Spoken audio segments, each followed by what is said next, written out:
Seattle.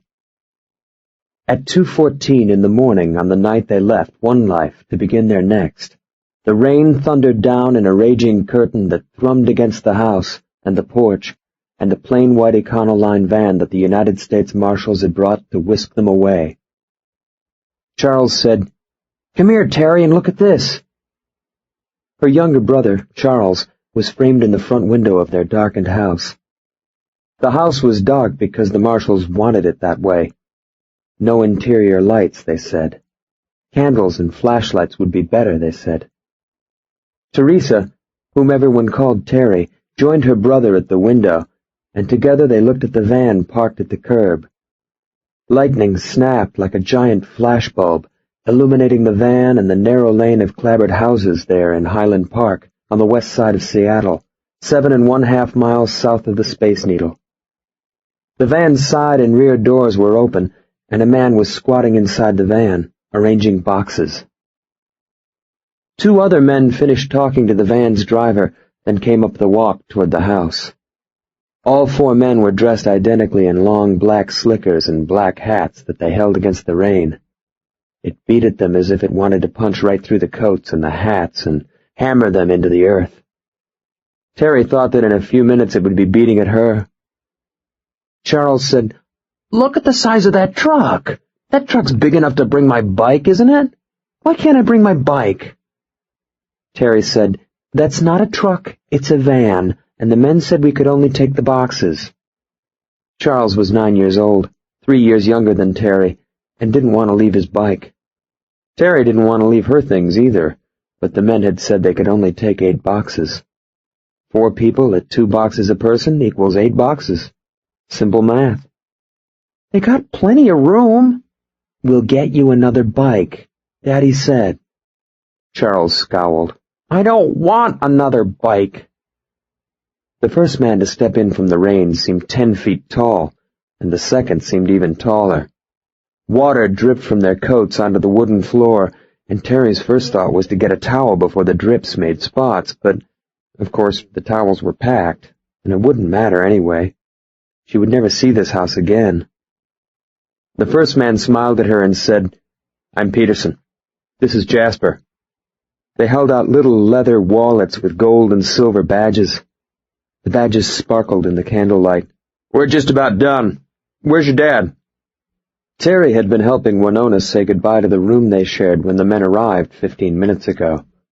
Winona was 6, and the youngest of the 3 Hewitt children. Teri had had to be with her as Winona went around her room saying, "Goodbye, bed. Goodbye, closet. Goodbye, dresser." Beds and closets and dressers weren't things that you could put in 8 boxes. Teri said, "He's in the bathroom. Would you like me to get him?" Teri's dad, Clark Hewitt, had what he called a weak constitution. That meant he went to the bathroom whenever he was nervous, and tonight he was very nervous. The tall man, who was Jasper, called, "Hey, Clark, whip it and flip it, bud, we're ready." Peterson smiled at Teri. "You kids ready?" Teri had thought of course they were ready. Couldn't he see that? She'd had Charles and Winona packed and dressed an hour ago. She said, "Winona!" Winona came running into the living room with a pink plastic Beverly Hills 90210 raincoat and a purple toy suitcase. Winona's straw-colored hair was held back with a bright green scrunchie. Teri knew that there were dolls in the suitcase because Teri had helped Winona pack. Charles had his blue school backpack and his yellow slicker together on the couch. Jasper called again, "Hey, Clark, let's go! We're drowning out there, buddy!" The toilet off the kitchen flushed, and Teri's dad came into the living room.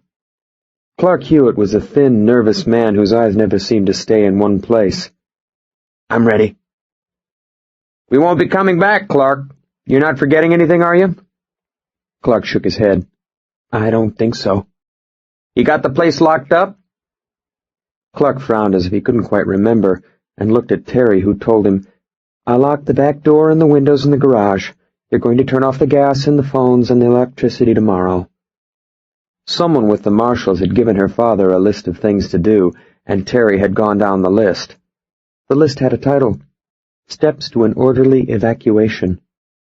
"I just have to blow out the candles and we can go," Teri knew that Peterson was staring at her, but she wasn't sure why. Peterson shook his head, then made a little gesture at Jasper. "I'll take care of the candles, little miss. Jasper, get them loaded." Clark started to the front door, but Reed Jasper stopped him. "Your raincoat?" "Huh?" "Earth to Clark. It's raining like a bitch out there." Clark said, "Raincoat? I just had it." He looked at Teri again. Teri said, "I'll get it." Teri hurried down the hall past the room that she used to share with Winona and into her father's bedroom. She blew out the candle there, then stood in the darkness and listened to the rain. Her father's raincoat was on the bed where she'd placed it. He'd been standing at the foot of the bed when she'd put it there. But that's the way he was, forgetful, always thinking about something else. Teri picked up the raincoat and held it close, smelling the cheap fabric and the man smell she knew to be her father's. Maybe he'd been thinking about Salt Lake City, which is where they were going.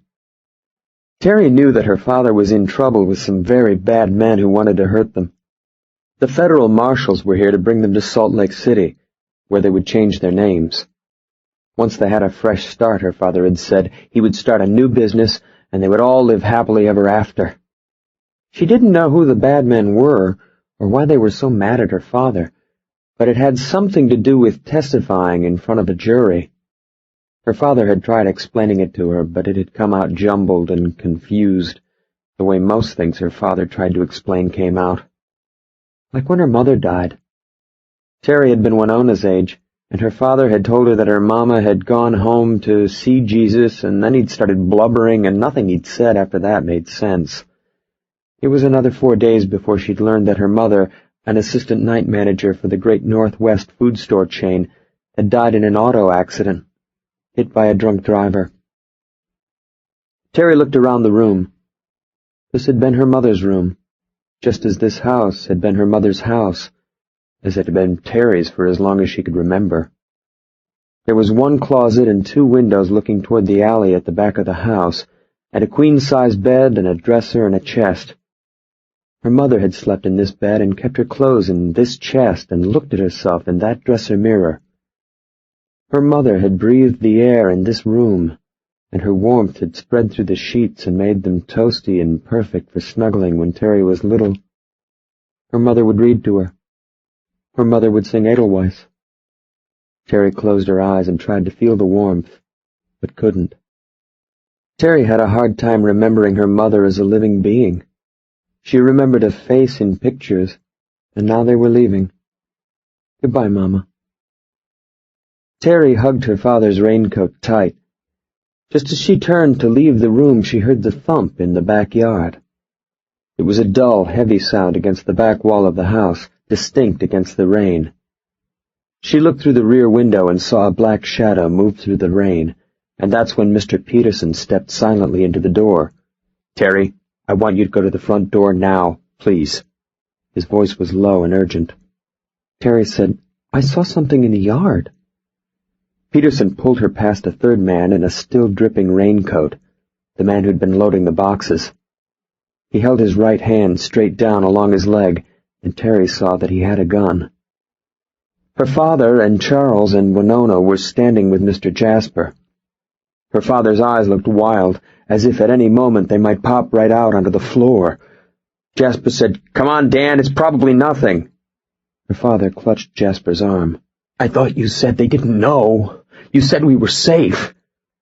Jasper pried Clark Hewitt's hand away as Mr. Peterson said, "I'll check it out while you get him in the van." He looked worried. "Jerry, let's move."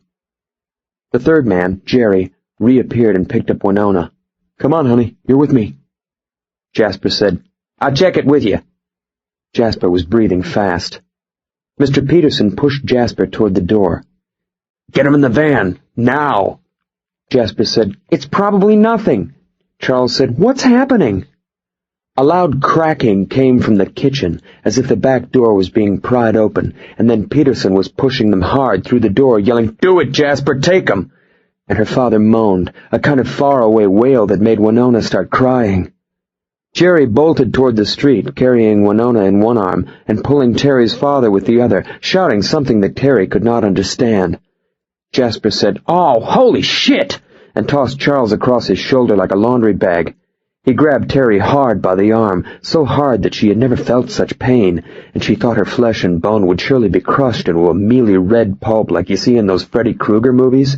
And then Jasper was pulling her out into the rain as, somewhere in the back of the house, she heard Mr. Peterson shout very clearly, "Federal Marshals!" And then there were 3 sharp booms that didn't sound anything like thunder. Not anything at all. The rain felt like a heavy cloak across Teri's shoulders and splattered up from the sidewalk to wet her legs as they ran for the van. Charles was kicking his legs, screaming, "I don't have my raincoat! I left it inside!" The driver had the window down, oblivious to the rain, eyes darting as Jerry pushed first Winona and then Clark through the side door. The van's engine screamed to life. Jasper ran to the rear of the van and shoved Teri inside. Clark was holding Winona, huddled together between the boxes and the driver's seat. Winona was still crying, her father bug-eyed and panting. 2 more booms came from the house, loud and distinct, even with the rain hammering in through the open doors and windows. The driver twisted toward them, shouting, "What the fuck's happening?" Jerry yanked a short black shotgun from behind the seat. "I'm with Jan, get him out of here!" Jasper clawed out his gun, trying to scramble back into the rain, saying, "I'm with you!" Jerry pushed Jasper back into the van. "You get these people out of here, goddammit! You get them out now!" Jerry slammed the door in Jasper's face, and the driver was screaming, "What happened? Where's Peterson?" Jasper seemed torn, but then he screamed back, "Drive! Get the hell out of here!" He crushed past the cardboard boxes to the van's rear window, cursing over and over. Always some shit! Always some goddamn bullshit! The van slid sideways from the curve as it crabbed for traction. The driver shouted into some kind of radio, and Jasper cursed, and Teri's father started crying like Winona, and Charles was crying too. Teri thought that maybe even Federal Marshal Jasper was crying, but she couldn't be sure, because he was watching out the van's square rear window. Teri felt her eyes well with tears, but then, very clearly, she told herself, "No, you will not cry." And she didn't. The tears went away, and Teri felt calm. She was soaked under her raincoat, and she realized that the floor was wet from rain that had blown in when the doors were open.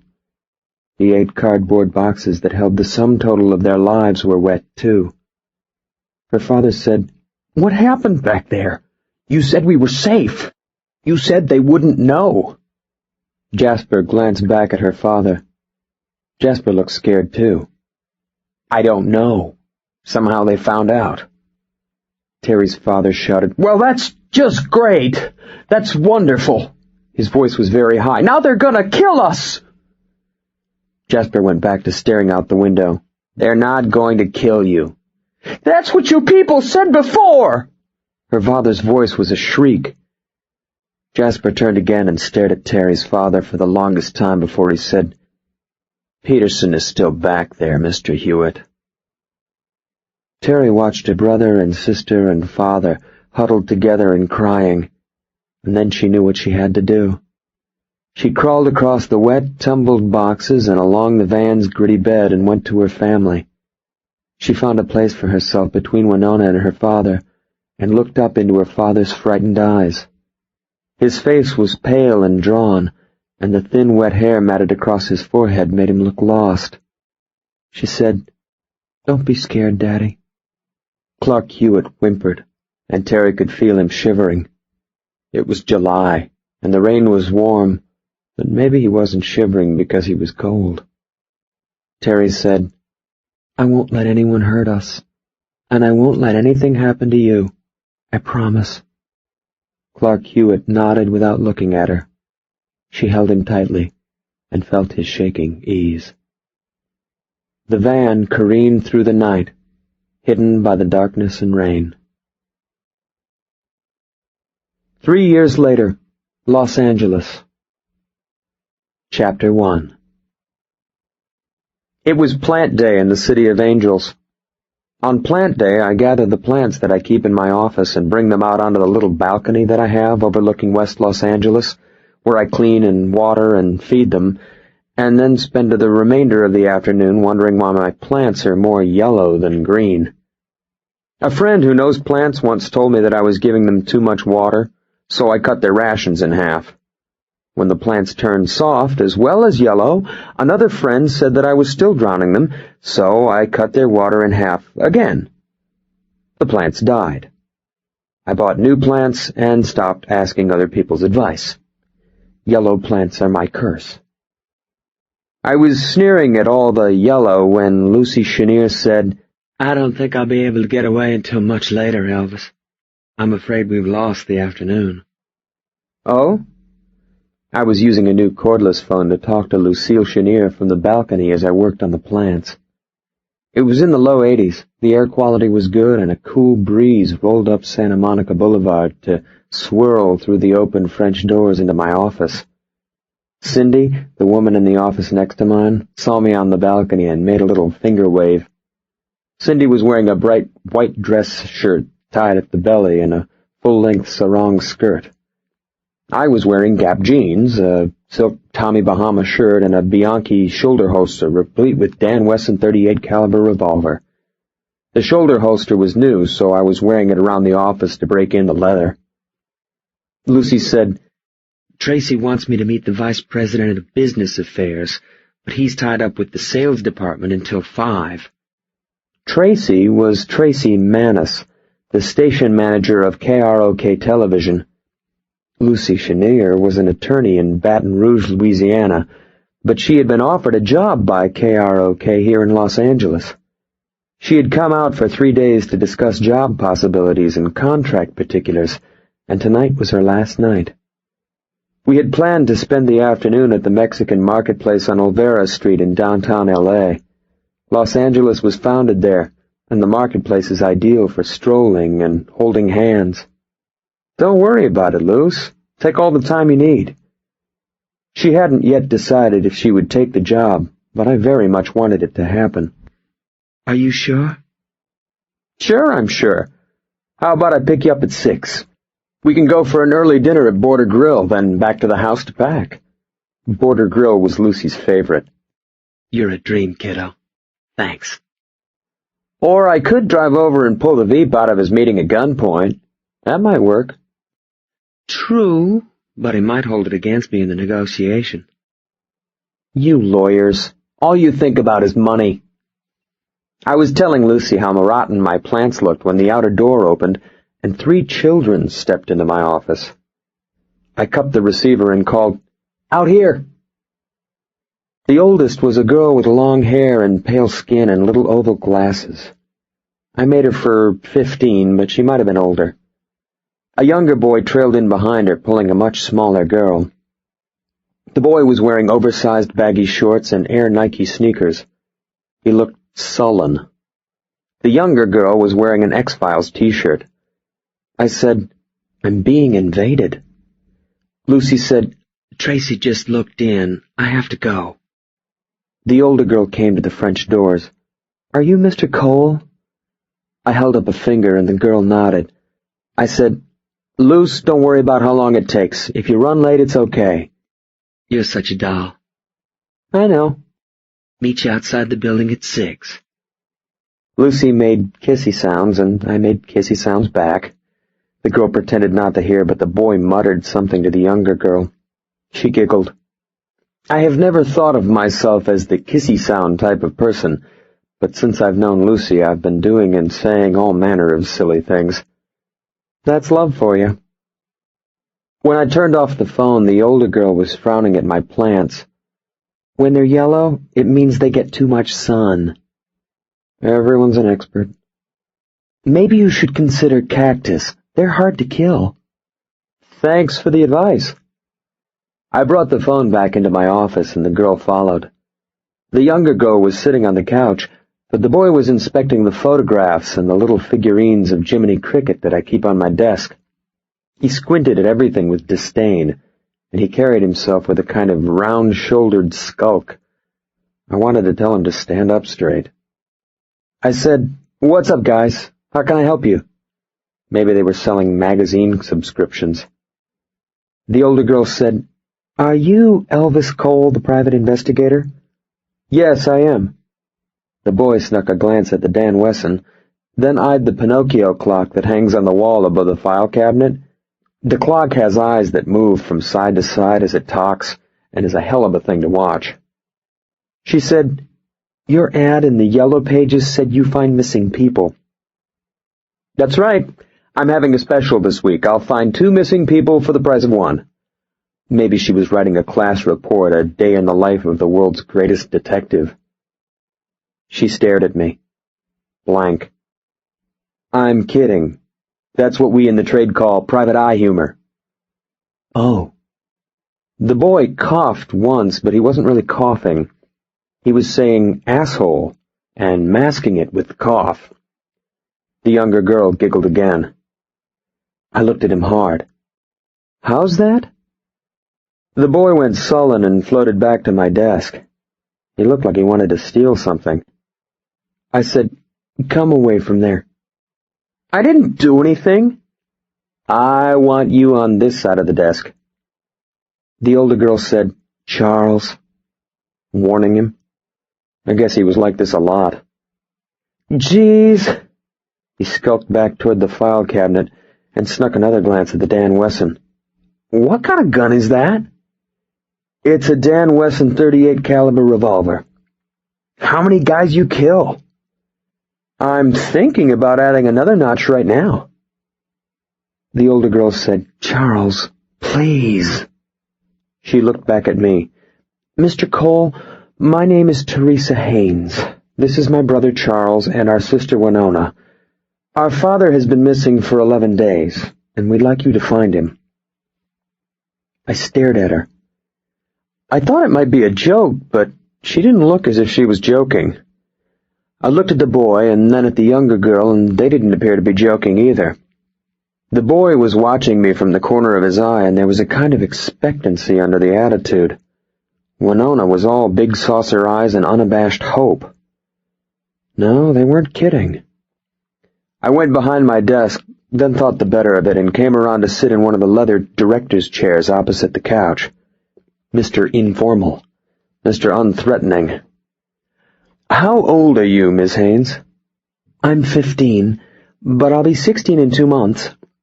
Charles is 12, and Winona is 9. Our father travels often, so we're used to being on our own, but he's never been gone this long before, and we're concerned." Charles made the coughing sound again, and this time he said, "Prick." Only this time he wasn't talking about me. I nodded. "Well, what does your father do?" "He's in the printing business." "Uh-huh. And where's your mother?" "She died 5.5 years ago in an automobile accident."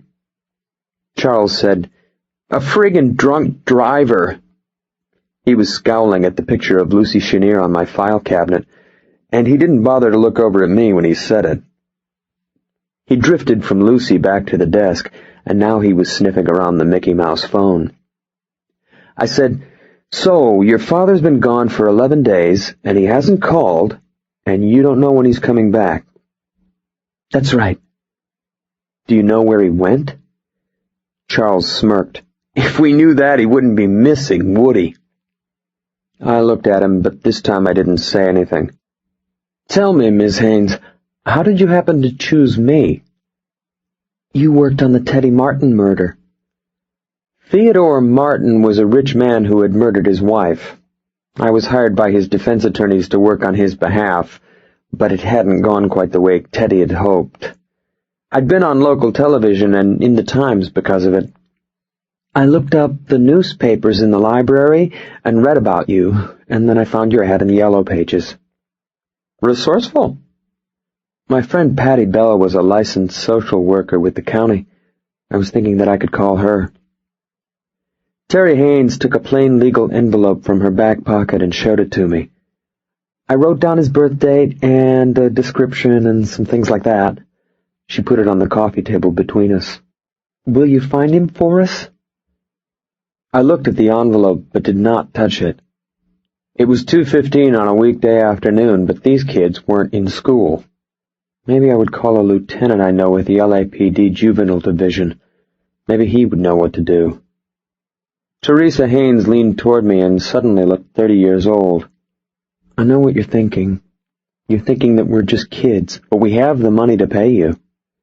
She pulled a cheap red wallet from her front pocket, then fanned a deck of 20s and 50s and 100s that was thick enough to stop a 9mm Parabellum. There had to be $2,000. Maybe $3. You see? All you have to do is name your price. Charles said, "Jesus Christ, Teri, don't tell him that. He'll clean us out." Charles had moved from the Mickey phone, and now he was fingering the Jiminy's again. Maybe I could handcuff him to the couch. Teri was looking at me. "Well?" "Where did you get the money?" Her right eye flickered, but she did not look away. "Daddy leaves it for us. It's what we live on." Teresa Haynes's hair hung loosely below her shoulders and appeared clean and well-kept. Her face was heart-shaped and a couple of pimples had sprouted on her chin, but she didn't seem self-conscious about them.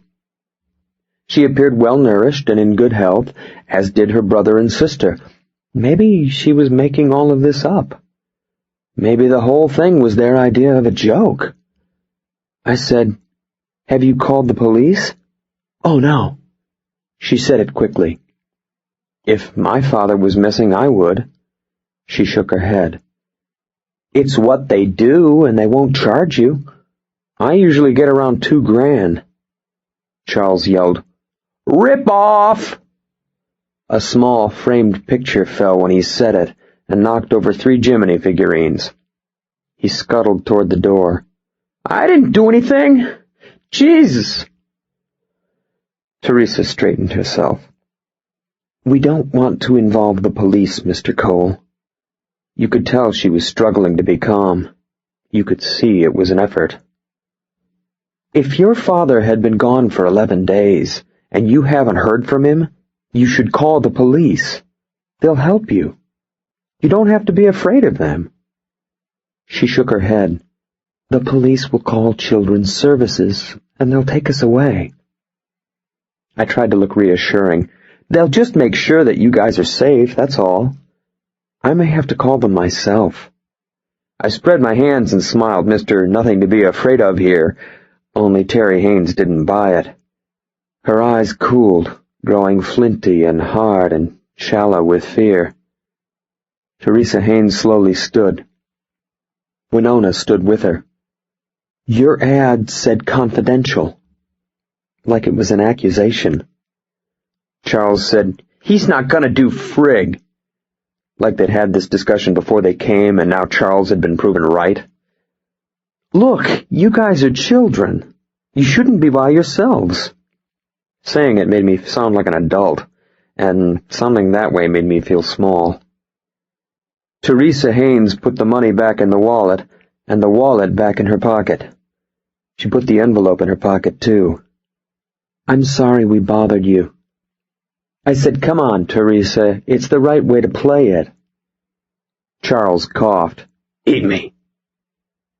There was a flurry of fast steps, and then Teresa and Charles and Winona were gone. They didn't bother to close the door. I looked at my desk. One of the little Jiminy's was gone, too. I listened to Cindy's radio drifting in from the balcony. The Red Hot Chili Peppers were singing "Music is My Airplane."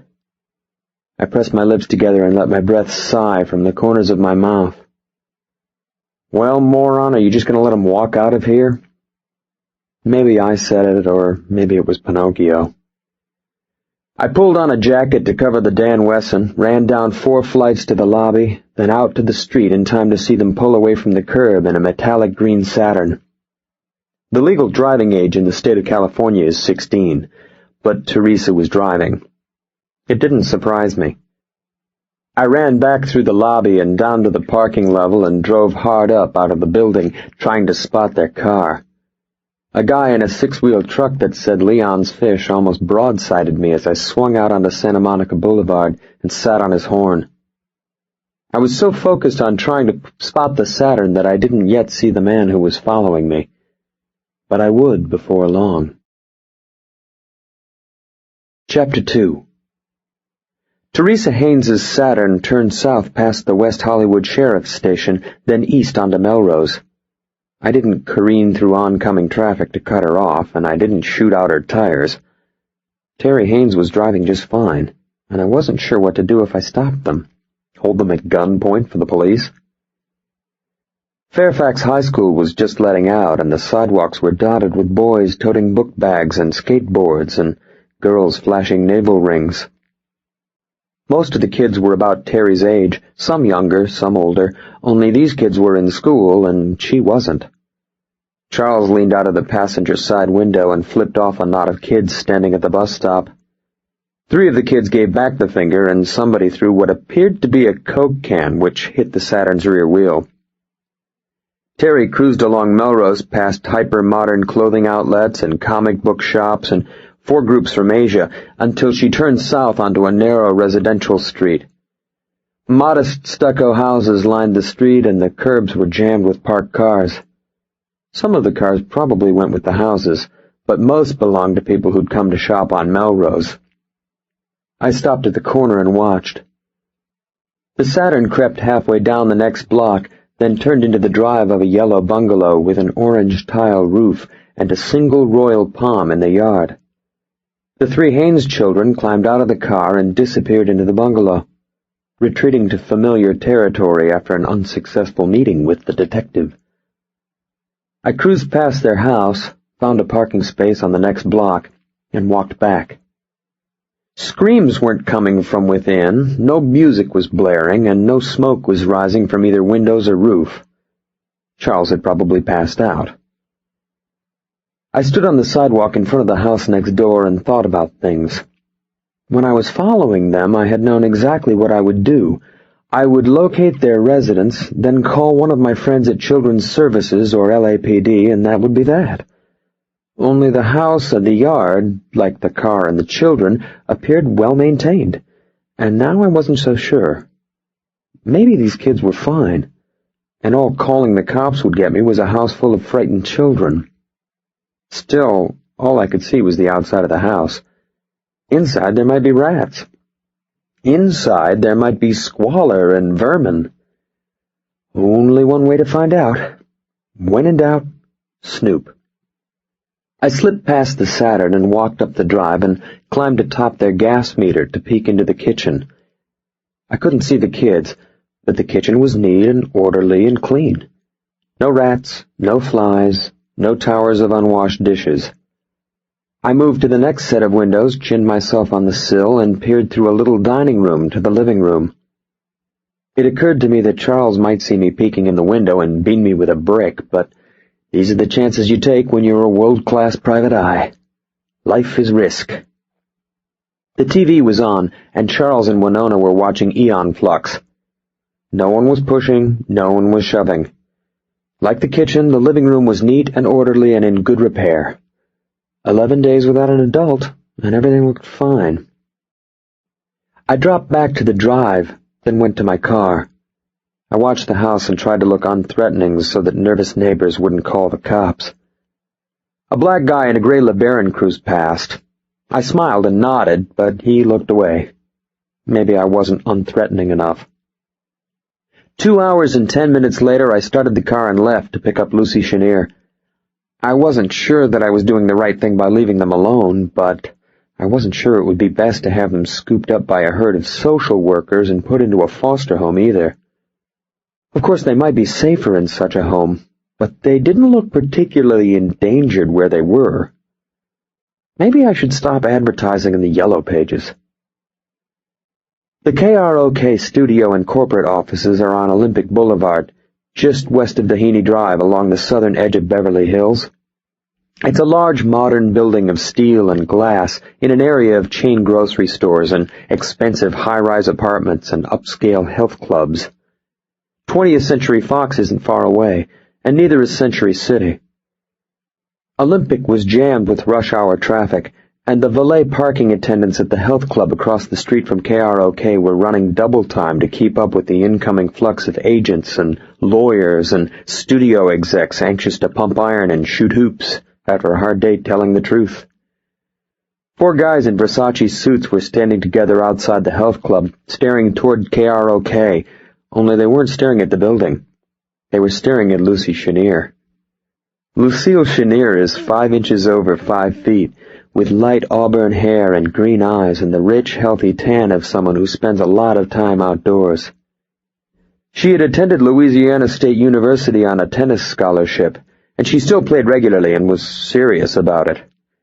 You could see it in the way she carried herself, and in the way her muscles worked beneath her skin. I pulled to the curb and felt myself smile as she climbed into my car. I wanted to wag my tongue at the guys across the street and yell, "Nya nya," but I restrained myself. Lucy might think it was immature. I said, "Did you take the job?" "Not yet, but they made a very interesting offer." Her green eyes were amazing, absolutely without bottom. "How interesting?" She smiled wider. "That's pretty interesting." She leaned across the shifter and kissed me, and I kissed her back. "Did you make a reservation at Border Grill?" "I did." "Fantastic." She settled back in the seat. "We can eat, then I'll pack, and then we'll have the rest of the evening to sip champagne and then do whatever." I smiled at her and felt an enormous warmth grow between us. "Whatever." Lucy told me the particulars of her interview as we drove towards Santa Monica, and then I told her about Teresa Haynes. I told her about Charles and Winona and how I had followed them back to their home, and as I told it, a vertical line grew between Lucy's eyebrows in a kind of frown. She said, "They've been alone for 11 days?" "Yep." "With no adult supervision?" "That's right." The line grew deeper. "And you looked through the windows?" "Everything seemed fine." Lucy was squirming so hard that I thought she was going to pop out of the seat. She shook her head and held up her hands and said, "Seeming fine isn't enough. We'd better turn around." I said, "Huh?" "Turn around. We're going into that house and make sure." I turned. Maternal hormones are awesome to behold. 20 minutes later we left Melrose and once more cruised their house. Everything appeared in order and unchanged, and the Saturn was still in the drive. At least they weren't out joyriding. "They're fine." The professional detective makes his pronouncement. "Stop." We parked in the drive behind the Saturn and went to the front door and rang the bell. Charles threw open the door without checking, and when he saw us, his eyes bulged and he tried to slam the door. "Run! They've come to take us away!" I pushed open the door and stepped inside, Lucy behind me. He was a game kid, grunting and huffing against the door as he slid across the floor. I said, "Relax, Charles. No one is going to take you away." Teresa Haynes said, "Stop it, Charles." She said it once, sharply, and he stopped. Teresa and Winona were in the living room. The TV was off, so they probably hadn't been watching it. Winona was standing behind Teresa, and Teresa looked calm and in absolute control of her environment. She wasn't looking at me. She was looking at Lucy. I said, "I wanted to make sure you guys were okay." Charles said, "I told you we shouldn't have said anything. They're going to put us in a home." Teresa crossed the living room, extended her hand to Lucy, and said, "My name is Teresa Haynes. Who are you?" Lucy took her hand and they shook. "Lucille Chenier. I'm a friend of Mr. Cole's." The house smelled faintly of tomato sauce and garlic. Teri said, "Are you with Children's Services?" Lucy smiled, friendly and relaxed. "Not at all. I don't live in Los Angeles. I'm just visiting." Lucy released Teresa's hand but kept the smile as she walked into the kitchen. "Mr. Cole tells me that you've been without your father for over a week." "I'm sure he'll be back soon." Lucy nodded. "I'm sure he will. Do you mind if I take a look around?" Her smile was warm and reassuring. Charles said, "What about a search warrant? You gotta have a search warrant if you want to look around." He was scowling at us from the door, his hand still on the knob as if he might suddenly throw open the door and run for it if we made the wrong move. Teri said, "If it'll make you feel better," ignoring Charles. Lucy disappeared into the rear. Teresa looked back at me and cocked her head. I shrugged. She's a mother. "Did you have second thoughts about helping us?" "I wanted to make sure that you're okay." "So you followed us?" "Sure. Grilled by a kid. I wanted to see your living conditions. Also, Charles stole a figurine from my office." Charles yelled, "I didn't do anything!" He made a big deal of waving his arms and pulling at his hair. "Why does everyone blame me?" "Drama." Teri said, "Charles." Her eyes narrowed and it sounded like a warning. I held out my hand. "Give it over, kid." Charles dug the jiminy out of his pocket and threw it on the floor. "Frig!" Teri glared lasers at him. "Charles." Charles scooped up the jiminy, then skulked over with it, ready to run in case I tried to hit him. He put it in my hand, then scuttled away. I looked at the jiminy, then tossed it back to him. "Keep it." Charles looked surprised. Teresa said, "You don't have to do that." "I know." She said, "I'm sorry about this." I shook my head. "It happens." Teresa Haynes took a breath, then said, "So you've seen that we're fine?" "Looks like you've got things under control." "So you won't have to call the police." I looked into the calm eyes, only they weren't so calm anymore. A tiny flame of fear was burning behind the oval glasses. "You were aware of that possibility when you came to see me, yet you came anyway. You must be very concerned for your father." The flame grew brighter and her face worked, and then the flame was gone and the eyes were calm again. She had fought to control herself, and she had won. Some kid. She said, "Of course I'm concerned. He's my father." Lucy came back and headed into the kitchen. "Your room is very neat, Teresa. Do you share it with Winona?" "Yes, ma'am." The smile. "Charles' room is a mess." Teresa said, "I know. You can't get him to make his bed." Lucy laughed. "I know what it's like. I have an 8-year-old son who's the same way." Charles made the coughing sound, and this time you could make out the word, "Bitch." I said, "Hey." Charles skulked into the dining room about as far from me as he could get, put the jiminy on the table, and pretended to play with it. I could hear Lucy open the refrigerator and the stove and the pantry. A serious inspection was taking place, and it was coming from somewhere very female. Something was happening between Lucy and Teresa, and in a way I didn't quite understand, I was no longer a part of it. "What do you and your brother and sister eat, Teresa?" "I cook for us." Winona said, "I cook too." Lucy came back and smiled at Winona. "I'll bet you're a good cook, honey." "We make spaghetti." "My favorite. Did you have spaghetti for breakfast?" Winona laughed. "We had Cheerios." Lucy smiled at Winona again, then glanced at me and nodded. I said, "Is there food?" "Yes." Teresa said, "I shop and cook for us even when Daddy's home. It's no big thing."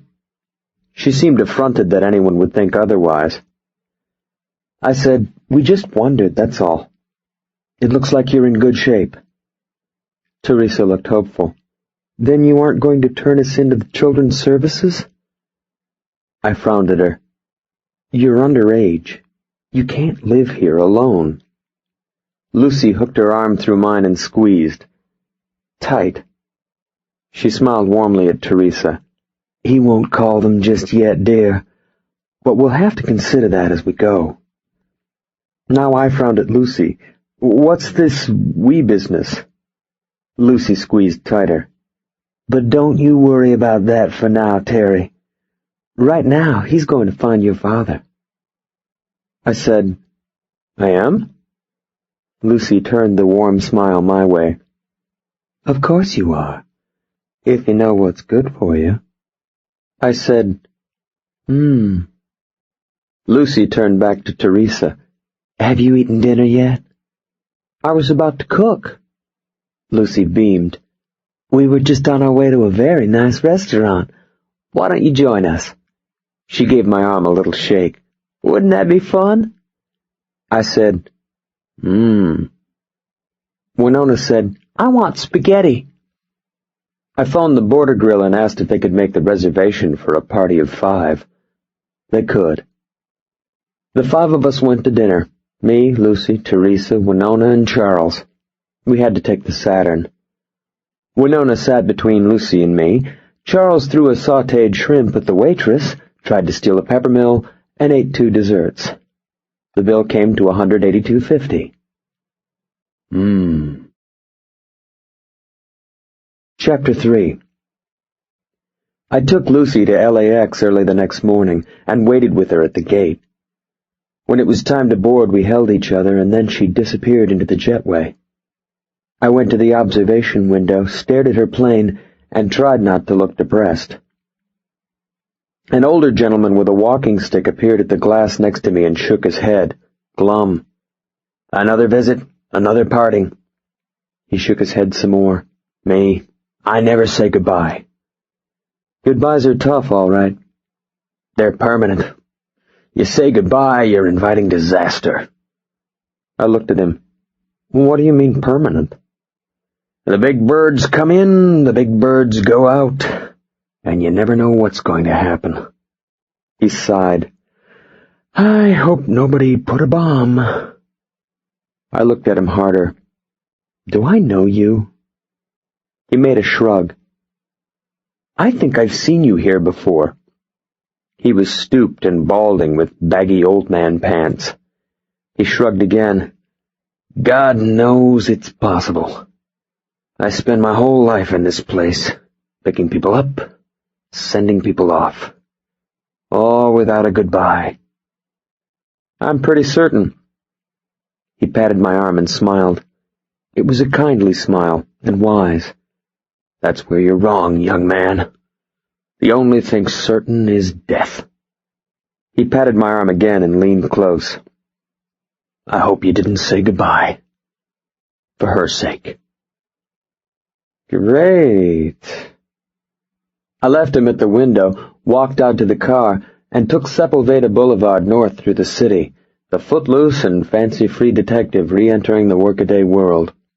I was missing Lucy already, and feeling grumpy because of it, but I was also excited and hopeful. She felt that the job with KROK was going to work out, and if it did, she and her son Ben would move here, and then I could see her all the time. Thinking about that made me smile, and the grumpiness faded. The sun had climbed nicely, the air had warmed, and a slight orange haze was building in the east past Baldwin Hills. Perfect convertible weather, even with the coming smog. I followed Sepulveda north to Washington Boulevard, then turned east past the old MGM studios to La Cienega, when I spotted a gray Chrysler LeBaron edging across the white line 3 cars behind me. He stayed on the line a few seconds without changing lanes, the way you do when you want to see something ahead of you, and then he disappeared. I thought that maybe it was the same LeBaron I had seen outside Teri Haynes's home, but then I said, nah, I was probably watching too many episodes of Cops. 15 minutes later, I parked behind Teri Haynes's Saturn and went to the door. I kind of expected to find the house in smoking ruins, but I guess Charles had passed out from overeating. Oh, lighten up, Cole. He's only a kid. Sure. They probably said that when Attila was a kid, too. Teresa answered the door in jeans and pink Keds and an oversized white t-shirt. I said, Where are Charles and Winona? I took them to school. It surprised me. I guess she could read the surprise. Charles is in 6th grade and Winona is in 3rd. You don't think I'd let him grow up stupid, do you? I guess not. Put in my place by a 15-year-old. The house was as neat and clean as it had been yesterday, only now it was quiet. A washing machine clunked somewhere beyond the kitchen, and street sounds sifted in through the windows. Teresa let me in and stood well to the side as she showed me into the living room, watchful. "Would you like coffee? I always make coffee before I take them to school." A blue mug sat steaming on the coffee table atop an issue of 17. "What about you?" "I have a cup." I meant about school. She sat at the edge of the couch and laced her fingers over a knee. She was so close to the edge that I thought she might slip off. "We move around a lot, and I got tired of always being the new kid, so I took the GED exam last year when we moved to Arizona." GED, Graduate Equivalency Diploma.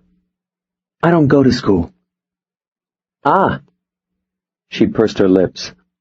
"I'm sorry, but is talking about me going to help you find my father?" "Maybe. You just told me that you used to live in Arizona, which is something I didn't know. Maybe he went there." She flushed a hard red behind the glasses. I guess she didn't like being shown up either. "If I'm going to find your dad, I'm going to need what we in the trade call a lead. That means I'll ask you a lot of questions, you'll tell me what you know, and maybe we'll get somewhere. You see?" She nodded, but she wasn't happy about it. I took out my pen and prepared to make notes. "Tell me about him." Her father's name was Clark Rudy Haynes. He was 39 years old, 5 feet 10 inches tall, 152 pounds. He had light brown hair, though he had lost most of it years ago, and brown eyes. He wore glasses. She told me about the glasses, then she had some of the coffee, and then she stared at me.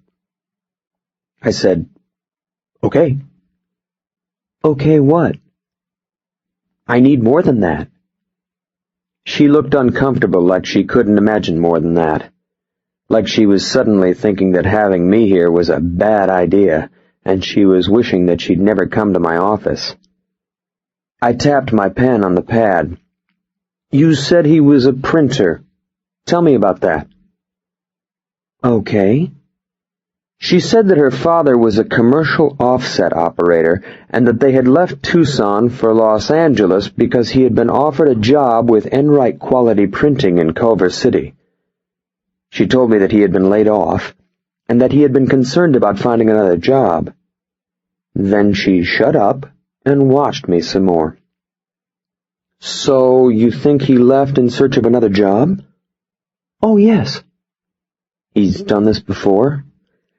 "Not for this long." She explained that printing was a nomadic life because companies got big contract orders and hired printers like her father to fill those orders, but that when the jobs were done, the printers were let go.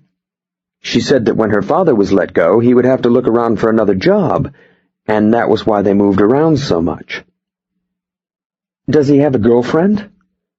She looked surprised. "We move around too much for that." "How about friends?" She frowned, thinking hard. "I don't think he has any friends here either. He might have in Tucson." I thought about her GED. I thought about her not liking being the new kid in school. "How about you?" "What?" "Do you have friends?" She had more coffee and didn't answer. Guess they moved around too much for that, too. "Does your father drink?" "He doesn't have a problem, if that's what you're asking." "Does he gamble?" "No." "History of mental problems?" "Absolutely not." The 15-year-old face hardened, and she gripped the cup with both hands. "Why are you asking questions like that?" "Because a man doesn't just walk away from his children." "You make it sound like he abandoned us." I stared at her, and neither of us spoke. The washing machine changed cycles. "He's been gone before, but he always comes back." She shook her head. "There are too many printers and too few jobs. When you hear of something, you have to follow up fast or you'll lose out." She looked miffed. I'm worried that he went somewhere and had an accident. What if he has amnesia? Amnesia. I circled Enright Printing on the little pad. Okay, I'll talk to the folks at Enright and see if they know something. Also, it might help if I had a picture. She frowned. I don't think we have a picture. Everybody has pictures. She bit at her lower lip. I don't think so. Well, maybe have a snapshot? I knew a friend with a 15-year-old daughter. She had about a zillion pictures of her cat and her friends and siblings and vacations and school and things. Boxes of the stuff. Teresa shook her head. I guess we're just not camera people. I put away the pad and stood. Okay, let's go look in your dad's bedroom. She looked horrified. I don't think he'd like us snooping in his room. I spread my hands. When you hire a private eye, you hire a snooper. Snooping is how you find people who walk away without telling you where they've gone. Snooping is what I do. She didn't like it, but she told me to follow her, and we went along a little hall and into a bedroom at the back of the house. It was a small room, sparsely furnished, with a double bed and a dresser and a nightstand. There were no photographs on the nightstand or the dresser, but there were large ink drawings of all three children thumbtacked to the walls. The drawings were done on coarse construction paper with colored felt-tip pens and appeared to have been torn from a notebook. They were signed C.H. Wow! Did your father do these? Yes. He's some artist. The drawings were almost photographic in their realism. Uh-huh. When I opened the dresser's top drawer, Teresa stiffened, but said nothing. I looked through the dresser and the nightstand. Maybe a half-dozen undershirts and underwear and socks were in the dresser, and not much else. There was a closet, but there wasn't much in it, just a single sport coat and a couple of pairs of thin slacks and a raincoat. Does it look like he packed for a long trip? She peeked into the closet like something might jump out at her, then shook her head. Well, I know he had 2 coats, and 2 pairs of pants are missing. Okay, so he packed some things. I guess so. I stood in the center of the room and tried to come up with an idea. Do you have any pictures of your mother? If there was a picture of the mother, maybe Clark would be in it too. She shook her head. I don't think so. Jesus. I had never seen a house without pictures before. Okay, forget pictures. Where does he keep the credit card receipts and bank statements and things like that? We don't use credit cards. I stared at her. We pay for everything with cash. When you're on a budget, cash is the best way to manage your money. She was very certain of herself when she said it. Okay. No pictures, no credit cards. No clues.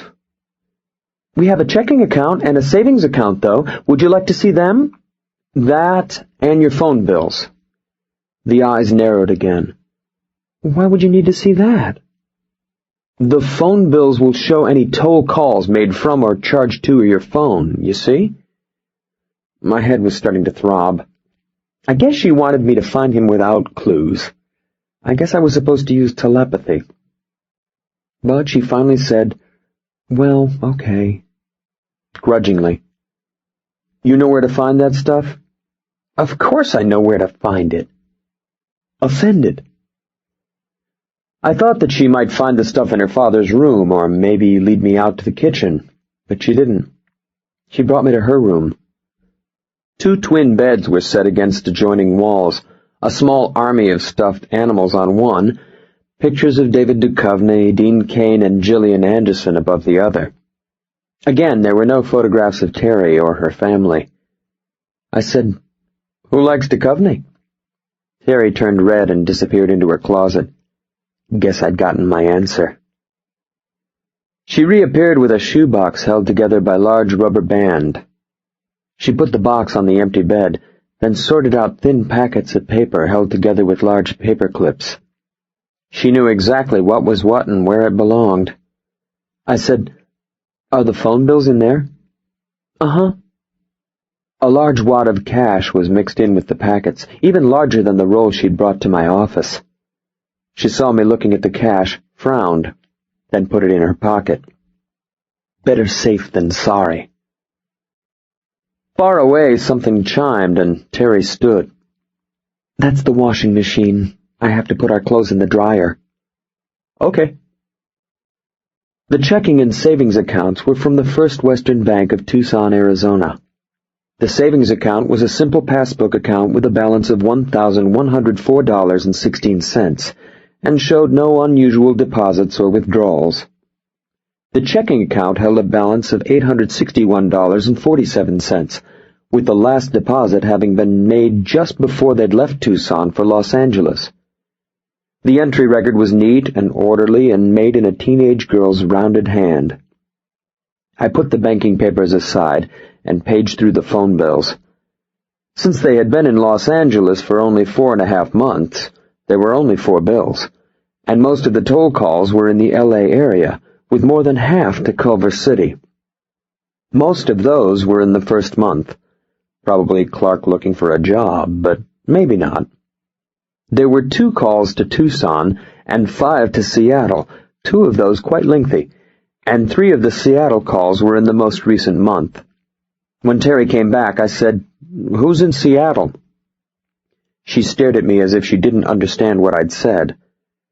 "You've got 5 calls to Seattle here, 3 in the last month, 2 of them for a pretty long time." She didn't look happy. "My mom's up there."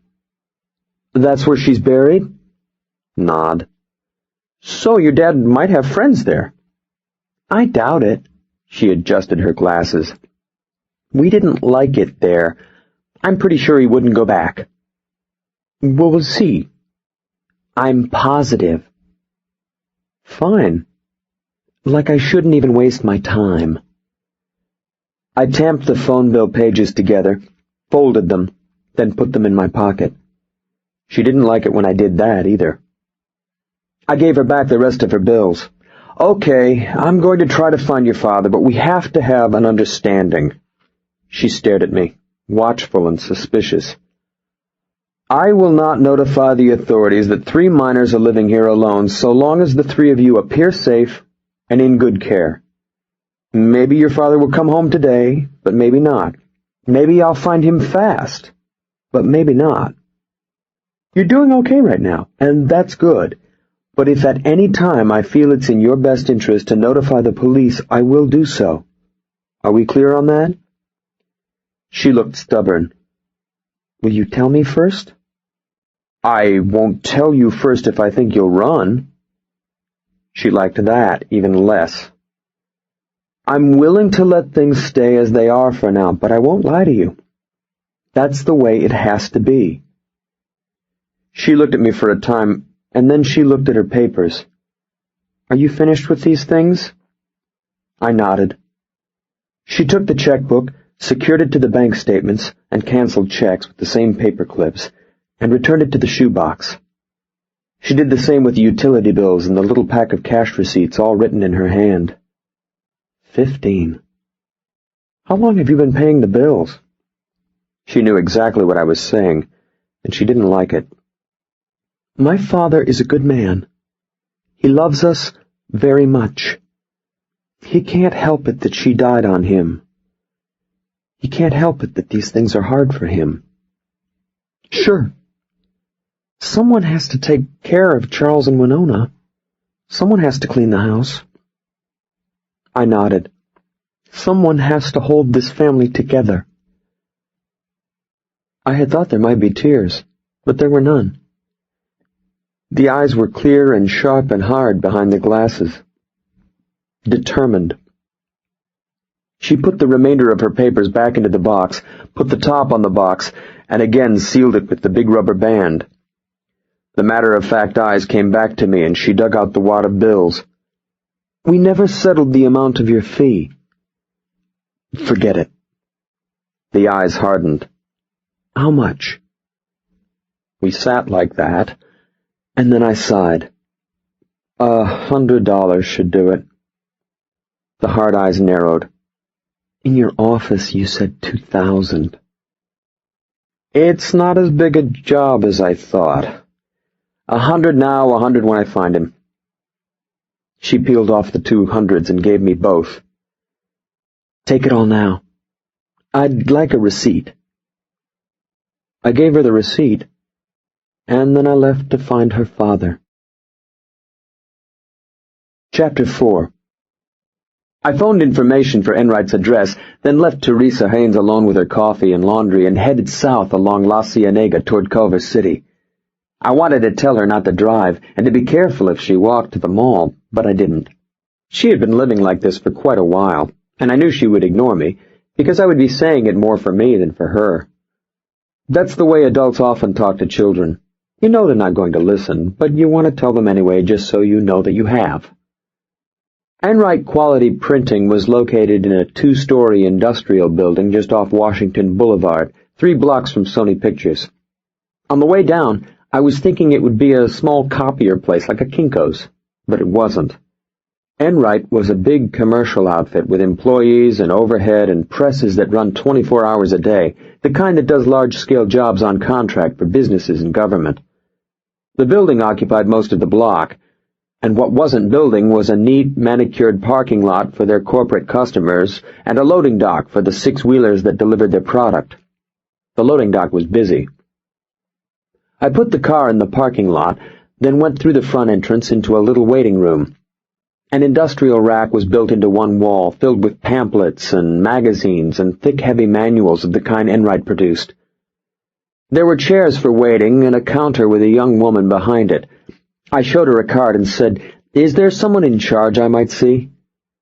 She looked at the card as if it were written in another language and shook her head. "Sorry, we don't do cards."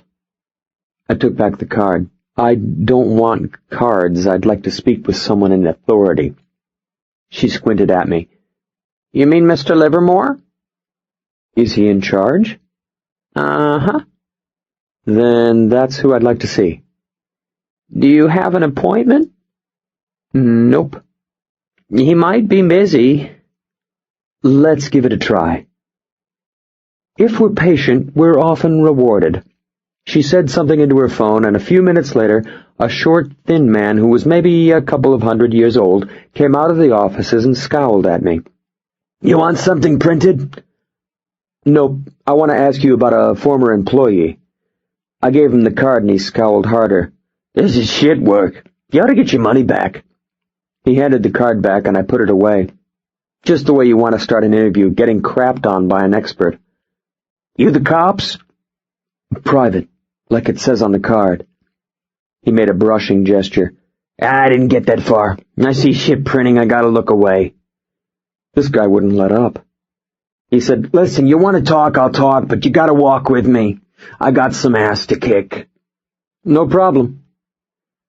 I followed him along the hall and onto the floor of the printing plant, walking fast to keep up with him.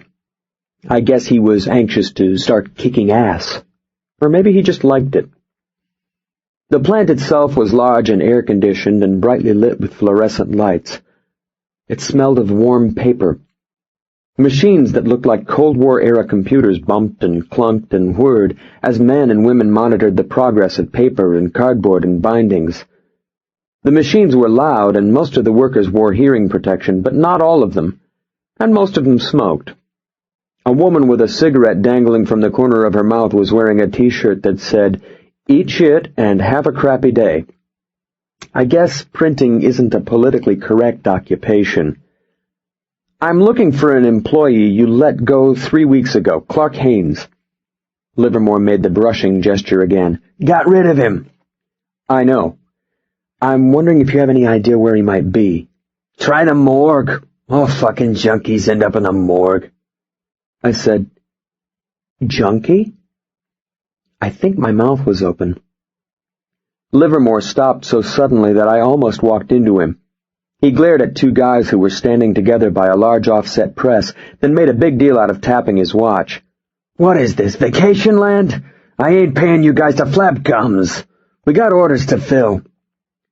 The two men turned back to their machines. Livermore set off again, and I chased after. So much ass to kick, so little time to kick it. I said, "Are you telling me that Clark Haynes is a drug addict?" "Guy was a mess since day one, always running to the John, always shaking with the sweats and calling in sick. I knew something wasn't right, so I started keeping my eyes open, you see?" He pulled the skin beneath his right eye and glared at me. "Bloodshot. Caught him in one of the vans, Haynes and another guy." He jabbed the air with a stiff finger. "Bammo, they're out of here. I got zero tolerance for that crap." I didn't know what to say. It didn't seem to fit, but then it often doesn't. I said, "Have you heard from Clark since that day?" "Nah, why would I?" "Job reference, maybe? He told his kids he was looking for work." "Hey, the guy's a top printer, but what am I going to say? Hire a junkie, they give good value?" Livermore beelined to a short Hispanic man feeding booklet pages into a binder. He grabbed a thick sheaf of the pages, flipped through them, then shook his head in disgust. "This looks like shit. Redo the whole fucking order." I looked over his shoulder. The pages and the printing looked perfect. "Looks okay to me." He waved at the pages. "Jesus Christ, don't you see that model? The blacks are uneven. You see how it's lighter there?" "No." He threw the pages into a large plastic trash drum, then scowled at the Hispanic man. "Reprint the whole goddamn run. This looks like shit." I guess I didn't know how to look at it. The Hispanic man shrugged like it was no skin off his nose and began shutting down the binder. Livermore was again stalking the aisles. I said, "Who was the man with Haynes?" "One of the drivers. Another fucking junkie, but him I could figure. Him, he had asshole written all over him." "What was his name?" "Trey Michaels. I think Michaels was the dealer." "Did you call the police?" "Nah. Hey, I thought about it, but okay, they put up such a fuss, whining and crying and all. Michaels is on parole, see? I could have violated him easy, but I figured, what the hell? I just wanted him out of here." "You think I could have his address?" Livermore made a little waving gesture and walked faster. "Go back up to the front and ask Colleen. Tell her I said it was okay to give you what you want." Colleen was only too happy to oblige. Trey Michaels lived on the second floor of an apartment building just south of the Santa Monica Freeway in the Palms area, less than 10 blocks from Culver City. It was just before 11 when I got there, but Michaels wasn't home. I found the manager's apartment on the ground level, told her that I needed to speak with Mr. Michaels about a loan he had applied for, and asked if she had any idea when he might be back. She didn't, but she was only too happy to tell me that Michaels worked at the new Besco Electronics that had just opened, and that maybe I could find him there. She smiled when she said it, and I smiled back. We are nothing if not the finest in West Coast detection. 5 minutes later I turned off overland into the Besco's lot, parked, and went inside. Besco is one of those enormous discount electronics places, and as soon as I stepped through the doors, 3 salesmen in sport coats and smiles surrounded me, anxious to meet or better any advertised price in town. I said, "I'm looking for Trey Michaels." 2 of them didn't know the name, but the third told me that Michaels worked in Big Screens. I walked back to Big Screens. Trey Michaels was drinking black coffee from a styrofoam cup as a gentleman of Middle Eastern descent argued with him about price, surrounded by 30 large-format televisions displaying exactly the same image of Arnold Schwarzenegger throwing a guy through a window. I recognized Michaels because he wore a little plastic name tag that said Trey. The Middle Eastern guy was saying that he could get a better price elsewhere, but if Besco matched that price, then gave him 5% for cash, and threw in free delivery and a free 2-year full-service warranty, he might be willing to deal. Michael said that if the man could produce a published price, he might be able to give him an extra 2%, but he didn't seem in a hurry to do it. He seemed more interested in Arnold. Michaels was an overweight guy in his early 30s with a wide butt and a hairline that hadn't seen his eyebrows in years. He had pale skin and washed-away eyes that were always looking somewhere else. The eyes made me think he was feeling short and thinking about his next fix, but that's only because Livermore had said he was a junkie. Trey Michaels didn't look like a junkie, but then I've never met a junkie in real life who looked like Johnny Rotten. Michaels glanced over when he saw me, and I nodded. I pointed at a 52-inch Mitsubishi. "When you've got a moment, I'd like to buy this unit from you." He nodded. "Full price." Michaels came over without a second glance at the Middle Eastern man and said, "Will that be cash or charge, sir?" The Middle Eastern guy started making a big deal out of it, but another salesman drifted over, and pretty soon they were gone. I said, "Do you have an office?" Michaels smiled like the thought was silly. "We'll just write you up over here by the register." I lowered my voice and went close to him. "You don't need to write me up. I want to ask you about Clark Haynes." Trey Michaels froze as if he was suddenly part of a great still photograph. He glanced at the blonde sales clerk. He twisted to look around at the other salespeople and customers, and then he wet his lips. He made what he hoped was an innocent smile. "I'm sorry. I don't know anyone by that name." "Come on, Trey, I'm not here to make trouble for you. I just want some information about Clark Haynes, you see?" He wet the lips again. Around us, images of Arnold crashed up through a floor, spraying a hail of lead at faceless bad guys as the world exploded around him. I said, "That Arnold is something, isn't he? Walks through a world of hurt and all of it slides right off." I turned the smile back to Trey Michaels. "Too bad it doesn't slide off the rest of us like that, isn't it?" Trey nodded, kinda stupid, like he wasn't sure if he should talk to me or not, like he was scared to talk, but scared what I might do if he didn't. "I'm not the police, Trey. I'm looking for Clark, and I know that you know him. I know that you and Clark knew each other from Enright. I know that you're on parole for narcotics and that you sold Clark drugs at least one time." I spread my hands. "Talk to me about Clark and you'll never see me again." "Sure." He kept looking around. He kept licking his lips and looking at Arnold, but Arnold wasn't coming to help. "Clark's missing, and I'm trying to find him." "I don't know where he is." "Don't lie to me, Trey.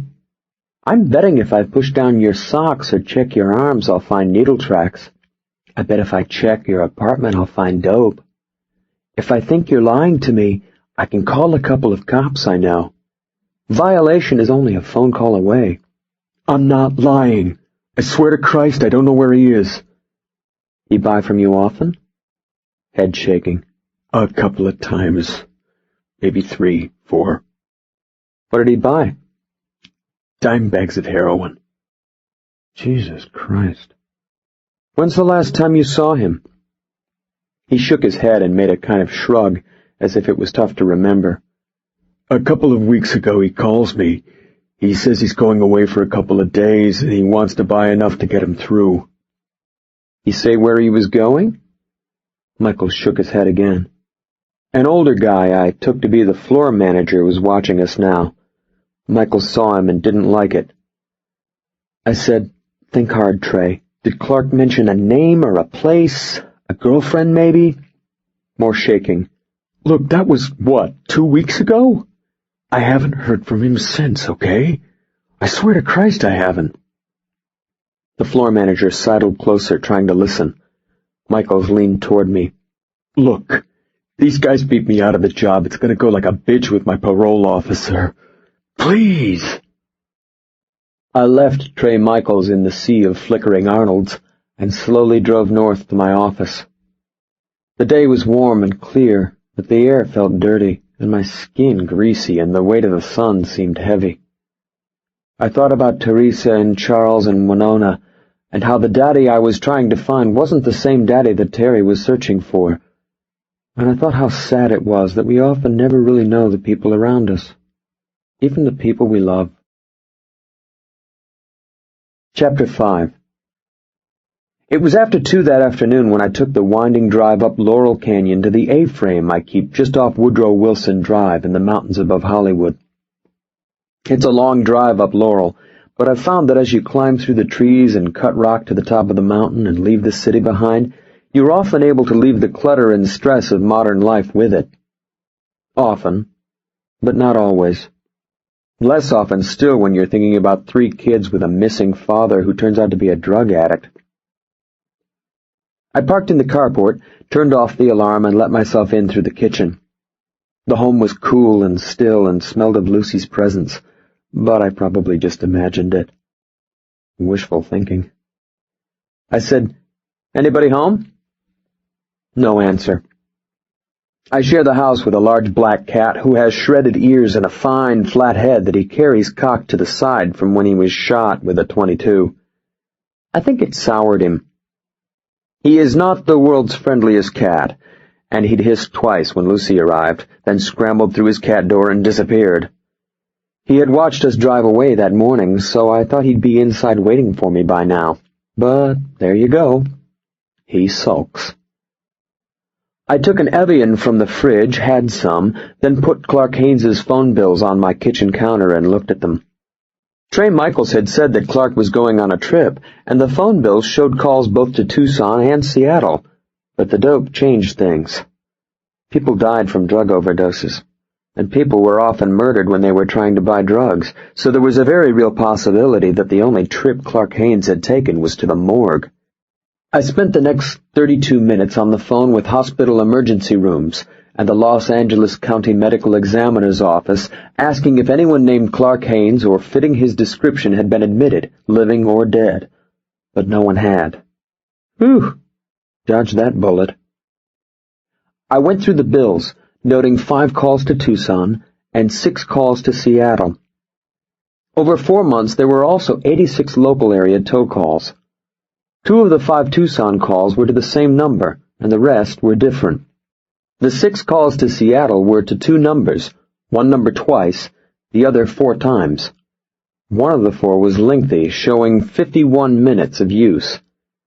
I called the Tucson numbers first, getting a woman who answered, "Desert Moving and Storage," and asked her if Clark Haynes was there or if she knew how I could reach him. She told me that she knew no one by that name. Clark had probably used them to move to L.A. from Tucson, and she didn't remember the name. A woman named Rosemary Teal answered the next call. I asked her if Clark was there, and she told me that he'd moved, though she wasn't sure where. I asked her how she knew that he'd moved, and she told me that she was his neighbor. I asked if she'd heard from him since they moved, and she said only once. She said he'd called to ask her to please check and be sure he'd turned off the gas. When she insisted that I identify myself, I hung up. Turn off the gas. The junkie as concerned neighbor. I called the Seattle numbers next. When I called the first number, a young woman's voice answered, "New World Printing." I again asked for Clark Haynes, and she told me that no one by that name worked there. I dialed the second number, and on the third ring a hoarse male voice said, "Hello?" "Hi, is Clark there?" Bright and kinda cheery. The voice said, "Who is this?" Suspicious. "Trey Michaels. Clark said he was coming up, and he gave me your number." "I think you got the wrong number." "I'm sure I copied the number right. We're talking about Clark Haynes, okay? Clark said he'd be at this number, or that you'd know how to reach him."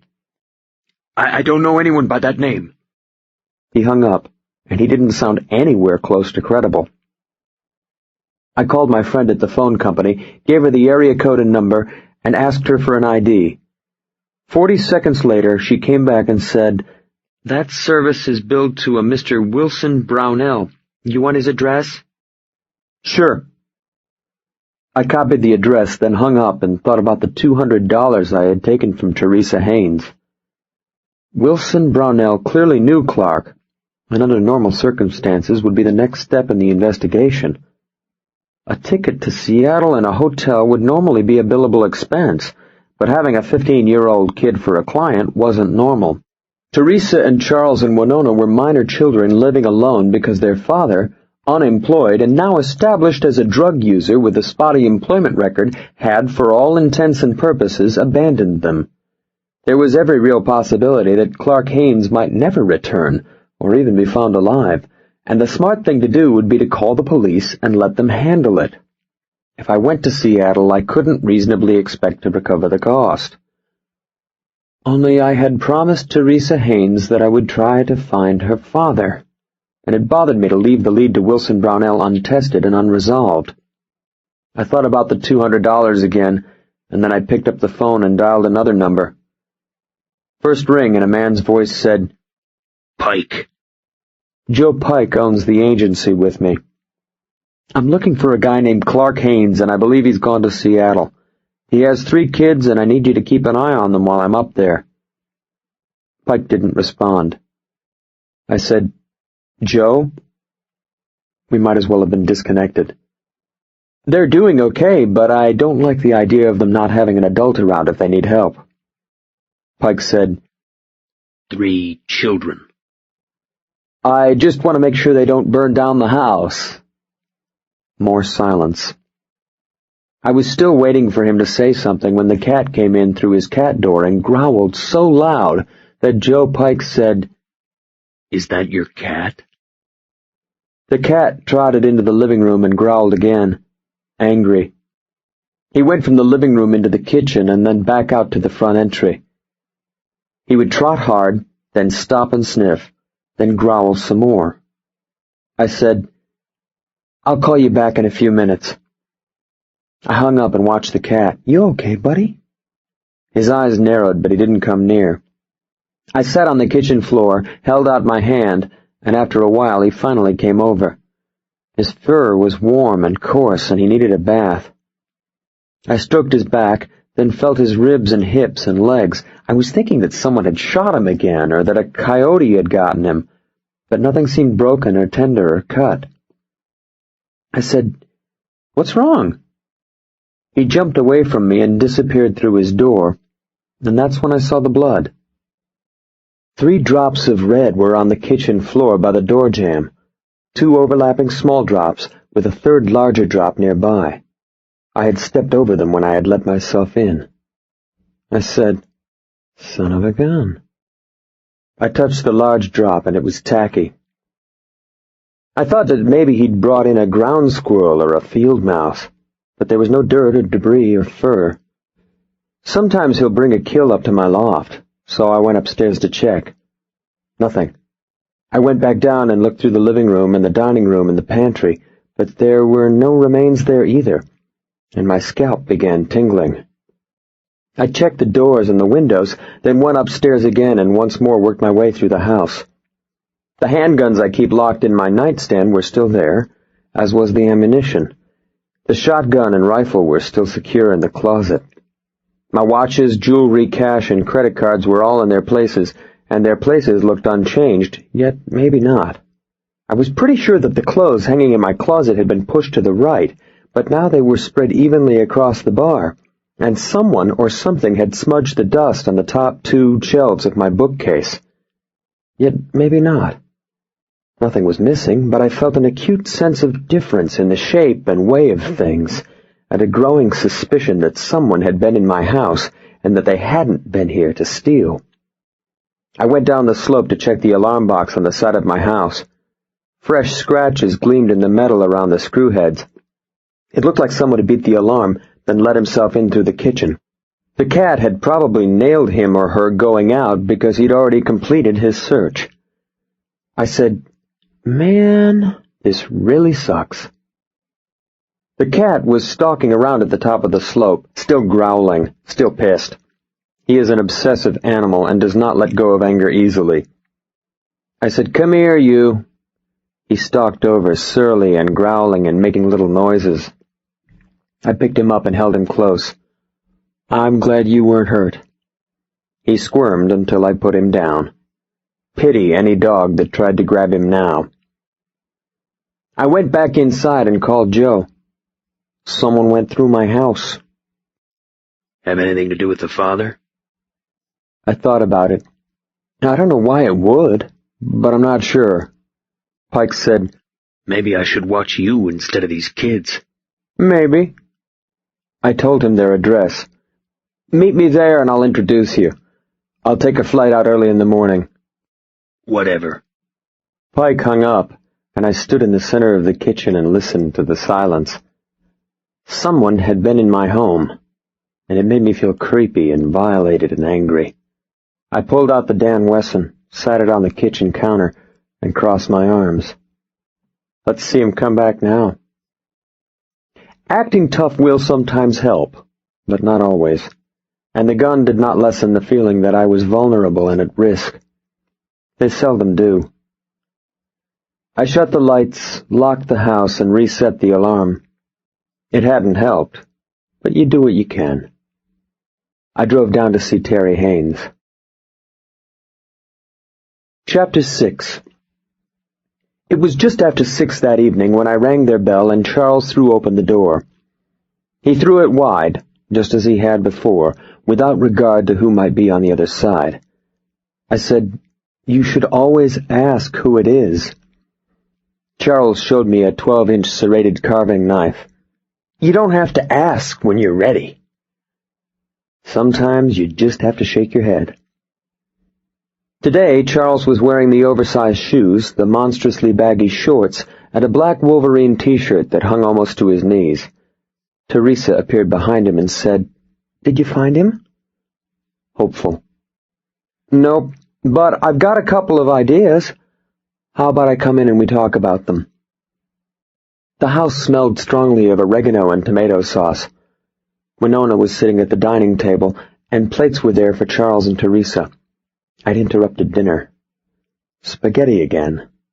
Maybe it was all Teresa knew how to make. "Smells great." Mr. Cheery. Teresa said, "We were just finished, but there's more if you'd like some." "Well, that's okay, but thanks. Let's just clear the table." "Sure." I wandered into the living room and sat on the couch. I had to move a library book to sit. Brennert's Her Pilgrim's Soul. Winona slid from her seat, placed her silverware onto her plate, then carried the plate and her glass into the kitchen. Teresa gathered her things too, and so did Charles. No one had to badger him. Everyone knew what to do, and everyone did their job as if it were part of a larger accepted pattern. They gathered their things and brought them into the kitchen, and then Teresa and Charles returned, Teresa picking up the placemats and Charles wiping off the table with a damp cloth. Like they had done it 1,000 times and would do it 1,000 more, and had accepted it as a natural part of their lives, a ritual.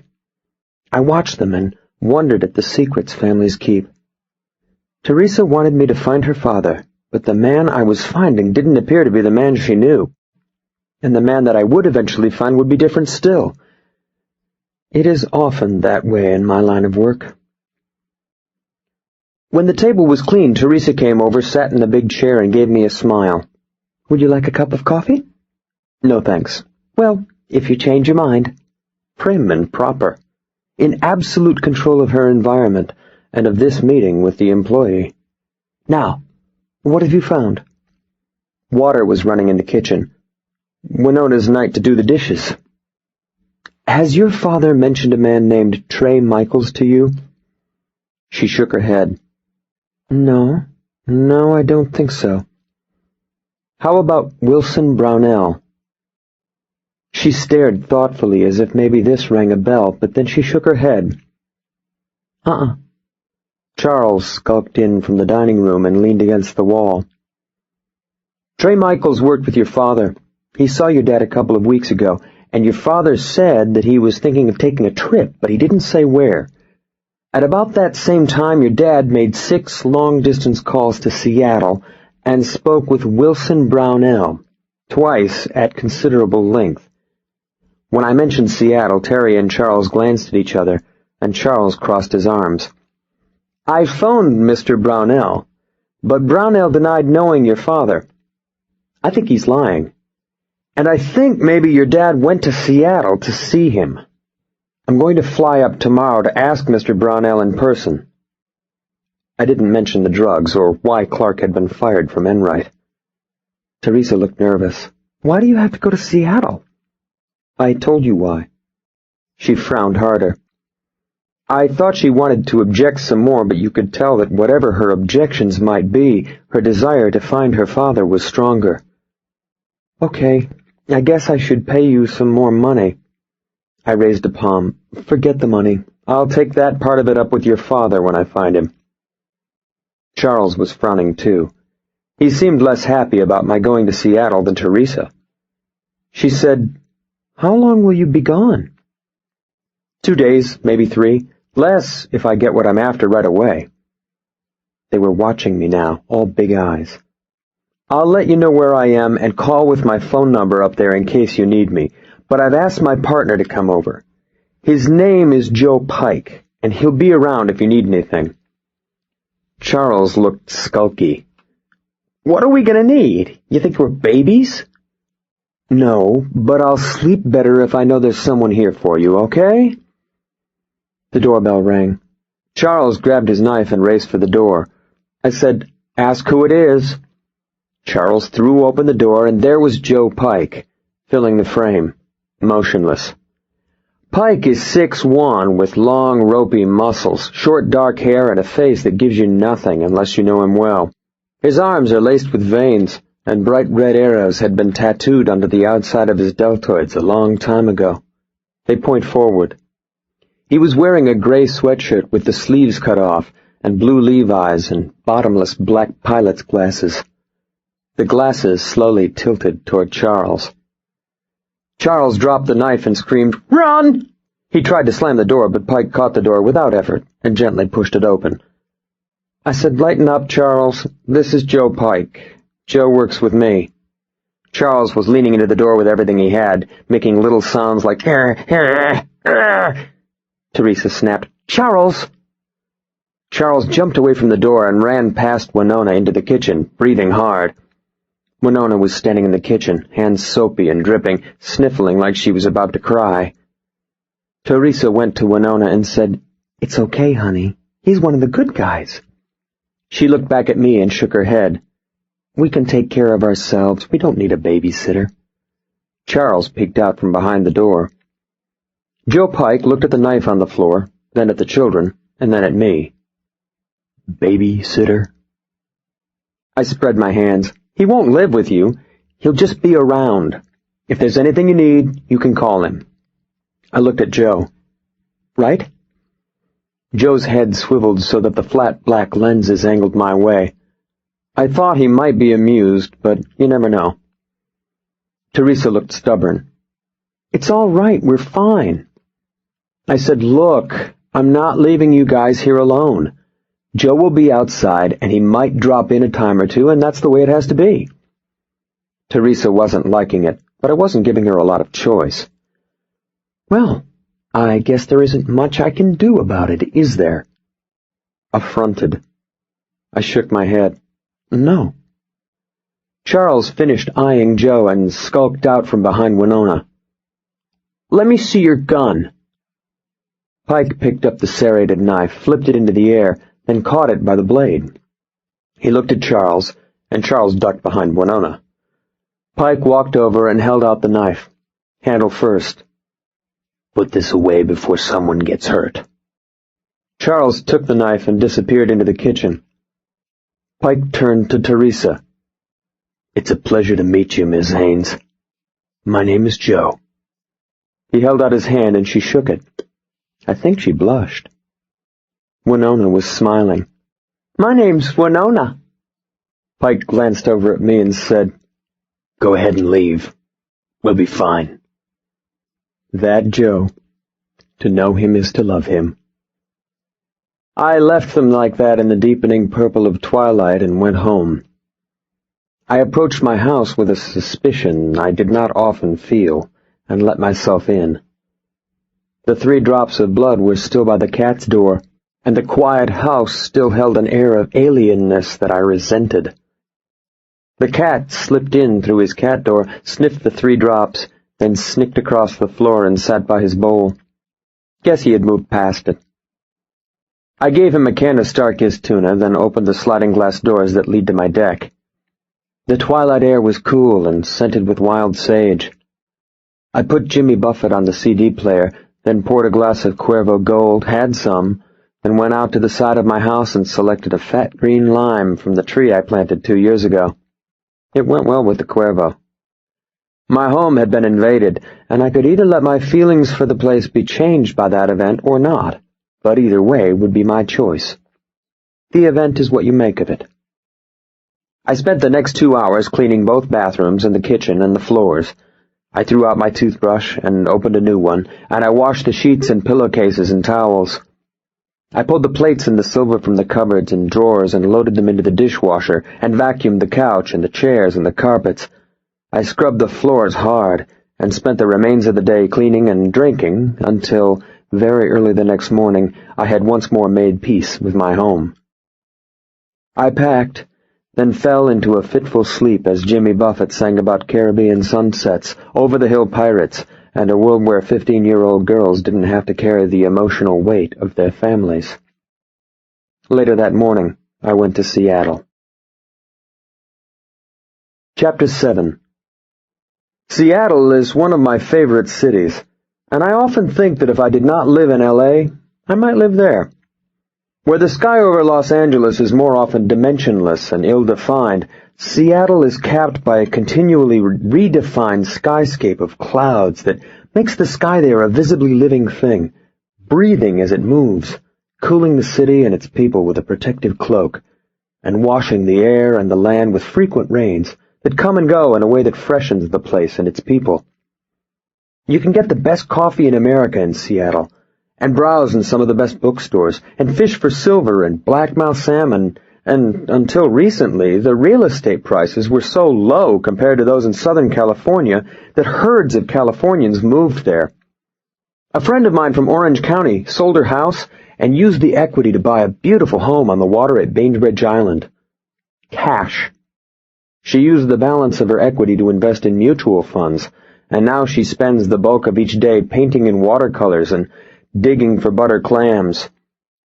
So many Californians did this that property values in the Seattle area went through the roof, and many native Seattleites could no longer afford to live in their own town. Whenever I visit, I say I'm from Oregon. I picked up a Ford Mustang and a street map from the SeaTac rental people, then followed Highway 509 north toward Elliott Bay and a seafood house I know that lies in the shadow of the Space Needle.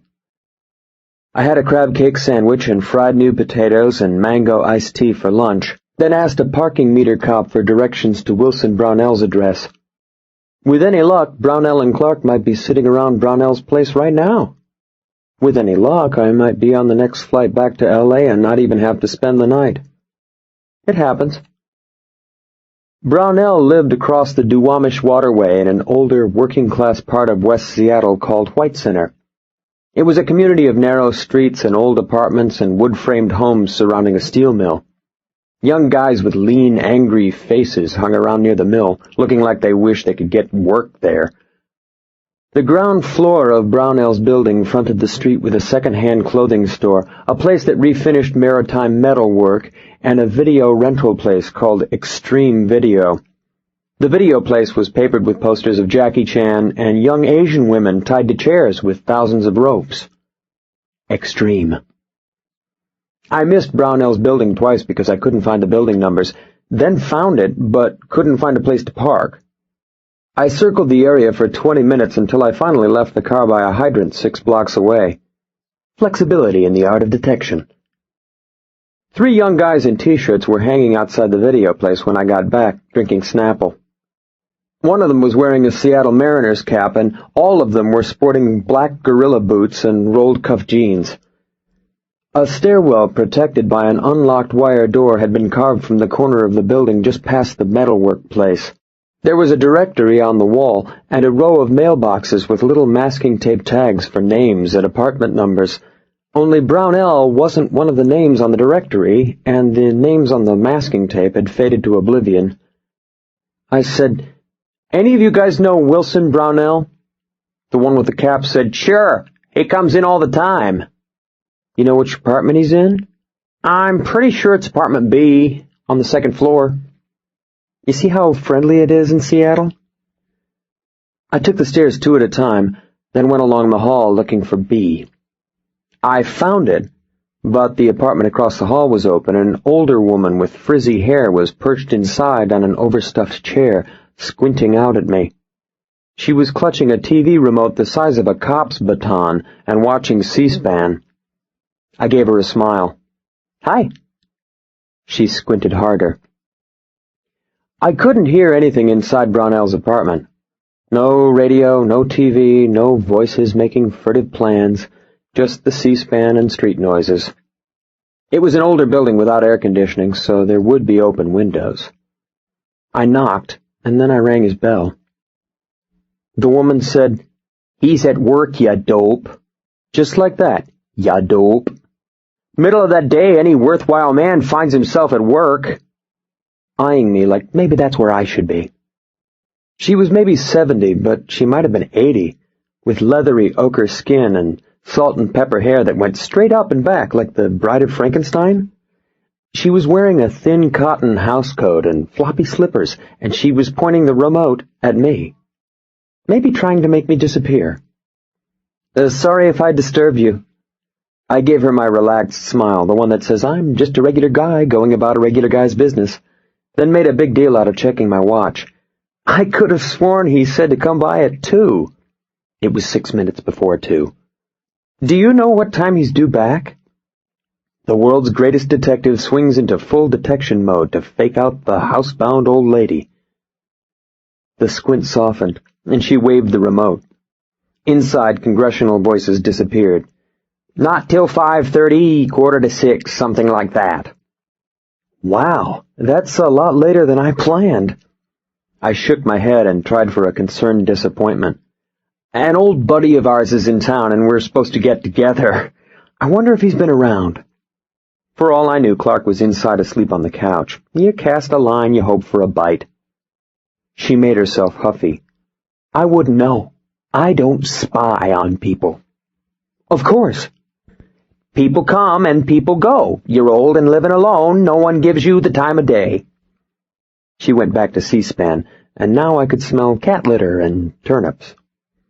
"Well, he's a little shorter than me, thinner, glasses, a hairline back to here." She turned up the sound and waved the remote. "People come, people go." I nodded. "Mr. Understanding. Mr. Of course I wouldn't expect you to remember." Then I slapped my head and made like I just realized that I was the world's biggest moron. "Jeez, he must have wanted me to meet him at work. I'll bet we're supposed to meet there, then go out. Of course." The world's greatest detective employs the relatable human failing technique in an effort to cultivate rapport. The woman frowned at her television, then muted the sound again. "What a bullshit story." "Excuse me?" Her face cracked into a thin, angry smile that said she was as sharp as a straight razor, and if a guy like me didn't watch out, she would hand back his head. "If there's something you want to know, just ask. You don't have to make up a bullshit story about old friends getting together. What a crock." I smiled again, but now the smile was saying, "Okay, you nailed me." "Sorry about that." Shown up by the Bride of Frankenstein. She made a little shrug like it wasn't a big thing. "You had to try. You just went too far with it. A guy making out as nice as you wouldn't be caught dead being friends with an asswipe like Will Brownell." I guess they didn't get along. "What's the real story?" "Brownell's friend owes me $600. She cackled and shook her head. "I might have known. Sooner or later it always gets down to money, doesn't it?" "Uh-huh." Everyone relates to greed. "How about the guy I described? Has he been around?" She made the shrug again, but it seemed sincere. "That's not much of a description, young man. Could be anyone." "Fair enough. Can you tell me where Brownell works?" "He works at some printing place." "New World Printing?" "Maybe." The other Seattle number that Clark had phoned. I said, "You won't tell Brownell that I was around, will you?" She turned back to the television. "What'd the son of a bitch ever do for me?" "Nope, I don't guess they got along." I went back down the stairs to the street and checked out the building. 2 of the kids were gone, but the kid in the mariner's cap was sitting in the doorway to the video store on a wooden stool, inspecting a car magazine. The C-SPAN lady's apartment was above the metalwork place at the front of the building, which meant Brownell's apartment was in the rear. I walked down to the end of the block, rounded the corner, then came up the service alley. A rickety fire escape ran up the back of the building to the roof like a metal spider web. I counted windows and visualized the location of the C-SPAN lady's apartment so that I would know which windows belonged to Brownell. There were a lot of windows. Potted plants nested around some of the windows, and drying clothes hung from the rails outside others, and a kid's tricycle rested on the fire escape outside still another. Figure that one. Brownell's windows looked closed. I used a dumpster to reach the fire escape ladder, chinned myself up to the rail, and let myself into Wilson Brownell's dining area. One should always lock one's windows, even in friendly cities like Seattle. Clark Haynes was not asleep on the couch.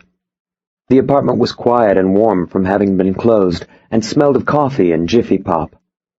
The dining area opened into a living room ahead of me and a kitchenette to my right.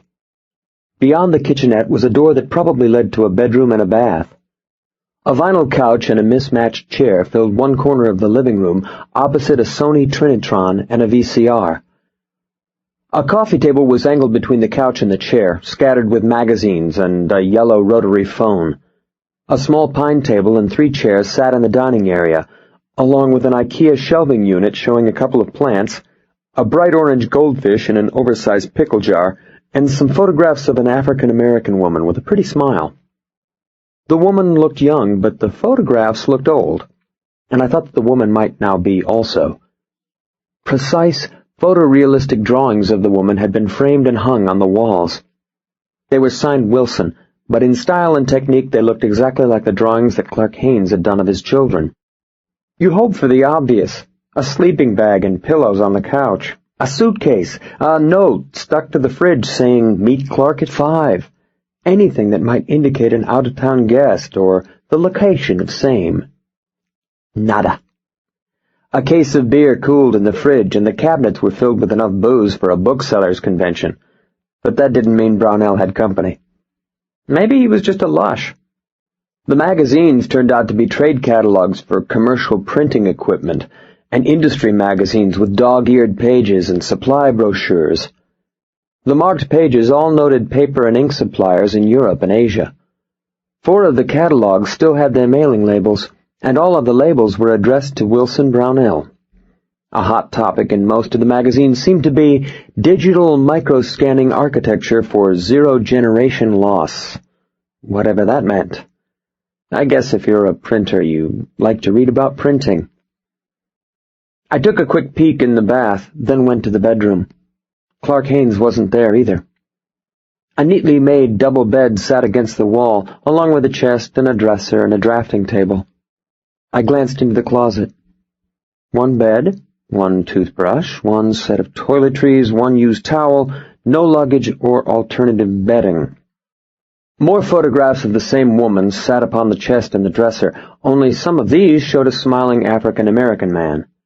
Wilson Brownell. An in-progress drawing was tacked down onto the drafting table, pen and ink, done with very fine lines, showing an almost photographic reproduction of the Seattle skyline. Wilson Brownell might be a lush, but he was also a gifted artist, and I wondered if it was he who had trained Clark. Maybe Clark had come up here for art lessons. I went through the nightstand and the chest, and was working through the dresser when I noticed a small Kodak snapshot wedged along the bottom edge of the dresser's mirror, half hidden behind yet more photographs of the woman. It was a color shot of 2 couples standing on a fishing pier, one of the couples Brownell and the woman, the other a much younger Caucasian couple. The Caucasian woman had dark wavy hair, pale skin, and glasses. She looked exactly like an older, adult version of Teresa Haynes. She was smiling at the camera and holding hands with a thin guy whose hairline was already starting to recede. I took down the picture and turned it over. On the back, someone had written, "Me and Edna, Clark and Rachel Hewitt, 1986. I looked at the picture again. The Caucasian woman had to be Teri's mother, and the man had to be Clark, only the name wasn't Haynes. It was Hewitt.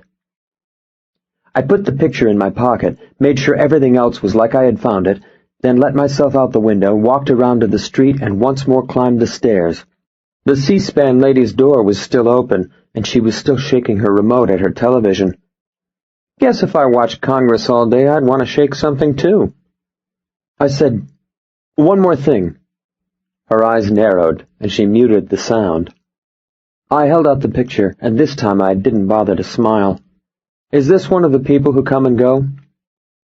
She looked at the picture, then she looked back at me. "He owe you money too?" "Everybody owes me money. I have a generous nature." She held out her hand and brushed her thumb across her fingers. "How about extending some of that generosity my way?" I gave her a crisp new 20. "He showed up a week ago Thursday, just about 8 days ago. Stayed a couple of days, then left. You should have heard all the carrying on." "What do you mean?" She made a sour face and waved the remote. Moaning and crying. I don't know what all was going on in there." She made a little shudder like she didn't want to know. "I ain't seen him since." "Appreciate the help." She turned back to the C-SPAN and made the 20 disappear. "Don't mention it." Sooner or later, it always gets down to money. Chapter 8. New World Printing was east of the Duwamish Waterway between Georgetown and Boeing Field, in a tract of older industrial buildings that were built when red bricks and ironwork were cheap. The front of the building contained a fancy glass entrance and a receptionist who would pick up her phone and tell Mr. Brownell that a Mr. Cole wanted to see him. Considering Mr. Brownell's uncooperative response when I phoned, it was likely that Brownell would, at worst, refuse to see me, or at best be warned of my approach and therefore prepared to stonewall. This was not good. I have found that if you can surprise people in their workplace, they are often concerned with avoiding an embarrassing scene, and you can jam them into cooperating. This is advanced detective work at its finest. I parked at the curb and walked around to the loading dock on the side of the building where a couple of guys were wrestling a dolly stacked with about 10,000 pounds of boxed paper into a 6-wheel truck. "You guys know where I can find Wilson Brownell?" One of the guys was younger, with a thick mustache and a hoop earring and a red bandana tied over his head like a skullcap. "Yeah." He pointed inside. "Down the aisle past the desk and through the swinging door. You'll see him." "Thanks." I followed an endless aisle, walking past shipping flats stacked with boxes of brochures and magazines and pamphlets. I picked up 2 boxes and carried them with what I hoped was a purposeful expression. Just another worker bee lugging paper through the hive. A balding guy with a pot belly and tiny mean eyes was sitting at the desk, talking to a younger guy with a prominent Adam's apple. The balding guy was thin in the arms and chest and neck, but his belly poked out beneath his belt line as if someone had slipped a bowling ball in his pants. He squinted at me the way people do when they're trying to remember who you are, but then I was past him and through the swinging door and into a cavernous room filled with whirring, ka-chunking, humming machines, and the men and women who operated them. A woman pushed a dolly past me, and I smiled. "Wilson Brownell?" She pointed, and I saw him across the room, standing at a large machine with 2 other people, one a kid in a Kurt Lives t-shirt, and the other a middle-aged guy in a suit. A large plate had been removed from the side of the machine, and you could see into its guts. Wilson Brownell was in his early 60s, and taller than he looked in the pictures at his home. He was dressed in khaki slacks and a simple plaid shirt, with short hair more gray than not, and black horn-rimmed glasses. Professorial. He was using a pen to point at something inside the machine. The guy in the suit was standing with his arms crossed, not liking what he heard. Brownell finally stopped pointing, and the suit walked away, still with crossed arms. Brownell said something to the younger guy, and the younger guy got down on the floor and began working his way into the machine. I walked over and said, "Mr. Brownell?" "Yes?" Brownell looked at me with damp hazel eyes. You could smell the booze on him, faint and far away. It was probably always with him. I positioned myself with my back to the kid so that whatever I said only Wilson Brownell would hear. "My name is Elvis Cole. I've phoned you twice trying to find a man named Clark Haynes." Brownell shook his head. "I don't know anyone by that name." "How about Clark Hewitt?" Brownell glanced at the kid, then wet his lips. "You're not supposed to be here." He looked past me. "Did they let you in?" Come on, Mr. Brownell, I know that Clark phoned you 6 times from Los Angeles because I've seen his phone record. I know that he's been at your apartment. He wasn't just stonewalling, he was scared. I'm not here to make trouble for you or for Clark. He walked out on his kids 11 days ago and they need him. If he isn't coming home, someone has to deal with that. Elvis Cole, detective for the 90s, the detective who can feel your pain. I don't know anything. I don't know what you're talking about. He shook his head and the booze smell came stronger. I said, Jesus Christ, those kids are alone. All I want to do is find out if Clark's coming home. You'd think I wanted to kill the guy. He held up both hands, palms toward me, shaking his head some more. I said, this isn't an earthshaker, Wilson. Either I'm going to find Clark, or I'm going to turn his kids over to social services, and they're going to take custody away from him. You see what I'm saying here? I wanted to smack him. I wanted to grab him by the ears and shake him. Clark is going to lose his kids unless he talks to me, and you're going to be part of it.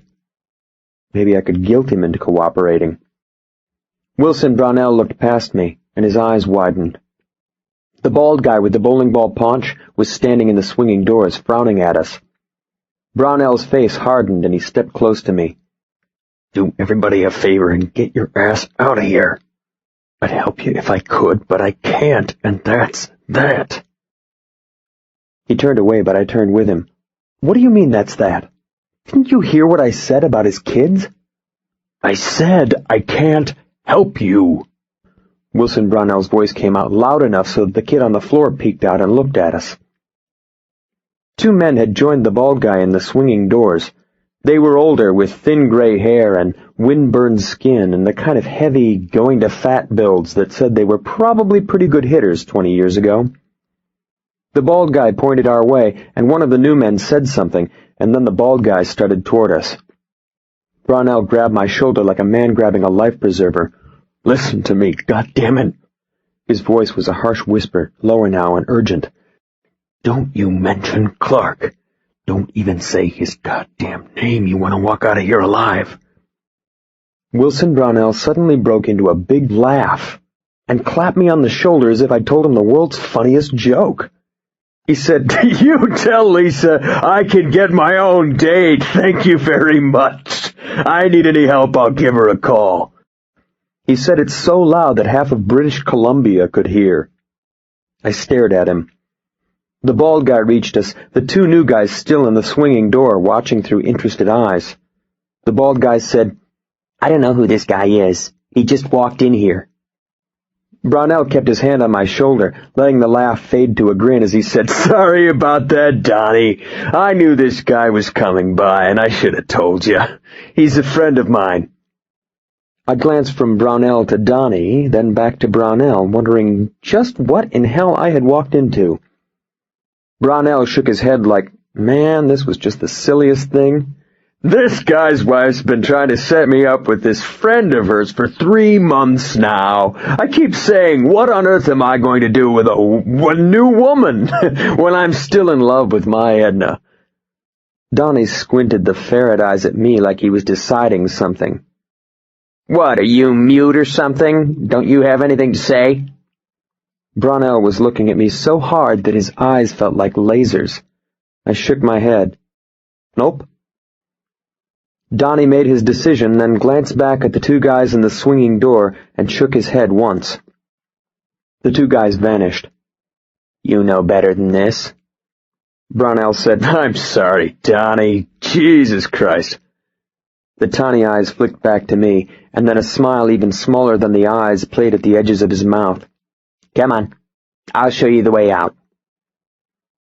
I followed the bald guy out, got into my car, and drove to a Seattle's Best Coffee, where I bought a double tall, non-fat, no-whip mochaccino, and sat there feeling confused, a more or less natural state.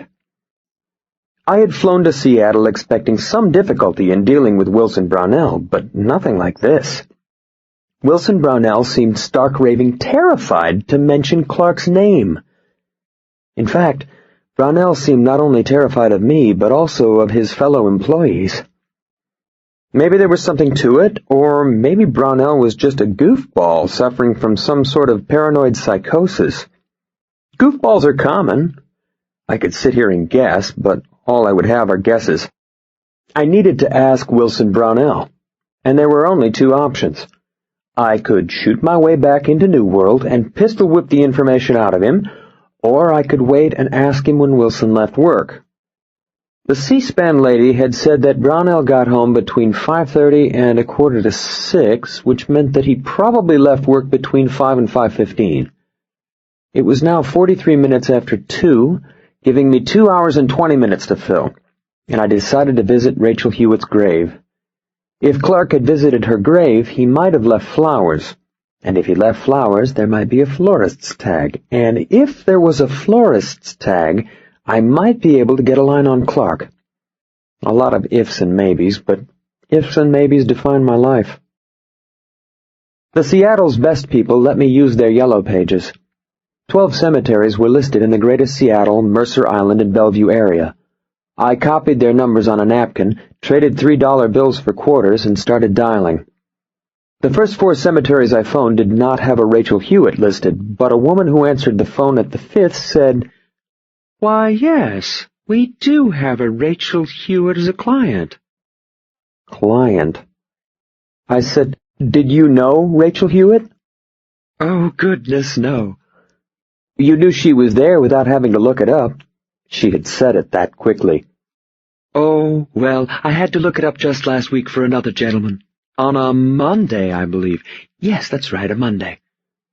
"Over the phone or in person?" "Oh, he was here." I described Clark. "Did he look like that?" "Oh, no, nothing like that. This gentleman was tall and blond with short hair." I got directions, hung up, and 18 minutes later I pulled through the gate onto the grounds of the Rest Haven Views Cemetery and parked at the office. The woman I'd spoken with was older and sweet, and named Mrs. Lawrence. She showed me a large plot map of the grounds and directed me to Rachel Hewitt's gravesite. I said, "The man last Monday, do you know who he was?" "Oh, a friend or relative, I imagine, like you." Like me. Rachel Hewitt had been laid to rest on the side of a grassy knoll near the western edge of the cemetery, with a clear and pleasant view of Lake Washington. I left my car in the shade from a sycamore tree and walked north, counting headstones. Rachel Hewitt's was the 5th headstone in, but the headstone was bare. Guess Clark hadn't been out, or if he had, he'd skipped the flowers. I said, "Well, damn." No flowers meant no lead. 3 cars were parked below me, and I could see people trudging among the graves, some sitting on the grass, some standing, one older gentleman in a lawn chair he'd brought, visiting old friends or loved ones. Above me, twin mausoleums stood on the crest of the hill with what would be sweeping views of the lake. Trees stood sentry around the mausoleums, lending shade, and a couple of cars were parked among the trees, one a faded tan pickup, the other a black Lexus. Someone was sitting in the Lexus, but they were so far away I couldn't see them clearly. Something flashed, and I thought they must be looking through field glasses, admiring the view, no doubt, enjoying another fine day with the dead. I brushed at the headstone and took out the photograph that I'd taken from Wilson Brownell's apartment, and again thought how very much Teri looked like her mother. I put the picture away and stared at Lake Washington and tried not to feel sour. No mean feat when you've spent your own money to fly 1,000 miles to stand clueless beside a woman's grave. I was still confident that I could find Clark, but the odds that I could do it within a reasonable amount of time were diminishing, and I would need to do something about the kids. Of course, even if I found Clark, I was thinking that I might still have to call social services. Clark wasn't shaping up as the world's finest dad. Rachel might not like it, but there you go. Maybe she should have done a better job of selecting their father. I left the cemetery and drove south along the lake. It was a lovely afternoon, and the lake was flat.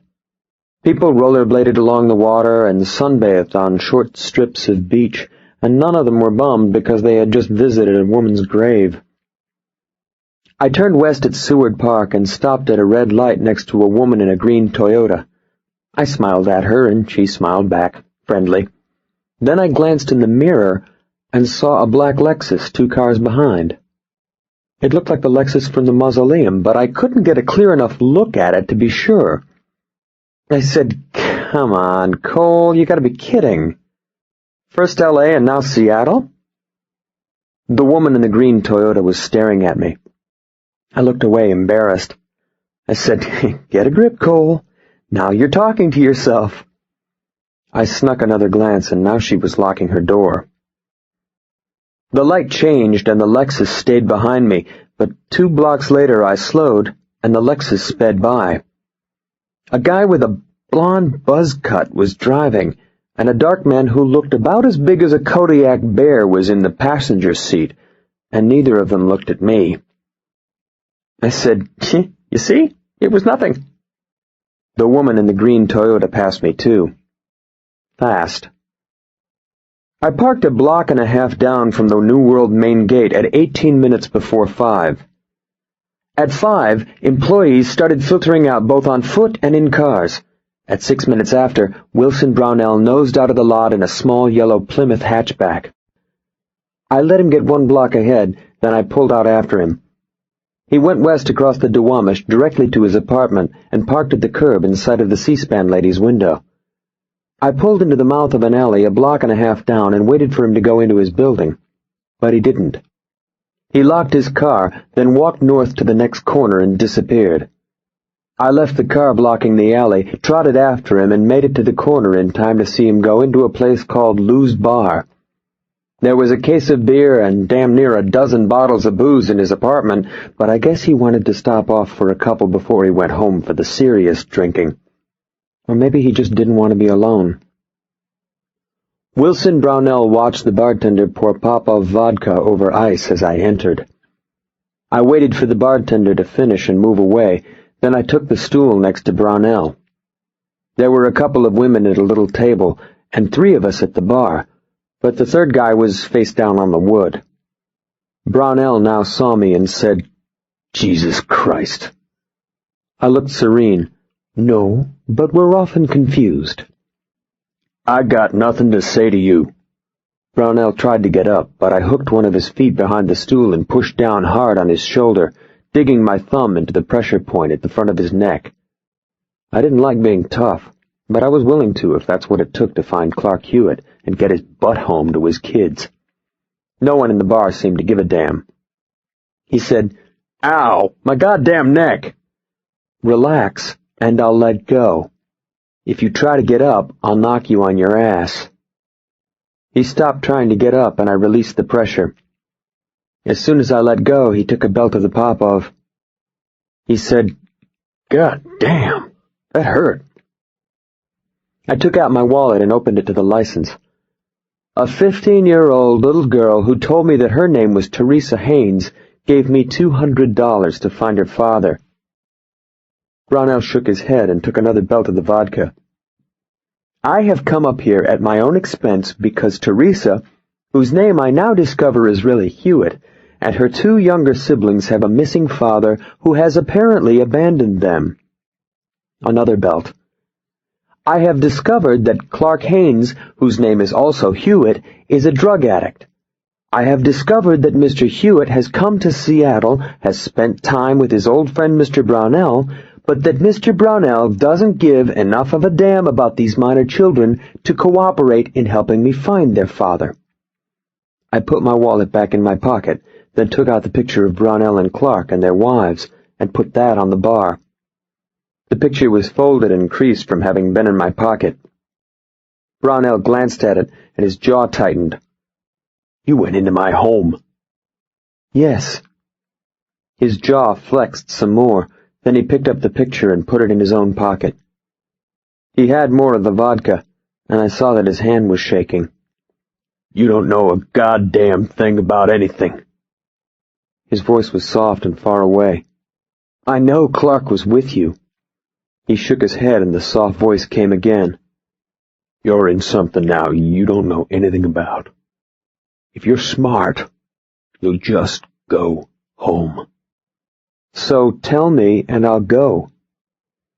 He shook his head again and tried to lift the Popov, but his hand was shaking too badly. I didn't think it was shaking from the booze. "I can't help you, and I got nothing to tell you." He blinked hard, almost as if he were blinking back tears. "I love Clark, you see, but there ain't nothing I can do. I don't know where he went, and you shouldn't be asking about him. I'm sorry about his children, but there ain't nothing I can do about that. Not one goddamn thing." Brownell's hand shook so badly that the Popov splashed out the glass. "Jesus Christ, Brownell! What in hell's got you so scared?" The bar door opened and the blond guy from the Lexus came in. He was maybe 6'2", with hard shoulders and sharp features and ice-blue eyes that looked at you without blinking. He stepped out of the door to make room for his friend, and the friend needed all the room he could get. He was a huge man, maybe 6'5", with great sloping shoulders, an enormous protruding gut, and the kind of waddle serious powerlifters get. The buzzcut was wearing a blue sport coat over a yellow T-shirt and jeans, but his friend was decked out in a truly bad Islander shirt, baggy shorts, and high-top Keds. The big guy had a great dopey grin on his face, and he was slurping a yellow sucker. The buzzcut said, "Willie." Wilson Brownell said, "Oh, holy shit." He knocked over his stool as he lurched from the bar, then hurried through a door at the rear of the bar. Gone. The bartender didn't look. The women didn't look. The guy sleeping on the bar stayed down. The buzzcut and his friend came over. "You are coming with us." The buzzcut spoke the words with a careful, starched pronunciation that made me think of Arnold Schwarzenegger, only the accent was Russian. Says who? I can slay him with these comebacks. The weightlifter reached under his shirt and came out with the SIG automatic. "Just come or we'll shoot you." He said it in a normal speaking voice, as if he didn't give a damn who heard. Another Russian. I said, "Have you guys been following me from Los Angeles?" The weightlifter shoved me, and it felt like getting blindsided by a backhoe. "Shut up! Walk!" I shut up. I walked. Maybe Wilson Brownell was right. Maybe I was in something deeper than I realized, and now it was too late to get out. Isn't hindsight wonderful? Chapter 9. The buzzcut held the door as the lifter walked me out, then followed behind us. The big guy let the gun dangle along his leg, but made no effort to hide it. A woman with 2 kids came out of a bakery across the street, saw the gun, then grabbed her kids and stumbled back into the bakery. I said, "Don't you guys know it's illegal to walk around with that thing?" The big guy said, "This is America. In America you can do what you want." I'd put it away if I were you. The cops will be here in seconds. Maybe I could scare him into letting me go. He made a little gesture with the gun, as if it were the gun shrugging, not him. "Let them come." Guess not. "Who are you guys?" The buzzcut shook his head. "Nobody." "Where are we going?" "To the car." Everybody's a comedian. The black Lexus was parked by a fire hydrant at the end of the block. This morning I was boarding a jet to fly to Seattle to find the missing father of 3 children in what should have been a no-big-deal job, and now I was being taken for a ride by 2 unknown Russian maniacs. I was willing to walk with these guys, but I did not want to get into the car. There are 2 crime scenes at every kidnapping. The first crime scene is where they snatch you.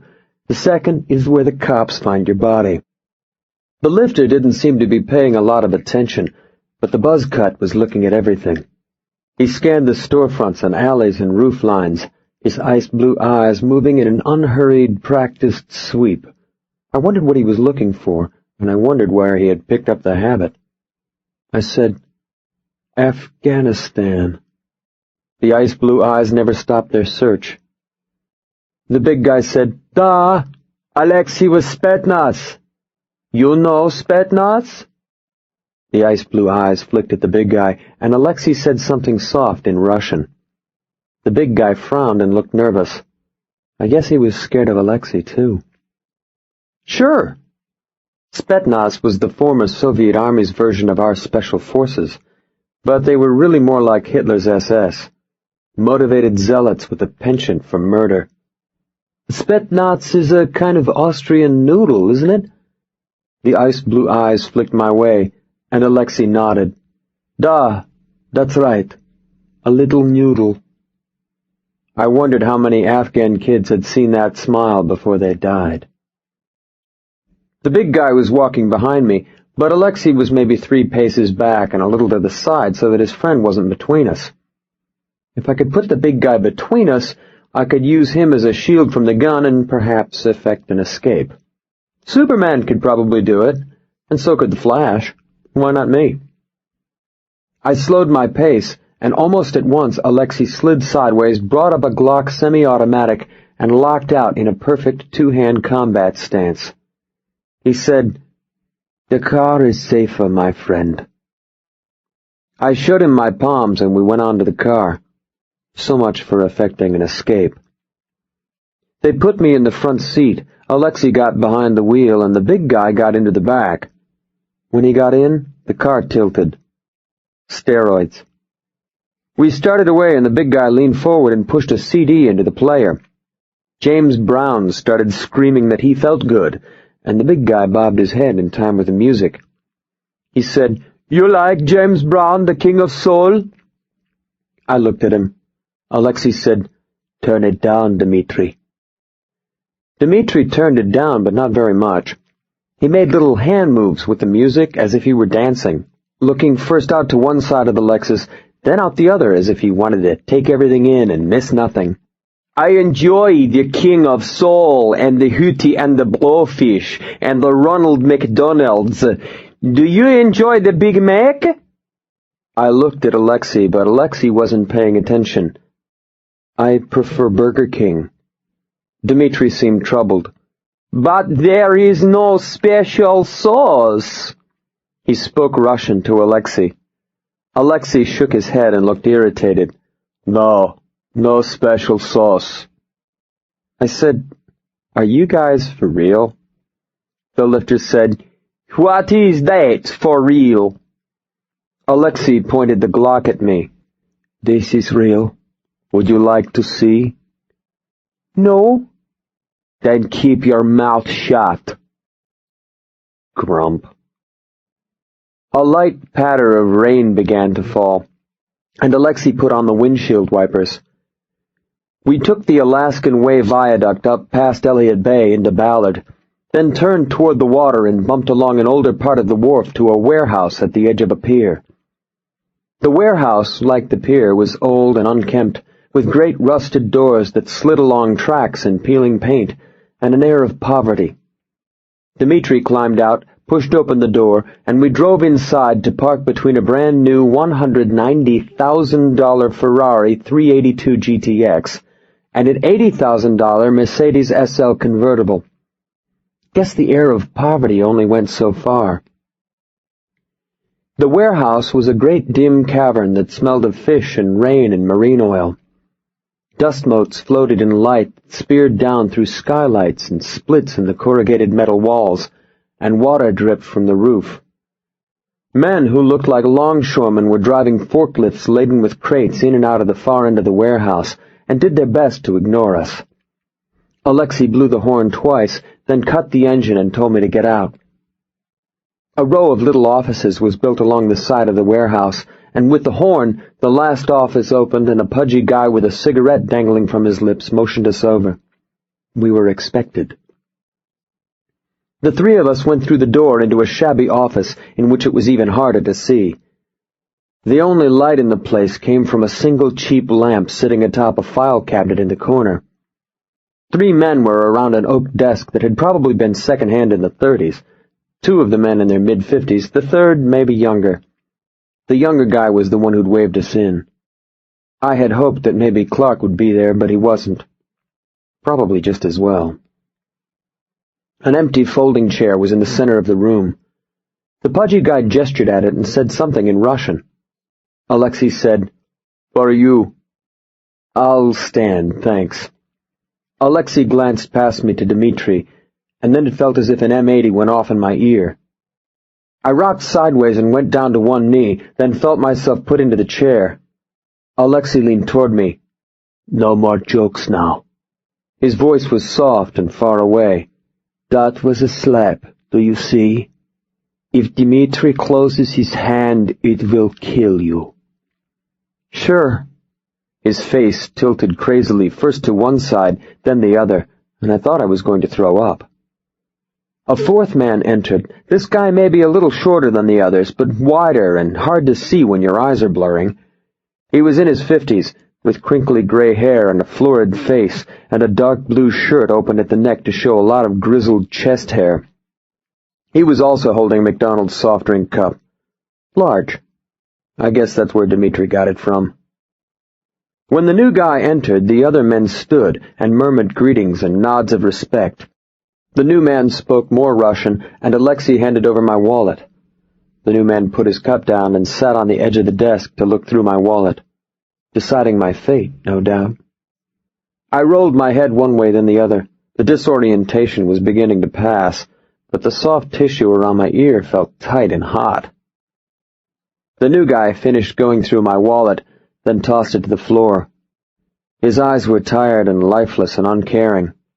Just what you want to see when you're being held in a chair by a 400-pound Russian with steel fingers. The new man said, "I am Andrei Markov." "All right." He spoke pretty good English. "Where is Clark Hewitt?" It hung like a chime tone in an empty room. All of this was about Clark. "I don't know." Markov nodded, and the steel fingers tightened into my shoulders like pliers. Alexei backhanded me with the Glock, and a starburst of pain erupted from my other ears. Some days suck. Some days you shouldn't even get out of bed. I said, "Who is Clark Hewitt, and why is he so important?" Markov said, "Tell me where he is, or I will kill you." "I don't know." My ears were ringing and my eyes watered. I shook my head to stop the ringing, but the shaking made it worse. Another nod, and this time Alexei hammered back the Glock and pressed it hard into my neck. Dmitri stepped back to get clear of the splatter. I said, "I've never seen Clark Hewitt, and I don't know where he is. I don't know anything about him." Markov said something to Alexei, and Alexei answered in more Russian. Markov said, "Do not lie. You were asking about him. You were at his wife's grave." "His name came up in something I'm working on, so I came up here to find out about him." "What thing?" "I'm trying to find a drug importer from San Francisco. Before he disappeared, he said he was going to buy some dope in Seattle off a connection named Clark Hewitt. I came up here to find out." Good lying is an art. Markov stared at me some more, thinking about what I had said, trying to decide whether or not he believed me and how far to take this if he didn't. The Glock hovered like a living thing 3 inches from my left ear. I thought that I might be able to block it away and drive up into Dmitri, and if I was lucky, I might be able to live another 10 seconds. Maybe 20. Far away a dog barked, deep and throaty and coming closer. I said, "I don't know, Hewitt. I don't know you guys. What in hell is going on here?" The phone rang, and the man to Markov's right answered it and listened without speaking. He put down the phone and said something, and Markov's steady eyes wavered. Something was happening out in the warehouse. The dogs sounded closer now, and men were moving, and there were voices. Markov moved the finger again and murmured more Russian. The Glock disappeared, and Alexei stepped away, and the barking came to the door. A guy in a suit stepped inside, holding out a federal badge, and announced, "Federal Marshal." He was a tall guy, and the suit fit well. He glanced at me, then came over and jabbed a finger into Dmitri's chest. "Step back, fatso." Dmitri squinted at Markov, and Markov nodded. Dmitri stepped back. The guy in the suit looked at me. You okay? Do I look okay? We'll get you some ice. He turned back to Markov. My name is Special Agent Reed Jasper, United States Federal Marshal. The men behind me are with the United States Customs. They have some paperwork they'd like to discuss with you. A powerfully built guy wearing an assault suit and a Browning 9mm was outside the door with the dog, and the dog was straining to get into the room. It was a big muscular mix, maybe Shepherd and Akita, and it looked like it wanted to bite. Behind him, other men were moving through the warehouse.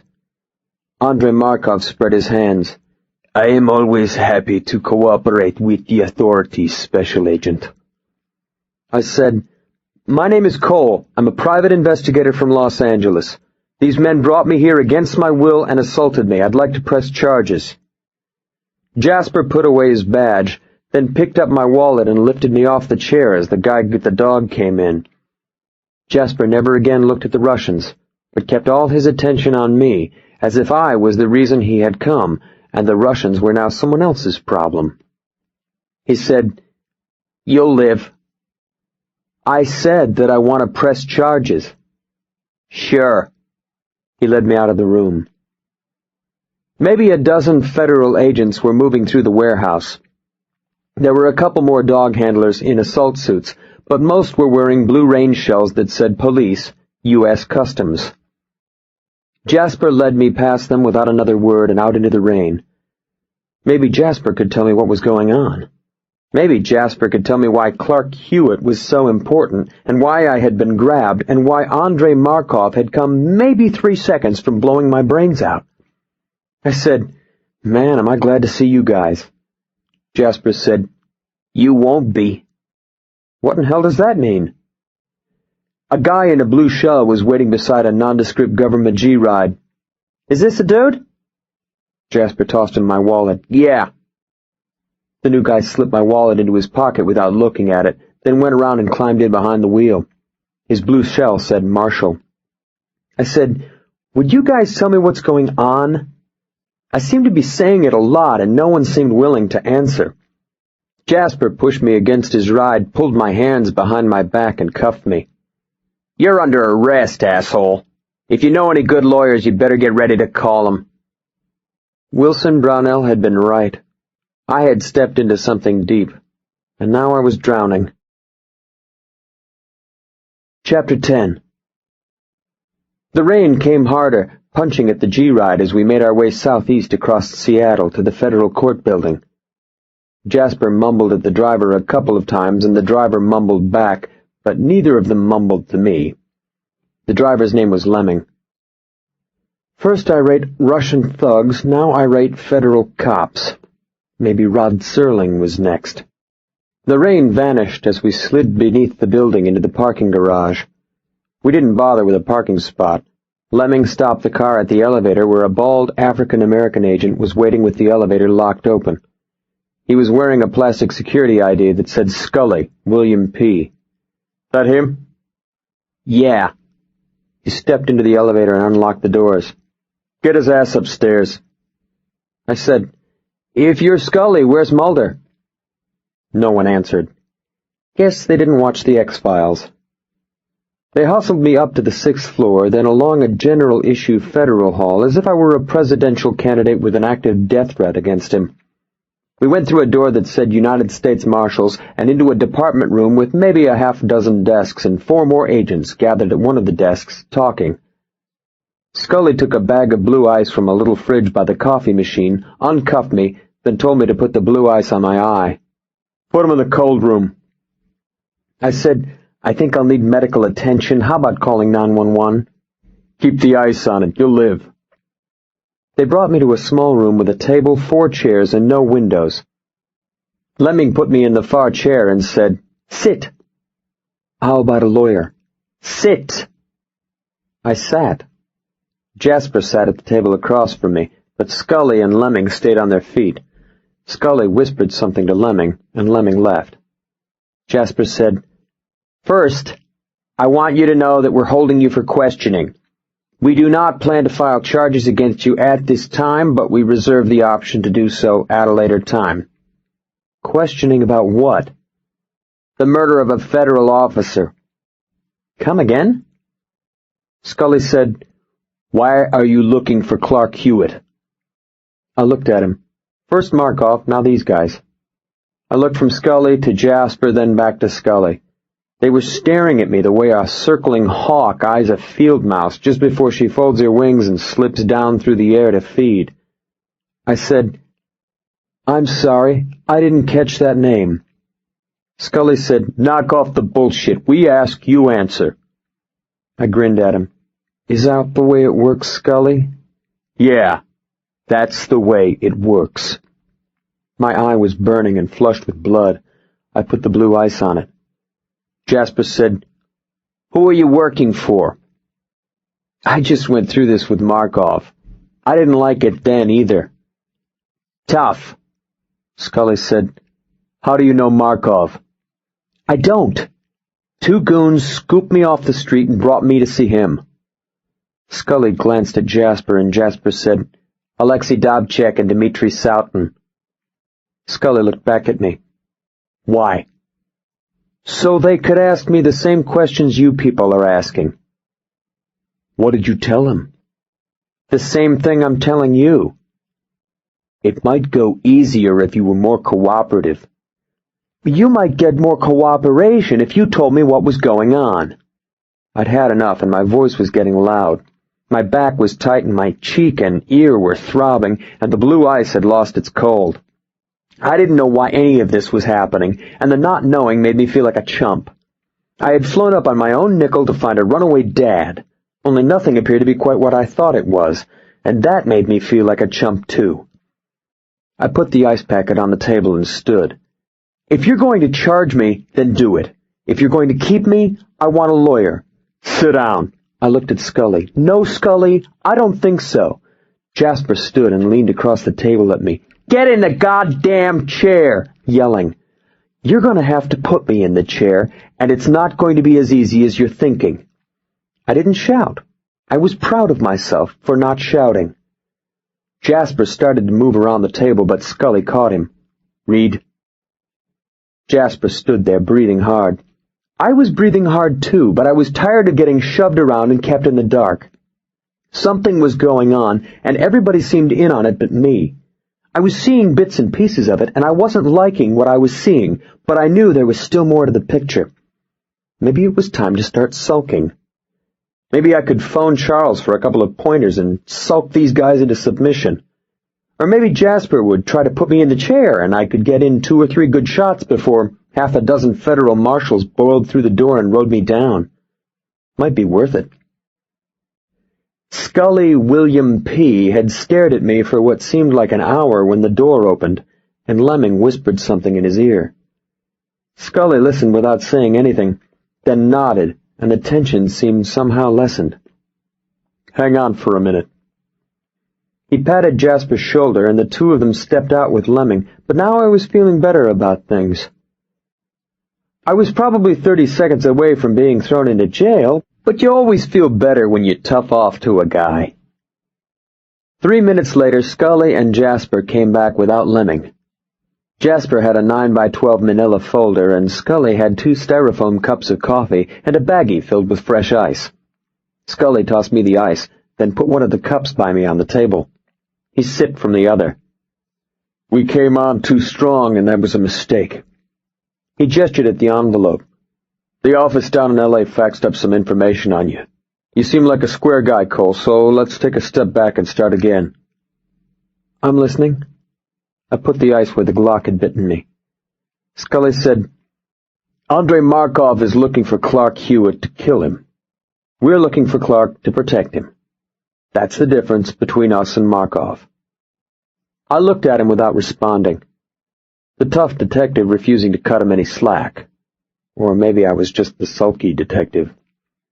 "Don't tell me. Clark Hewitt used to be involved with Markov, but he turned state's evidence, and now he's in witness protection." Jasper smiled, but there wasn't a lot of humor in it. "What else do you know?" "I don't know any of it, Jasper, but I'm a hell of a guesser. Markov wants Hewitt, and so do you. You aren't the cops or the Treasury or the FBI. You guys are U.S. Marshals, and the Marshals oversee the Federal Witness Protection Program. I moved the ice to my ear and leaned back. And since you guys don't seem to know Clark's location, that means you've lost him. Reed Jasper frowned. We didn't lose him, goddammit, he left. You don't have to stay in the program once you're in. You can leave any damn time you want. Scully said, Did Markov have any idea as to Clark's location or current identity? Nope. That's what he wanted from me. How'd he pick you up? They had someone on Rachel Hewitt's grave. Scully whistled. Jesus Christ. 3 years and they're still on that place. He shook his head. When that Russian swears an oath, he means it. I said, Who's Markov? Jasper said, Markov is a big mocker in the Ukrainian mob. He came over here a few years ago with his brother, Vasily. Vasily was the boss. They set up shop and began expanding the business, and one of these new ventures was printing counterfeit dollars to ship back home and sell on the Ukrainian black market. I nodded. Clark the printer. Clark the artist. Clark was a counterfeiter. Scully said, Yeah. So what happened between Clark and Markov? Vasily thought Clark was skimming his print and laying it off on a couple of locals. Clark got word that Vasily was planning to bump him and came to us for help. He turned state's evidence to buy into the program. Didn't have a lot of choice. The Markovs never made a threat they didn't carry out. Was Clark skimming? Jasper shrugged. Who knows? Because of Clark, Vasily's doing 12 to 20 on Mercer Island, and Andre swore he'd spend the rest of his life hunting down Clark and his family. And that's what he's doing. It's been 3 years, and he's still got people on it. Now you show up, and he sees you as a lead back to Clark. Great. I said, If Clark went into the program, how come you guys lost track of him? Jasper stared at me for a time, then wet his lips and looked away. Scully made a little mouth move as if his lips had gone dry. The night we brought Clark in, things went bad. Middle of the night, raining, we were going to put him and his kids into a safe house, then begin the relocation. We told him not to worry. We told him it was safe. I was watching him. Only it wasn't safe. Jasper's eyes narrowed and he looked back at me. Somehow, Markov's people found out. We had everything in the truck. We were 5 minutes from driving away and they surprised us. He stopped and stared past me some more, and I wondered if he wasn't reliving that night. My partner was a guy named Dan Peterson. He was killed. Scully said, Go get some water, Reed. Jasper shook his head. I said, You couldn't get Markov for the shooting. Jasper sucked a breath, then focused on me. Peterson ordered me to get Clark and those kids out of the kill zone, and that's what I did. He stayed. I didn't see it, and I still don't know for sure what happened. SPD moved in on our call. They found Danny inside. He'd been shot in the backyard, and then dragged himself in. He shook his head again. We never had a name or a face, but we know it was Markov. He shook his head some more. Everything went wrong that night. It shouldn't have happened. Scully said, We finished the relocation, but Clark never trusted us after that. He changed his name as soon as they got to the relocation city, and the whole family disappeared. He shrugged yet again. That's his choice, of course. You don't have to stay in the program. Jasper made a little wave, then suddenly sat straighter, folding his feelings and putting them away. Every cop I've ever known could do that when he or she had to. And now you show up, asking about Clark Hewitt. Scully nodded. A guy from Los Angeles. I stared at Reed Jasper, and then at William P. Scully, and then I thought about Teri and Charles and Winona, waiting for Clark to come home. I wondered how much of this they knew, and I thought they must know some of it. Probably why they weren't thrilled about my coming to Seattle. I thought how terribly afraid they must be of losing him to risk bringing me into their affairs. I thought about what it must have been like for them 3 years ago, and what it must be like to live a life defined by secrets and lies. Secrets never stay secret, do they? Not even when you want them to. Not even when lives are at stake. I looked Scully squarely in the eyes and spread my hands. I don't know where Clark is, or his kids, or anything about him. Jasper stared at me, and you could see he didn't believe me. Neither did Scully.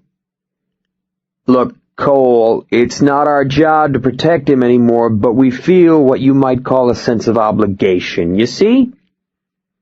I smiled my best relaxed grin and said, Man, this has got to be one of the world's biggest screw-ups. I told him the exact same story I'd told Andrei Markov. I came here looking for a drug connection named Clark Hewitt. I was just following a name, and the name's the same, but my guy doesn't have anything to do with the Russians or counterfeiting or any of this other stuff. I let the grin widen like I was enjoying the enormous coincidence of it all. All of this is news to me. Scully nodded, but you could tell he didn't believe me. Who are you working for? You know I'm not going to tell you. The card says confidential. This is important, Cole. Clark is in grave danger. So are those kids. I spread my hands. They had been in grave danger 3 years ago, too. Scully said, I think you know something. I'm thinking maybe Clark left some footsteps in L.A., and if I'm thinking it, Markov might be thinking it too. I spread my hands again. I'd help you if I could. Special Agent Reed Jasper stared at me with empty eyes, then nodded and stood. You could tell he didn't believe me, but there wasn't anything he could do about it. Sure. Can I go? Scully opened the door. Get the hell out of here. It was 22 minutes after 11 that night when I walked out of the federal courthouse into a hard, steady rain. The rain, like the air, was warm, and now felt oppressive rather than cleansing. But maybe that was me. The world had changed. It often does, I've found. Yet the changes are still surprising, and more often than not, frightening. You have to adjust. I had come to Seattle to find a man named Clark Haynes, and in a way I had, though that no longer seemed to matter. What mattered was those kids, alone in a house with a Russian mobster wanting them dead. Chapter 11. My left cheek was tight and discolored the next morning where Alexei Dobchik hit me. I had been up most of the night trying to keep ice on my cheek, but the ice had been too little too late, and I felt grumpy and discouraged, though not very much of it had to do with the ice. I packed my things, brought the rental car back to SeaTac, and boarded the plane. Grumpy. A sandy-haired flight attendant in her early 30s clucked sympathetically and said, "Rough week?" I grumped. She put her fists on her hips. "Pouting won't help." These flight attendants are something. I settled in beside an overweight man with very short hair and glasses so thick that his eyes looked to be the size of BBs. He smiled, but I didn't look back. Tough. I crossed my arms, frowned real hard, and thought about Teri and Winona and Charles as we lifted up through the northwest cloud layer into a brilliant, clear sunshine that stretched from southern Washington to the tip of the Baja Peninsula and the Sea of Cortez. Maybe it would help if I stuck out my lower lip. I had flown to Seattle to find an ordinary missing father, and instead had found that Clark Haynes was really Clark Hewitt, and that Clark Hewitt, along with being a drug addict, was a criminal, a former participant in the federal witness protection program, and was actively being sought by both the Russian mob and various federal law enforcement agencies. These are not good things to discover, and were even less good when one considered that if the mobsters were after Clark, they would also be after his children. For all I knew, Clark Hewitt was dead and would never return, or if he wasn't dead, perhaps had no interest in returning. I had thought that maybe I could get his kids into foster care without revealing their true identities, but this somehow seemed to leave them more vulnerable and exposed. The obvious solution was to bring them to the police, identify them by their original names, and allow Jasper and Scully to see to their well-being. Charles and Winona and Teri would still end up in foster care. Only an awful lot of people would know who and where they were, and the more people who knew, the greater the possibility that word would get back to the Markovs. This was yet another problem, and all these problems were making me grumpier still.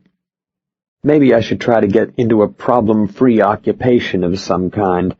Hunting lions, maybe, or raising the Titanic. The flight attendant stood over me. "Are we feeling any better yet?"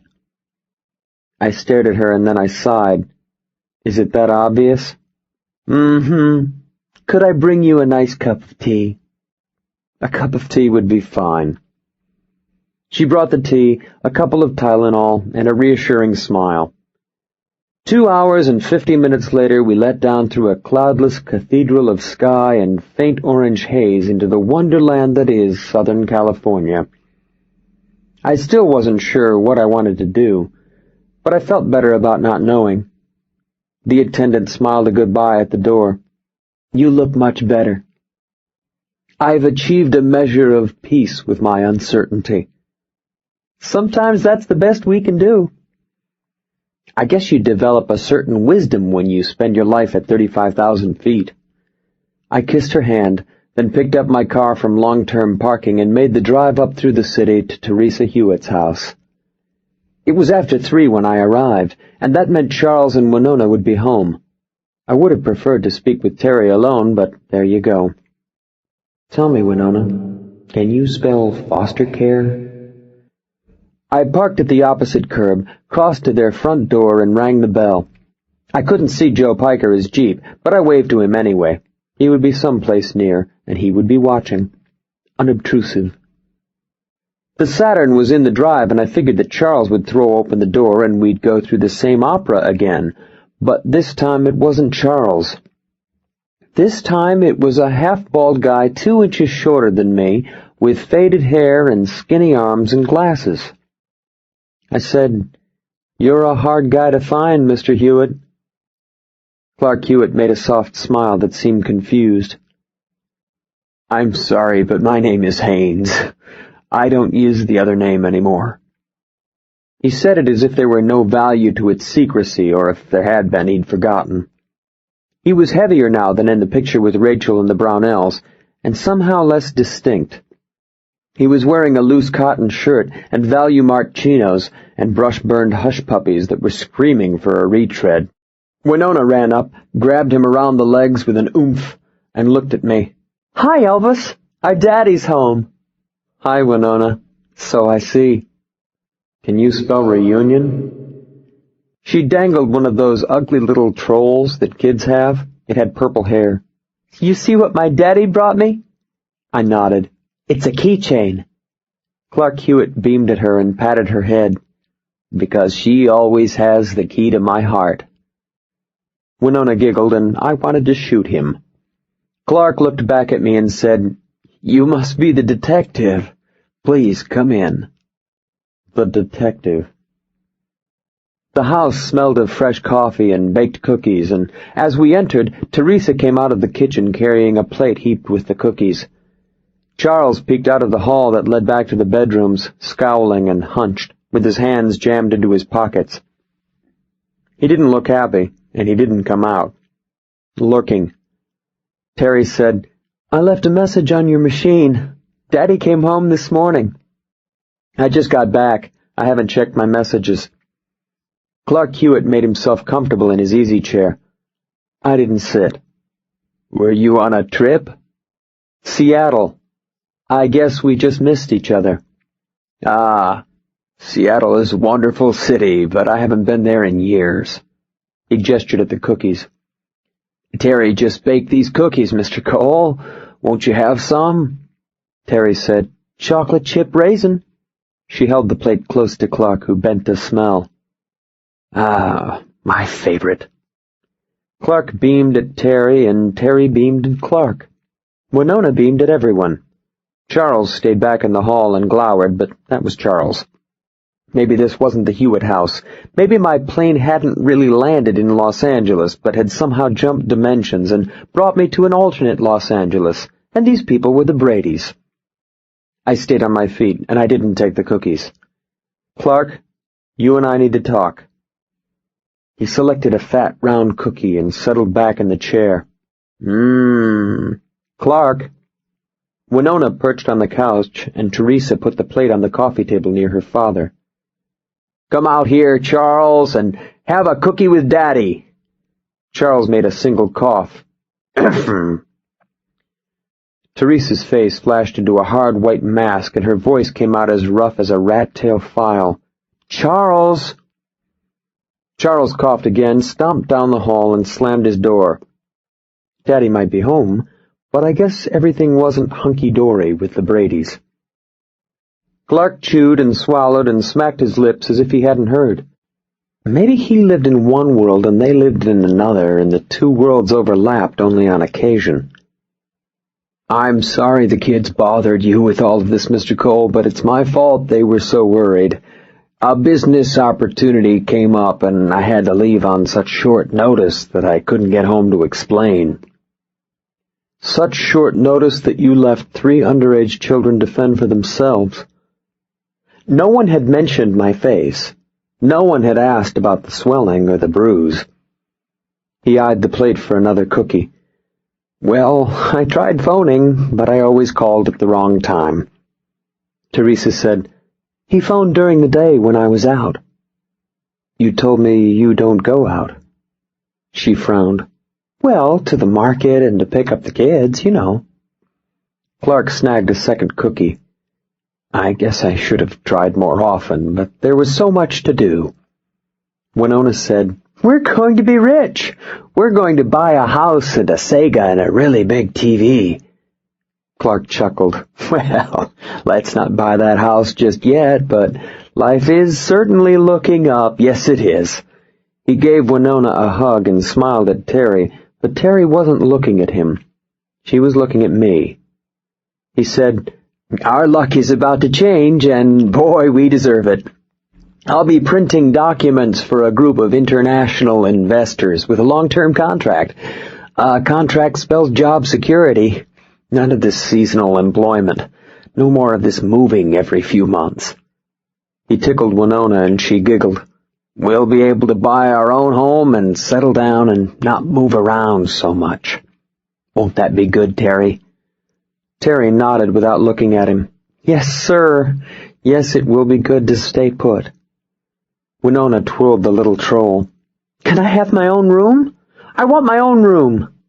Clark laughed. "Well, we'll see." I stared at Teri, and Teri stared back.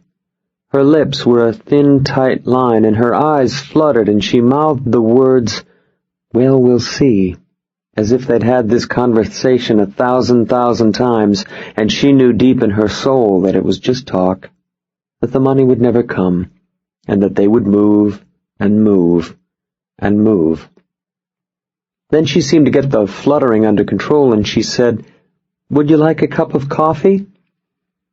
I said, "Clark, could I see you outside, please?" Clark said, "It's hard being a single parent, but these little guys are just such a help. Their mother would be so proud." Maybe he hadn't heard me. Maybe he was so filled with wonderful plans and the intricacies of big deals that the words had just flown right past him. Or maybe he was high. I leaned toward him. "Markov." Clark's eyes focused for the first time, and he stood. "Well, kids, I'm sure Mr. Cole is very busy, so I'll see him out to his car. Everybody say goodbye." Teri and Winona said goodbye, and Clark followed me out to my car. The heat had risen, and the sun was bright and hot, and the grass on the front lawn looked wilted and spotty. A stocky Hispanic woman walked past on her way up to Melrose. She carried a shopping bag in one hand and used the other to shield her eyes from the sun. She did not look at us. I said, "Clark, I know who you were and what you did. I was in Seattle." I spoke with Wilson Brownell and a U.S. federal marshal named Reed Jasper. I also met Andrei Markov. I did not tell Jasper where you were or what name you were living under, though I think you should contact him." Clark Hewitt was shaking his head before I finished. "I couldn't do that. I don't want anything to do with those people. The Markovs suspect that there's some kind of connection between us, and they know I'm from Los Angeles, and that means they might show up here, nosing around, and even if they don't, they're still out there waiting. Jasper wants to help." Clark raised a hand as if I were telling him about a great place to buy discount tires, but he was about to tell me of an even better place, his discount tire secret. "Thank you, but everything is going to be fine. We're going to leave soon." "You should leave now, Clark. If you don't have the money, call Jasper. He'll help. So will I." Clark shook his head. "Are you high?" He blinked at me, then shook his head. "Oh, no, I don't do that." I took a breath and let it out. I wanted to shout at him to knock off the bullshit, but Winona and Teri were standing at the front door watching us. I said, "I know why you lost the job at Enright Printing. I spoke with Trey Michaels." He didn't answer. He was pale, with dark lines under his eyes, and he looked tired. His eyes seemed sad, and I thought he might cry. "Are you going to tell?" "Of course not. Like we were 6 years old." Clark Hewitt's eyes filled, and he blinked fast. "Please don't tell." My head hurt, and my scalp felt tight, and the tightness was moving down to my neck. "Do your children know about any of this?" He shrugged. "Do they know what you were and why you move around so much?" Another shrug. "They must know something, Clark. It was only 3 years ago. You changed their names." He looked at the ground. Talk about denial. Charles appeared in the window, stuck out his tongue, and gave us the finger with both hands. He seemed to be looking more at his father, but maybe it was the angle. "Clark, I can help you get into a substance abuse program. There are people at the county and at a couple of private places I know who can help. You've got these kids to think about." Clark glanced at Teri and Winona. He smiled at them like we were discussing the weather. "We'll be fine.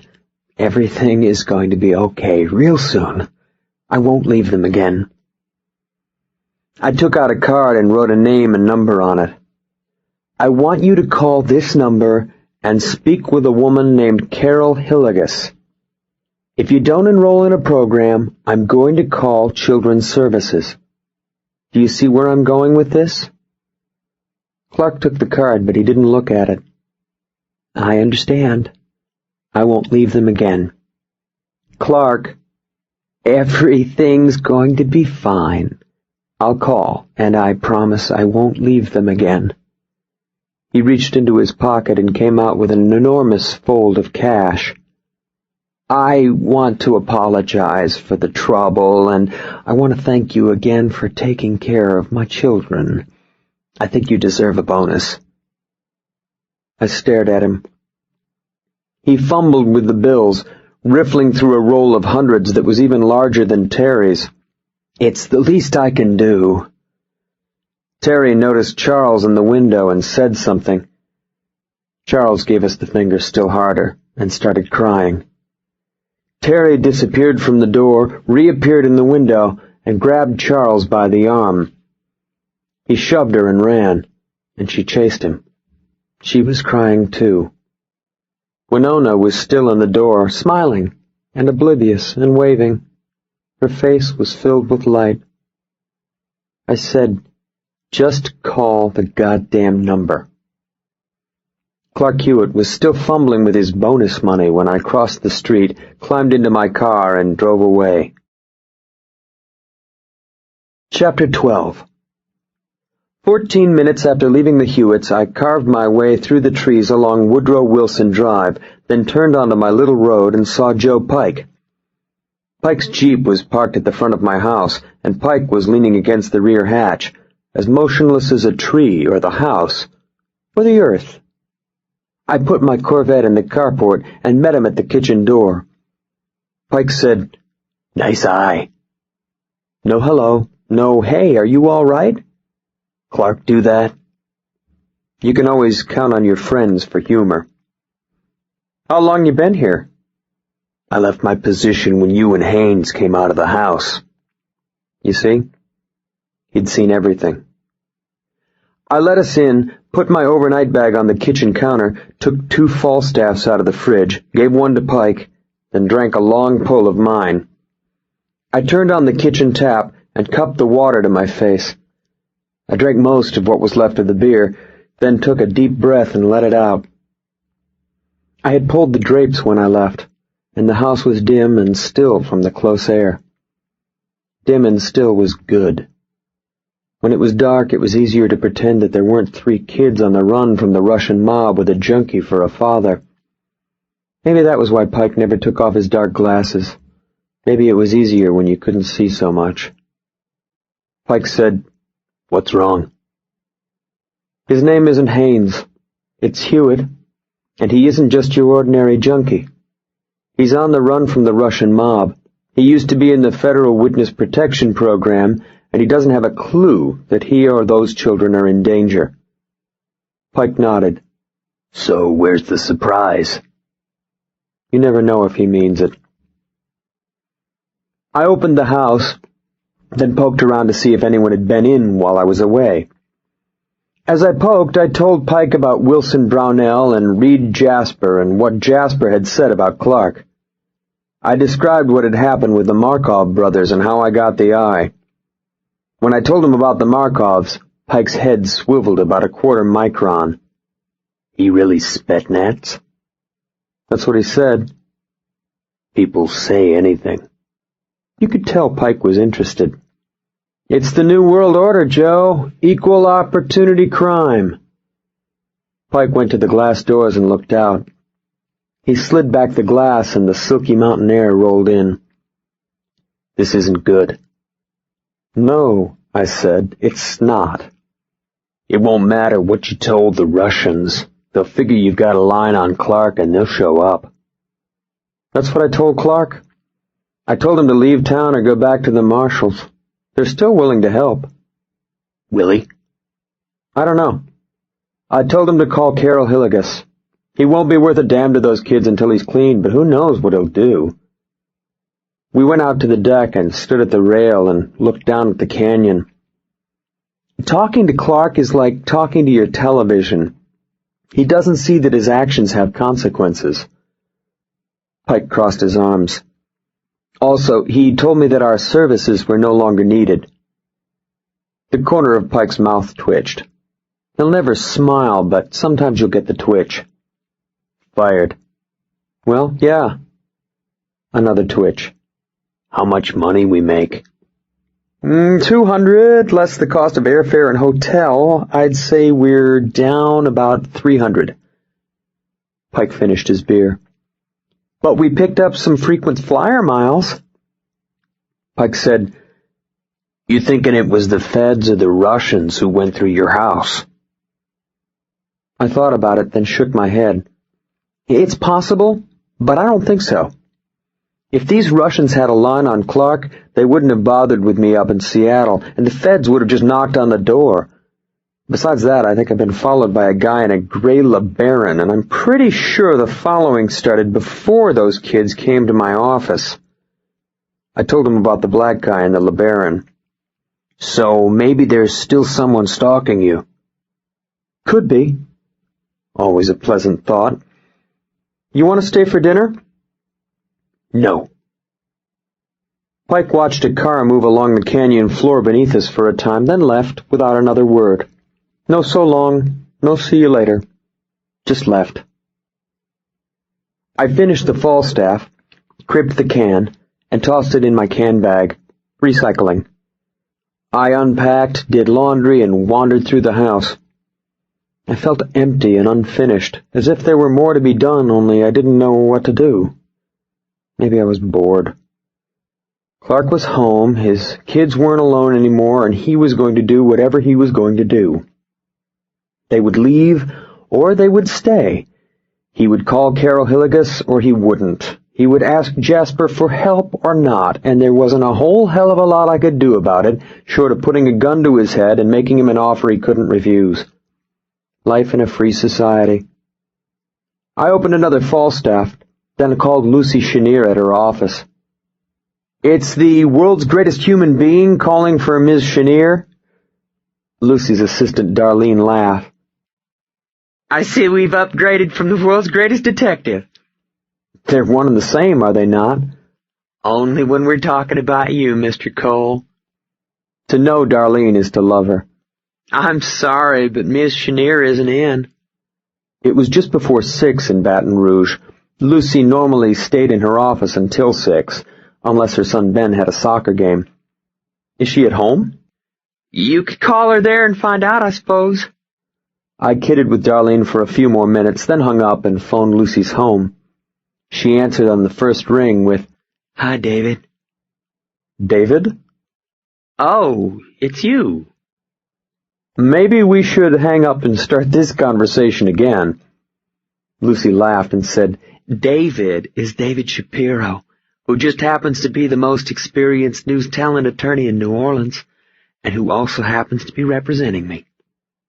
"KROK made a firm offer?" She said, "Negotiations are officially underway." The grin started deep and came out big. "Lucille, that is totally wonderful." "It's only their opening offer, and we have to counter. But we're close, Elvis. We are really, really close, and this is going to happen."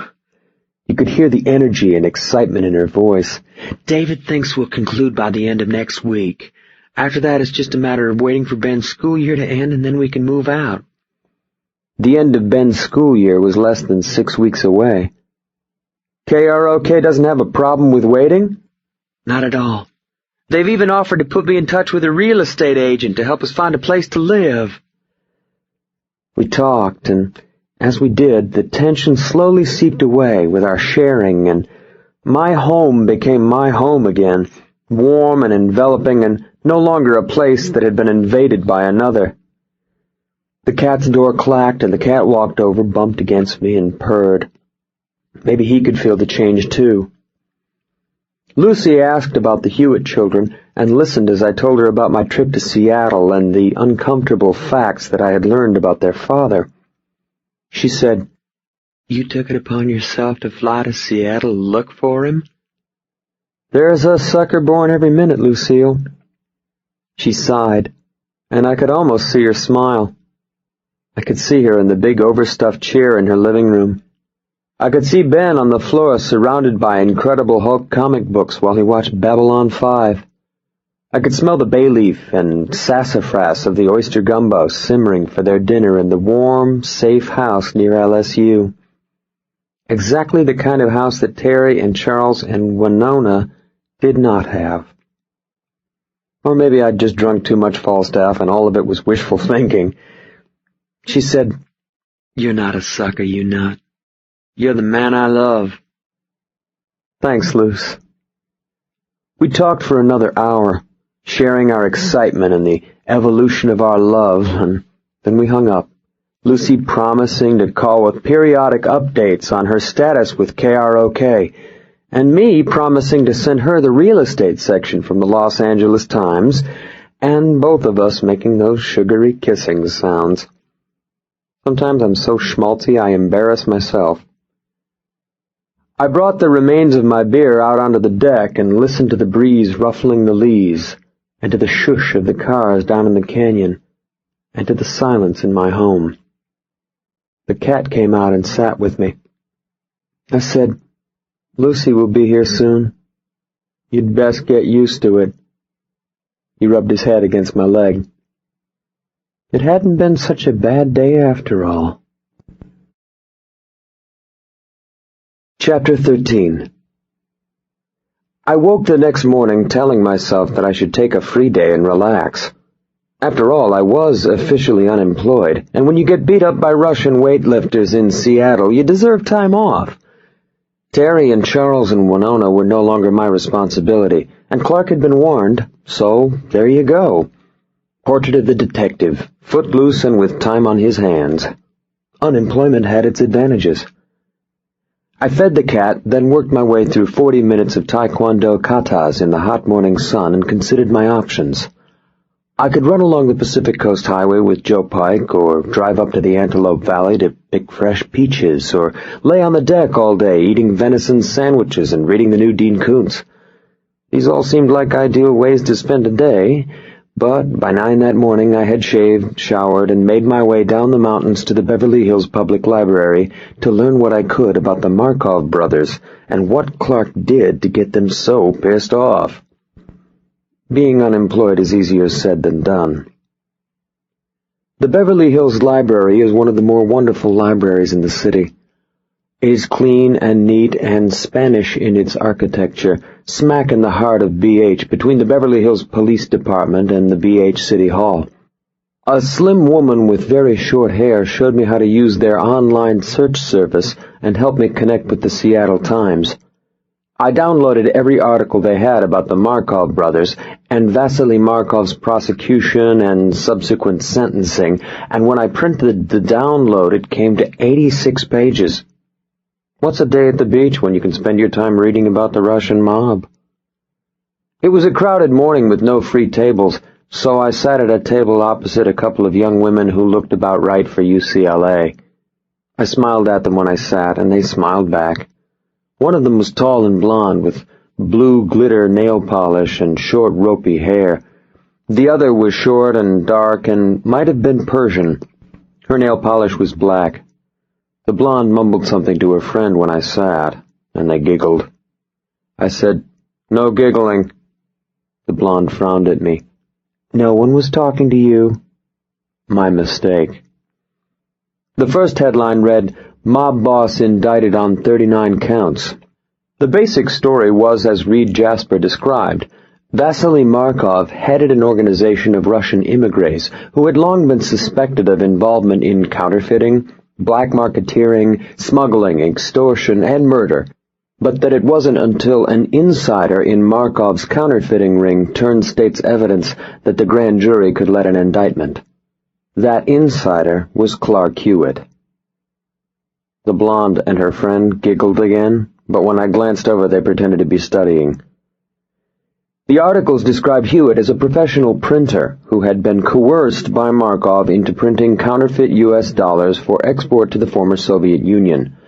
No mention was made of Clark's family, and no mention was made that Markov suspected that Clark had been skimming and had targeted him for death. Other than minor details, there was nothing new or revealing in the first 74 of the 86 pages, and I was beginning to feel that I would have been better off reading the Koontz. More mumbling, more giggling. I glanced over, fast. "Caught you." The blonde blinked at me with wide, innocent eyes. "Now that you've caught us, what are you going to do with us?" I turned red and continued skimming. Flirting can be an ugly business, especially when your girlfriend is soon to move out. The blonde leaned toward me and looked at the downloads. "Why are you reading about criminals?" "Term paper." "You're not writing a term paper." "You're right.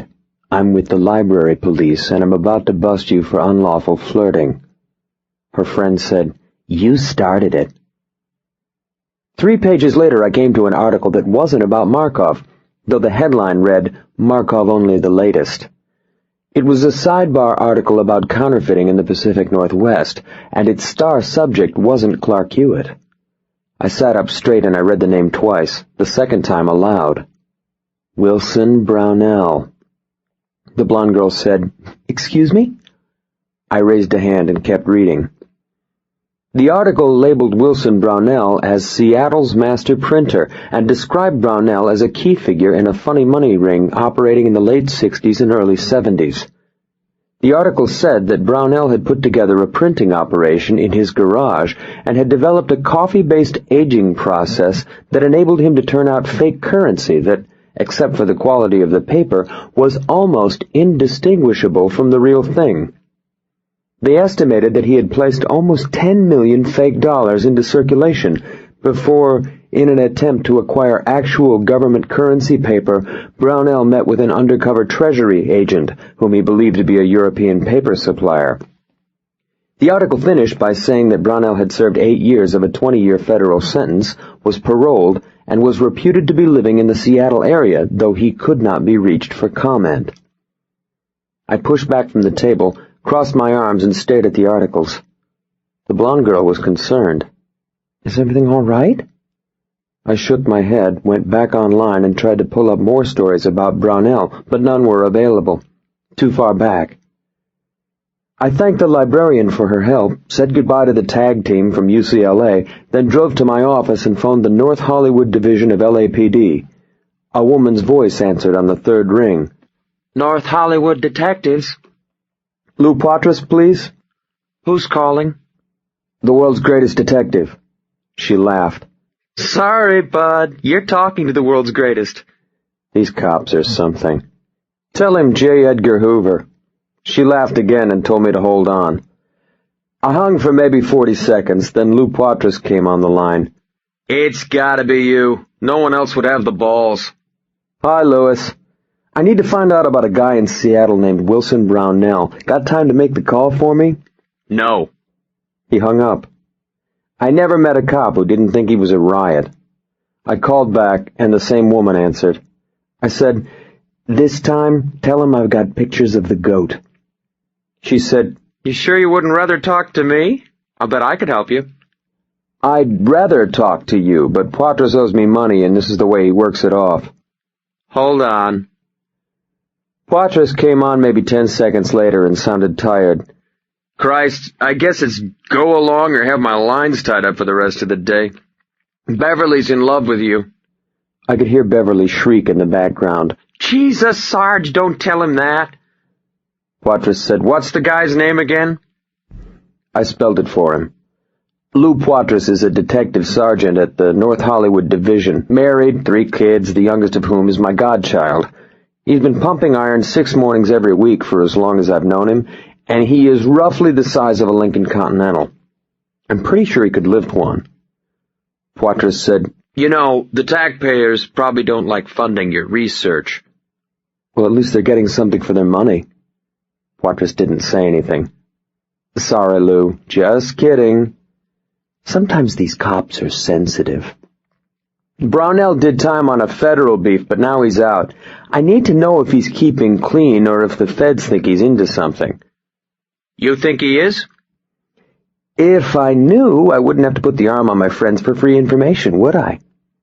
Poitras said, Free? A kidder, that, Lou. He said, I'll call you later. And then he hung up. I pushed back in my chair, put my feet up, and thought about Wilson Brownell and Clark Hewitt, and why Clark would risk returning to Seattle where both the Russian mob and the federal marshals were looking for him. It was obvious that Brownell and Clark were more than just friends. Brownell had probably taught Clark everything he knew about printing money, which is probably how Clark had gotten involved with the Markovs. If Clark was willing to risk going back to Seattle to see Brownell, it had to be because Brownell knew or possessed something that Clark needed, and that suggested Clark's new business plan probably involved counterfeiting. Clark might be goofy, but he probably wouldn't risk getting tagged by the Russians just to pal around with an old bud. Maybe Brownell was even going into business with him. I pulled out the 2 $100 bills that Teresa had given me and examined them. They were older bills, well worn and used, and they looked fine to me. I rubbed at the ink and held them to the light and examined the paper. They still looked fine, but I wasn't an expert. I put them away and leaned back again when 2 men came through the outer door. The first guy was tall and black with a shiny bald head and a plain navy suit and a grim demeanor. The second guy might have been a fashion model posing as a cutting-edge corporate executive. He was in his late 30s and in good shape, with immaculate dark hair and a conservative Brooks Brothers suit.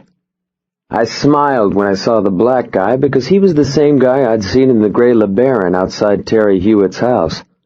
I smiled wider when I saw a thick bandage on the back of his left hand, and I kept smiling as I reached under my jacket, took out the Dan Wesson, and pointed it at them.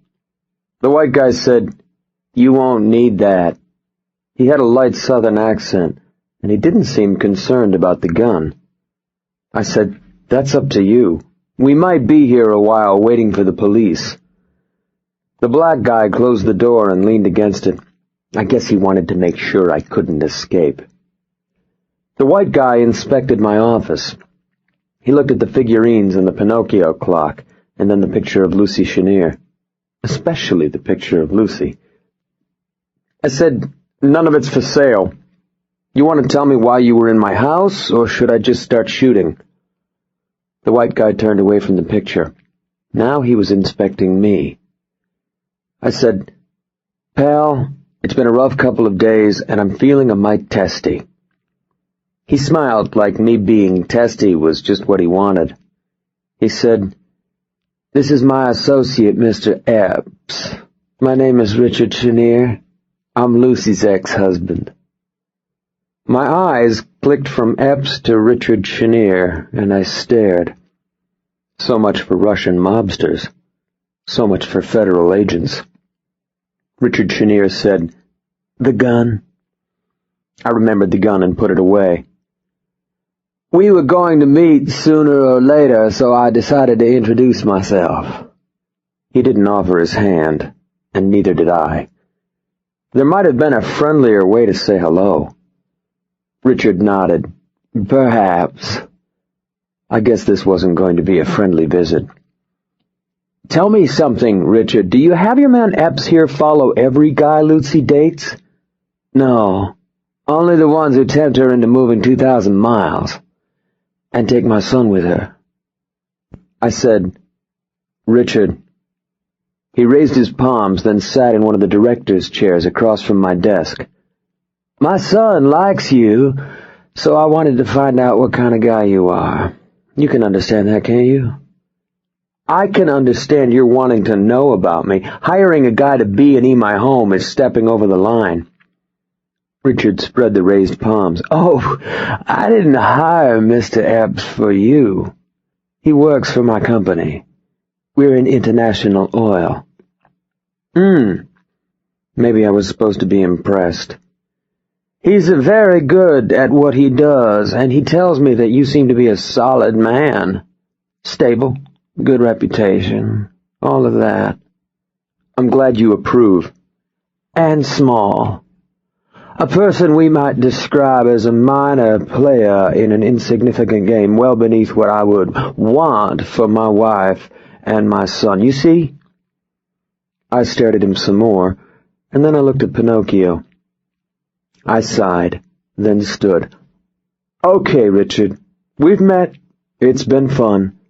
I'm sorry it's going to be like this, but now it's time to leave."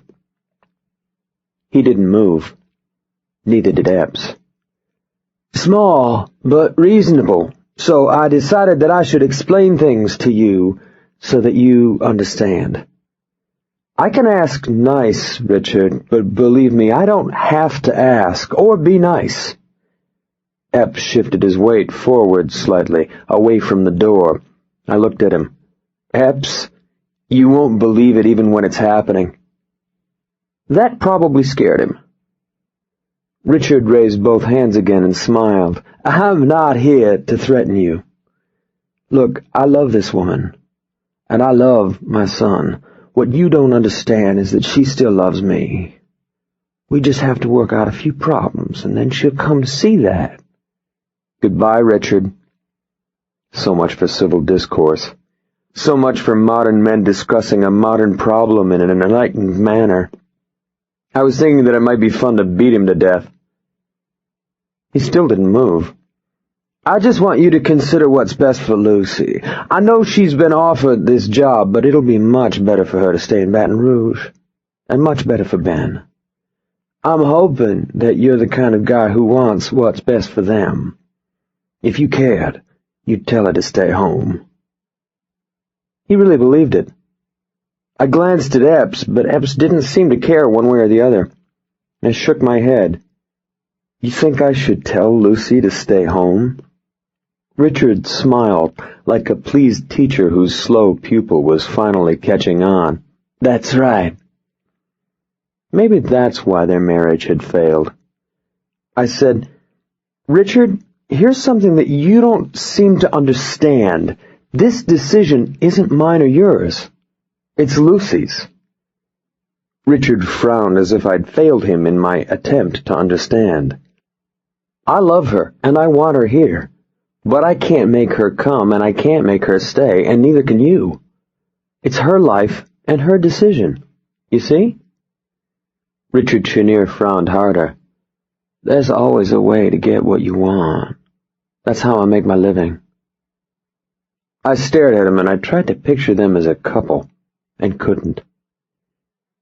Richard Chenier glanced at Epps, then stood. Epps opened the door.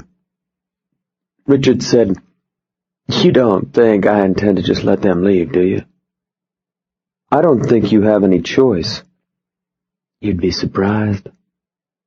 He smiled at me, and I didn't like it. I didn't like him. Richard Chenier walked out of my office without looking back. Epps stared at me, then grinned and turned away too. "Hey, Epps!" He looked back, still grinning. "That's some cat, huh?" Epps dropped the smile, walked out, and closed the door. Hard. I stared at the door for a very long time, and then I shook my head. "Pleased to meet you, Richard." Chapter 14. I watched Richard and Epps drive away, then went back to my desk and stared at the Mickey phone and thought about calling Lucy Chenier, but what would I say? "Your ex-husband dropped by and told me he loved you?" Nope. "Richard hired some guy to break into my house." It sounded like tattling. I looked at the Pinocchio clock and gave it Stan Laurel. "Isn't this a fine development?" Pinocchio's eyes went from side to side, but he didn't say anything. He never does. I tried to think about Markov. I took out the 2 $100 bills, looked at them again, but I kept seeing Richard on the bills instead of Ben Franklin. For Christ's sakes, Cole, get over it. You're on to something with Clark. Follow up your lead. What kind of guy hires someone to break into his ex-wife's boyfriend's house? Would you stop? I knew from Lucy that Richard Chenier was an attorney with the firm of Benton, Myers and Dane, and I knew he had graduated law school at LSU, where Lucy had been an undergraduate. But that was all I knew, and I had never given him much thought. Now he had entered my home and my office in a belligerent and threatening manner, which I could handle, but he had also indicated that he had no intention of allowing Lucy to leave Baton Rouge, which I didn't like at all, whatever that meant. I decided that if I couldn't stop thinking about Lucy's ex-husband, the smart thing would be to deal with it. I had met Lucy when I worked a case in Louisiana last year, and while I was there I had made friends with a couple of people on the Louisiana State Police and the Baton Rouge PD. Now I called them, told them what I knew about Richard and Epps, and asked if they could give me a fast background check. They told me they'd get back to me as soon as possible. While they were working on that, I called Joe Pike. Clark went to Seattle to see a man named Wilson Brownell. Brownell is a master counterfeiter. He taught Clark how to print, and I'm thinking that Clark went back to Brownell because he's getting back in the trade. You think he's printing money? I've got 2 $100 bills that I'm wondering about, and maybe this explains why Clark won't go to Jasper. If he's setting up something, it might be coming together and he wants to see it through. Pike didn't say anything for a moment, like maybe he was thinking. There's a woman named Marcia Fields at the Treasury office downtown. I could call her tonight, see if you can drop by with the bills tomorrow. Okay. Then he said, What? Like he could hear something in my voice. The guy who broke into my house is named Epps. He's the same guy in the LeBaron, and he works for Lucy's ex-husband. They just left my office. More silence. Want me to do anything? I don't think we need to kill him just yet. Pike hung up. Sometimes the silence says it all. I stared at the phone some more, then called the LSU alumni office. A little bit after that, I phoned Benton, Myers, and Dane, pretending to be a prospective client, and 6 minutes after that, the first of my cop friends called back.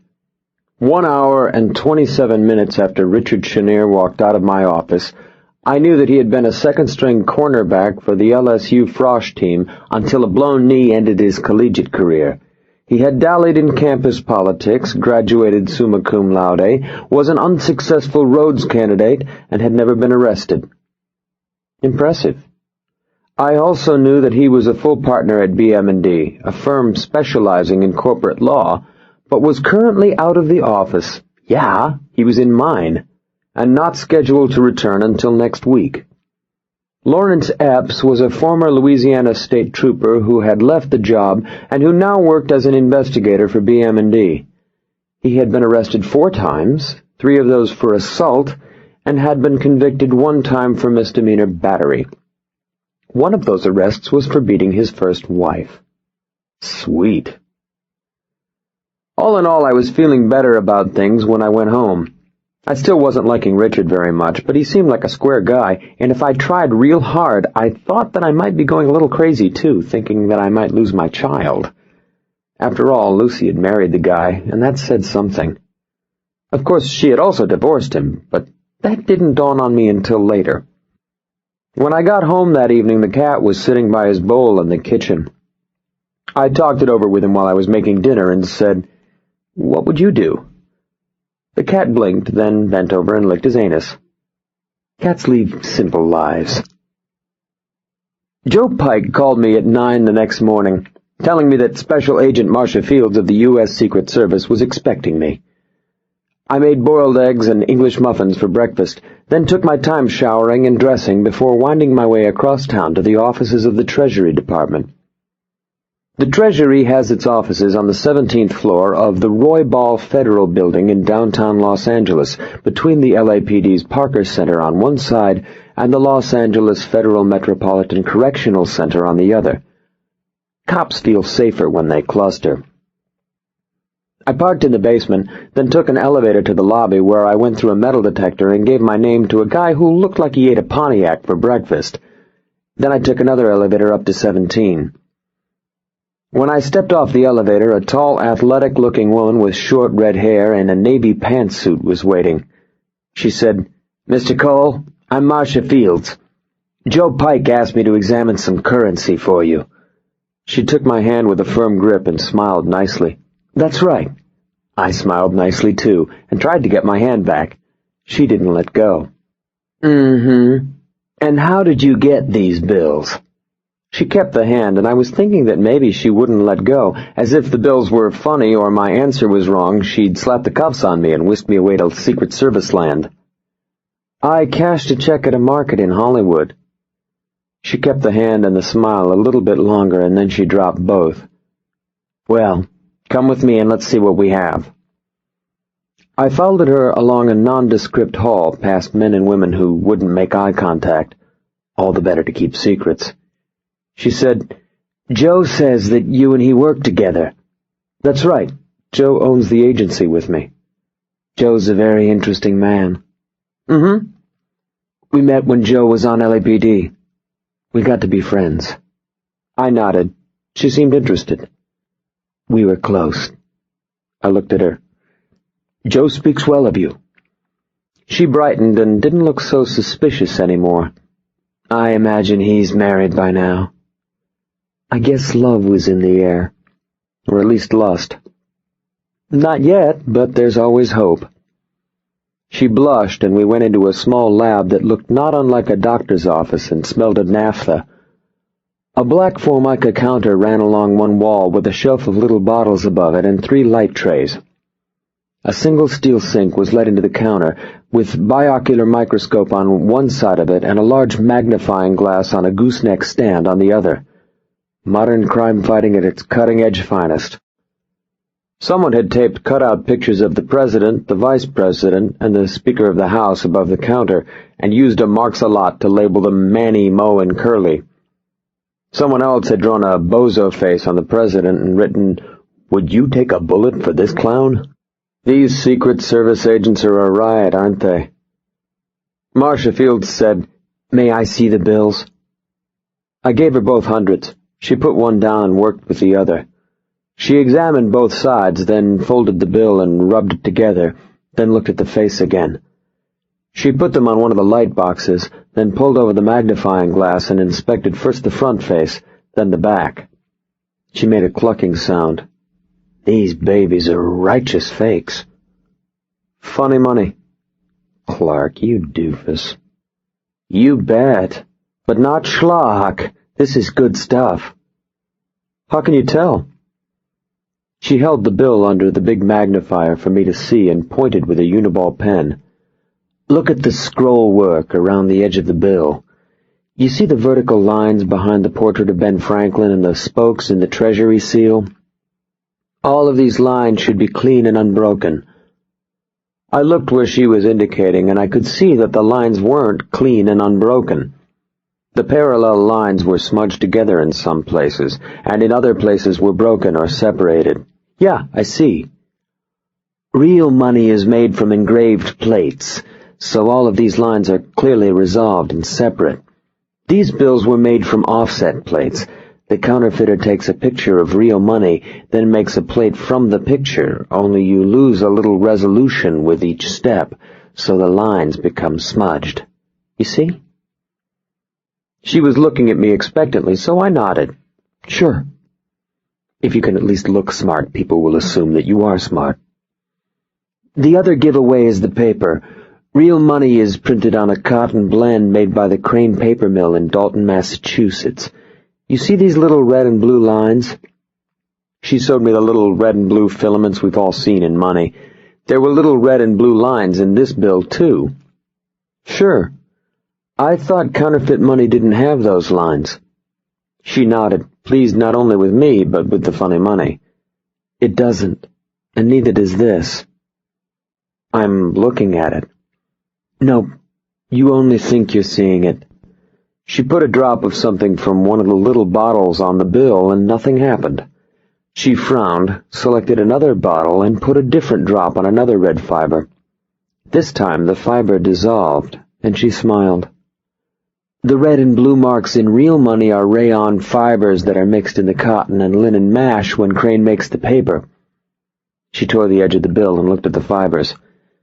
"This is a pretty good linen fiber, probably from a European mill, but the red and blue marks were printed on top of the paper in two separate processes."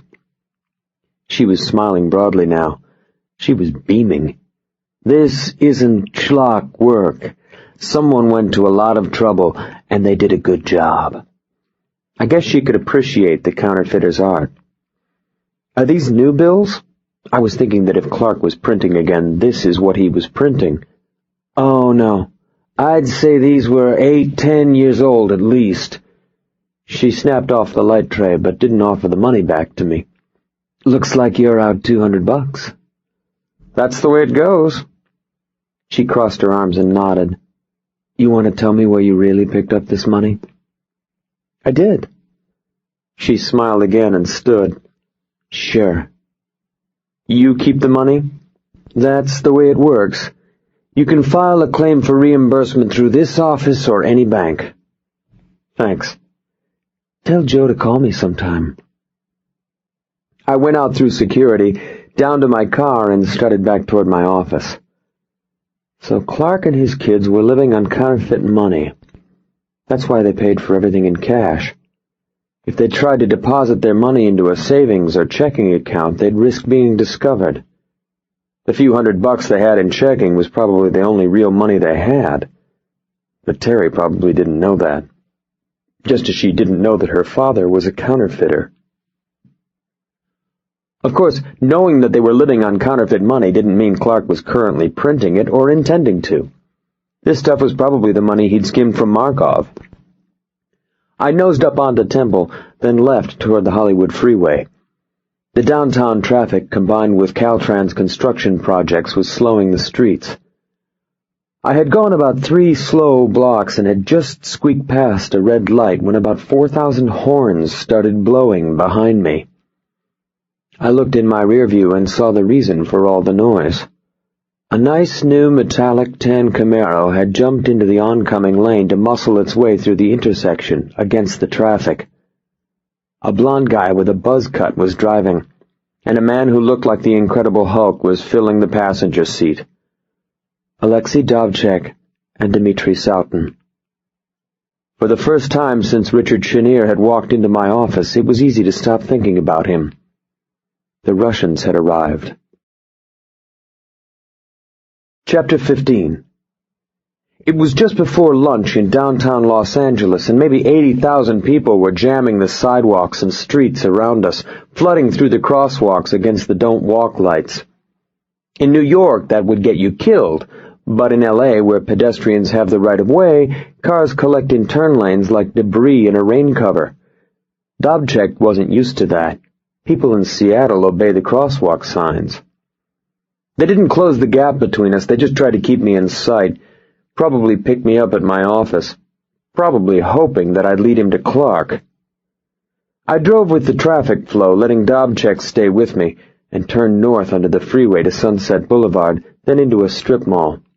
Mr. Nonchalant. Mr. Taking care of a little errand. Dovchak and Sautin pulled to the curb in front of a Menudo shop a block and a half behind and tried to look inconspicuous. Hard to do when you weigh 300 pounds. I called Joe Pike from a payphone outside a florist. Dovchak and Sautin are sitting in a tan Camaro 50 yards away, watching me. Shoot them. Life is simple for Pike, like with the cat. I was thinking more along the lines of delaying them. They probably pick me up at my office, and they're probably hoping I'll lead them to Clark. Pike grunted. Or they're hoping for another chance to beat it out of you.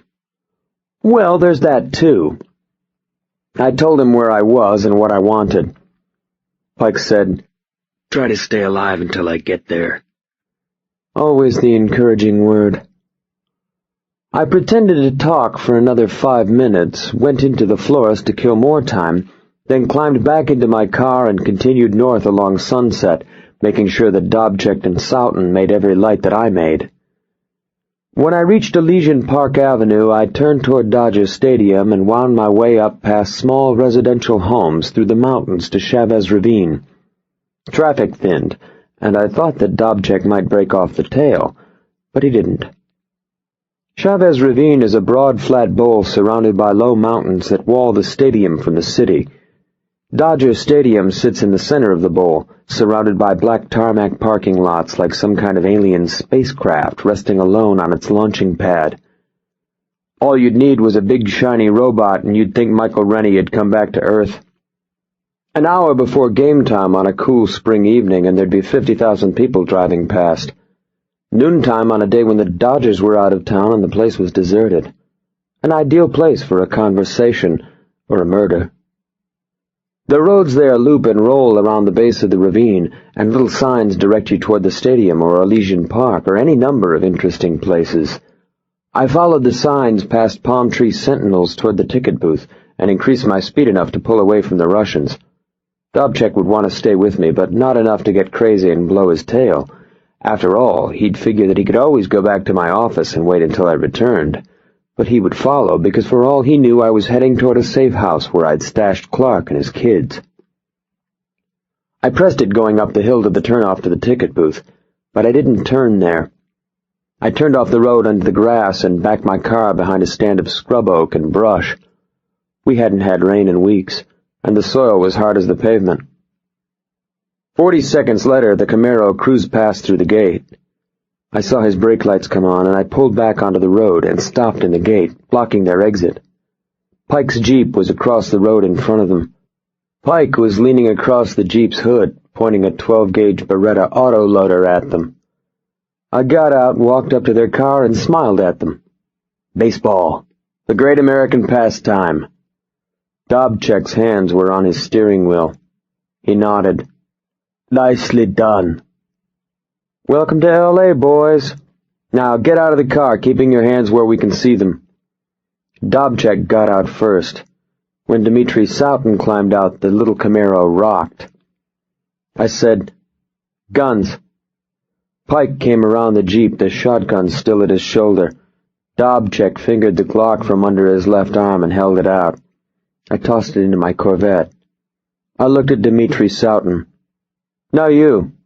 Soughton shook his head. "No." Dobchek said, "Dmitri." Soughton said, "I think they have to take it if they can." He lowered his hands and grinned at Pike. Dmitri Soughton was 4 inches taller than Pike and outweighed him by 100 pounds. Pike said, "It's going to hurt." Soughton said, "Ha!" Soughton was still grinning when Pike hit him on the side of the head with a hard, fast roundhouse kick. Soughton took 1 step to the side and looked surprised, but he didn't go down. Pike kicked him again, and this time Soughton staggered. His eyes filled and his lower lip quivered, and he began crying. Pike said, "Gun." Dmitri Soughton held out the cig. I took it and tossed it in with the Glock. Dobchek smiled. It was the first time I'd seen him smile, and it looked ugly and predatory. His eyes sparkled in the bright sun and stayed with Joe Pike. I patted them down, took their wallets, and then I told them to step away from the car. They did. I went through the car and found the rental papers. They had arrived at LAX that morning. I took the keys from the ignition and found 2 overnight bags in the trunk. I looked through them but found nothing but clothes and toiletries. I put their bags in the Corvette, too. Dmitri Soughton wiped at his nose and said, "But we will not have underwear." A criminal's life is an ugly one. I looked through their wallets, didn't learn anything new, and tossed the wallets in with the guns. I said, "Markov's really going to be impressed when you tell him about this." Soughton said, "You must be stupid to think we would tell him." Dobchek said, "Shut up, fool." Dobchek's eyes never left Pike. I said, "It's like I said in Seattle. I don't know Clark Hewitt, and I don't know where he is. You guys are wasting your time." Dobchek said, "Duh. If you're smart, you'll go back to Seattle. If you try to tag me again, I'll kill you." Mr. Threat. Dobchek made the little smile again. Pike said, "He won't, but I will." Dobchek's smile faded. I said, "See the little building at the bottom of the hill?" They could see it. "Start walking." Soughton started toward the ticket building, but Dobchek didn't.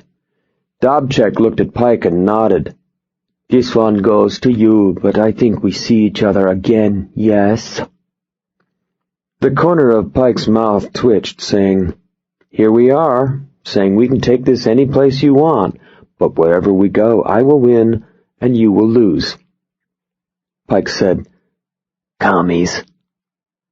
Dobchek made a small nod and followed Soughton. We watched them for a time, and then Pike said, "You lie well. Too bad they didn't believe you." "Yeah, but it'll buy us enough time to warn Clark. I told Clark they were going to come, and now they have, and he'll have to do something. He won't like it, but there you go." Pike went to his Jeep and came back with an 8-inch stainless steel hunting knife. He went around the Camaro and cut all 4 tires. Buy us even more time. I said, "By the way," he looked at me, "the 2 C notes were counterfeit." Pike nodded. "Your friend Marcia Fields kept them." Another nod. "Means we're down about 500 now." Pike shrugged and went back to his Jeep. A criminal's life is an ugly one. I got into my car and went to warn Clark Hewitt. Chapter 16. 20 minutes later, I turned off Melrose and saw the green Saturn. I parked behind it, then went to the door and rang the bell 3 times. I was thinking that maybe everyone was pretending they weren't home when Teri opened the door. She wasn't smiling, and she didn't seem happy to see me. She opened the door only wide enough to look out and said, "Oh, hello. Great to see you, too." Blank. "I need to see your father." He isn't home. I glanced at the Saturn. He walked up to Melrose to go shopping. I edged closer to the door. That's okay. I'll wait. She didn't move or open the door. He might be a while. No problem. When you make the big bucks like me, time is your servant. Something crashed through the house like a runaway buffalo, and Charles appeared behind her, his face falling when he saw me. Oh, it's him. Him. I said, Are you going to open the door or make me wait out here? Charles jabbed at Teri's back and whispered loud enough for me to hear, Tell him to F himself. I said, Charles, for Christ's sake. Teri stepped back to let me in. Charles screamed, Oh, frig! He thundered back through the house and slammed his door. I went into the living room, adjusted the blinds, and sat on the couch so that I could see the street. The Russians hadn't arrived, and I didn't expect them to, but you never know. If they found us, maybe I could just give them Charles. Where's Winona? In her room. The TV wasn't going, and Winona hadn't come out to see me. The house did not smell of baking cookies. I watched Teri, and Teri watched me, and the close living room somehow felt expectant and tenuous. Quiet. Teri looked smaller than before, and tired. Her eyes were dark caves. I said, What did he go shopping for? Clothes? I sat and listened, and her uneasiness was a physical thing that seemed to magnify sounds. I tapped the couch arm, and the tapping echoed like thunder. I sighed and heard it as a rush of dry wind clawing across the desert. He's gone again, isn't he? She looked at the floor. How long? She didn't answer, and I imagined Dobchek and Soughton bombing around town, getting closer and closer, and finally showing up. Maybe it wouldn't be just Dobchek and Soughton. Maybe it would be other guys. Better guys. How long has he been gone, Teri? Since yesterday morning. A voice so small you could barely hear her. He didn't take the Saturn. He walked up to Melrose. He said someone was picking him up. He say who? She shook her head. Did he say when he'd be back or where he was going? I wanted to roll my head and hear the bones crack and feel the relief. She shook her head again. Of course not. And he hasn't called? I took a deep breath and let it out. The Russians had landed and Clark had disappeared. Again. Maybe he would be home by supper, but maybe not. Maybe Dobchek and Soughton weren't the only Russians who'd come down, and maybe those guys had Clark right now. But that probably wasn't the case either. Clark might be sitting with the U.S. Marshals right now, asking back into the program, but I wasn't willing to bet on it. Either way, I wasn't going to leave these kids alone anymore. I said, Do you have any Tylenol? When I had the Tylenol, I excused myself, went to the kitchen, drank one glass of tap water, then went back to the living room. Teri had not moved, and the house seemed even more still. I wondered how often it had been like this. Maybe more often than I thought. I said, You and I need to talk. He'll be back soon. She tried to sound hopeful. He always comes back. I hope you're right. I sat very close to her and spoke in a quiet voice. I wanted her to know before Charles and Winona. We have to talk about some hard things. I don't know how much you know or what you've guessed, but I don't see any other way. About Seattle? A statement, like she knew what was coming and dreaded it. That's right. Seattle. She remembered the night her family had left, and she remembered the men who had taken them in a dull beige van in the middle of a rainstorm, and the thunder that had not been thunder. She remembered gray federal buildings and airplanes, and she knew that they had to move to Salt Lake City and change their names because bad men were after her father, though she did not know why. I told her. I didn't want to tell her, and I didn't like myself for it, but she needed to know. Your father counterfeited money for a man named Vasily Markov. Markov wanted to have your father killed, so your father turned state's evidence in order to buy his way into the witness protection program. Do you know what that is?" Her lips had formed a hard little knot. "I'm not an idiot." "Your father learned his trade from a man named Wilson Brownell up in Seattle.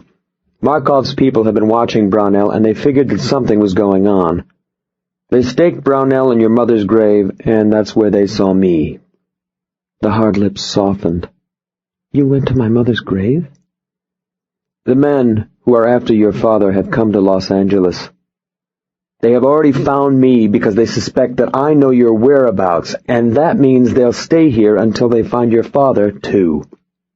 Do you understand that?" "Yes," without expression. "These men are dangerous, and I am not going to walk out of here and leave you alone. That is no longer an option." She looked from my left eye to my right, not really seeing me, breathing softly. You could tell she was thinking. I heard something creak in the hall. Charles, probably, eavesdropping. "What about my father?" "I think he's going to print money again, but I don't know that. I'm pretty sure that's why he went to see Brownell." I couldn't bring myself to tell her about the drugs. Her eyes narrowed and her lips moved, but I couldn't make out what she was saying. She blinked, and I thought she might be trying to keep back the tears. "I know it's hard." I said it as softly as I could. She was hunched over, elbows on knees, arms crossed, lips pursed. A hard, tight knot. She said something, but I couldn't hear her. "I didn't hear you, Teri." She said it again. "He's such a loser." I didn't know what to say. "He screws up everything. He screwed up all our lives." The blinking grew harder and her eyes filled. "I try to make it better, but it just gets worse. I try so hard." Tears leaked down across her cheeks and into the corners of her mouth, and I put a hand on her shoulder and squeezed, and I started blinking too. "Teri." Something creaked in the hall again and a door closed. Teri said, "Please don't let them hurt him." For all I knew, they had him now. For all I knew, he was dead. The only way I can help him is to find him before they do, you see? She wiped her eyes on her wrist, then took a breath. She hadn't broken all the way, and now she was pulling herself back together. I guess she'd had a lot of practice. "But not with you here. I am either going to call the feds and have them take you in, or you're coming with me. Either way, you can't stay here." She wiped her eyes again, and now the tears were gone, as if they'd never been. "Where will you take us?" "We'll go to my house for now, but we'll have to find a safe house. I'm easy to find, and the Russians might show up there, too." "What about my daddy?" "I'll look for him when you guys are safe." "He's going to come back here." "Then I'll wait here for him. But first we have to get you guys to a safe place." She was small and folded, sitting on the edge of the couch, and then she adjusted her glasses, nodded, and stood. "Okay." Just like that. I'd better get Charles and Winona. The 15-year-old mother again, taking care of her family. We went along the hall to their rooms. Both doors were closed. I rapped at each door. "Charles, Winona, you guys come here." Winona's door quietly opened, and she stepped into the hall. Charles's voice came muffled from behind his. "F you!" He'd been listening all right. Teri said, "Charles, we're going away for a few days. We have to pack." "F!" I smiled at Winona. "Hi, honey." Mr. Friendly, Mr. Don't be scared of the man who's going to take you away. "Hi." She smiled back, but it was uncertain. It was the first time I had seen Winona as anything but bubbling. I guess if my dad had blown in and out without warning, I would have been uncertain too. The little troll keychain was clipped to her belt loop.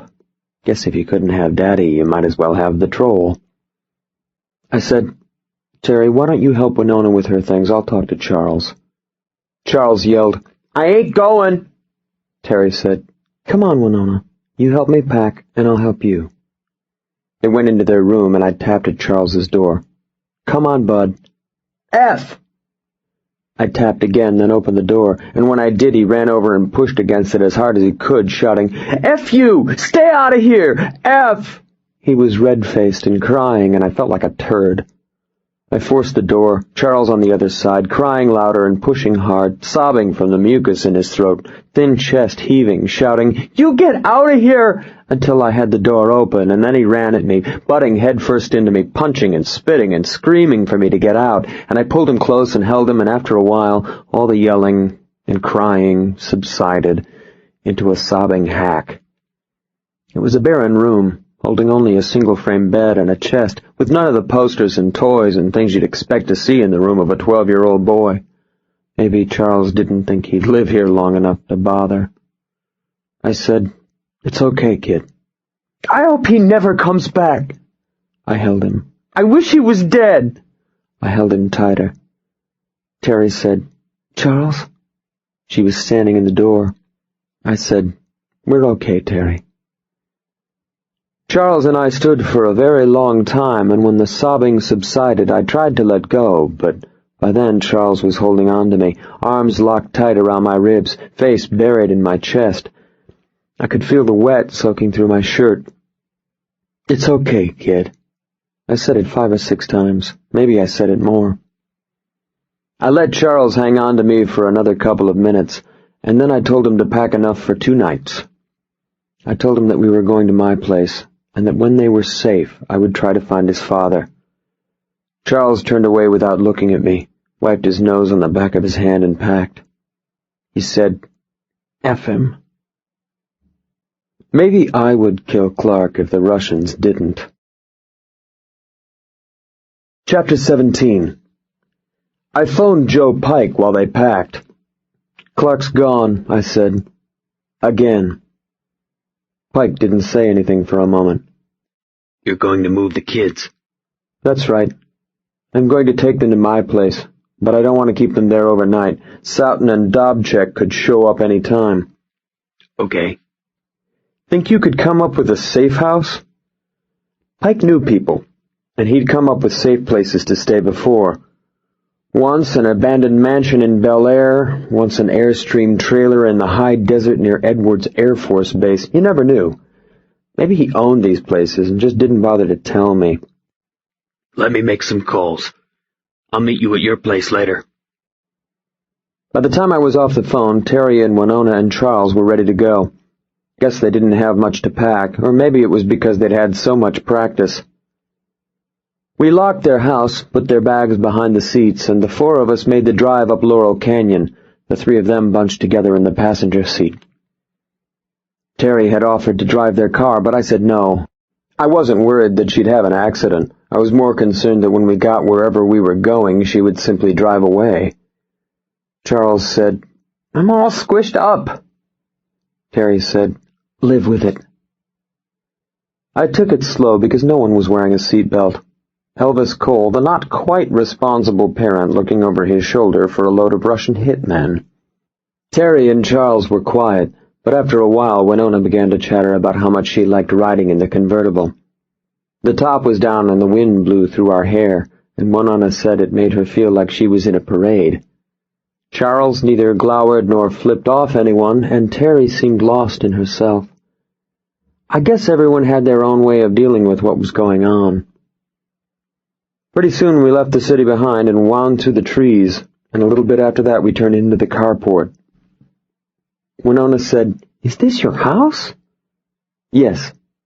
It looks like a teepee. It's called an A-frame. It's tall and steep and shaped like the letter. Charles slunk out of the car and peered at the trees and natural hillsides. Are there bears? No bears. Just a few coyotes and rattlesnakes. He glanced at the ground, then made a sour face. What's that smell? Winona giggled. Charles cut the cheese, Teri said. Don't be rude. It's the eucalyptus trees. I pointed them out to him. The sun splits their bark, and their sap smells like mouthwash. They followed me inside through the kitchen to the living room. I told them to put their bags on the stairs, and I opened the drapes and the big glass doors to let in the breeze from the deck, then checked my answering machine. Lucy had left a message asking me to call. Teri said, "Is that Miss Chenier?" "Yep." Guess she could tell by my smile. "Aren't you going to call her?" "As soon as we get squared away. You guys can go out on the deck if you want, but nobody climb on the rail. You can play on the slope, just watch out for the snakes." Summer camp at the Cole residence. They stood in the door and looked at the deck and the slope, but nobody went outside. The snakes. "There's soft drinks and milk and water in the fridge. You can help yourself. After we get settled, I'll make dinner." Teri said, "You don't have to cook for us." She hadn't come to the deck. She was standing in the living room by the stairs with her arms crossed. "Of course I do. But you can help if you like. Is meatloaf okay?" The three of them shrugged at each other, and Teri said, "That would be nice. Thank you." Charles eyed the loft. "What's up there?" "That's my loft. Come on, I'll show you." I showed them the downstairs bathroom, then took them up. Charles and Winona wandered through the loft, but Teri went to the rail and looked down into the house. From the rail you can see the living room and the dining area and through the glass out to the canyon. She looked at the big glass triangle of my back wall, then up at the high, pointed ceiling. She looked at my bed and the built-in dresser, and then down at the living room again. "Do you live here alone?" "Yes, except for my cat." She let her touch drift along the rail, and then she looked around the room again. "It's nice." "Thank you." I thought of my house as ordinary, but I realized then that it was probably a different world to her. Life for them had been a series of temporary furnished rentals, other people's homes and other people's furniture, just a place to stay until their father decided it was time to leave. No more permanent than a daily newspaper. I showed them the upstairs bath, and then we went downstairs. When we got down again, Joe Pike was standing silently in the entry. Just standing there. Charles yelped in surprise and shouted, "Jesus, you scared me!" Pike said, "Yes." Charles scrambled outside and peered in from the deck. Guess Joe scared him more than the snakes. I said, "I'll make dinner in a minute, but first we have to talk. Charles, come back inside." Charles crept back inside, and the three of them stared at me, Charles snapping nervous glances toward Joe. "I'm going to look for your father tomorrow, so I need clues. Did he say anything to anyone while he was home?" They looked at each other and shook their heads. Teri said, "Not like you mean." "Nothing that might indicate where he was going?" Winona said, "He said we were going to move away soon. He said we could have a really big TV." "Great." Teri said, "He made some phone calls." "Anyone listen in?" They shook their heads some more, but Charles wasn't particularly convincing. "Charles?" "I didn't do anything." "No, but you might have heard something." Charles squirmed, then shrugged. "He said something about going to see someone." "You hear a name?" "Ray?" "He said the name Ray?" Shrug. Pike said, "How about Trey?" Charles scrunched his face, but this time he didn't shrug. "Yeah, maybe that was it." Pike shook his head and went out on the deck. I showed them my videotapes and told them to pick one. Winona picked Independence Day. I got them going with that, put 2 pounds of ground turkey in the microwave to thaw, and was just getting ready to join Pike on the deck when Lucy Chenier called again. I said, "I was about to call you. Did you close the deal?" There was a great silence from the other end of the line. "I'm not sure there's a job offer to be closed." I stood in the kitchen with the phone in my hand. Winona and Charles watched great elliptical spaceships enter the atmosphere, but Teri watched me. I said, "What do you mean, no job offer?" Pike looked in from the deck, curious as to what was keeping me. "God, I've really needed to talk to you, Elvis." Her voice sounded hollow and empty. I held the phone tighter. "Lucy?" "When David got back to them, they reduced the term of the contract. They changed every one of the deal points and said they were reconsidering the amount of my salary. Maybe it's just a negotiating tactic. David doesn't think so. He's done this 100 times, and he says it's as if they changed their minds about hiring me. I leaned against the counter and frowned. Maybe you should call Tracy Manis. I did. She hasn't returned my call. I frowned harder. I thought about Richard in my office telling me that he wouldn't just let Lucy leave. I thought about it some more and shook my head. You're getting paranoid, Cole. Lucy said, I don't understand, Elvis. It seems like such an about-face. Maybe I was paranoid, but even paranoids have enemies. Richard came to see me. Silence. He hired a man named Epps to follow us when you were here. I told her about Epps having searched my house and about Richard coming to my office. You don't think I'm going to let her leave, do you? She cleared her throat. My ex-husband, Richard, Ben's father. She cleared her throat again. He came to see you? Yesterday. And you didn't call me? It wasn't a question. More a statement. More just wanting to make sure she had the facts of her life straight. You didn't think that was worth calling me about? I sighed. Mistake, huh? Silence again. Pike and Teri were watching me until Pike shook his head and turned away. Sometimes you can't win. I thought about calling you, but it seemed small. It seemed like something between Richard and me, and I didn't want to bring you into it. A boy thing. How do you spell moron? He's upset because you and Ben are moving away, and he stepped over the line with Epps and this other stuff, but it's a stretch to think he could have anything to do with KROK. You don't know, Elvis. This is exactly the kind of thing he would do. I could hear her breathing. I had never asked about her former marriage or what led to her divorce, and I didn't want to go there now. She said, I think I should come out there. Talk to Tracy first. You don't want to come out until you know what you're up against, because if you're wrong, it will look bad for you. She didn't say anything for several seconds, and then she said, Elvis, I'm really sorry about this. You don't have anything to be sorry for. Richard. She hung up without another word. I stood in my kitchen, holding the phone and listening to the dial tone, and then I hung up and joined Pike on the deck. The end of the day was approaching, and the sky to the east was hazy with smoke, the color of bone.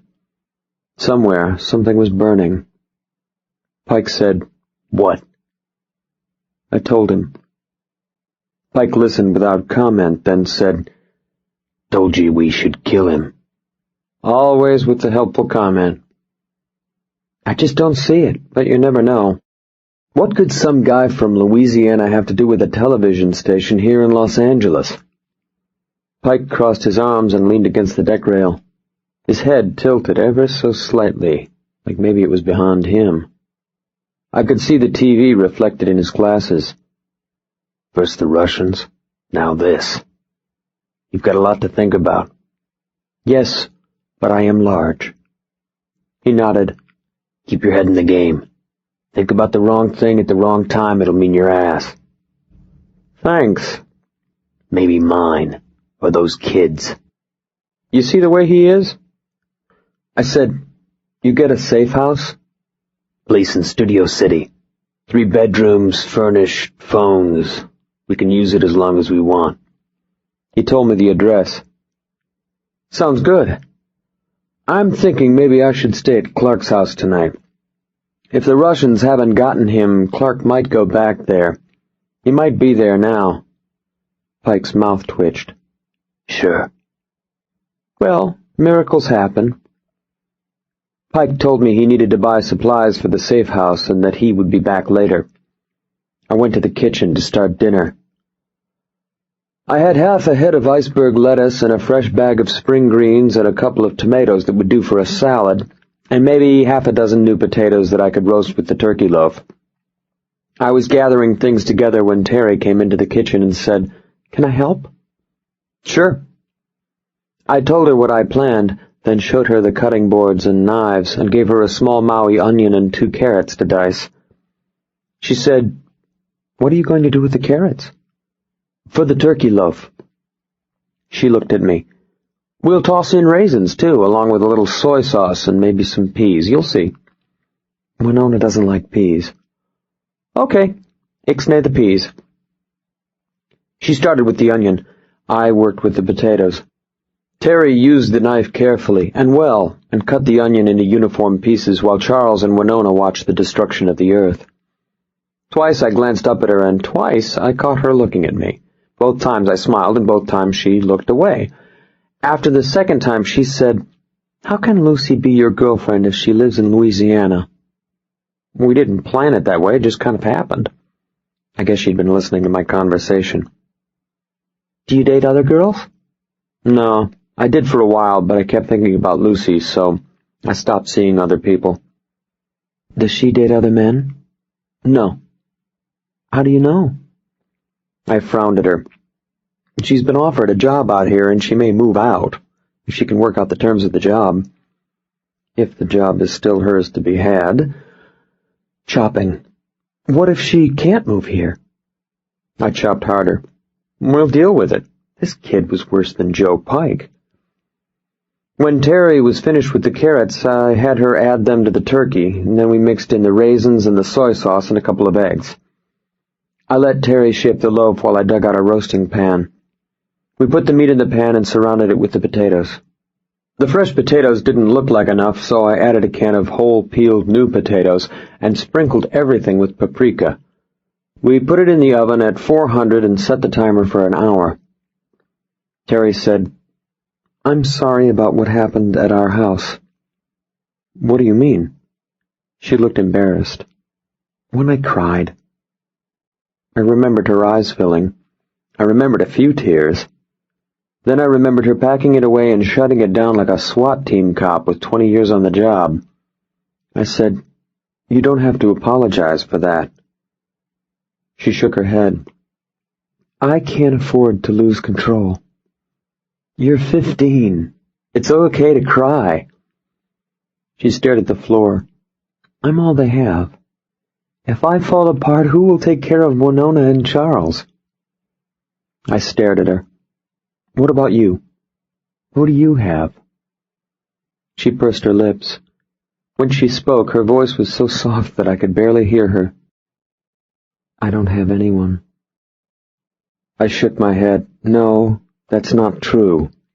You have me." She frowned at me, then cocked her head. "Oh, sure." She stalked out of the kitchen and went up the stairs. I said, "Huh?" I stayed in the kitchen, opened a Falstaff, and stared at the oven. The living room was rocked by alien explosions, and Winona laughed. It seemed safer in the kitchen. Charles edged into the dining room, fidgeting like something was bothering him. I said, "What?" "Nothing." I had more of the Falstaff. I glanced at my watch and wondered when Pike would get back. This babysitting was damn tough work. Charles sidled into the door. "I didn't mean it." "You didn't mean what?" His hands were in his pockets and his face was red. "I don't want him to be dead." I looked at him and nodded. "I know, Charles. It's okay." Charles edged back into the living room. I stayed in the kitchen. Joe Pike got back 40 minutes later, and not long after that the timer dinged. Joe and Winona ate. The rest of us weren't hungry. When the dishes were cleared, I drove back to their house to wait for Clark Hewitt. Chapter 18. The Saturn was still in its place. The Hewitts' house was dark, one of only 2 silent houses on their street. I cruised the house once, parked around the corner, then walked back.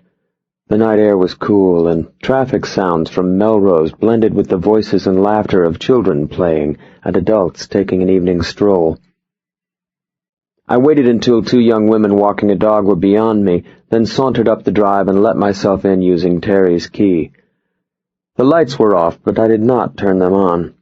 I wanted to search the house again, but not at the risk of alerting either Clark or a passing car filled with Russians. I took off my jacket and holster, put the Dan Wesson near at hand, and settled in on the couch. After a while I slept, but I woke often at sounds made by the strange house, rising when I did to make sure that those sounds weren't Clark or Russian thugs. They never were, and little by little the dark brightened to dawn. Clark Hewitt did not return. 14 minutes after 6 the next morning, it was light enough to work. I did a more detailed search now than I had with Teri, stripping Clark's bed and checking the mattress seams and the box spring liner, taking out every drawer in the dresser and chest to see if anything was taped behind or beneath them. I didn't know what I was looking for, or even think that I would find something, but you never know. When the phone company offices opened at 9, I planned on checking the calls that Clark had made while he was home. But until then it was either search or stay on the couch and watch Regis and Kathy Lee. At least this way I could pretend to be a detective. I went through Clark's closet, checking the pockets in his shirts and pants and coats, and I looked in his shoes. He didn't have many, so it didn't take long. I went through the bathroom, then once more went through the kitchen, and then the kids' rooms and the living room. At 16 minutes after 8 I was finished, and still hadn't found anything. I went back into the kitchen, located a jar of Taster's Choice Instant, and made a cup with hot water from the tap. At least I found the coffee. I was sipping the coffee and thinking about phoning Tracy Manis when I noticed a ceiling hatch in the hall. I hadn't noticed it before because the cord that's supposed to be there so you can pull down the door had been clipped, and also because most houses in Southern California are built without attics because of the heat. If you have anything, you might have a crawl space. I went into the hall and looked up at the door. It had been painted over a few hundred times, but the door seemed free and usable, and with finger smudges around the edges, looked as if it had been used. Maybe I could detect more than instant coffee after all. I used one of the dining room chairs, pulled down the door, unfolded the ladder, and climbed far enough to stick my head into the crawl space. 12 minutes after 8 in the morning, and it was already 100 degrees up there. I went back to the kitchen for a flashlight, took off my shirt, and went up into the crawl space. Maybe 10 feet back along one of the rafter wells was a dark, lumpy shape. I boosted myself up, then duck-walked along the pre-war 2x8s to a military surplus duffel bag, as clean and dust-free as if it had been just put there. I opened it enough to look inside and saw banded packs of $100 bills. I said, "Aha!" You hang around an empty house by yourself long enough, you'll say damn near anything.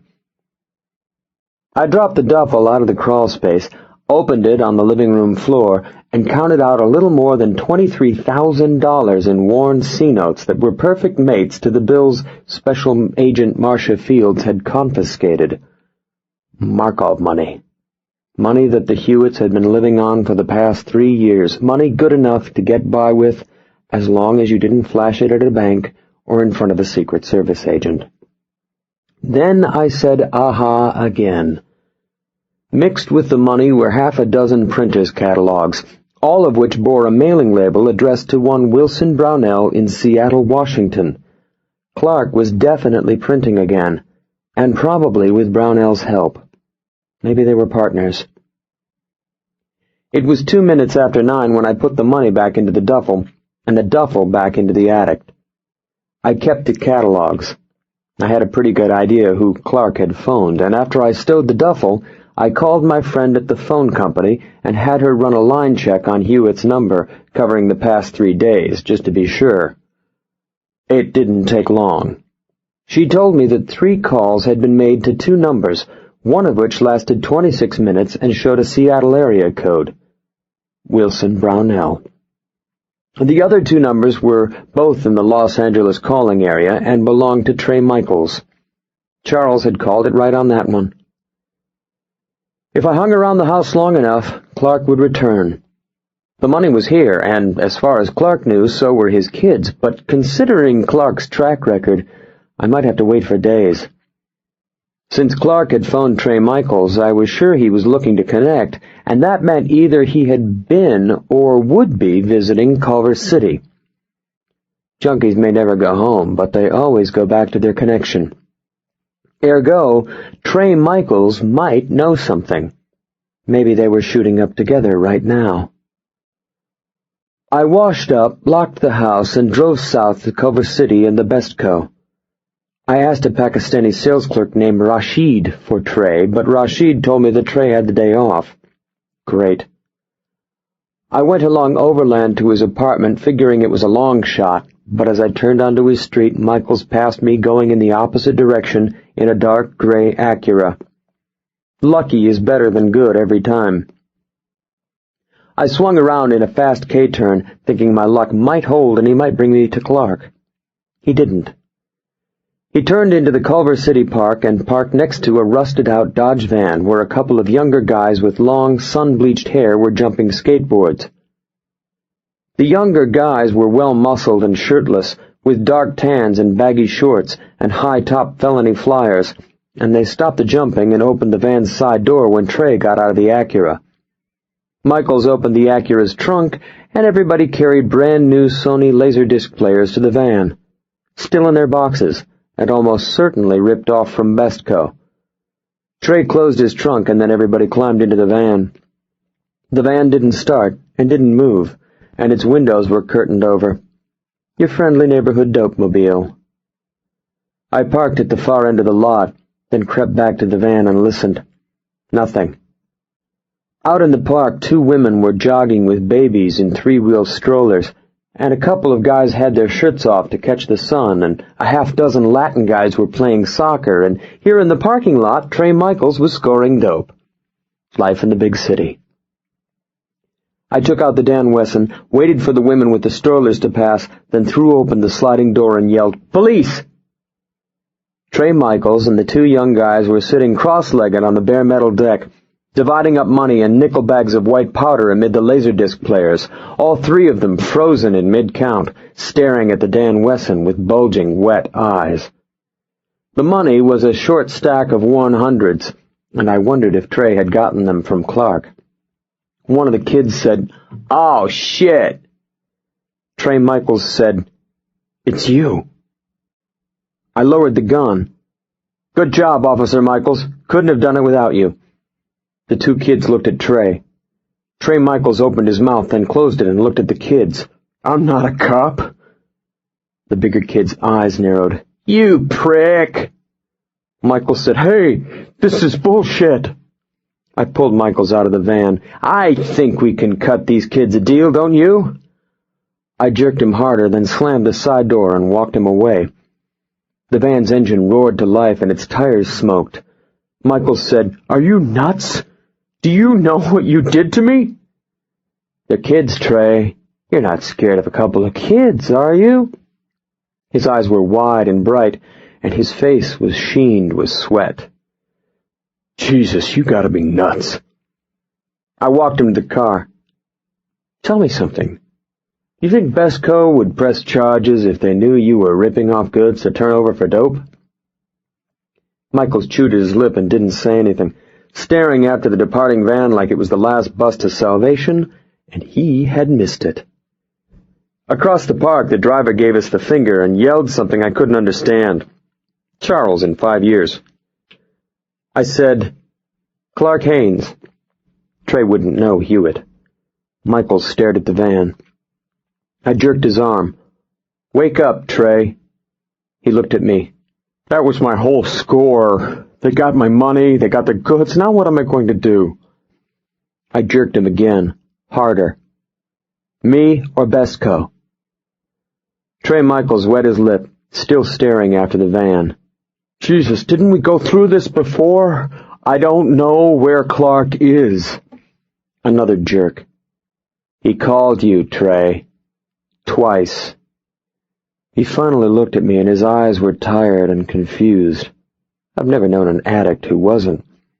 "Well, yeah."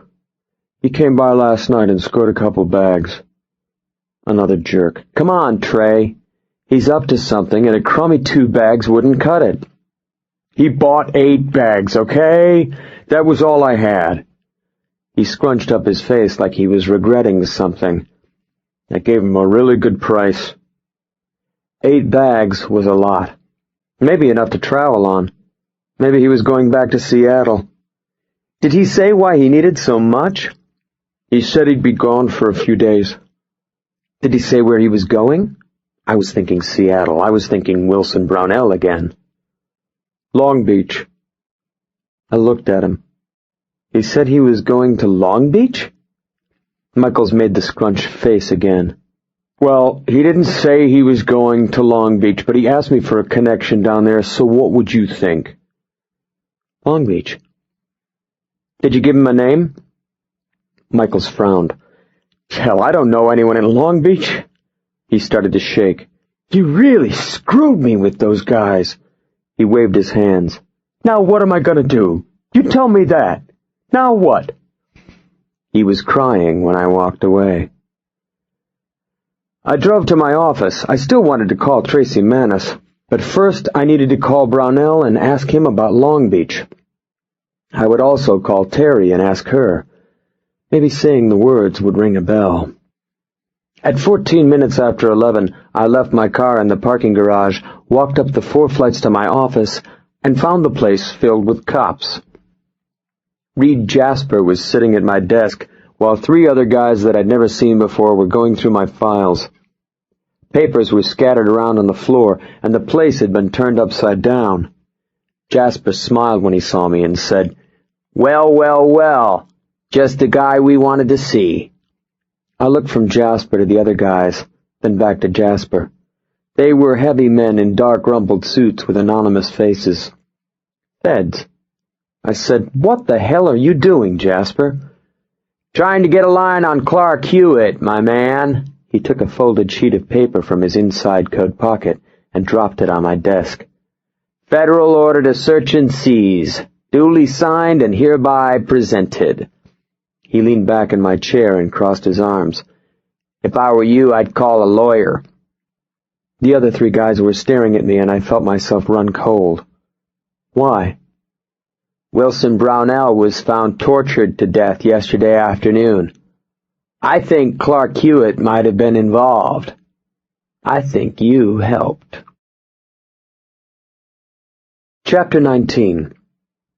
I said, If I wanted to remodel, I wouldn't have called the government. Jasper said, These are Agents Warren and Pagosi of your Los Angeles Marshal's Office, and this is Special Agent Stansfield of the FBI. Warren was black. Pagosi sported bright red hair, and Stansfield's chin was littered with serious zit craters. We're here because we believe you have knowledge of Clark Hewitt, either under that name or another. I dropped onto the couch and frowned at him. Didn't we go through this in Seattle? Warren said, I would encourage you to contact an attorney at this time. Why? Because anything you say will be used against you. I spread my hands. I've got nothing to hide, Mr. Confident, other than being pissed off that you guys are ransacking my office. Warren went back to the files like it didn't really matter to him either way. Jasper shook his head. I don't get you, Cole. I know you're holding out, but I don't get why. I didn't say anything. How do you explain a promise to a 15-year-old? He said, Your buddies, the Markovs, have come to town. If they haven't been around to see you, they will. I hope they're neater than you guys. The red-haired agent looked up from the file cabinet, then let 6 or 7 files dribble through his fingers to the floor. The floor was covered with yellow worksheets and billing statements and slim stapled reports. I said, That's really Bush. Jasper looked over and frowned. Jesus Christ, Leo. Leo said, Maybe he shouldn't try to be funny. I said, That's a good line, Leo. You practice in front of the mirror? Leo made a ragged smile. Let's see if you're that good when it comes time to renew your license. Pardon me while I catch my breath. Leo let more files dribble to the floor. Jasper said, "You guys are acting like this is third grade." Jasper came around the desk like we were in his office, not mine. "Look, Cole, all I want is a little cooperation." "You got a great way of showing it. Clark Hewitt is up to his ass here, and so are his kids. You've met the Markovs, you know what I'm talking about." I tried to look like it didn't matter. "My partner got blown away to keep Clark Hewitt whole. You don't think we're going to let anything happen to him now, do you?" I tried to look like I didn't have a clue as to what he was talking about, but I knew he was right. I also knew that if Clark was printing again, these guys would lock him down without a second thought, and I thought the Markovs might like that, too. If he was in prison, the Markovs would know exactly where to find him. Jasper motioned me out onto the balcony. "Let's talk out here, Cole. It'll be easier while these guys work." I went out with him, but I didn't like it much. The sky had filled with a deep white haze that masked the Channel Islands. You could barely see the ocean. I stared at the haze and breathed the sea air. "Did you guys do my house?" "Before we came here." "You find anything?" Jasper smiled. "You know we didn't, and you know we're not going to find anything here either, but we gotta cover the bases." "Great. That makes me feel better." Jasper crossed his arms and leaned with his back to the balcony rail. He was wearing little round government sunglasses and a dull gray suit, fine for Seattle, but hot down here. It would be hot, and it just screamed Fed. He said, "I don't like doing this, but I think you're holding out." "What?" "I asked people about you, and those people said if you were looking for a guy, then you probably found him. I just can't figure why you won't come clean." "Maybe they're wrong." He nodded. "Could be. But maybe I just don't like being muscled, so I'm being petulant." He laughed. "They said that too." He let the laugh fade, then crossed his arms. "I know that Clark Hewitt was in Seattle. I know from eyewitnesses that a man matching Hewitt's description was seen in contact with Wilson Brownell, a former close associate and master counterfeiter. I'll bet you know that, too." "I saw Brownell when I was in Seattle. He didn't know anything." "I hope for Clark's sake he didn't." Jasper watched the men inside work for a while. The black agent had discovered the Pinocchio clock and was staring at it. He nudged the red-haired agent, and they both stared at it. Jasper said, "Brownell was tortured to death with a steam iron. I brought down the pictures. You want to see?" I shook my head. "Here's a safe bet, Cole. Whatever Brownell knew, the Markovs know now. If Brownell knew whatever name they're living under, or an address, or a phone number, they've got it now. You understand what I'm saying?" "I get it, Jasper." I took a breath and stared south toward Catalina. I tried to see through the haze, but I could only make out the island's outline without seeing what was really there. "I don't know where Clark is." The pocked agent came to the French doors and said, "Jasper." Jasper went in, and the four of them gathered by my desk and mumbled in low whispers, the red-haired agent standing with his hand on the pocked agent's back. It wasn't enough that I was ducking Russians and had the weight of the U.S. government on my case, but now I was thinking that maybe Brownell had known exactly where Clark was and what he was doing, and maybe Dobchek and Soughton were on their way now. Maybe they already had Clark, but if they did, there was nothing that I or Jasper could do about it, and I told myself that thinking about it did no good. The kids were the important thing, and the kids were safe. Maybe Clark was still okay, and if I could find him, I could save him. If I could find him, I could bring him to Jasper without having to worry about them nailing him for a counterfeit beef. If he was still alive. The black agent shook Jasper's hand and walked out of my office. The red-haired agent pointed out the Pinocchio clock to the pocked agent, and the pocked agent shook his head. Jasper came back to the balcony. I said, "Is the party over?" Jasper said, You're not in the clear. You just get a pass for today." He gave me a card. "I'm staying at the Marriott downtown. I wrote my room number here. You decide to do the right thing, give me a call." "Sure." The right thing. He looked at the haze and shook his head. "How do you people breathe this shit?" "Makes us tough, Jasper. Angelinos have the toughest lungs in America." He nodded, probably more to himself than to me. "Yeah, sure." Then he took a deep breath of it and went back to the door. "I've known Clark Hewitt since he came to us, begging us to save his ass from the Markovs. And I can tell you, he isn't what he seems." I stared at him. "He comes across like this doof, but he's more than that." He smiled at me, but there was no joy in it. "Whatever you think you know about him, I can promise you this. It ain't what it seems, and neither is he." Reed Jasper showed me his palms like he had given me the Rosetta Stone, and it was up to me what I did with it. Then he walked back through my office and out the door. The red-haired agent and the pocked agent walked with him, and they didn't bother to close the door. I stayed on the balcony until they left the building and climbed into 2 dark blue G-rides and melted into the traffic on Santa Monica Boulevard. Then I went in, closed the outer door, and picked up my papers. It took most of an hour, but no more than that, because there hadn't been a lot in my files. Nothing seemed to be missing, though a small ceramic statue of Jiminy Cricket had fallen and broken. I threw it away. When the papers were in their folders, and the folders back in their files, and the files once more in the cabinet, I opened a long-necked Budweiser, sat at my desk, and put my feet up. I said, "Clark, you'd better be worth it." The phone rang then, and I scooped it up. Mr. Happy-Go-Lucky, Mr. Shirt-tail out and nothing on my mind, hanging around his office with a lip lock on a long neck, the very image of the depressed detective contemplating the loss of his license and livelihood to the weight of the United States government.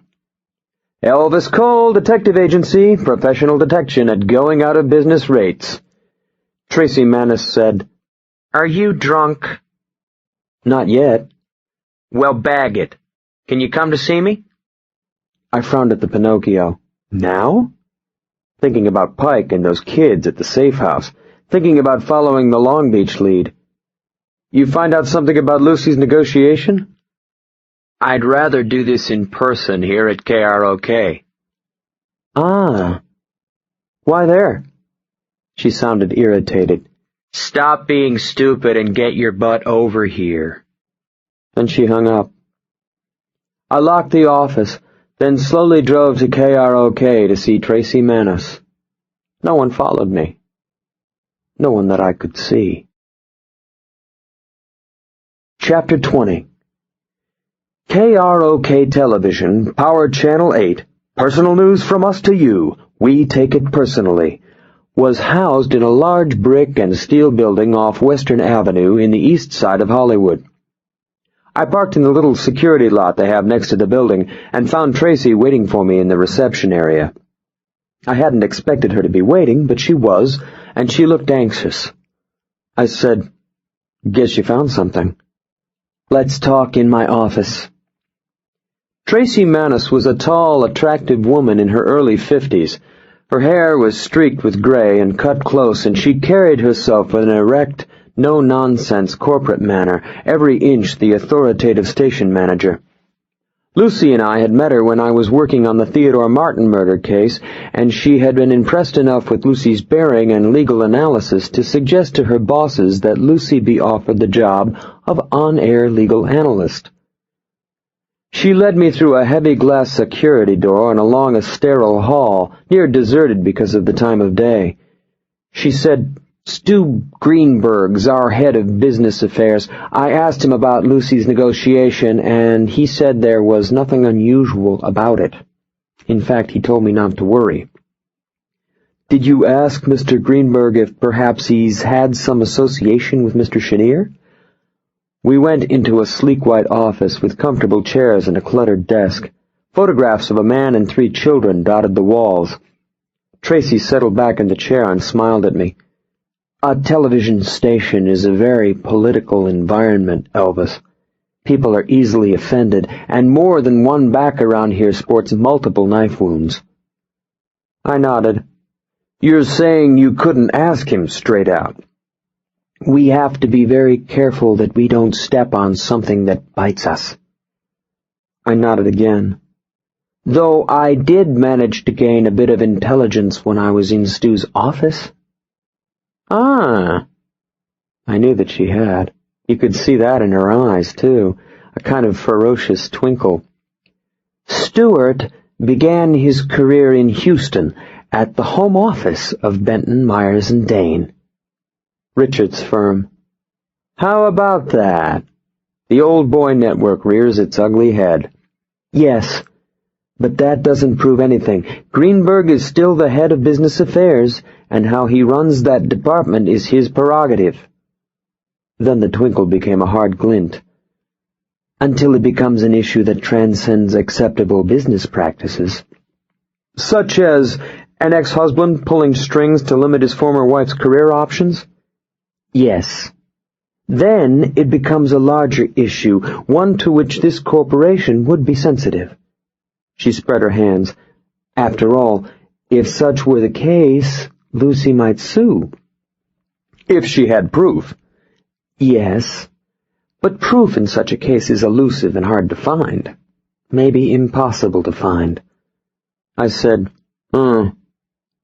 Tracy Manis leaned toward me, pointedly. Recognizing that it could be something that simply appears to be proof. After all, if what we're talking about here is an issue of gender politics, the appearance of wrongdoing is something to which this station would be sensitive. When I was in Stu's office, I had the distinct impression that something might be there. Like what? She spread her hands. You're the detective. She stayed with the lean, and I knew it meant something. I thought that she might have a very clear idea of what might constitute that kind of leverage and where I might find it. I said, You got this impression while you were in his office. More like when I was leaving his office and saying goodbye to his secretary. And has Mr. Greenberg gone home for the day? She smiled, like maybe the slow kid in class was coming along after all. I'm not sure, Elvis. He usually leaves much earlier than this, but he might still be here. I think I'll go speak with him. She settled back in her chair and nodded. You do that. I'm sure you'll find it enlightening. She told me how to get to Stuart Greenberg's office, and I found my way through the empty halls to the Business Affairs Division. The lower floors of the station were bustling with activity as they mounted the evening broadcasts, but the upper business floors were deserted except for the cleaning crews. No one was around to ask who I was or what I was doing. Stuart Greenberg had a nice corner office, replete with diplomas and family photographs and plants that were healthier than mine, but I didn't need to go there. I had listened to Tracy closely, and read between the lines, and figured that if there was anything to be found, it wouldn't be in Greenberg's office, but at his secretary's desk. The phone log of Greenberg's outgoing and incoming calls was there, next to the phone. I nodded at the cleaning crew, then sat at the desk and flipped backwards through the pages, and found exactly what Tracy Manis had suggested I would. 3 days ago, Richard Chenier had phoned Stuart Greenberg twice. There wasn't anything to indicate the content of the conversations, but, as Tracy had also suggested, there didn't have to be. I brought the log to a copy machine, copied the page reflecting Richard's calls, then put the log back and drove home. The cat was sitting in the mouth of my carport when I eased up to the house, one ear up, one down, and his head canted to the side. He looked surly and out of sorts, and he did not move, even though I nosed the car toward him. I had to park on the street. I said, This last week has been hell, hasn't it? He ignored me. Great. Snubbed by my cat.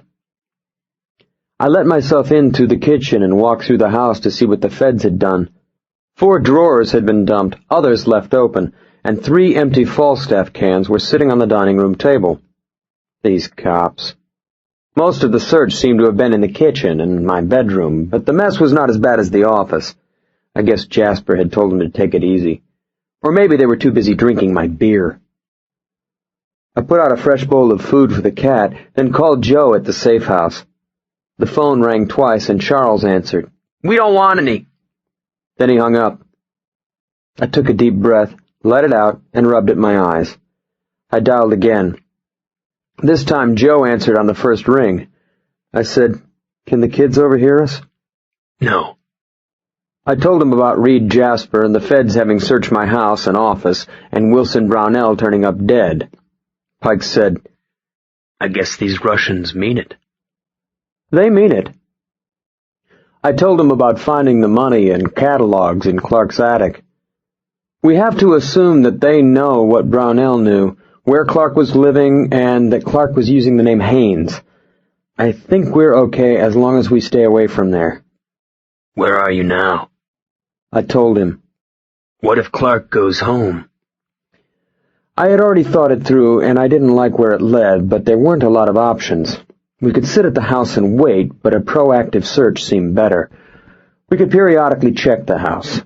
I told Joe that I had other calls to make, and that I might not come by the safe house until morning. Besides, my house has been searched by Richard's guy, and now by the feds. Maybe Dobchek and Soughton will come by next, and I can shoot them to death. Pike said, Take your fun where you can find it. I hung up, then called Lucy at home. She answered as if she were perched by the phone. I said, It's me. Let me change phones. I waited. Ben was probably there.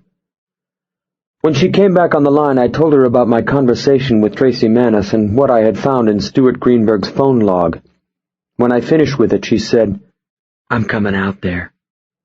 Maybe you should talk to Tracy first. Tracy knows what you're up against, and I think she knows how to handle it, but this is pretty flimsy evidence.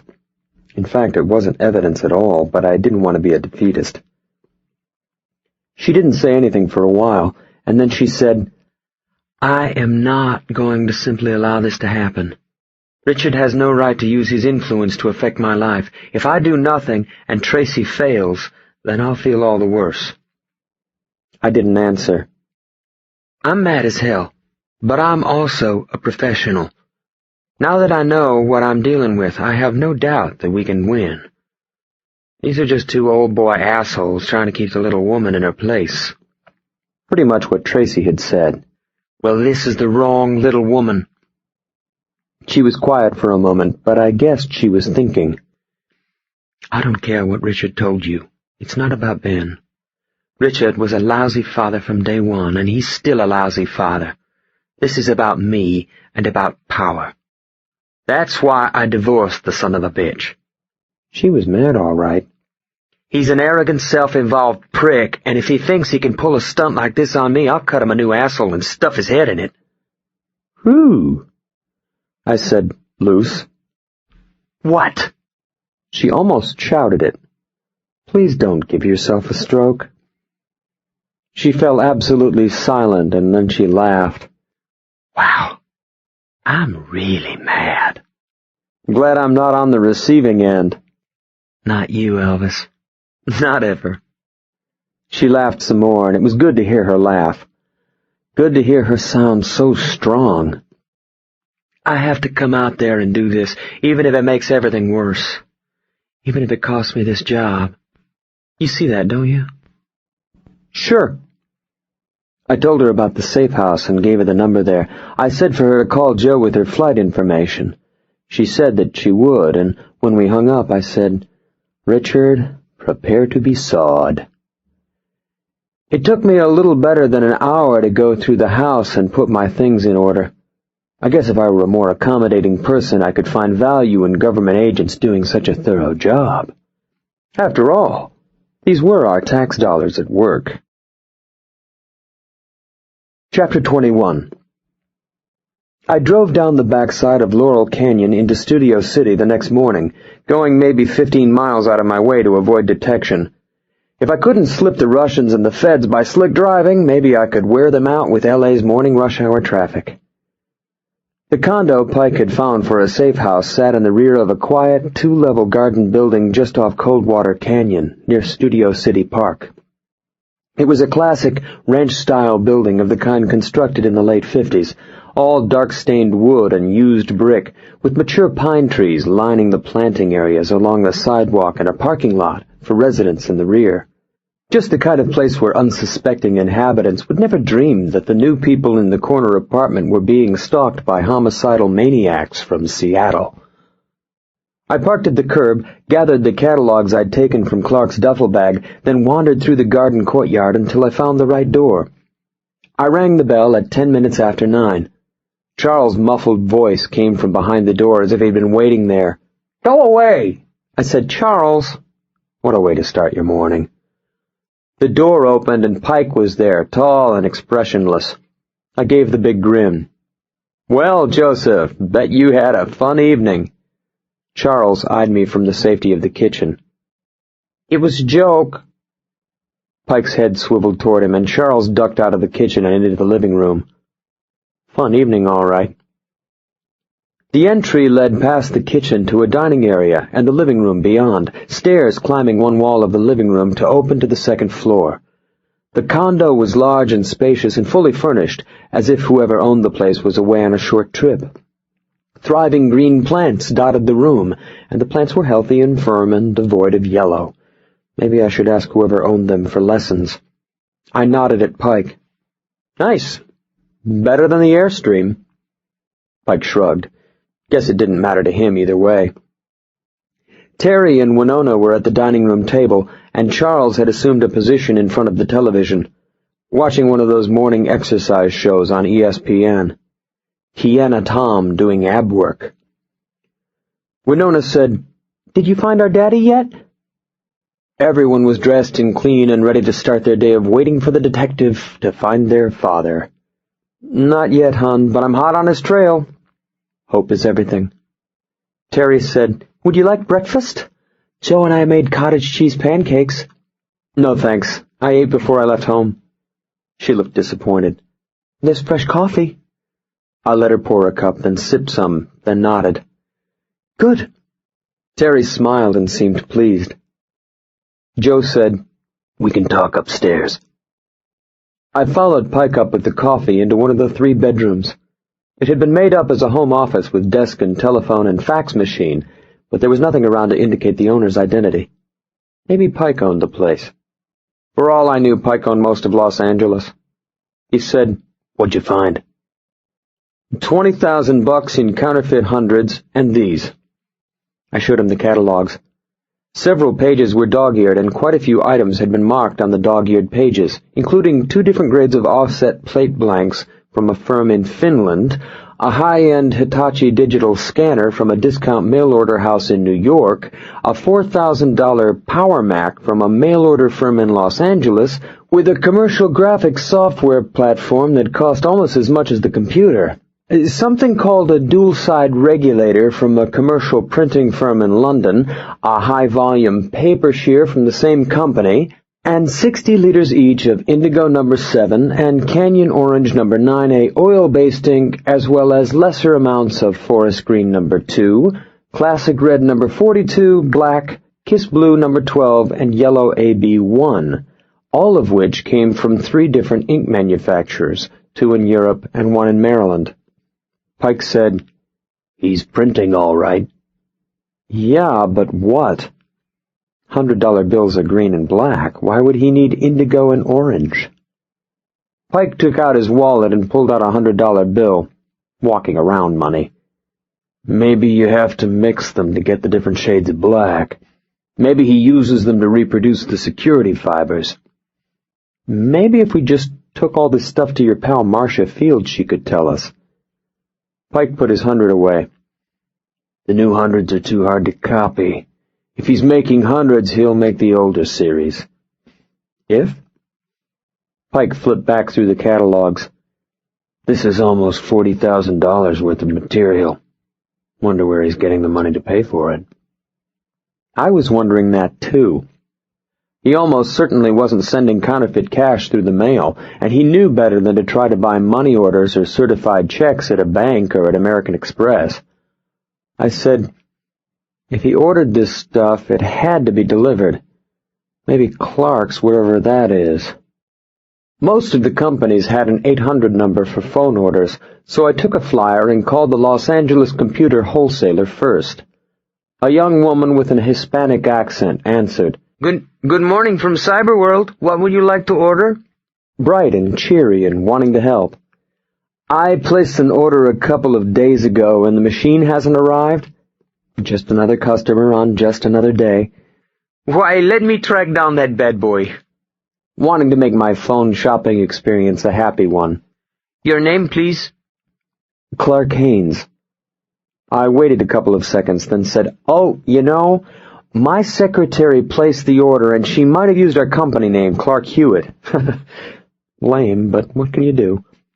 The young woman said, Gee, we're not showing an order to either of those names. Could she have made the order in another name? I thanked her and hung up.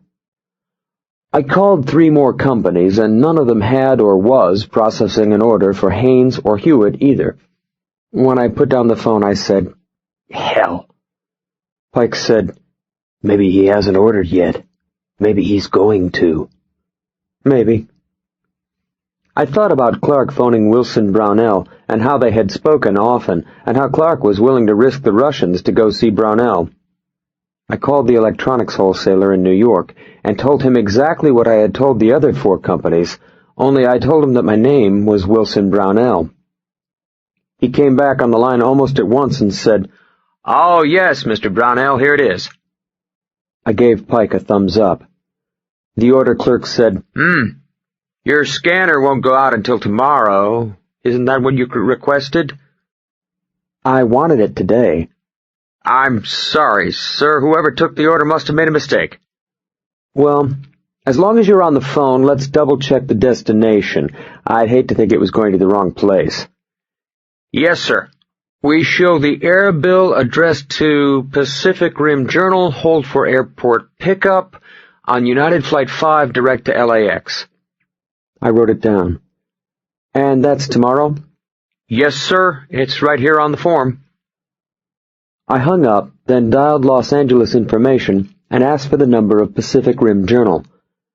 The information operator said, I'm sorry, sir. We have no listing in that name. Try the Valley. Sorry, sir. Still no listing.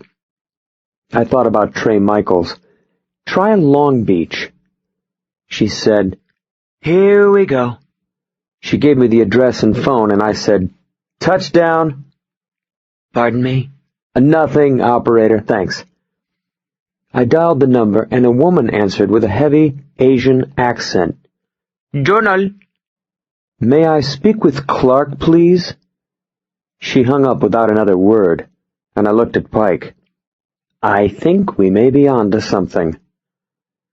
Pike stayed with the Hewitt children, and I took the long drive south to Long Beach, following the Hollywood Freeway to the Harbor Freeway, then dropping straight south for almost an hour before picking up the San Diego Freeway east to the 710 and turning south again to parallel the Los Angeles River all the way to the ocean. Downtown Long Beach is a core of redeveloped modern high-rises surrounded by an older landscape of 2-story stucco bars and modest craftsman homes and traffic dividers dotted with palm trees that lend a small-town waterfront feel. It would have been a fine place to bring Terry and Charles and Winona for ice cream cones and a walk in the sun around Belmont Pier to watch the boats coming and going to Catalina Island. Only sun-walking and boat-watching often lose their appeal when you're thinking that your father might have been tortured to death by a steam iron. Maybe another time. I followed Ocean Boulevard east along the water, then turned north along Redondo Avenue, watching the landscape evolve from small-town waterfront to middle-class residential to lower-class urban, the signs gradually changing from English to Spanish, and finally to Asian as the faces changed with them.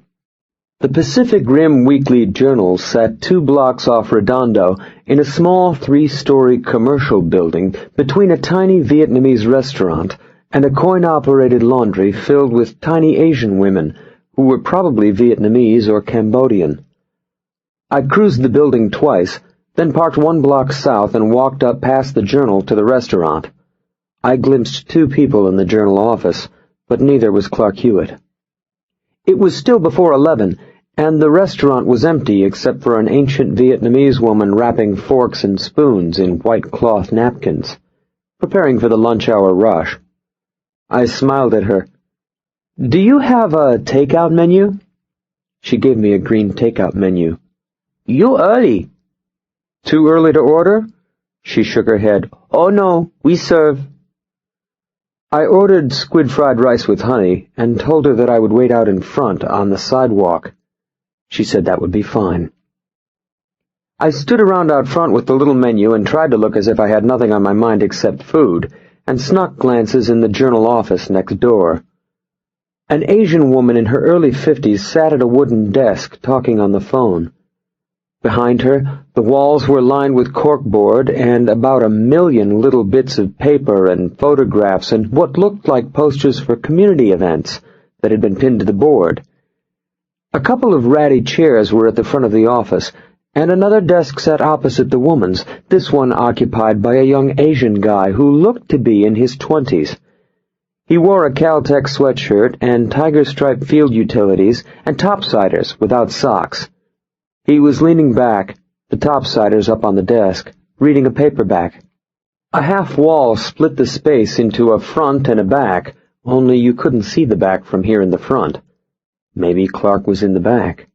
Maybe I could whip out my gun, charge through the front into the back, and shout, "Aha!" Be impressive as hell if he was really there. The young guy saw me looking. I smiled and took a copy of the Journal from a wire rack bolted to the front of the building. Just another bored guy killing time while he waited for his food. It was a tabloid-sized Vietnamese-language newspaper filled with articles I couldn't read and pictures of Vietnamese people that I took to be from the local community. The printing was cheesy and smudged, and I wondered if maybe Clark had been hired to give them a more professional look. "Do you read Vietnamese?" The young guy was standing in the door. Inside, the woman was still on the phone, but now watching me. I shook my head and put down the paper. "No, I'm just waiting for some food next door. I was curious." He grinned. "They're free. Help yourself if you want. They make a great birdcage liner." Mr. Friendly. I strolled back past the restaurant and up a short alley, looking for the rear entrance. One of the wonderful things about being so close to the water is that the temperatures are so mild that you rarely have to use air conditioning. It was in the low 70s, so the Journal's rear door was open for the air. I peeked inside, furtive. No Clark. I listened at the door, then stepped in. An Apple laser printer was humming on a little desk beside another door that led to a bathroom. Industrial metal shelves were stacked with reams of paper and office supplies, and a well-used Mr. Coffee, but nothing screamed counterfeiter, and I didn't see any of the things that Clark had marked in his catalogs. I slipped out, went around to the front again, and this time I walked into the Journal office. The young guy was back with his book, and the older woman looked up from her word processor. The young guy smiled, but the older woman didn't. I said, "My name is Elvis Cole, and I'm looking for Clark Hewitt." I put one of my cards on the young guy's desk. "His life is in danger, and I'm trying to help him. I'm also trying to help his children. Sometimes honesty is the best policy." The young guy's smile vanished, and the woman said something in Vietnamese. The young guy answered, also in Vietnamese. I said, "Sorry?" The young guy stared at me for a couple of seconds before he shook his head. "I don't know what you're talking about." You could tell that he did. You could tell that he knew exactly what I was talking about, and that he did not like it that I had asked, or that I knew. I glanced at the woman, and she turned away fast. I said, "I'm driving a 1966 Corvette convertible parked down the block. It's yellow. I'll be sitting in it." I went to the restaurant, paid for my food, then walked back to my car, put the top up to cut the sun, and sat. The squid fried rice was excellent, but I didn't have much of an appetite for it. 20 minutes later, the guy in the Caltech sweatshirt came out to the street, looked at me, then went back inside. 16 minutes after that, a black 500 series Mercedes sedan circled the block twice, 2 Asian men in their mid-50s inside. I copied their license number. Maybe 8 minutes after that, a bright red Ferrari Spider appeared from the opposite direction and eased to a stop a car length away from me. Whoever these guys were, they had money. The Ferrari was driven by a very young Asian guy, but an older man was in the shotgun seat, and, like the people in the Mercedes, both of them were nicely dressed in Italian business suits. I copied the Ferrari's plate number too. The 2 men in the Ferrari stared at me for a couple of minutes, talking to each other, and then the young guy rolled down his window and eased next to me to talk. I said, "Clark Hewitt." The young guy shook his head. "Got no idea who that is." Flawless English without a trace of an accent. Local. "I think you do." The young guy looked nervous, but the older guy seemed calm. The younger guy said, "My mother works at the paper, and you're scaring her. I'm going to have to ask you to leave." I guess the paper was a family business, but it probably didn't pay for his Ferrari. "Do you own the paper?" "I think you should leave." I settled back in my seat. Can't leave until I see Clark Hewitt. The older man said something, and the younger guy shook his head. "We never heard of the guy." "Fine." I crossed my arms and made like I was going to take a nap. The older man mumbled something else, and the younger guy said, "Are you the police?" "Clark knows who I am. I gave your mother a card." The older man leaned past the younger guy. "If you don't leave, we'll have to call the police." "Go ahead. We can talk about Clark and his association with your newspaper." The younger guy's jaw flexed, and now he said something to the older guy. "You're not going away?" "No." The younger guy grinned. "Big mistake." He dropped the Ferrari into first gear and rocketed away, tires screaming and filling the air with smoke and burning rubber. Guess he'd seen someone do that in a movie. The Mercedes left too. I waited. I had found the Pacific Rim Weekly Journal, and I had found some people who clearly knew Clark Hewitt. I was making gangbuster progress, and I was feeling proud of myself. Elvis Cole, smug detective. 90 seconds after the Ferrari roared away, 3 men came out of the alley and approached me. They weren't in Italian business suits, and they didn't look as if they would have been any more impressed by a kid peeling out than I had been. They looked hard and lean and focused, with flat, expressionless faces, and all 3 were wearing long coats. They walked with their hands in their coat pockets, and when they reached the car, the one in the middle pulled back his coat enough to reveal a stubby, black Benelli combat shotgun. He said, "Guess what you're going to do?" "Leave?" He nodded. "Tell Clark I'll be back." I started the car and drove away. Honesty might be the best policy, but leaving is the better part of valor. Chapter 22. I drove back to Belmont Pier, parked in front of a shop that sold whale-watching tickets, and used a payphone there to call Lou Poitras. He said, "Bubba, you really take advantage." "Funny. Your wife said the same thing." Poitras sighed. "Just tell me what you want." Humor. You break them down with humor, and the victory is yours. I gave him the 2 license numbers, asked for an ID, and waited while he brought it up on his computer. It took less than 20 seconds. "The Mercedes is registered to a Nguyen dock of Seal Beach." Seal Beach is one of the wealthiest communities along the South Beach. "What about the Ferrari?" "Guy named Walter Tron. He's down in Newport Beach." Another big money community. I said, "These guys show a history?" asking him if they'd ever been arrested. Couple of speeding tickets on the Ferrari, but that's it. You want to tell me what this is about? Nope. I hung up, bought an iced tea from a sausage grill, then stared at the bay. The water was clean and blue, and Catalina was in sharp relief 26 miles away.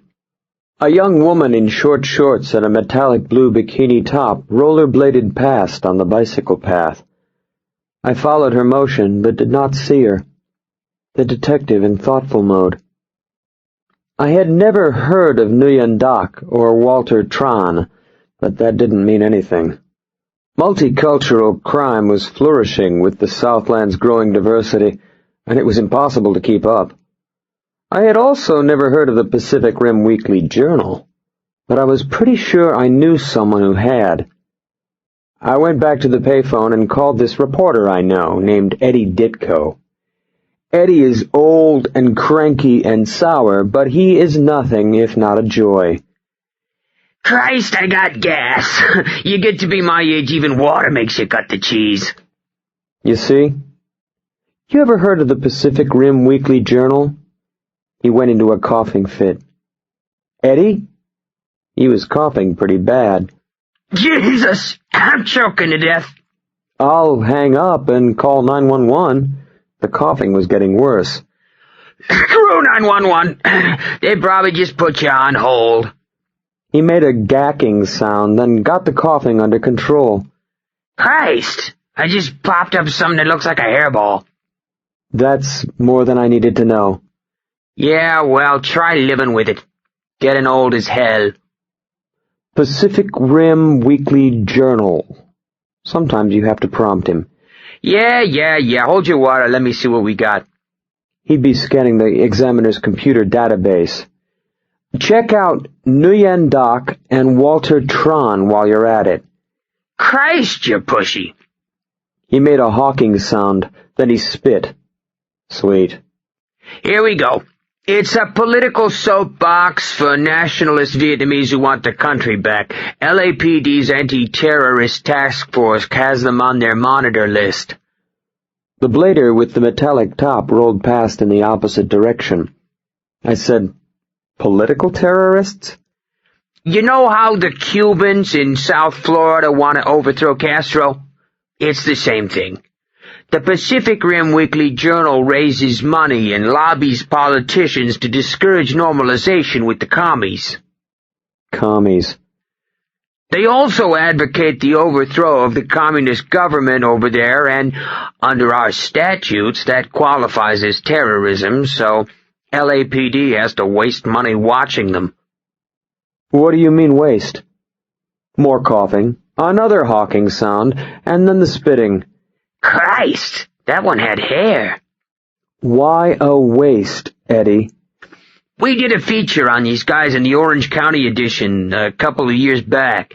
Doc and Tron and some of their pals fund the paper, but it's not how they make their living. They're self-made millionaires.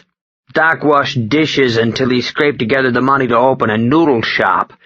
That led to more noodle shops, and pretty soon he was building strip malls. Tron bought a goddamn carpet shampooer to wash rugs after the day shift, and now he's got 600 employees. I thought about Tron and his Ferrari. Tron's a young guy. Nah, you must be talking about his kid, Walter Jr. Walter Sr.'s got to be in his 60s. These guys came here with nothing, and now they're living the American dream. Except that they're listed as terrorists. Yeah, well, they didn't come over here for the oranges. They fled Vietnam to escape the communists, and they damn well want the commies out so they can go home. Thanks, Eddie. I put down the phone and stared at the rollerbladers and thought about self-made men without criminal records who just want to go home. Good Republicans with a raggy little newspaper and a career counterfeiter on the payroll. Maybe they couldn't quite raise enough money for the cause through strip malls and carpet cleaning and political action committees, so now they were branching off into crime.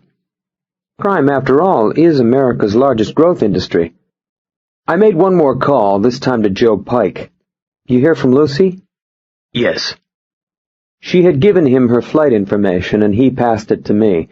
She would be arriving on a Delta flight from New Orleans in a little less than 2 hours, and she would expect me to pick her up. She had made arrangements to stay with Tracy, and if I couldn't make it, I was to call Tracy. "Kids okay?" Pike hung up.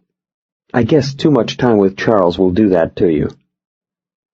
I worked my way back onto the freeway and made the long drive north to LAX, periodically checking the mirror for Russians, federal agents, and Vietnamese thugs with Benelli auto-loading shotguns. If I could bring these guys together, we could have quite a party.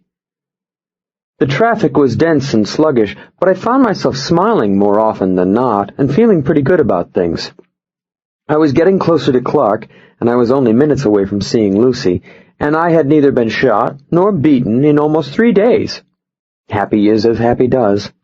I should probably get cards printed. Elvis Cole, Happy Detective. I was still happy when Lucy Chenier came out of the jetway, saw me, and opened her arms. She was wearing a charcoal suit and was carrying an overnight bag. She wasn't smiling, but that was okay.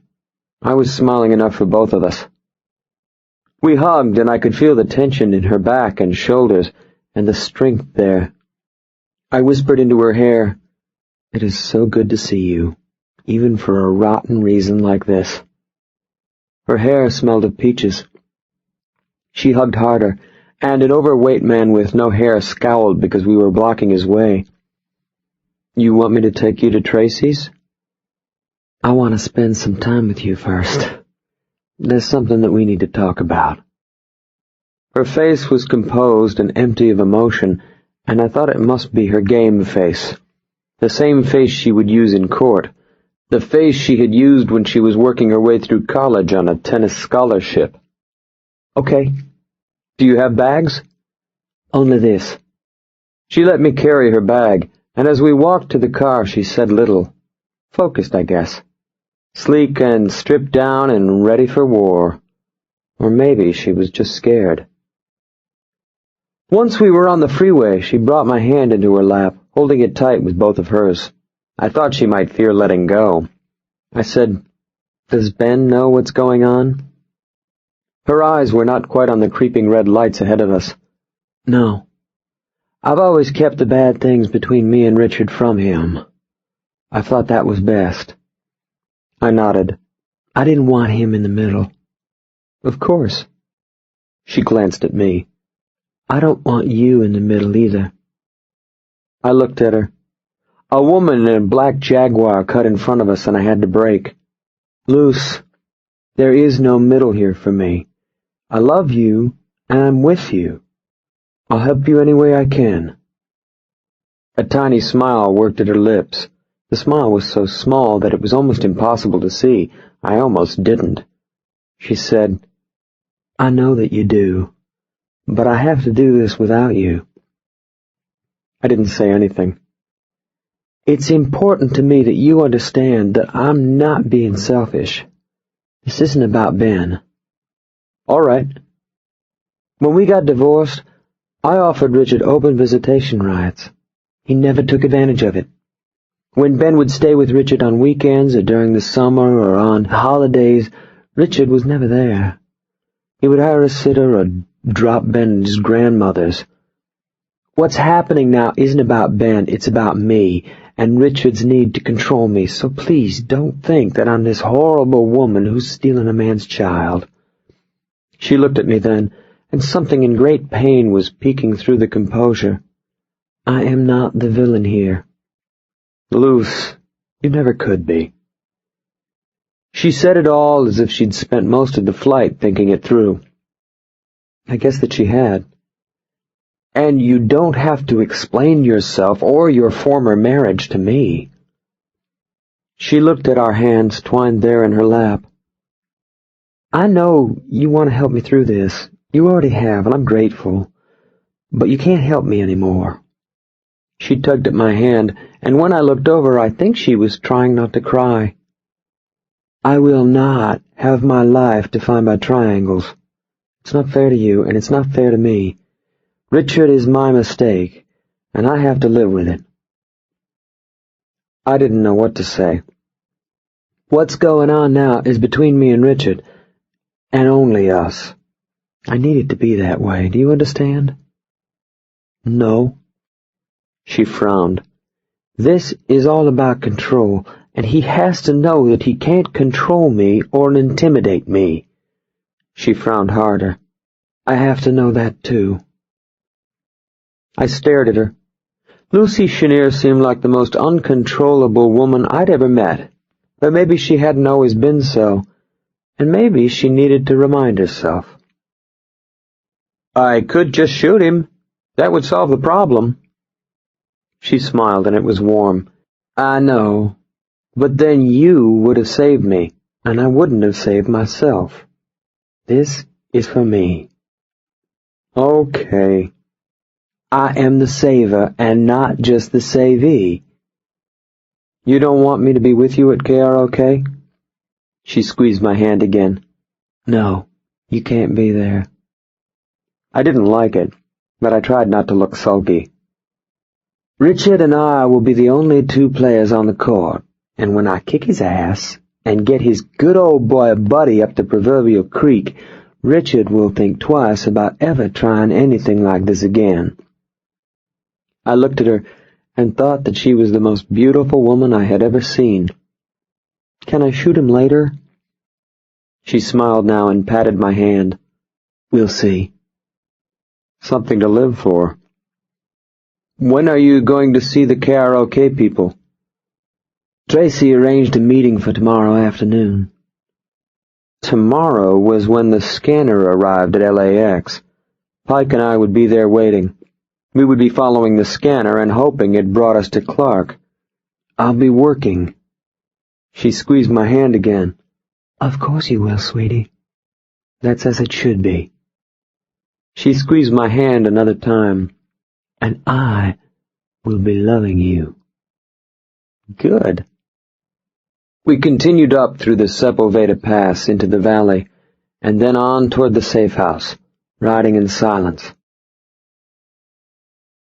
Chapter 23. The condo in Studio City smelled of rosemary and baked chicken.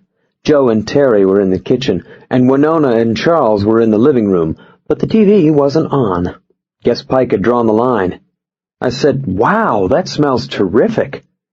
Winona bounced in from the living room. "Teri made chicken. Hi, Lucy." "Hi, sweetie."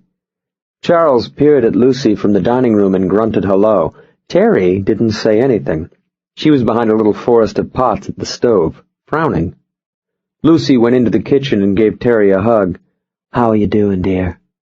"Fine." Tight and terse and futzing with the pots. Lucy said, "That smells wonderful. What is it, rosemary chicken?"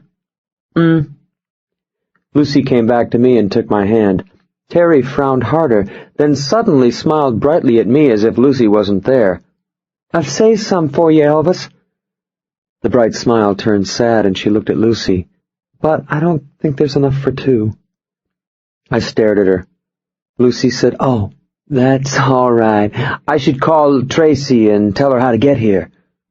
"I'll bring you there." Lucy smiled now, and you could tell she was trying to keep the smile from growing wider still. "No, we made plans to discuss strategy over dinner. She wants to take me out." I stared at Teri some more, then showed Lucy to the living room phone. She sat on the edge of the couch to make the call. Teri beamed at me from the kitchen. "Heating the chicken shouldn't take long. When would you like to eat?" Later." What was with this kid? Teri bustled away in the kitchen, the pots and pans rattling. "I'll get started now, then you can eat whenever you want." Happy is the little homemaker, happy as a bee. "Can I bring you a beer?" "No," Winona said. "Did you find our daddy yet?" "Not yet." Charles eyed Lucy on the couch, then edged closer and craned his head. I watched all the craning, then figured it out. He was trying to see up Lucy's skirt. I said, "Charles." He scuttled away. "I didn't do anything." Just another fun evening hiding out with the Cole posse. Lucy spoke with Tracy, then asked me to give Tracy directions. I did, then they spoke a few more minutes, and Lucy hung up. Tracy says it should take her about a half hour to get here. Pike nudged me, then glanced up the stairs. We should talk. Charles said, "Why you gotta go upstairs? Why don't you just say it here in front of us?" Teri said, Elvis knows what he's doing. Leave him alone. Teri turned back to the stove and put cool eyes on Lucy. I'll call you the second your friend arrives. I looked from Lucy to Teri, then back to Lucy. Lucy's eyes glittered, and she pulled me toward the stairs. When we got upstairs and closed the door, I said, "Do you have frostbite?" Lucy smiled wider. You don't know? Know what? Mr. Idiot. Lucy glanced at Pike, and Pike's mouth twitched. I said, "What?" She's got a crush on you, dopey. I looked back at Pike. You think this is funny? Another twitch. Everyone was having a good time with this but me. Lucy said, Think about it. She's always been the caregiver. She's never had a male authority figure take care of her before, and now you're doing that. Great. Also, you're cute. Lucy bumped me, and her eyes said she was enjoying this, even if I wasn't. I can hardly blame her, can I? Pike said, Tell me about the newspaper. I told them, the three of us sitting there on the office floor, me holding Lucy's hand. I told them about the paper and about the Ferrari and the men with the shotguns and what I had learned from Eddie Ditko about Doc and Tron. Just having Lucy here made me feel better about things, and I wondered if this is what it would be like when she lived here full-time. When I finished, Lucy said, They don't sound like terrorists to me. I shrugged. No, and they don't sound like criminals either, but they've hired a counterfeiter, and 3 of their people flashed me with shotguns. Pike nodded. You could tell he liked the part about shotguns. Lucy said, What are you going to do? The scanner arrives at LAX tomorrow. I'm thinking we meet it, then follow whoever picks it up and see if they bring it to Clark. Lucy's mouth tightened and she shook her head. This has grown far and above finding a missing father. I think you should turn this over to the police. If I turn it over to the police, they'll arrest Clark. Perhaps Clark deserves to be arrested. I'm not doing it for Clark. I'm doing it for these kids. Clark isn't the world's greatest father, but if he's arrested, the Markovs will be able to get to him. If I can find him before he does anything stupid, I might be able to scare him into doing the right thing. She didn't seem convinced. Also, I promised Teri. Lucy sighed. Everyone else falls for a doctor or an engineer. I fell in love with Batman. Pike said, It's the cape. Women love the cape thing. Someone banged hard on the door and Charles yelled, Some woman is here! He said it so loud that half the apartment complex probably heard him. Lucy said, That's Tracy. We looked at each other, and I held her hand tight, feeling that if I let go, she would go her way and I mine, and having lost her, I might not be able to find her again. I wish you could stay. I know. Me too. The 3 of us went down. Tracy Manus was standing in the entry, looking tired but determined. I hugged Lucy again, and so did Pike, and then they left. I said, Hell. Teri said, Your dinner's ready. She said it with a broad, bright smile. I looked at her, then at Charles and Winona on the couch, watching television. I might have a line on your father, but to follow it, I'm going to need Joe's help. Can you guys stay by yourselves tomorrow? Teri had filled a plate with rice and chicken and something that looked like stewed tomatoes. She brought it to the table and put it down at a place that had been carefully set. Of course, silly. Silly? When we met, we'd been alone for 11 days, hadn't we? I nodded. I sat. Teri said, Can I bring you a beer now? I'll get it. I started to rise, but she pushed me down. Hard. I'm already on my feet. She got the beer, opened it, and set it on the table by my plate. I said, "Thank you." She smiled and sat with me. You don't have to sit with me. I want to. Pike shook his head, then went upstairs. Guess he couldn't stand it. I looked at Teri. She looked back. Is it good? I nodded. Very. She fluttered her eyes and sighed. Man. Chapter 24. Pike and I left for LAX early the next morning, leaving the apartment as the sun was torching the eastern sky. That part of the morning the air was still and cool, and we made good time. The southbound traffic moved easily, even though dense with commuters from the Simi and Antelope valleys grinding toward the Los Angeles basin. I said, "We're just another couple of guys on their way to work." Pike said, "Sure." The Beretta autoloader was on the floorboard behind our seats. I had the Dan Wesson, and Pike had his Python, and maybe even an MX missile. Just another couple of guys. We left the San Diego freeway at Howard Hughes Parkway and dropped south through Westchester to LAX. The scanner was due in at 9 that morning, and according to the dispatcher in New York, was to be held at the airport for pickup at the small package delivery office in the baggage claim area.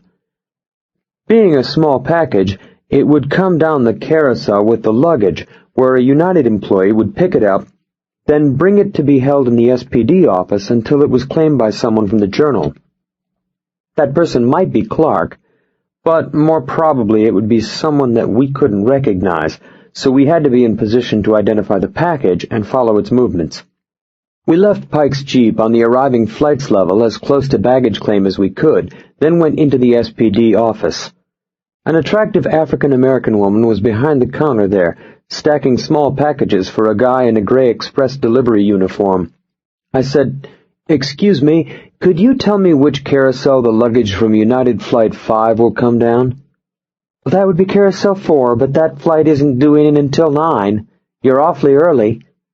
I smiled at her. "The wife's coming in, and I miss her." The wife. "Oh, isn't that nice?"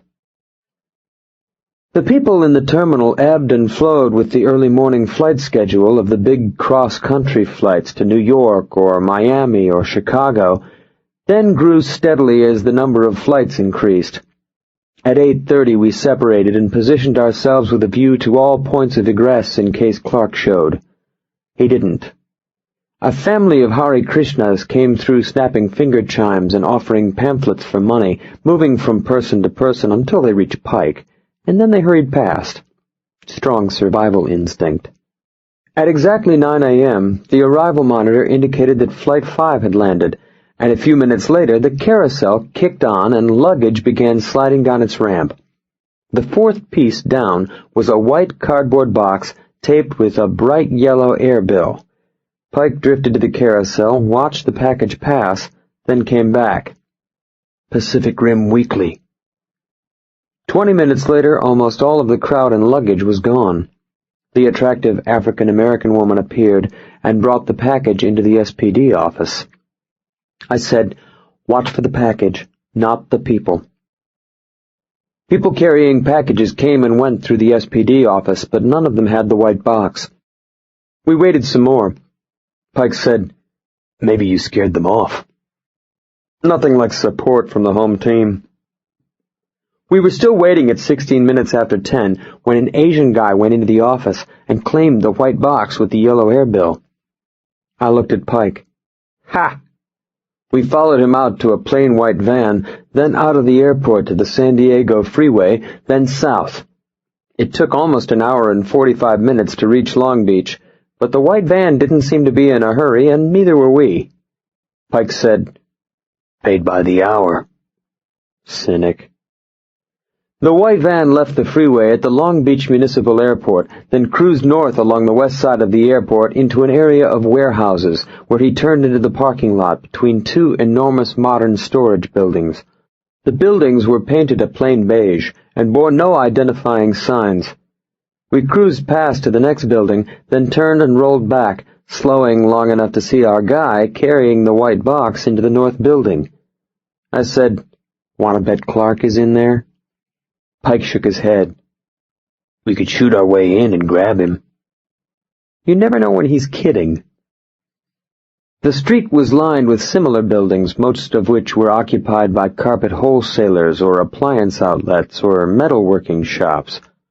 We parked across the street and trotted back, Pike going around the north side of the building, me strolling across the parking lot. The building was divided into sections, with offices in the front and 3 big truck doors evenly spaced along the parking lot, and no windows. All the better in which to do crime. The people door at the front was heavy and industrial, and it was also closed. The guy from the van had entered a door on the side of the building, but that door was closed too. In fact, all the doors were closed. Maybe the Roswell aliens were in there. I had just reached a row of dumpsters at the rear of the building when the people door kicked open and the guy from the white van came out with 3 other guys, the 4 of them laughing and yucking it up. One of the guys I had never seen before, but the other 2 had leaned on me outside the Journal. Pike drifted up beside me, and we watched as the 4 men climbed into the van and drove away. The middle 2 guys fronted me yesterday at the newspaper. Pike shrugged, like it didn't matter to him one way or another. I said, "Anything on the other side?" 2 doors, both locked, no windows. "I'm thinking Clark's inside. There might be other people inside too, but with 4 bodies out, now might be our best shot." Pike said, "We could always just call the police." I frowned at him. "Just kidding." Then he looked at me. "What if Clark won't come?" I looked at the door. "Clark will come if I have to put a gun to his head. He will come, and we'll sit down with those kids and we'll figure out what to do next." I think I said it more for me than for Pike. "But he will come." Pike said, "Optimist." We drew our guns and held them loosely along our legs and went in the side door. The door opened into a long, colorless hall that smelled of Clorox. The hall branched left and straight.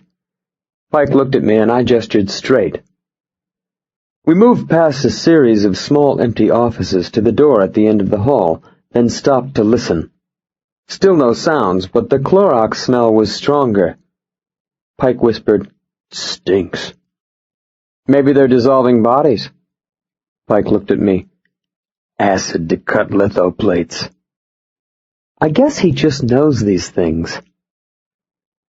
We eased open the door and stepped into a room that was wide and deep and 2 stories high, lit by fluorescent tubes that filled the space with silver light. A lithograph machine sat in the center of the floor, surrounded by long cafeteria tables that had been lined with boxes of indigo ink and acid wells and printer's supplies. A high-end Power Mac was up and running, anonymous screensaver kittens slowly chasing each other. The scanner was still in its box, the box on the floor by the Macintosh. A color copier was set up on one side of the litho machine, and 3 front-loading dryers stood in a row against the far wall. The smell of oil-based ink was so strong it was like walking into a fog. I said, "Clark's gonna print, all right." Pike said, "Yeah, but what?" Pike nodded toward a row of wooden crates stacked on pallets near the door. The crates were labeled, but the printing wasn't Arabic.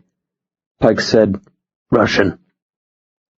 The top crate had been opened, and you could see blocks of paper wrapped in white plastic. One of the blocks had been slit open to reveal the paper inside. The sheets were something like 18 inches by 24 and appeared to be a high-grade linen embedded with bright orange security fibers. The sheets also looked watermarked, though I couldn't tell with what. I said, "Our money doesn't have orange security fibers." Pike drifted to one of the long tables. "You think they're going to counterfeit Russian money?" Pike reached the table. "Not Russian, and not ours."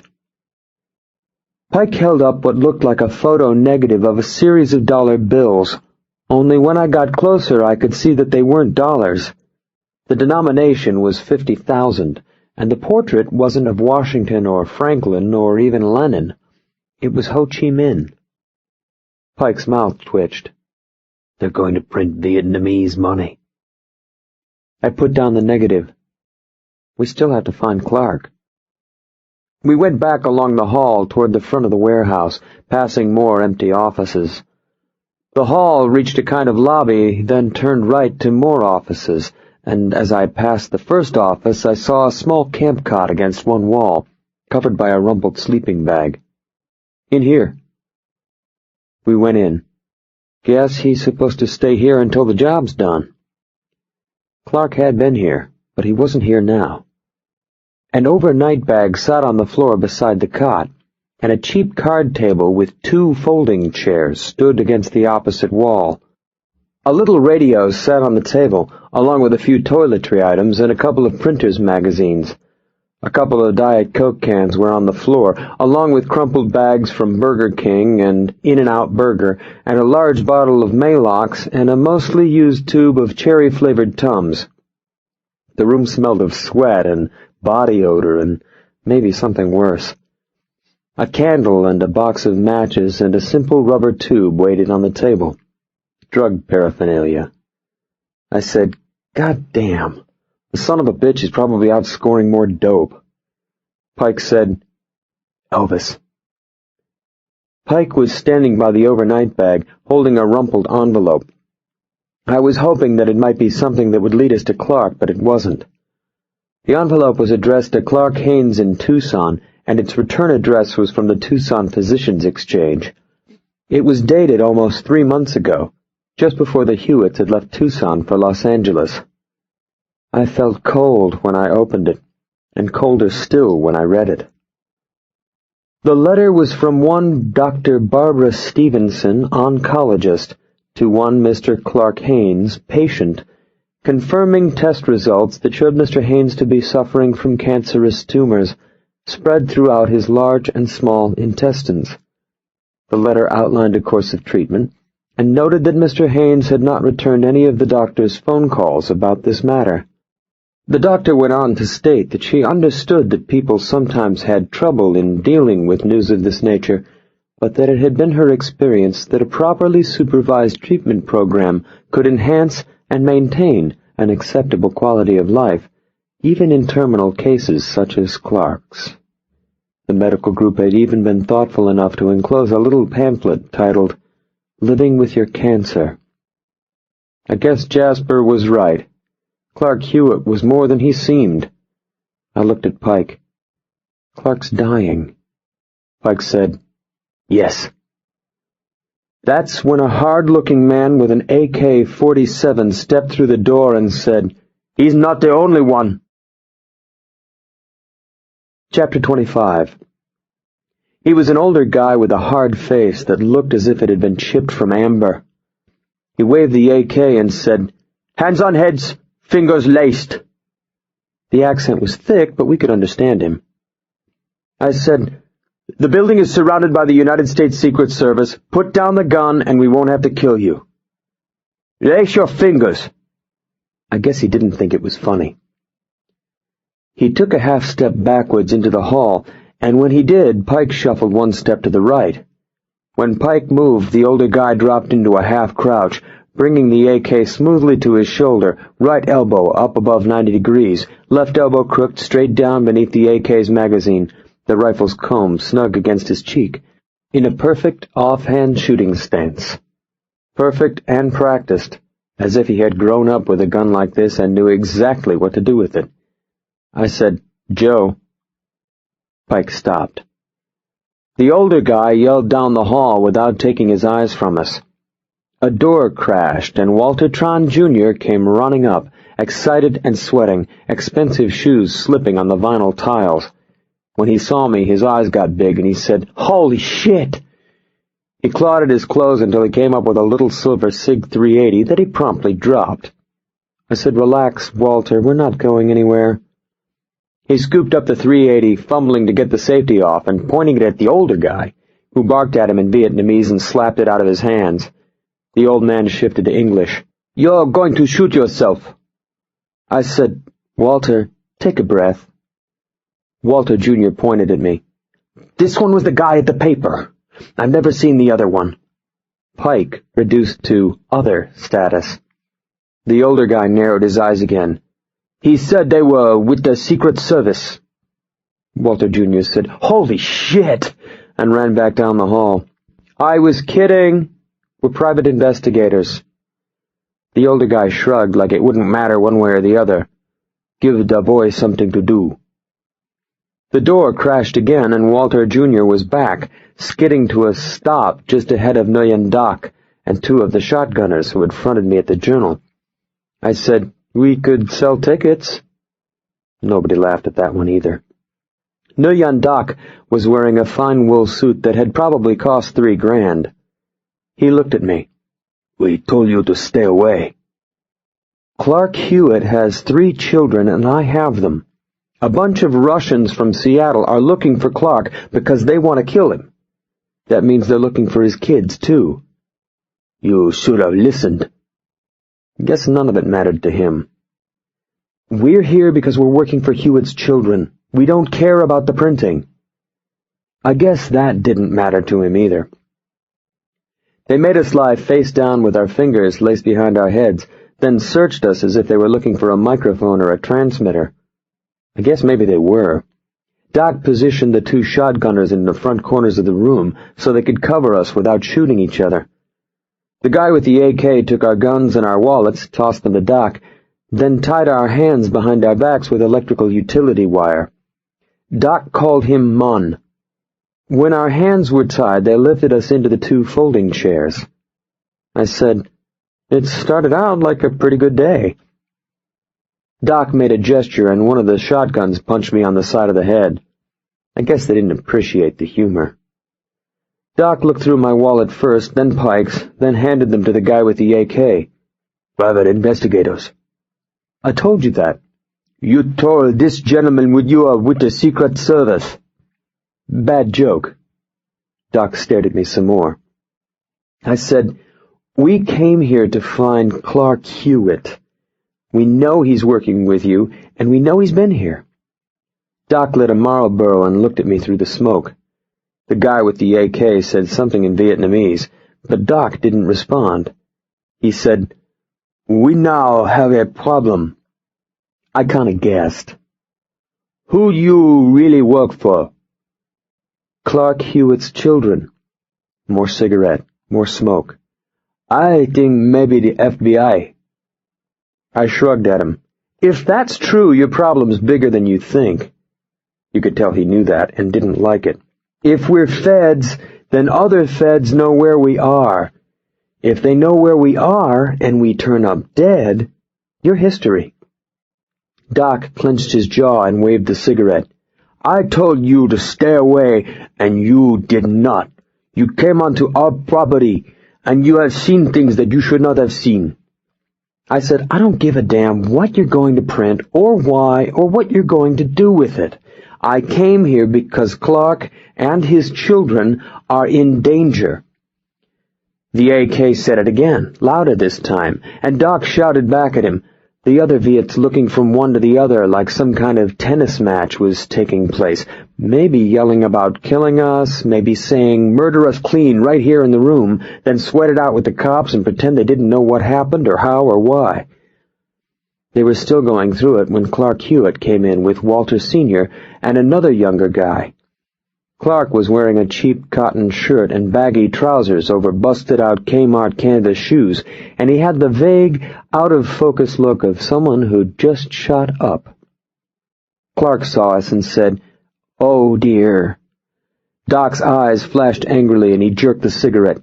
"Get him out of here!" The younger guy started pulling Clark back into the hall when I said, "The Russians are in L.A., Clark. I've got your kids stashed, but they're in danger." Clark jerked his arm away and came back into the room. "Where are they?" "At a friend's." Doc told the younger guy to get Clark out of there again, and when the younger guy grabbed his arm, Clark swatted at him. "Get the hell away from me!" I looked back at Doc. I've got his children, goddammit. Shooters from Seattle are down here looking for him, and he knows it's a fact. I looked back at Clark. The Russians killed Wilson Brownell, and that means they know everything that he knows. Clark's face worked. They killed Will? The AK screamed again, and this time he shoved past the others and leveled the gun at us. When he did, Clark shrieked, "No!" and lurched forward, shoving him away. Both Walters and the other Viets swarmed around him, and Doc slapped him hard twice. Clark didn't quit. He punched at Doc, throwing straight, awkward punches with nothing on them, but he kept throwing them until a Walter hung onto each arm, and a third man had him around the neck. Clark was just full of surprises. Pike said, "Payback's going to hurt." The three men pulled Clark out of the way, and Doc waved at us, saying, "Kill them." Clark said, "If you kill them, I won't print your goddamn dong." Vietnamese money is called dong. Doc's face went dark, and he shook Clark's arm. "You agreed to print for us, and you will make the money." Clark said, "Like hell I will." When he said it, a little bit of spit hit Doc on the shirt. The AK had enough with all the talk. He pushed past Doc and ran at us again, barking in Vietnamese. When he did, Doc yelled, "No!" and grabbed him from behind. Doc and the AK and the older guys shoved and screamed at each other, and I knew what it was about. They were revolutionaries, but they were also businessmen with families and property and things they would lose if they were discovered. They were shouting about killing us, and it was clear that they wanted to. Pike tensed beside me, probably thinking that if the younger shotgunners looked at the older guys, he would come out of the chair and risk the charge. Maybe hit the near guy hard enough to knock free the gun. Maybe get the gun and do some damage, even with his hands tied behind his back. Hell of a morning. Drive down to Orange County to die. I said, "Clark, whatever Brownell knew, the Russians know. They'll have your address and phone number, and that gives them a place to start looking. If I can find you, they can find you too." Clark was nodding, trying to hear me past all the yelling. A faint sheen of sweat covered his face. He was pale and looked more than a little nauseated, and I thought that even with the dope, whatever was eating him up must hurt like hell. I said, "I've got the kid stashed in a safe place, but you're going to have to do something. Either go back into the program or get out of town." Clark was looking from me to the Viets, over and over again. "I need this money." Whatever they were paying him to do their job. "Clark, what good's money if they murder your children?"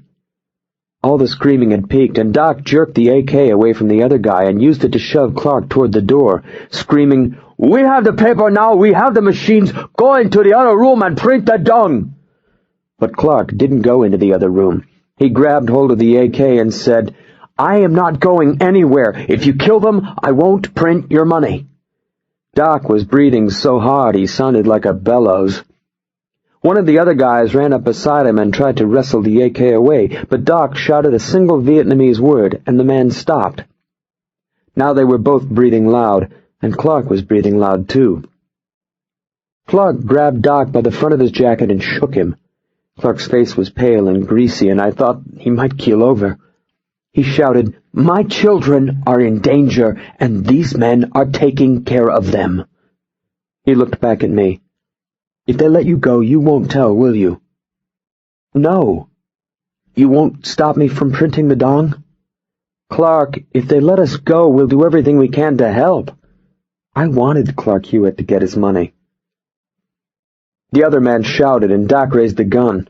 Doc was shouting too, and with all the shouting I thought that no one could understand anything, and that the moment had taken on an inevitable life of its own. I thought that Doc would shoot right through Clark, the 7.62 millimeter bullets ripping through Clark into me and Pike, and ending us all. But then the shouting stopped, and Doc barked a single coarse Vietnamese curse, and he looked at me with an expression of infinite weariness. He said, "All right." He cut us loose. My heart began to beat again. Chapter 26. The one named Mon didn't like it. He stomped around, waving the AK and making a big scene until Nguyen Doc slapped him and took the gun away. The others started shouting and arguing, but when Doc finally had them quiet, he said, "Make the dong and let's be done with this." I said, "How long will it take to print the dong?" Clark frowned. "Well, after I make the plates, a couple of days." "How long start to finish?" 3 days. "Okay. Your children can stay with you here while you print the dong, and you can decide what you want to do." I wanted to get the kids out of L.A., and I was hoping that I could work on getting Clark and his children back into the witness protection program while he was down here guarded by Doc's people. "When you have the money, you can leave from here without going back to Los Angeles. That way it's a clean miss for the Russians." Clark was liking it. "Well, that sounds good." He turned to Doc. "We'll have to go to Los Angeles to get my family." Doc shook his head. "Absolutely not. Print the money first, then do what you want." I said, "Jesus Christ, Doc, his kids are in danger as long as they're in Los Angeles. So is he." Doc glared at Clark. "You agreed to make the dong. We've bought the press and materials. We have an enormous investment." Clark frowned. "I'm still going to do it. I'll make the dong when I get back." Doc shook his head again, adamant. "No dong, no money. I'll make the dong, I just want to get my children." Doc waved at me and Pike. "You stay and make the dong. They can go get the children." Clark pursed his lips and scowled, and suddenly I could see Charles in him. Son of a gun. He said, "No, I'm their father, and I'm going to get them." I said, "They're just up in Studio City, for Christ's sake. It's not like they're on Mars." Doc put his hands on his hips. "We're talking about 3 hours round trip." "No." I spread my hands. "Look, if you're that scared Clark won't come back, why don't you come with us?" Pike stared at me. Doc huddled with the other Viets. There was more hand-waving, but this time no one was shouting or pointing a gun at us. I guess they were getting used to the idea. Finally, Doc came back to us and said, "All right, let's go get them." Pike sighed. "Now it's us." Doc looked at Pike. "We have a large investment here that's worthless if he doesn't come back. We are going to protect it." Pike shook his head and stared at the floor. I said, "Clark, are you up to this?" He looked pale and clammy, and I was wondering just how much longer he could stay on his feet. He looked like he should be in a hospital. Clark Hewitt pulled away from me. "I'm fine. Just let me get my bag." His drugs were in the bag. They made me draw a map detailing how we would get to the safe house, and then we left, Doc and the 2 Walters following in Doc's Mercedes, Mon riding with us. The other guys stayed to guard the warehouse. I wasn't sure from whom, but you never know. Mon seemed sullen and resentful, and made sure we all knew he had a pistol tucked in his pants. He must have been something when he was younger. We drove in silence for the first 20 minutes or so. I glanced in the rearview mirror at Clark every few minutes, but all he did was stare at the passing scenery without really seeing it. "Clark, why didn't you tell someone about the cancer?" He still didn't look at me. "How do you know about that?" "We found the letter from your doctor." He nodded. "Does Teri know?" "How could I tell them something like that?" Pike said, "You shoot dope for the pain." Clark glanced at Pike. It was the first time he had turned from the window. "I don't have health insurance, and I can't afford prescription painkillers. Dealers buy and sell their drugs with cash, and they rarely put anything in the bank, so I just use the funny money." I looked at him some more. Even in the mirror I could see the faint sheen of sweat that covered his face. He was pale, and he looked nauseated. "Does it help?" "Not as much as it used to." Pike said, "How long?" Clark turned back to the window, almost as if he was embarrassed. "A few months." He shrugged, like that was the way he'd found to deal with it. Shrug and keep going. That's why you're printing for these guys. I don't have any savings. I don't have insurance. I had to do something to take care of my children, and this is it. Printing is all I know how to do. Sure. I print the dong, and Doc will pay me real money that I can put into a bank. Enough to get them grown and through school. Maybe even enough for college. He nodded to himself as he said it, almost as if he was saying it because he needed to hear it to keep himself going, telling himself that it would all work out, that his kids would be fine. It made me want to cry. You don't have family who can take them? My wife and I were both only children. Our parents are dead. Another shrug. They don't have anyone but me. He finally looked at me through the mirror. I want you to know how much I appreciate everything that you've done. You're a very nice man. I stared at the road. When I get paid, I'll pay you for all this. I stared harder and nodded. We made good time in the late afternoon traffic and would have made even better time except that the Mercedes kept falling behind. After about the 8th time, I said, "What's wrong with that guy?" Mon said, "Doc won't go over the speed limit. He's willing to kill us to protect his revolution, but he won't break the speed limit." Mon said, "Doc wants to be a good American." I could see Pike out of the corner of my eye, shaking his head. Clark said, "These people aren't criminals. They're revolutionaries." "Sure, counterfeiting dong." They have this idea that if they put a lot of counterfeit money into the Vietnamese economy, it will destabilize the communist government and force Vietnam toward a democracy. Pike said, "Patriots." Clark shrugged. It was their country. They want it back. Same thing Eddie Ditko had said. I asked Clark if he wanted to stop at their house first, but he said no. I asked if there was anything we could get for him at the drugstore, but he said no again. He just wanted to pick up his children and go back to Orange County and print the dong. He looked tired when he said it. "I've got a doctor friend, Clark." It wouldn't do any good. Like he wanted to lie down and go to sleep for a long time. I drove harder and kept waving Doc faster. Doc didn't like it much, but as long as I didn't go too fast, he kept up.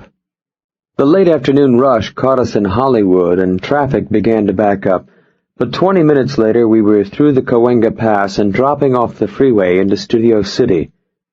When I exited the freeway at Coldwater Canyon in Studio City, Clark sat up and seemed more alert. I wondered at the dull ache he must live with, and what it must be like for him to keep it muted by shooting drugs. Jasper was right. There was a lot more to Clark than it seemed. Clark said, "Are we close?" "Yes." 2 minutes later, I parked at the curb in a spot that left room for Doc's Mercedes, and then the 4 of us climbed out of Pike's Jeep and looked at Doc. Doc tricked his thumb at the building, and Munn said, "Let's go." Clark was walking fine, though every once in a while he made a little wince. The cancer. We reached the condo, knocked twice, and waited for Teri to unlatch her door. It should have been a surprise homecoming, and it should have been nice. But it wasn't.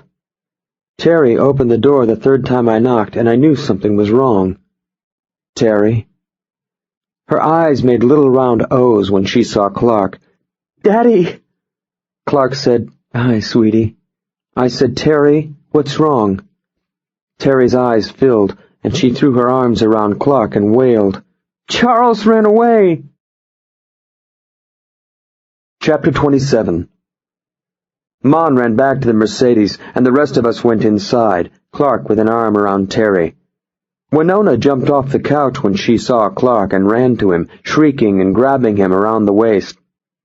Guess she wasn't all that worried about Charles, or maybe she was just that much happier to see her father. I said, "How long has Charles been gone?" Teri wiped her nose. "Since before lunch." It was after 3 now. "Do you know where he went?" She wiped her eyes again. He said he wanted to look around the building. He said he'd be back soon, but he never came back. I gave her a hug and tried to look confident. It's okay, kiddo. We'll find him. Charles might be anywhere. Mon came back with Doc and the two Walters, and nobody looked happy. They stood in a little clump in the front door, Doc looking angry and firm. Now what?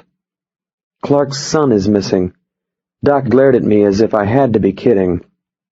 Well, we can't just drive away. We have to find him. Doc looked angrier still. You said this wouldn't take long. You said we would pick them up and leave. Teri had stopped sniffling and was looking at Doc and his pals. She said, Who are these people? Clark said, These are the men I'm working for, honey. Like they were seers and had a great retirement plan.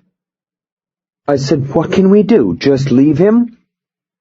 Doc stalked past me, slumped onto the living room couch and shook his head. Walter Sr. and Walter Jr. sat next to him. Mon stood by the coffee table and gave Doc a smug smile, the look of saying, I told you so. They talked among themselves, then Doc sighed and looked defeated. Describe the boy, and we'll help you look for him. Teri told us that Charles was wearing big shorts and the black Wolverine t-shirt, and after a bit the four Viets left, Doc telling them to meet back at the condo in 30 minutes. Revolutionary operation. I said, Did Charles take anything with him? Teri said, No. Winona? Winona shook her head without looking at me. Did he say anything about the park or a 7-Eleven or anything like that? The Russians didn't know where we were and had no reason to be in Studio City, so I wasn't worried about them. The Studio City Park was a block away, and 2 convenience stores were within a couple of blocks. The convenience stores would have video games and magazines and comic books, any of which would be an ideal way to kill a few hours if Charles was bored. Teri said no, and Winona shook her head again. Pike and I split up. I cruised the park, getting out of the car and walking around the community center they have there. Half a dozen moms with babies were in the sand pit, but none of them had seen a boy matching Charles's description. 8 guys were playing basketball, but they hadn't seen Charles either. I cruised the surrounding streets, then stopped at the little market and the 2 convenience stores, again describing Charles and again being told that no one matching that description had been around. 38 minutes after I left the safe house, I was back, and so were the Viets and Joe Pike, and none of us had found Charles or anyone who had seen him. When I came in empty-handed, Nguyen Doc put his face in his hands. More delay. Teri said, Didn't you find him? Not yet, but we will. I was thinking that if Charles had met another kid here in the complex, he had probably gone home with that kid to hang out. Probably playing Sega right now. I told Clark what I was thinking. You and the girls could go down to Long Beach with Doc, and I can wait here. When Charles shows up, I'll join you. Doc stood. That's an excellent idea. I think he smiled for the first time in hours. Clark considered it, but didn't seem convinced. Well, maybe. Teri said, What's in Long Beach? You could hear an edge in her voice. Tired of always moving, tired of all the new places. Clark said, That's where I work, honey. Winona looked uneasy.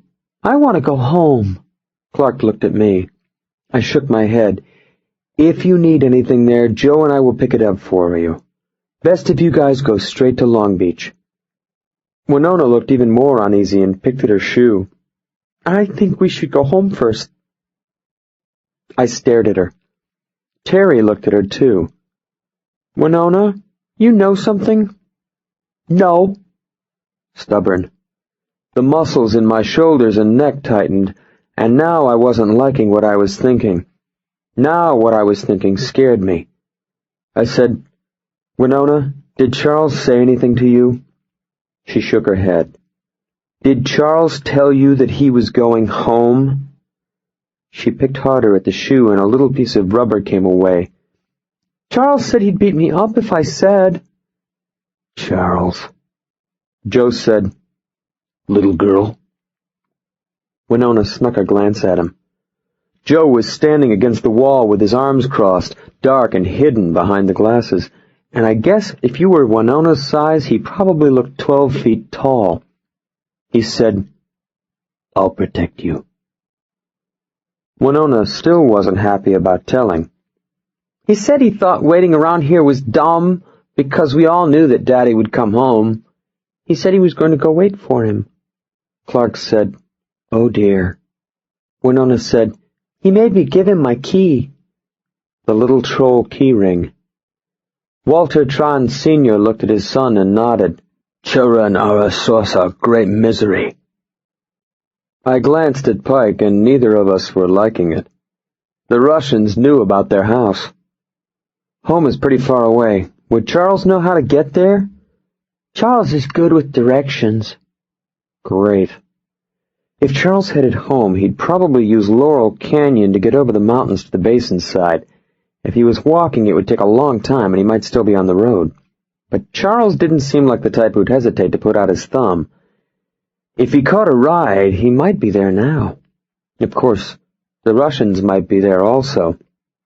I dialed their number and let it ring 15 times. No one answered. Teri said, "Maybe he's scared to answer." Sure. I didn't believe it, and that gave me hope. If Charles was there, he'd have to answer just to say something smart. "Okay, I'll drive over and see if he's there." Clark and Teri both said, "I'm going too." "No, stay here and pack your things. If Charles is there, we'll leave as soon as we get back." Doc put his hands together like he was praying. Mon smirked like, "Yeah, sure." I left Pike with them and drove along the route that I thought Charles would take, cruising slow enough to check out storefronts and lawns and the knots of people standing at payphones and bus stops. I cruised the parking lot of every mini-mall I passed, looking in the 7-Eleven and the Subway and the game arcades, and Charles wasn't in any of them. And little by little, I worked my way over the mountain and down into the basin and along Melrose to the house that the Hewitt family called home. It took me almost an hour and 50 minutes to reach their house, and when I got there, I checked the street for Dobchek's tan Camaro. The Camaro wasn't around, and that made me feel better about things. I parked behind the Saturn, went to the front door, and was just fitting the key into the lock when someone opened the door from the inside. I thought it was Charles, but it wasn't. Alexei Dobchek stared at me with his bottomless Spetsnaz eyes, then pointed his pistol at me. "We knew one of you assholes would show up sooner or later." I guess they had parked the Camaro a couple of streets over. Chapter 28. Dobchek stepped away from the door and waved me inside. The house was warm and dark and close and quiet the way empty houses are quiet. I called, "Charles?" Dobchek smiled. "What? You think we tie him in the bathroom?" He dangled Winona's key ring, the one Clark had brought her from Seattle, and the one she had given to Charles. The little troll, pink and smiling and saying, "I love you." "The boy better be all right, Dobchek." Dobchek smiled, telling me that I could be as tough as I liked, but he still had the boy. Soughton was in the living room, sitting in Clark's chair, watching the Food Channel without sound. The two hot tamales were goofing with each other, smiling and kidding around in total silence, and Soughton was smiling with him. His eye and the side of his face was swollen and purple where Joe had kicked him. Dobchek said, "Don't you hate being found out a liar? You telling us you know nothing about these people?" "Sure. I wake up sweating about it every night." The house had been turned inside out. Drawers had been emptied onto the floor and plates smashed and living room furniture upended and slid open. Even the dining room table was upside down, its legs pointing to heaven like some dead beast. I guess they'd been searching when Charles showed up. I wondered if he had tried to fight them. I wondered if they had hurt him, and if they had, I thought that I might kill them. I said, "Where's the boy?" Somewhere safe. Where? Dobchek put his hand under my jacket to get the Dan Wesson, and when he did, he came too close. I caught his gun with my left hand and twisted it up and out at the same time that I drew the Wesson and pointed it at his nose. The boy. Dobchek made a shark smile. Dmitri, you should have seen what he did. That was pretty good. Duh! Dmitri Soughton was still watching Susan and Mary Sue. I thumbed back the hammer. Dobchek made the shark smile harder. And then what happens to the boy? I stared at him past the gun. Soughton said, "Da, the boy," but still didn't move. Dobchek said, "What we have here is what you call a Mexican standoff. I've got Clark, and you've got Clark's boy. Da, put away the gun, and let's deal with this." I breathed deeply, and then I stepped back and lowered the gun. He held out his hand, and I gave back his gun. A nice new SIG P226, 9mm, easy to shoot. Since Pike and I had taken his other gun, I wondered where he'd gotten this one. "I reach into my pocket, okay?" "Sure." He took out a hotel card from the Sheraton Universal. "We are staying here. The boy isn't, but we are." The boy was probably with Markov. "You ask Clark if he wants to see his boy again. Then you give me a call and we talk about it." The boy for Clark. That's right. He said something in Russian to Soughton, and Soughton came around the chair. The swelling was nasty, and I hoped it hurt. Dobchek winked at me, and then they left. I stood in the house without moving for maybe 5 minutes, watching the two hot tamales and thinking. The hot tamales were making something with ancho chilies and tequila, and laughing a lot. They looked like they were having fun, and I wished I was with them and laughing too, but I wasn't. I was in a devastated house that had just been vacated by a couple of Russian hitmen who were holding a little boy, and I was trying not to let panic overwhelm me. Panic kills. I felt like a juggler with too many balls in the air and more being added. "Okay, Cole, take a breath." I said, "Goodbye, ladies," and turned off the tamales. The house had been turned upside down because Dobchek and Soughton were looking for a clue to find Clark. Then Charles had walked in, and Charles was better than a clue. He was a don't-pass-go e-ticket straight to the big money payoff. I went into the hall and looked at the attic door and saw that it was undisturbed. I pulled down the door and went up for the duffel. It was where I had left it, and I thought that maybe I could use it. I wasn't sure how yet, but maybe. I dropped it out of the attic, closed the hatch, then locked the house and drove back to Studio City.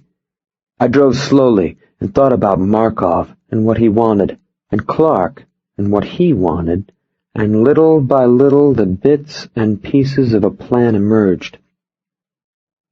When I let myself into the safe house, Joe and Clark and Teri were at the dining room table, and the Viettes were still clumped together in the living room. Winona and Walter Jr. were watching Animaniacs on television.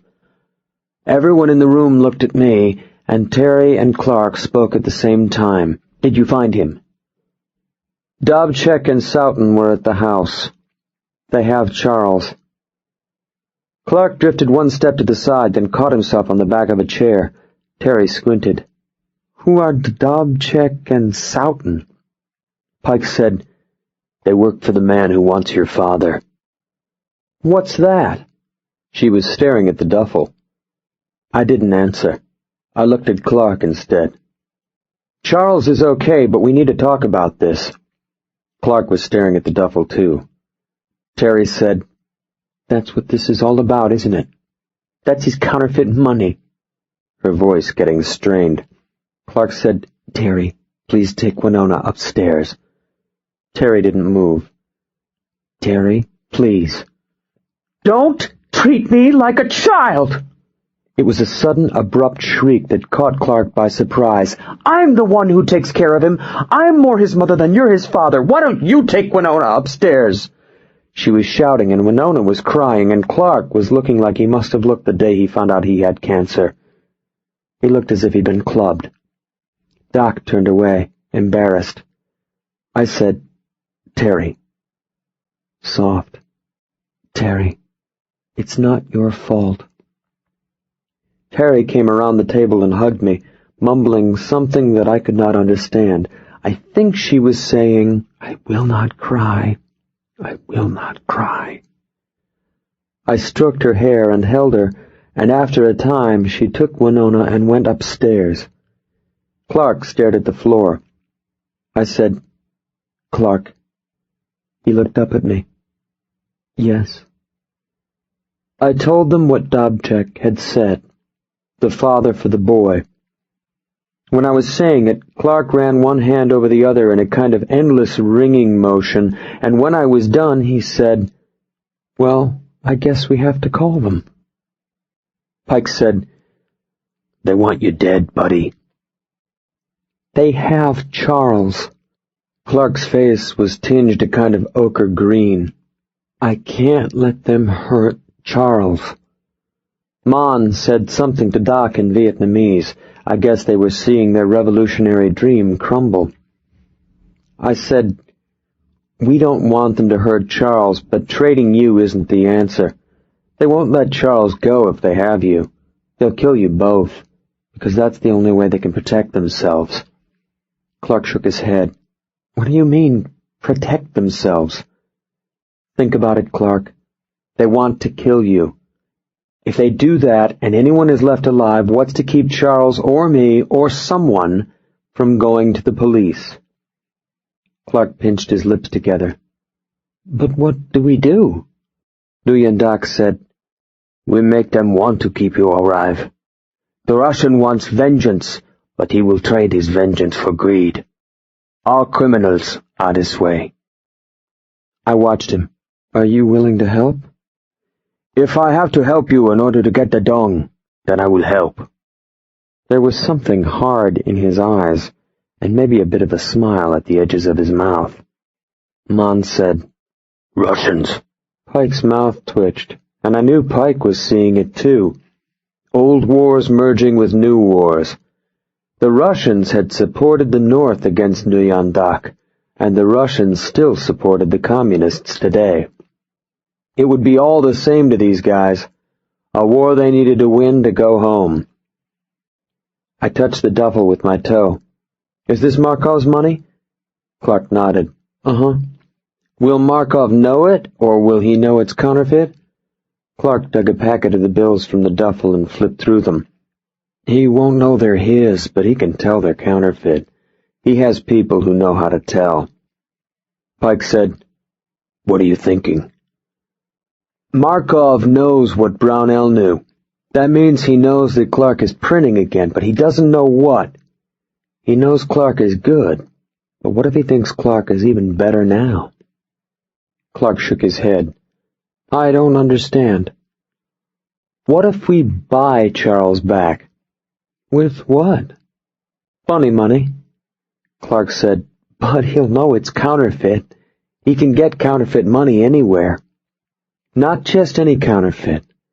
What if it's counterfeit that's so good that it looks exactly like the real thing, so good that Markov couldn't tell it was funny money, and neither could a bank inspector?" Pike nodded. "Like the super notes from Iran." Iran was rumored to be counterfeiting U.S. $100 bills that were so good they were undetectable. "Exactly." I looked at Clark. "Markov knows you're good. What if we tell him that you're as good as the Iranians?" Clark was shaking his head. "But I can't print anything like that. The Iranians use intaglio presses from Switzerland, just like our treasury. They use a paper just like ours." He kept shaking his head.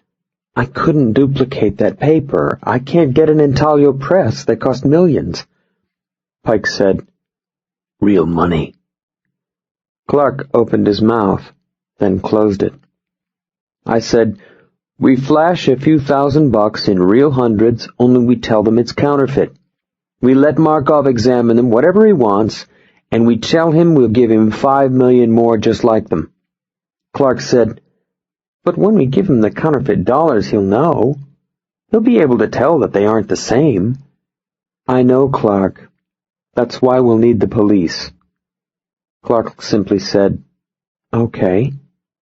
Walter Tron Jr. gasped, and Mon turned a dark, murky color. Doc said, "Why the police?" "We need the police to get Markov off the board. Markov takes possession of the funny money, we get Charles, and the feds make the bust, taking down Markov both for the funny money and the kidnapping." I looked back at Clark. "If we give Markov to the feds, they might be willing to let you print the Don." He stared at me. "That way you'll still get your money from Doc." He nodded. "For your kids." Clark looked past me at something far away. You could almost see an exit light come on a door at the far end of a hall in his mind. Nguyen Doc crossed his arms, still looking dangerous, but now looking thoughtful, too. Maybe thinking about his own children. Or maybe just wondering how he could get out of this without losing everything he'd worked for. I said, "I can call Dobchek and set a meet, but we still need the flash money, a few thousand and hundreds that we may not get back. Markov might want it. We might even have to destroy it to convince him that it's fake." Clark rolled his eyes and made a deep sigh. "Oh, that's great. Where can we get that?" Nguyen Doc said, "Me." I was staring at him when he said it, and he was staring back. "All right," I said. "All right." Mon looked happy, liking the idea of getting back at the Ruskies. Chapter 29. Doc made 2 phone calls to arrange for the money. After he did that, I called Dobchek and told him I thought we could work out a trade, but that we would have to talk about it. I didn't mention the money, but I made it sound like Clark was willing to exchange himself for the boy. It was a classic bait and switch. Promise them one thing, give them something else, whether they like it or not. Dobchek said, "You will bring the father." "Right. And you'll bring the kid." Classic. Somebody said something behind Dobchek. Background noise. Then he said, "We will not discuss the details now. Give me your phone number." "Why?" "Our friend will call you, and you may discuss the details with him." Our friend. He meant Markov. I gave him the phone. He said, "He will call at 9 tomorrow morning. Be ready to act immediately. Do you understand?" "Dobchek, I am the master of understanding. Remember that." "Duh." "I am also the master of vengeance. That boy better not be harmed." Dobchek gave a single raspy laugh, then hung up. Clark, Joe, and the Viets were looking at me. "We'll set the time and place tomorrow at 9. Will the money be here?" Doc said, $20,000 in $100 bills will be here in a few hours. Pike nodded. "You're okay, Doc." I was climbing the stairs to see Teri when the phone rang. Pike answered, then held it out. "Lucy." "What happened?" My heart began hammering, worse than with the Russians, worse than when Mon was holding the AK on me. Pike held the phone. I ran down, took it, and said, "Luce?" "We won." 2 words that cut through the adrenaline like a sharp edge. "Elvis, it's over. We won." "You got the job?" "Yes." Pike was staring at me. I nodded at him, and he gripped my shoulder and squeezed. "We've got time. Go see her." I looked at Clark. I frowned toward the stairs. Pike said, "Jesus Christ, go." Tracy Maness lived in a small contemporary home on a lovely street off Roscommare Drive at the top of Bel Air. It was almost 10 when I got there, but Lucy and Tracy were bright and excited and celebrating their victory with a bottle of Mum's Cordon Rouge Brut. Tracy opened the door, but Lucy almost knocked her down getting to me. We hugged hard, the 2 of us beaming, and Tracy laughed. "If you 2 start taking off your clothes, I'm calling the police." Lucy laughed, and I started laughing too, as if someone or something had pulled a plug and an ocean of tension was draining away. Lucy said, "How long can you stay?" I stepped back, and maybe the smile faded a bit. "Not long." I told her about the money. I told her what we were going to try to do. "I don't know how long this is going to take. I might be busy the next couple of days." She had one of my hands in both of hers again, squeezing hard. "I know. I'll have to get back to Bend tomorrow." 2 ships passing. The price of adulthood. "Yes, but you'll be back." Her smile widened again. "You bet your buns I will, Studley." "Tell me about it." They did, some of which they now knew as fact, and some of which was supposition. It was neither complicated nor elaborate, because such things never are. It was merely ugly.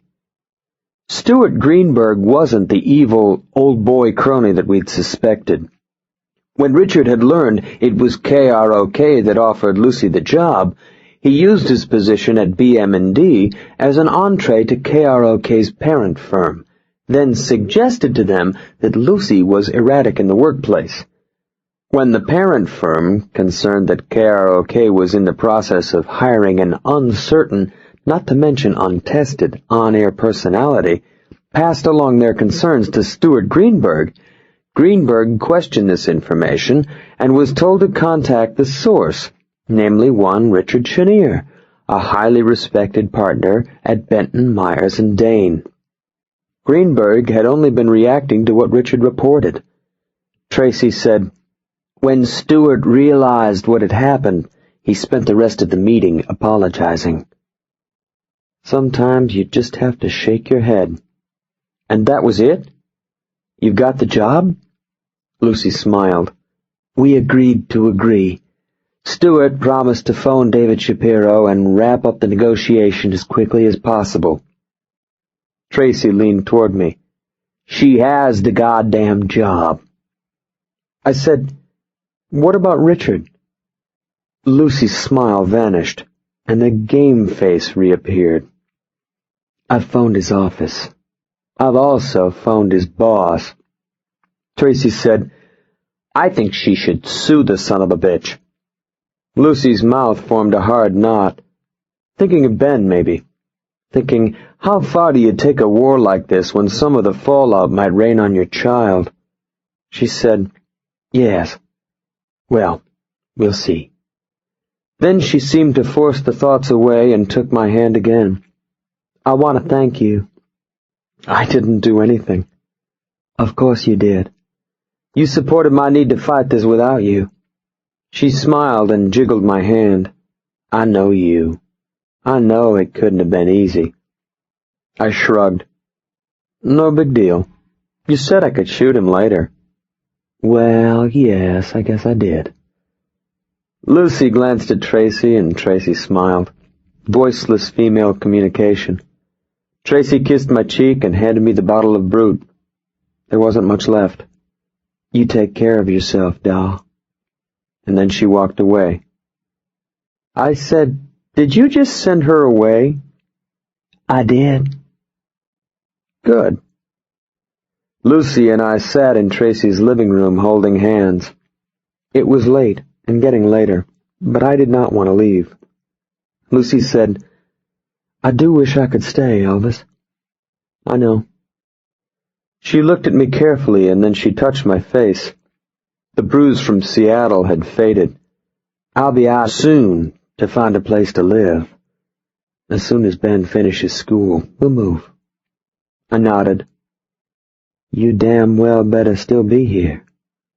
I nodded again. "Please be careful tomorrow." "Careful is my middle name." "No, it isn't, but it should be." "I'll be here when you move out, Lucille. You have my word." She kissed my hand, and we sat like that. And not very long after, I went back to Studio City. Chapter 30. I let myself back into the safe house a few minutes after 1 that morning to find Mon hiding behind the door with his pistol. Mon shrugged when I looked at him and said, "Can't be too careful." Walter Jr. was stretched out on the floor sleeping. Doc and Walter Sr. were at the dining room table playing cards. Clark was sitting with them. "Money come yet?" Doc was concentrating on his cards. "Soon." "Where's Pike?" Mons said, "He left, but he did not say anything." His eyes narrowed. "I no like that." "He never says anything. Forget it." Clark's skin seemed greasy and pale, and if you looked close enough, you could see that his hands were trembling. "Clark?" Clark shook his head. "How are the kids?" "Sleeping." I joined them at the table and waited. No one spoke. The waiting is often the worst. At 20 minutes after 2 that morning, someone knocked softly at the door and handed Doc an overnight bag containing $20,000 in nice, neat hundreds. Real hundreds, printed by the U.S. Treasury on paper milled at the Crane Paper Mill in Dalton, Massachusetts. Doc probably kept them under his mattress. Clark pronounced them too clean, put the bills in a large Ziploc plastic bag with a half-pound of ground coffee and 1 pound of dried kidney beans, and put the bag into the dryer. It wouldn't hurt the money, Clark said, but it would uniformly color the money as if it had been falsely aged. Joe Pike returned at just after 4. He gave Clark a small brown vial of prescription pills and murmured something to Clark before moving to a dark corner of the living room. Clark looked at the vial, then stared at Pike for a long time before he went into the bathroom. A little while later he appeared to be feeling much better. None of us formally went to bed. Instead, we perched on the couch or in the big chair or on the floor and drifted in and out of nervous, uncertain catnaps, waiting for the dawn. Sometime very early that morning, Teri came downstairs and moved between the napping men and cuddled against her father. Andrei Markov called at 9 the next morning, exactly when Dobchek said he would. "We meet you on the Venice boardwalk in exactly 1 hour. "Let me speak with the boy." He put Charles on the line, and I told him that everything would be fine. I told him to stay calm and to trust that Joe and I would bring him home. Markov came back on the line before I was finished. You know that bookstore they have there?" "Yeah, Small World Books." "Wait on the grass across from that. We come to you." Then he hung up. I looked at Clark. "You up to this?" "Of course. Charles is my son." "Then let's go." Doc agreed to stay with Teri and Winona while Joe and Clark and I went to the meet. We used Joe's Jeep, with Joe driving. 2 long cases were on the rear floor that hadn't been there yesterday. Guess he'd gotten them last night. We used the freeways to get to Santa Monica, then turned south along Ocean Boulevard, riding in silence until we came to Venice. Pike turned onto a side street and stopped. He said, "What's the deal?" "They want Clark and me across from the bookstore on the grass. They'll come to us. They're supposed to have the boy, but I wouldn't bet on it." Clark leaned forward. He was holding the overnight bag on his lap like a school lunch. "Why won't they have Charles?" "They'll say that the boy is in a car nearby, and maybe he will be, but probably he won't. They're not coming here to trade, Clark. They're coming here to kill us. Keep that in mind." "Oh." "They'll say that the boy is somewhere else to get us to go with them to a place they've picked out. It will be a private place, and that's where they'll do the murder. We in the trade call that the kill zone." Clark said, "You say that so easily." Pike shrugged. "It is what it is." "But how will we get Charles?" "We'll show them the money. Your job is to stay calm and convince them that you printed this money and that you can print more. That's very important, Clark. Can you do that?" Clark nodded. "Oh, sure." "Oh, sure. Markov wants you dead, but if he thinks he can get something from you before he kills you, he might go for it." "What if he doesn't?" Pike said, "Then we'll kill him." When we were 2 blocks north of the bookstore, Pike turned onto an alley, got out, and slipped away without saying a word. He took one of the cases. Clark said, "Where's he going?" "He's going to make sure they don't kill us while we're waiting for them." You think they'd do that? Sometimes you just had to shake your head. I climbed behind the wheel, and at 9:42 I left Pike's Jeep illegally parked in a red zone behind the Venice boardwalk. "Let's go." I led Clark along the alley to the boardwalk, and then to the bookstore. It was a bright, hazy day, just on the right side of cool. Street people were already up and walking their endless laps of the boardwalk, and shop merchants were hawking tattoos and sunglasses to tourists come to see what all the excitement was about. Tall palms swayed in the breeze. Joggers and rollerbladers and male and female bodybuilders with great tans moved through the streams of people with practiced indifference. Clark said, "Where's Joe?" "You won't see him, and don't look around for him. The Russians will wonder what you're looking for." He locked his eyes forward, afraid now to look any place other than directly ahead. "Do you see them?" "No, but they're probably watching us." "Oh." The bookstore had just unlocked its doors, and a dark-haired woman with glasses was pulling a wire magazine rack onto the walk. I walked Clark into the store and told him to wait at the magazine rack and watch me through the window. I told him not to come out until I waved for him. The dark-haired woman eyed us suspiciously. I guess I would have eyed us too. I walked back to the grass and waited. 3 homeless men were lying on the grass there, one of them holding a fat dog.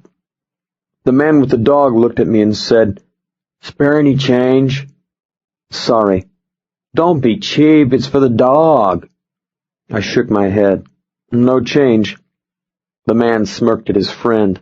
"Cheap." I looked along the boardwalk, first one way, then the other, then along the beach behind me, and into the parking lots and alleys. Just another guy hanging around on the boardwalk, wondering if he could get his gun out in time to save Clark Hewitt's life, not to mention his own. I eyed the fat dog. Looks like he could use a little exercise. The homeless man looked affronted. "Mind your own goddamn business." So much for small talk. 6 minutes after 10 o'clock, Alexei Dobchek walked out of the bookstore's parking lot and came directly toward me as if we were the only 2 guys on the beach. I said, "Where's the boy?" "Near. Let's get Clark and go see him." I lifted the bag. We had a different idea. Dobchek glanced at the bag, then passed me into both sides, like maybe someone might be coming up on him fast. He smiled like I should know better than to try anything like this. "We know Clark is in the bookstore. Why you want to get stupid like this?" I dropped the bag at his feet. "Look in the bag." He glanced at the bag but didn't pick it up. The homeless man was eyeing the bag too. Dobchek said, "Markov is near with the boy. We had an agreement, did we not?" "Look in the bag. It won't bite you." The homeless man said, "Can I look?" Dobchek pasted the homeless man with dead eyes. "Leave here before I crush your dog." The homeless man gathered up the dog and scurried away. Dobchek said, "Fucking trash." All heart, these guys. "Look in the bag, Dobchek."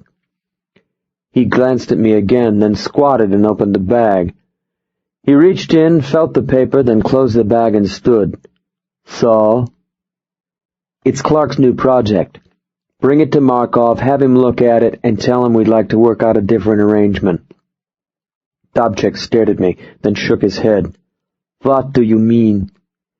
"Bring it to Markov and have him look at it. I'll wait here." Dobchek leaned close to me. "We'll kill the boy." "Have him look at the money, Dobchek. I'll wait, and so will Clark. We're not going anywhere, and Markov will want to talk about it. Tell him this is a sample."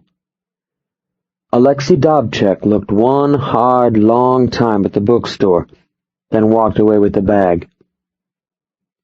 I watched couples share coffee and breakfast at the little restaurant next to the bookstore, and I thought I might bring Lucy down here. She'd like the bookstore, and we could sit at one of the little outdoor tables and watch the street performers and enjoy ourselves. Read a little, eat a little. Be nice to do if I survived the next 10 minutes or so.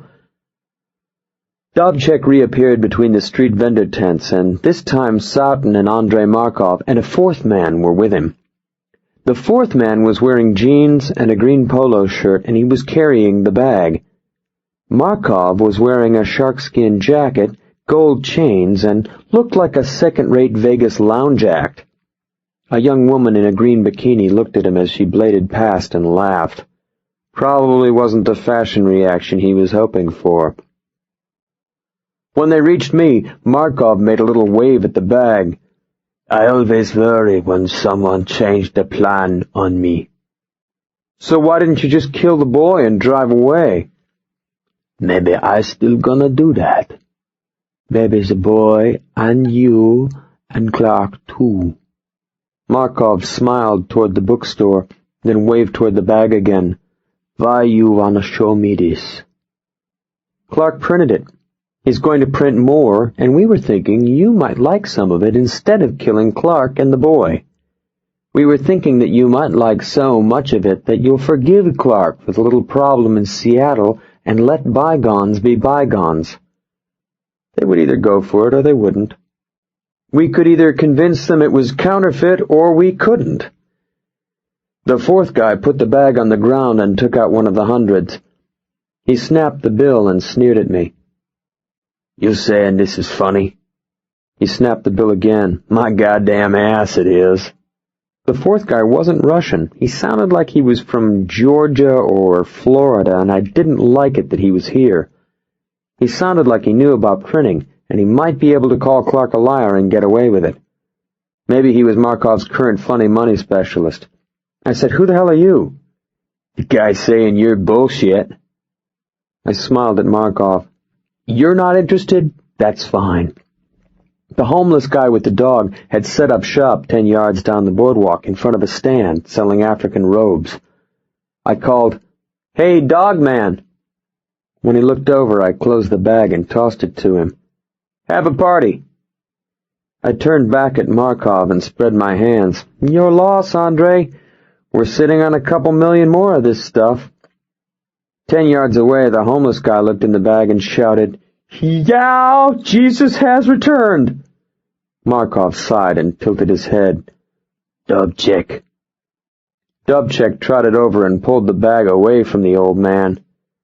The old man didn't want to let go, so Dobchek punched him once in the forehead. Hard. I kept a smile on my face like it didn't matter to me. I kept a smile like I didn't want to take out my gun and shoot Dobchek to death. Like I didn't feel like a dog because I had brought it on him. The fourth guy said, Hey, Mr. Markov, if those bills are righteous, I'd like to know how. Wounded and whiny as if his feelings were hurt that Markov doubted him. I said, Clark's in the bookstore. You give him a pass to come out here and talk about it? Duh. I waved Clark out. When Clark reached us, he stood a little behind me and kept his hands in his pockets. The sun made him squint so much that his eyes were little slits. Markov said, You look like shit. Clark said, Hi, Mr. Markov. The fourth guy towed the bag. This is intaglio, not offset. This is Crane paper.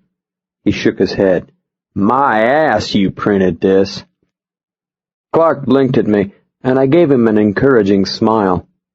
Guy thinks you're bullshit. Guy wants to know how you did it. I crossed my arms so that my hand was near the Dan Wesson, and hoped that Pike was zeroed in on Dobchek because I was planning on shooting Soughton. I would shoot Soughton first, then Markov, and then the fourth man, and hoped that I could do all that before someone shot me. We were maybe 20 seconds from all the shooting, and if we survived, the boy would still be lost, all because some cracker who knew a little printing just happened to be with Markov. Clark blinked at me again, and I said, Tell the man, Clark. Clark blinked once more, then took a bill from the bag, snapped it just as the cracker had, and smiled at Andrei Markov. Of course it's crane paper. You can't fake that wonderful sound. He snapped it again, then held up the bill. They used to be $1 bills. The cracker frowned. Clark said, Real U.S. money, printed on real crane paper. He held the bill to Markov. Markov took it. But they were ones. I washed them, Andre. Bleached the original ink, then washed them and pressed them and reprinted them as hundreds. Clark's smile widened. You wouldn't believe the wonderful technology we have now, Andre. The cracker took a bill from the bag and frowned harder at it. Clark said, I bleached 800 pounds of paper, and I've got an intaglio press. It's older, but it's one of the Swiss originals that a printing firm in France had until they went out of business last year. Clark let the smile turn shy. Well, it's not mine, really, but these people I know have it. I'm printing for them just the way I was printing for you. I was staring at Clark. Staring, and impressed as hell. Markov said, You gonna steal from them, too? If I have to. He said it directly to Markov, and he said it well. The cracker said, Where'd you get the plates? Scanned them off a series of mint collector notes, all perfect hundreds, printed between 1980 and 1985. I used a high-density digitizer to get a pretty clean line, then created a photo neg off the digital image and used the photo neg to acid etch the plates. Clark pointed at the 100 the cracker was holding. You can see the inks are a little off, but I think I got pretty close. The cracker squinted at the bill and nodded. Yeah, a little too dark. Afraid that Clark was showing him up in front of Markov. Markov watched them talk with no more understanding of what they were saying than any of the rest of us. But he seemed to be buying it, and that was all I cared about. I said, It doesn't matter that the inks are a little off. What we're talking here is bank-quality notes, counterfeit bills that will fool a bank or a cop or a Secret Service agent. Clark can print some extra for you. You get the money, and he gets his boy, and you let them walk. Markov stared at me, probably thinking about his older brother sitting in prison. I spread my hands. And when he finishes this job, maybe you guys can go into business again. Markov's eyes shifted to Clark, then back to me. They went to Clark again. How much of this paper you have? 800 pounds. When it's gone, can you make more, da? Clark shrugged. Maybe, maybe not. The chemicals were very hard to get. I won't lie to you about that. Markov nodded, thinking, then looked at the cracker. The cracker shrugged. It's good, Andre. It's the best I've ever seen. I picked up the bag and held it out to Markov. Here, you keep it. You got any doubts? Go see how it spends and think about getting more of it. Andrei Markov took the bag, but didn't look into it or think any more. He said, 5 million. I looked at Clark. Can you print 5 million extra? Clark said, Oh, sure, no problem. I smiled at Markov. How about letting the boy go as a sign of good faith? Don't be stupid. You'll get the boy when I get the money. I nodded. And after that, Clark and his family are done with it. You give them a pass? Sure. I'll call Dobchek at the same number when we've got the money. Andrei Markov nodded again, and then the four of them walked away. I took Clark by the arm, and we walked away in the other direction. I said, You did fine, Clark. We're going to get your son. Clark didn't say anything. Just past the bookstore, he collapsed to one knee and threw up. I waited until he was done, then helped him to his feet. Now all we needed were the cops. Chapter 31. Joe Pike reappeared at his Jeep 5 minutes after us, the long gun in its case. I said, Anyone follow us? Pike shook his head. How'd it go? I helped Clark into the back seat and patted his leg. Fine. Clark, you did fine. Clark smiled, but it was tired and weak, and 2 blocks later he hung his head out the window and threw up again. We drove directly to my office to make the calls. I wasn't worried that the feds had tapped the phone because that's who I was calling. We left the car in its spot, then took the elevator up to the 4th floor. Normally I would walk, but not with Clark. I let us in, then opened the French doors for the air. You want anything to drink? You need the bathroom, it's down the hall. Thank you. He sat on the couch and stared at the Pinocchio clock. I took a breath, organized what I wanted to say, then called Marcia Fields. When she came on the line, I said, "Are you familiar with a Seattle mobster named Andrei Markov?" No. Should I be? Markov and his organization are in your system. A U.S. Marshal named Jasper is down here now because of him. I'd like to call you back in 5 after you've checked this out. She seemed impatient. Does this have anything to do with your counterfeit money? Yes. I hung up and leaned back. Pike was standing in the French doors watching the city. Clark was on the couch, hands in his lap, breathing gently. He was smiling at the Pinocchio clock and the little figurines. He said, "Your office isn't what I would have expected." "Neither are you." He looked at me and nodded, and I nodded back. He said, "Thanks again for doing all this." He wet his lips like he was going to say more, but then he said nothing. I gave Marcia Fields 10 minutes, then called. She said, Okay. Your boy Markov is a real sweet piece. That's one way of saying it. I understand Jasper's down here looking for a printer who turned states against Markov's brother. Marcia Fields had done a lot in 10 minutes. I can give you Markov for possession of counterfeit currency and for kidnapping. Kidnapping who? Markov is holding Hewitt's 12-year-old son. Well, Jesus Christ. She didn't say anything for maybe 10 seconds. Is Clark Hewitt printing? She had done more than a lot. Markov's people murdered a guy named Wilson Brownell 4 days ago in Seattle. They're using the boy to try to get to Hewitt, and then they'll kill the whole goddamn family. Do you want Markov or not? You want something for Hewitt, don't you? Hewitt will testify for you, just as he did in Seattle, and he will participate to such a degree as will allow you to bust Markov. But his other activities are not to be investigated and must not be questioned. Marcia Fields said, No one can agree to that. That's the deal. I could hear her breathing on the other end. I will tell you this much. Clark Hewitt is not printing U.S. currency, and his activities involve no other crime, either civil or criminal. It's a one-shot deal, and you'll never have to worry about Clark Hewitt again. How do I know that? He's dying of stomach cancer.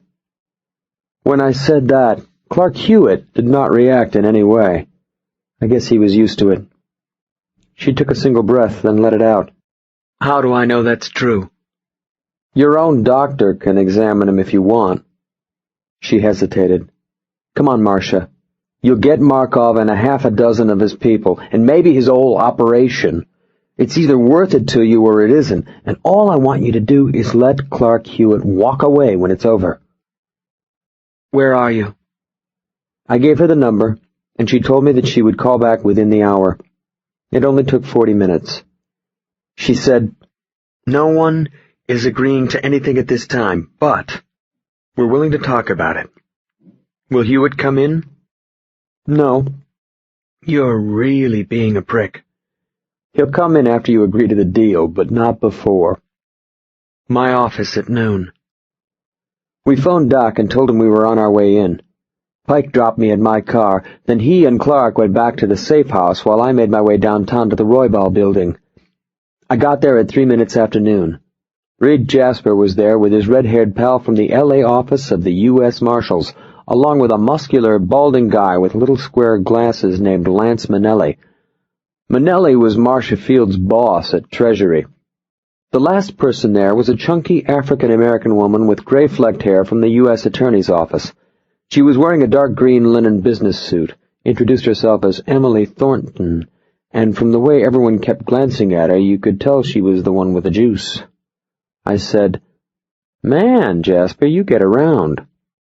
Jasper didn't offer to shake my hand, and neither did the other marshal. "I knew you had something going with Hewitt. I could smell it on you like stink." Emily Thornton cleared her throat. As soon as she sat, the others sat too. She said, "Special Agent Fields indicates that you have information regarding a man named Andrei Markov." "Did the special agent describe that information?" Jasper said, "Describe? Can you believe this guy?" Thornton's eyes flicked to him and her eyebrows went up maybe 1/8 of an inch. "You're here by invitation, I believe, aren't you, Mr. Jasper?" Jasper frowned but said nothing. I was liking Emily Thornton just fine. She came back to me. "Miss Fields did tell me the situation, but I'd like to hear it from you." I went through it again, telling her that I could offer them Andrei Markov on account of possessing counterfeit U.S. currency with intent to distribute and defraud, and for the more serious charge of kidnapping a minor. I told them that I could offer Clark Hewitt as a witness to both counts. Thornton listened without speaking until I was done, and then she said, "Who is this minor?" "Hewitt's 12-year-old son." She wrote something on a pad. "Is Hewitt now printing this money?" "Hewitt is in the Los Angeles area." Jasper's pal said, "Oh, to hell with this guy." He put his forearms on the table and made a face at Manelli. "Jesus Christ, Lance, fuck this guy." Thornton's eyes went to him. "Would you get us coffee, please?" He blinked at her. Emily Thornton repeated herself. "Coffee for everyone, with sweeteners and a creamer of some kind." Jasper's pal's face went dark red, and he forced out an angry smile like she was confused about something and he was going to set her straight. "You want coffee, lady? I think you ought to go ask someone in the hall." Emily Thornton didn't move, but Lance Manelli said, "Step out of the room, please." His voice was quiet, and his face said absolutely nothing. The red-haired man opened his mouth, closed it, then he abruptly walked out and closed the door. He closed the door so softly that you could barely hear it. I guess he was the one confused. When he was gone, Thornton pursed her lips and tapped one immaculately enameled nail on the table. "I would think your Mr. Hewitt would come to us anyway, with his son in danger." "We're going to get his son back, with or without your help, Miss Thornton. Your help will make it easier." A microscopic smile touched the corners of her mouth. She said, "You were involved with Ida Leigh Washington, weren't you?" "Yes, ma'am." Ida Leigh Washington was a woman I'd helped a few years ago. I'd proven that a small group of corrupt police officers had murdered her son, and then I'd helped her recover damages from the city. The smile broadened for just a moment, then vanished. "Yes, well, I imagine you could get the boy back." She tapped the nail again. "What is it you want?" "Clark Hewitt is dying of stomach cancer. He's currently engaged in an activity to earn money to care for his children after he dies. I want him to be able to complete that activity free of investigation or prosecution." Emily Thornton shook her head. "I couldn't possibly agree to that." "Then we have no deal." Jasper said, "How about we just throw your ass in the tank?" I spread my hands. "On what charges?" Jasper frowned and Manelli shrugged. "We could probably think of something." "So, play it that way you want." Marcia Fields said, "What is Hewitt doing?" I looked at Emily Thornton when I answered. "He is not printing U.S. currency or any other paper negotiable in the United States. He is not committing fraud, nor is he engaged in any other crime for which he could be charged." I spread my hands. "Should you agree to this arrangement, you don't want to ask any more or know any more." Emily Thornton was nodding. "If we knew more and approved it, we'd be stepping over the line into entrapment." "Yes. We want Markov off the board, and you can do that for us. That's why I'm here. I can get the boy back, but there's less risk if you're involved. That's also why I'm here. But everything that I want to happen is going to happen whether you're a party to it or not. If you're a party to it, you get Markov, and you'll bring down his entire operation." I leaned back and waited. Lance Minnelli said, "How do you see the scam?" "Markov is going to receive a large amount of counterfeit U.S. currency as ransom for the boy. When I learn the time and place of that transfer, I'll let you know so your people can be there. You get to arrest Markov in possession of the counterfeit money, and Hewitt will testify against him in the kidnapping." Marcia Fields was gently rocking in her chair. She was staring at me, and I could see that she was liking it. She said, "You know, the more Markov has on him, the more we could charge him with." Everyone looked at her. "He had about $1 million, say. We could hit him with a manufacturing count as well as possession with intent to sell. $1 million would do just fine." Emily Thornton said, "That's dangerously close to plotting an entrapment, Special Agent." Marcia Fields blinked at her. "Oh, I wasn't suggesting anything. I was just thinking out loud." "Mm-hmm." Lance Minnelli smiled. Reed Jasper said, "Markov is responsible for the death of a U.S. Marshal. His organization is suspected in at least 14 unsolved homicides in the Seattle area." He shook his head. "I don't give a damn what we have to do to get Markov as long as we get him." "Way to go, Jasper." But then Jasper leaned forward and jerked a thumb at me. "But my interest is in keeping Hewitt safe, and I wouldn't trust this son of a bitch any farther than I can spit. If we go along with this, we should have someone on the site to make sure things don't get out of hand, and I'm here to volunteer." I frowned at him. "What do you mean on site?" Lance Minnelli looked at Thornton.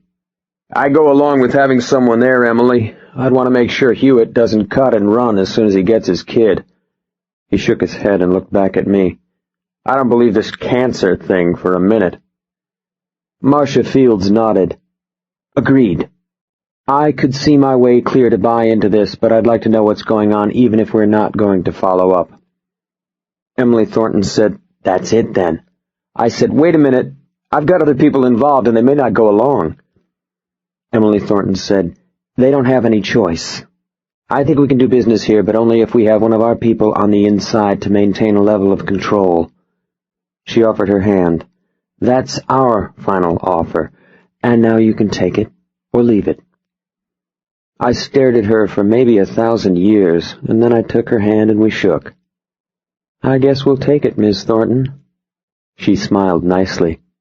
"I knew you would." Juice. Chapter 32. Thornton and Minnelli left first. I thanked Marcia Fields and told Jasper that I would call him as soon as I had talked with Clark and the other principals. Jasper said, "I'll wait here until I hear from you. It might be late." He shrugged. "I don't have anything else to do." I drove back to Studio City and reached the safe house at 6 minutes before 3 o'clock. Joe Pike was standing beneath a pine tree on the front sidewalk. He said, "We on?" "We're on. They went for it, but a Fed has to come along, Jasper." "Dak won't like it." "We didn't have a choice, and neither does he. They agreed not to investigate." Pike's jaw moved imperceptibly. "But they'll know." "Yes, they'll know." "You ready to go?" "Always." We went inside and explained the setup to Clark and the others. When I got to the part about Jasper coming along, Dak made a hissing sound, and both Mon and Walter Sr. said, "No, no, no, no, they will know everything about us," like they'd rehearsed it.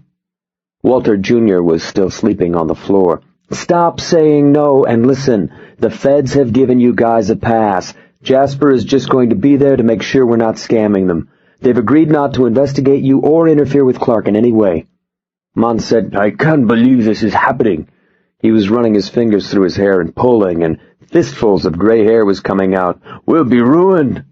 So much for revolutionary fervor. I said, "Look, their only interest here is Clark and Markov. If you're worried about it, go down to the warehouse and remove anything that could connect you or your people to that location. Just leave whatever Clark will need to print the money." Mon was still pulling his hair, but Doc nodded. "What about the dong?" When the business with Markov is finished, we'll come back with Clark and print the dong. Dak said, "We could all end up in jail." "You knew that when you conspired to break the law, but you're safer now than you were before. Before, they might have gotten wind and investigated and thrown your asses in jail. Now they're going to look the other way and not even ask your name." Walter Sr. said, "Can't we trust these people?" "Yes." Mon started to say something else, but Doc shook his head and spoke in Vietnamese. 20 seconds later, they were gone. I looked at Clark. "Can you set up to print U.S. currency?" "Oh, sure," like it was nothing. "How long will it take you to run off $1 million? He frowned. "Markov said $5 million. That's what he wants, but it's not what he's going to get. All we need to do is make sure he's busted with $1 million in his possession. 1 million is the magic number." Clark nodded. 3 or 4 days? "You're printing for Charles, damn it. You have to do it faster than that." Clark frowned again. "Well, I don't have the right kind of paper. I don't have the right inks." "It doesn't have to be good, Clark. All it has to be is phony and add up to $1 million. But Markov will take one look at it and know right away that it isn't the money you showed him." "He won't have a chance to look at it. He'll be listening to Marcia Fields reading his rights, you see?" Clark thought some more, then looked at his watch. "Well, I know where we can get some paper that might be good enough, and we'll need something to carry the money after it's printed." Pike said, "How big is $1 million?" "About 5 suitcases worth. We'll need 5 regular Samsonite suitcases. That should do it." The voice of experience. "Okay, I can get the suitcases." "How long, Clark?" More thinking. "Tomorrow by noon." I looked at him. "You can print $1 million by tomorrow at noon." He frowned. "Well, it won't be my best work." I used the kitchen phone to call Dobchek at the Sheraton. Da? "We can have the money for you by mid-afternoon tomorrow." $5 million? "Sure, 5 million. How about we meet at Griffith Park?"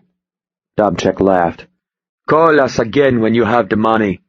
I will tell you when and where." "Whatever you want." I hung up. "We're on. Everything will happen tomorrow afternoon. We should leave as soon as possible." Clark took his vial of pills into the bathroom, but this time he brought his bag, too. The pain was getting worse. I went upstairs to the second-floor office to Teri and Winona. Winona was coloring, and Teri was helping her, but she looked up when I stepped in. I said, "How are you guys doing?" Teri's face was flat. "Fine." "We need to leave you and Winona here again. Will you be okay?" "Of course." Angry about being excluded. And maybe about something else. "There's plenty of food in the fridge, and there's a market on the corner." I took $40 from my wallet and put it on the desk. "Here's some money." Teri didn't look at the money. "How did it go for your friend?" "Lucy." I sat on the floor beside her. Winona was drawing a picture of the troll. It looked sad. "It went okay. She got things worked out." "How nice for you both." She said it so cold that we might as well have been sitting in a sub-zero, but then she seemed to realize that and turned red. She adjusted her glasses and looked away. "I'm sorry. That was so Bush." I put my arm around her and squeezed. 15 going on 40 and feeling all the pain at once. "Been tough on you." "You like her a lot." "Yes, I do." "You'd really rather be with her right now, wouldn't you?" "That's right.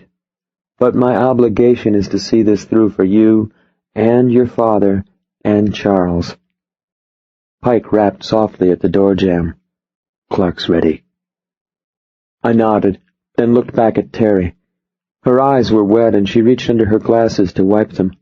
She said, "I really like you, too." She said it so softly I could barely hear her. Winona said, "Oh, yuck." I smiled at Teri Hewitt. "I like you, too, but Lucy's my girlfriend." "Can I hug you, please?" She hugged me hard, and then she said, "Please take care of my daddy. Please save my little brother." That's what this is all about, Teresa. I went downstairs to Clark and Joe. We decided that Clark and I would get the paper, and Pike would pick up Jasper and the suitcases. I called Reed Jasper in Marcia Field's office. Marcia Fields answered. "We're on. Is Jasper there?" She gave him the phone without a word, and he said, "We ready to rock?" "Joe will pick you up in 40 minutes. I've got a car, just tell me where to meet you. Joe will pick you up. If you're happier driving, follow him." I hung up before he could say anything else, and we went to print the money. Chapter 33. Clark phoned paper suppliers until he found one that had the kind of paper he wanted. "It's a nice cotton blend, but it should look okay." It sounded like he was talking about sheets. "Remember, Clark, it doesn't have to be perfect. It doesn't even have to be pretty good." "Well, you want it to look like a legitimate attempt to counterfeit money, don't you?" "Yes." He looked sulky. "Believe me, no one will confuse this stuff with cream paper, but at least it won't look like monopoly money." I guess he had an artist's temperament about these things. The paper supply house was in a little red brick building on Yucca Street in Hollywood, a block north of Hollywood Boulevard. The clerk had 2 boxes of the paper waiting for us, each box about the size of a standard moving box. It didn't seem like much, but the boxes were heavy. I went inside with Clark because I had to pay for the paper, on my visa. When we had stowed the boxes in the little bay behind my car's seats, I said, "Doesn't seem like very much paper." Clark had said that the $1 million would fill 5 Samsonite suitcases, but this paper only filled 2 boxes. Air. The factory bundles are packed tight. When the sheets have been printed and cut and stacked, they'll take up more room. Ah. The drive to the warehouse in Long Beach was in the worst of the evening rush hour crush, and it took almost 3 hours. For most of that time, Clark seemed in a kind of peaceful half-sleep. The eastern sky purpled, slowly fading to black as the sun settled on our right, and around us in the heavy traffic, people ended their day in a slow, frustrating march toward home. We turned into the parking lot next to the warehouse, just before 8 that night, as a huge Air Korea 747 thundered into the sky.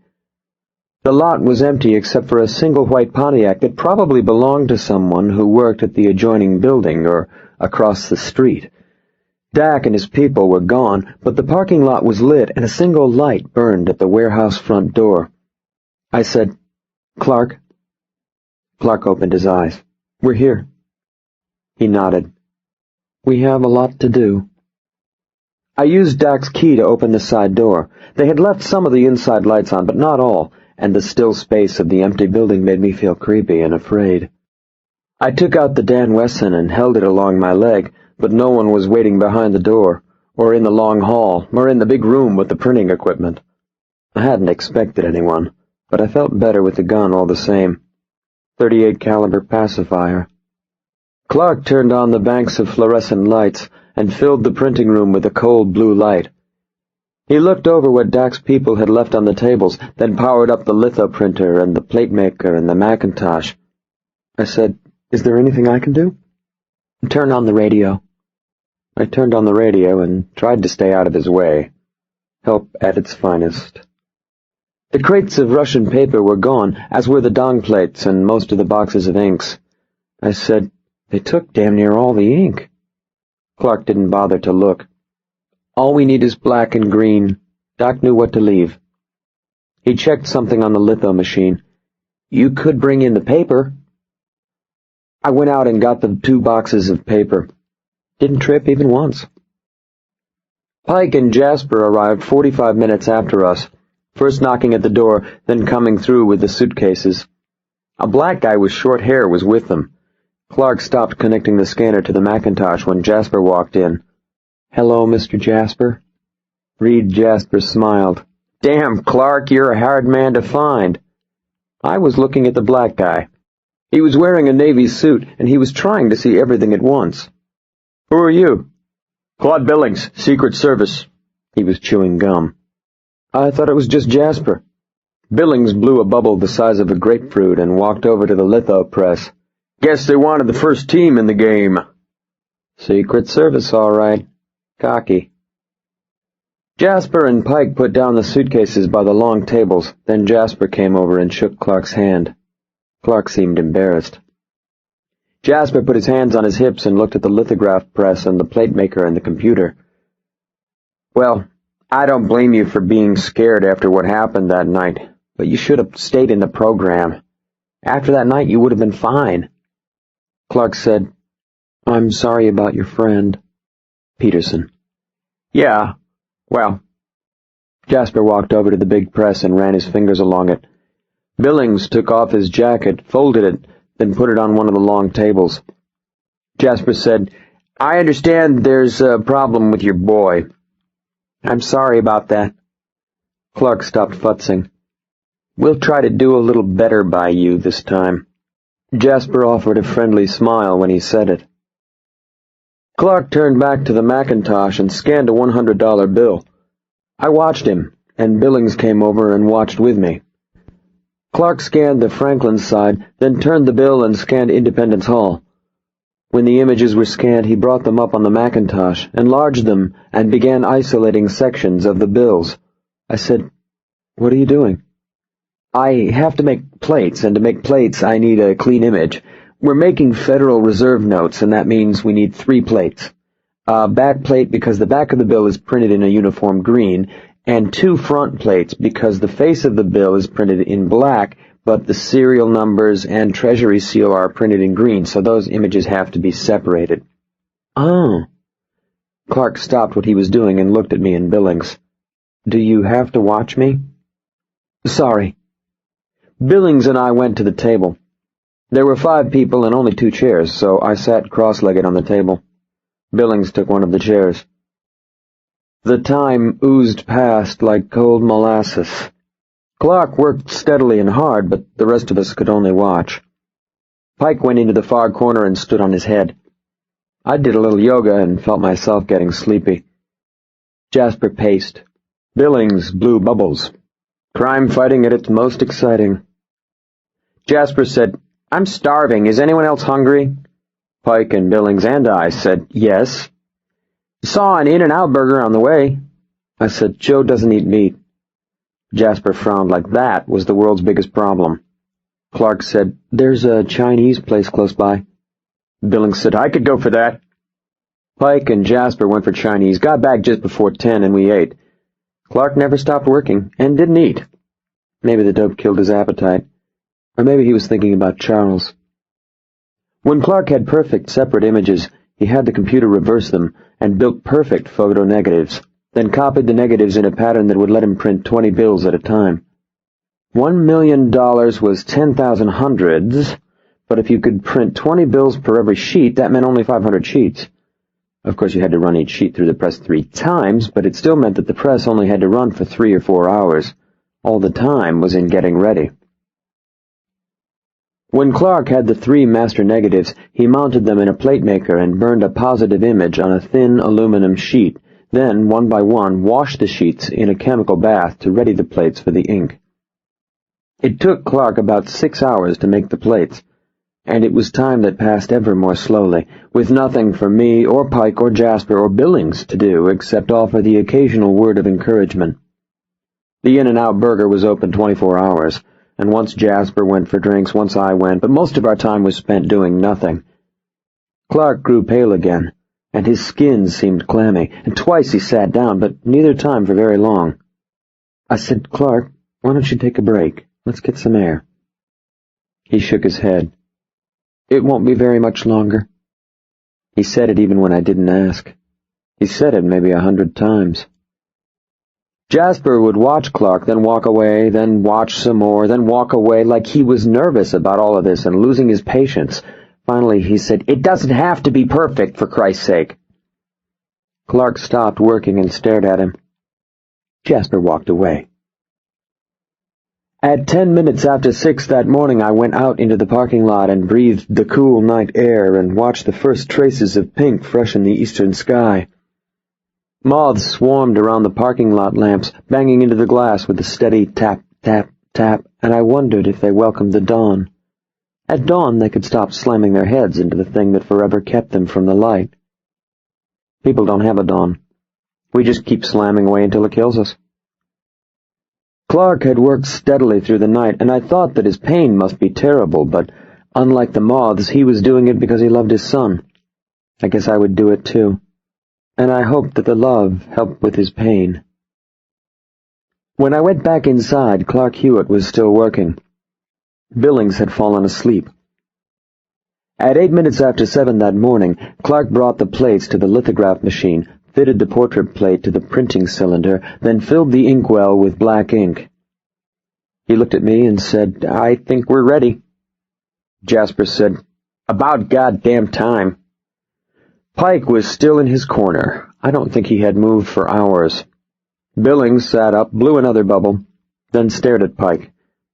I think he found Pike odd. Clark said, "We'll run some test sheets through first, just to see." I brought over a bundle of the paper. It made me feel useful. Clark fitted a stack of the paper into the paper feeder, then ran through 2 sheets. The big machine made a whirring, snapping sound as the paper went through, and the paper went through faster than I'd expected. It came out smudged and dark. Clark said, "Sucks." He made some adjustments with a little screwdriver, then ran through 2 more sheets. These looked fine to me, but Clark frowned again. Jasper rolled his eyes. Clark made another adjustment, printed 2 more sheets that I thought were identical to the last 2, but this time he seemed pleased. "This should do. I think we're finally ready to print." That's when Joe Pike said, "Listen." Billings said, "What?"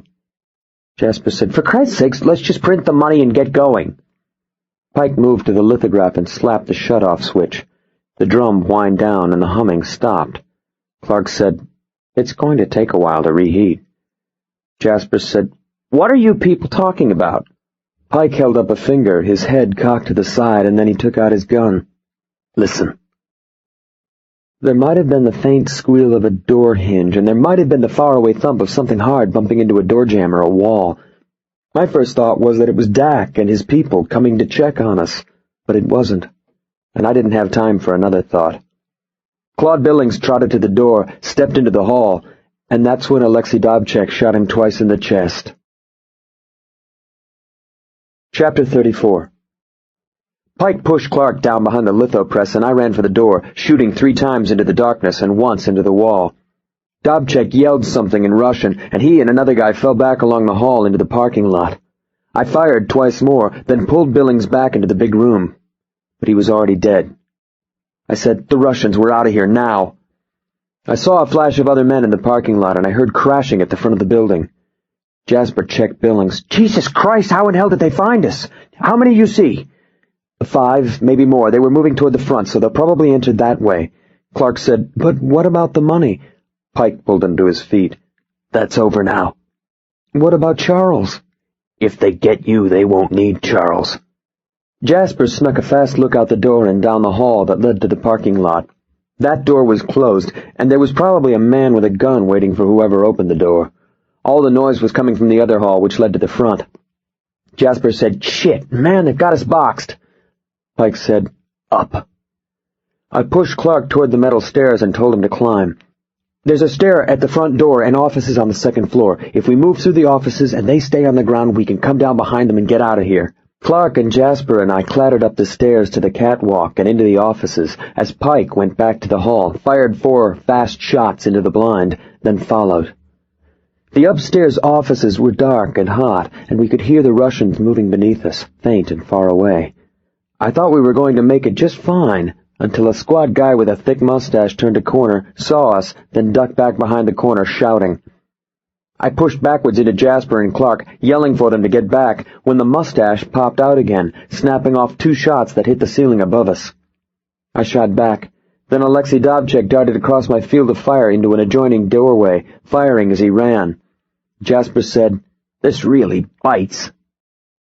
We fell back along the hall, retracing our route onto the catwalk and down the stairs into the warehouse, reaching the bottom just as Dmitri Soutin and the guy with the mustache blew through the catwalk door onto the catwalk, firing as they came. Dmitri Soutin was wearing a Happiest Place on Earth t-shirt from Disneyland. I yelled, "Joe!" and pushed Clark down behind the platemaker as Joe Pike spun around and shot Soutin once with his .357. The guy with the mustache dove back into the upstairs hall, but Soutin didn't. Soughton weighed 300 pounds, but the .357 pushed him into the wall and knocked the gun from his hand. He looked down at his chest as red soaked through the happiest place shirt. He said, "Alexei." Then he fell head first over the rail and hit the cement floor like a bag of damp flour. A blond guy appeared in the hall door, fired twice, then disappeared. The shooting stopped, and no one was shouting, and the only sounds in the place were my own heart and a bubbly wheeze from Dmitri Soughton. He coughed twice, and then he started to cry. Jasper was under the stairs. Dobchek said, "I think we got you trapped. What do you think?" He said it from behind the catwalk door. I said, "I thought we had a deal." "Duh, and I think you were going to set us up." I was looking at the truck door. It was big and electric with a red open-close switch next to it on the wall, about 20 feet away from me. All I had to do was run over there, hit the switch, then run back and hope that no one shot me. Dmitri Soughton managed to roll onto his side, but that was as far as it went. He was crying the way a small child cries, with little gasping whimpers. He said, "Oh, it hurts, Alexei. I need help." Dobchek called back, "Shut up, you fool." The sobbing became a wet, phlegmy cough. Dobchek said, "You give us Hewitt, maybe we let you live, yeah?" Pike snapped his fingers and pointed at the truck door. I nodded. Somebody was probably waiting out there to shoot us, but if the door was up, at least we could see. If we could see, maybe we could lay down a suppressing fire so that we could get out. Pike reloaded the Python, and I reloaded the Dan Wesson. I said, "Jasper, are you in?" "Sure." "Joe?" Joe Pike swung out from behind the plate maker, popping off 2 shots at the hall door, then 3 shots at the catwalk. I moved when he moved, sprinting hard to the door and slapping the big red button. The door started up with a lurch, and Dobchek yelled something, and suddenly the Russian upstairs and the Russians in the hall were shooting, as hot and as heavy as they could, and you knew that they were coming. Bullets slammed into the big door like hammers. The noise from the firing hurt my ears and made me squint, and I tried to stay low and close to the floor as I fired back. The closed space filled with smoke and the stink of gunfire and the shouts of men in a foreign tongue. I heard Jasper shout, "I'm out!" and then his magazine hit the floor. Pike was reloading the Python, and I was futzing with the Dan Wesson, and the Russians in the hall door opened up again, pouring out rounds. One of them came through low and fast and made it to the base of the stairs to set up a cover position so that another could follow, and then there came the surprising boom, boom, boom of a combat shotgun. Men in the parking lot screamed, and the big door was finally up enough for us to see Mon and 2 other guys running hard from the warehouses across the street as a black BMW with more Vietnamese guys screeched into the parking lot. The 3 guys running across the street had the shotguns, and all 3 of them stopped at the front of the warehouse and cut loose at 2 Russians in the parking lot, kicking one of them up and onto the Pontiac. The other Russian scrambled for cover behind it. The Russians in the hall were shouting and running and shooting. One of them must have run to the parking lot door and seen the Viets. Dobchek was shouting more Russian and shooting down through the doorway at us, but then the shooting stopped and there was a crashing noise from the 2nd floor, and Pike said, "They're pulling back." "Stay down. Clark, you okay?" "Uh-huh." "Jasper?" "What the fuck just happened here?" Mon and another guy ran in through the big door with their shotguns, and I pointed upstairs. Mon and the other guy went up the stairs with practiced moves. Dak must have wanted his people to keep an eye on us. His people were across the street, and when they heard the shooting, they came. There was more shooting at the front of the building, and then from the street, and then a couple of cars roared to life and screeched away, and the shooting was done. Pike said, "Charles." I ran to Soughton, kicked the gun away from his hand, and grabbed him by the shirt. "Where's the little boy, Dmitri?" Dmitri Soughton was making gasping noises. Mon and another guy ran back into the room, looked around, then high-fived each other like they just won the big game. I shook Dmitri by his shirt. "Damn it, where's the little boy?" "With Markov." You could barely hear him. I shook him again. "Where's Markov?" Dmitri Soughton made a soft gurgling sound, his eyes rolled back in his head, and all 300 pounds of him died. I pounded on his chest and started CPR, yelling at him about Charles, demanding that he tell me where Markov had the boy. But Dmitri was beyond that now, and finally Jasper said, "Jesus Christ, Cole, he's over. Lay off." I kneeled there, the points of my knees hurting from the cement floor. I said, "Mon!" Mon stopped all the high-fiving and looked at me with a big smile just as Doc walked in through the big door.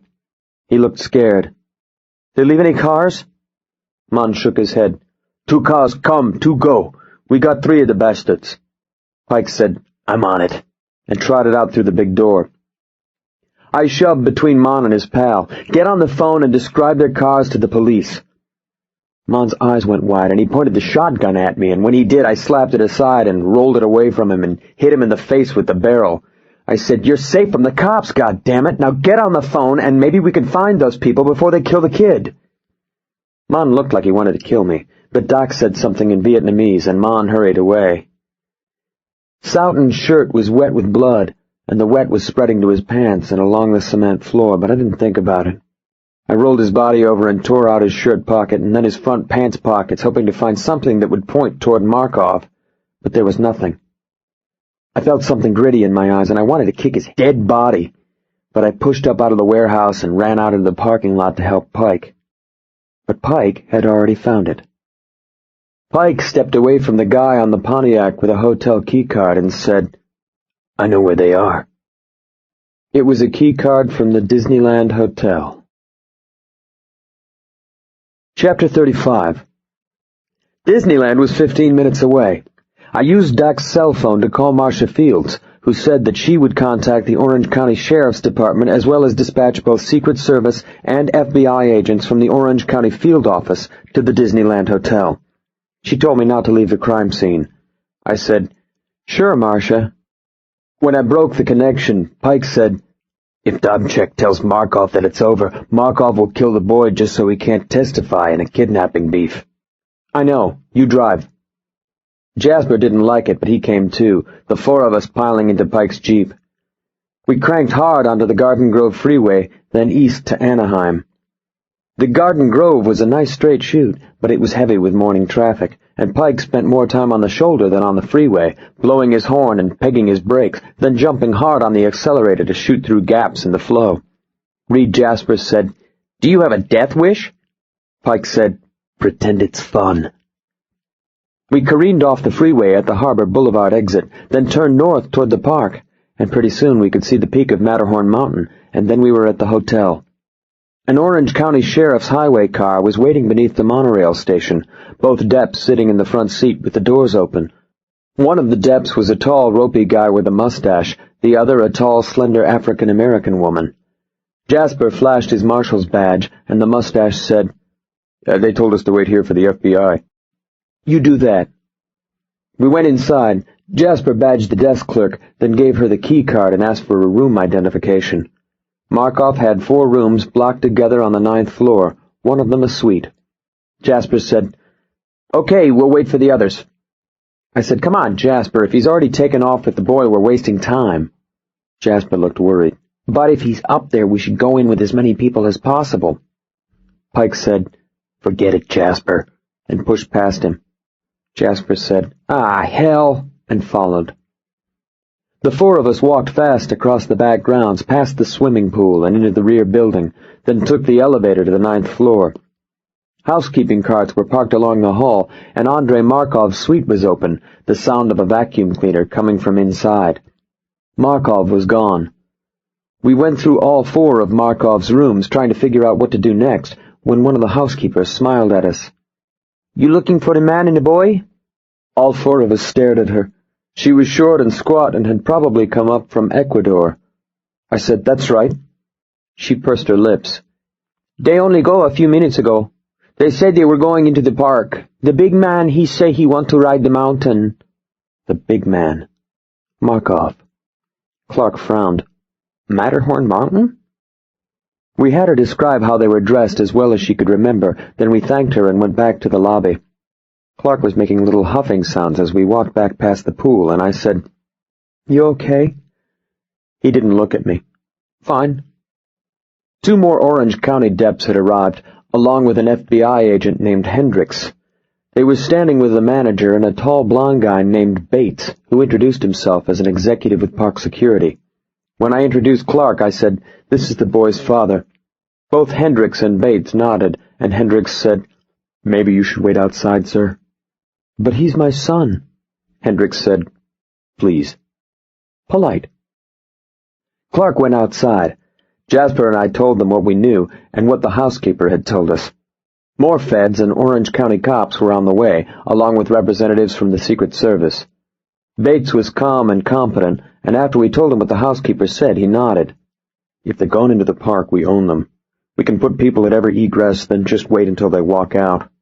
He nodded, but maybe the nod was meant to bolster himself as much as us. We've worked with the authorities there before. We know how it's done. Jasper looked at me and I nodded. It sounded workable. Markov wasn't likely to harm the boy inside the park, even if Dobchek found them. There was too great a possibility of being seen, and if he hurt the boy inside the park, what would he do with the body? So all we had to do was wait, and then we could recover Charles with a minimum of risk. Pike and I left them to work out the details and went back to the car to tell Clark, only Clark wasn't in the car. He wasn't standing around outside the hotel or in the lobby restroom either. Pike said, "He's on the monorail. He's going to get his son." The monorail was pulling away from its station. I yelled inside for Hendricks, and Pike and I were climbing the stairs to the monorail station when they came out of the lobby. Jasper said, "Hey, where are you guys going? Where's Clark?" I told them, and I told them we were going in after him. Hendricks said, "God damn it, we said we'd wait. We got more people coming in." "He's going after them, Hendricks. If he gets to Markov or Dobchek, those guys are going to kill him. Then they might kill the boy too, and the whole damn thing will blow up."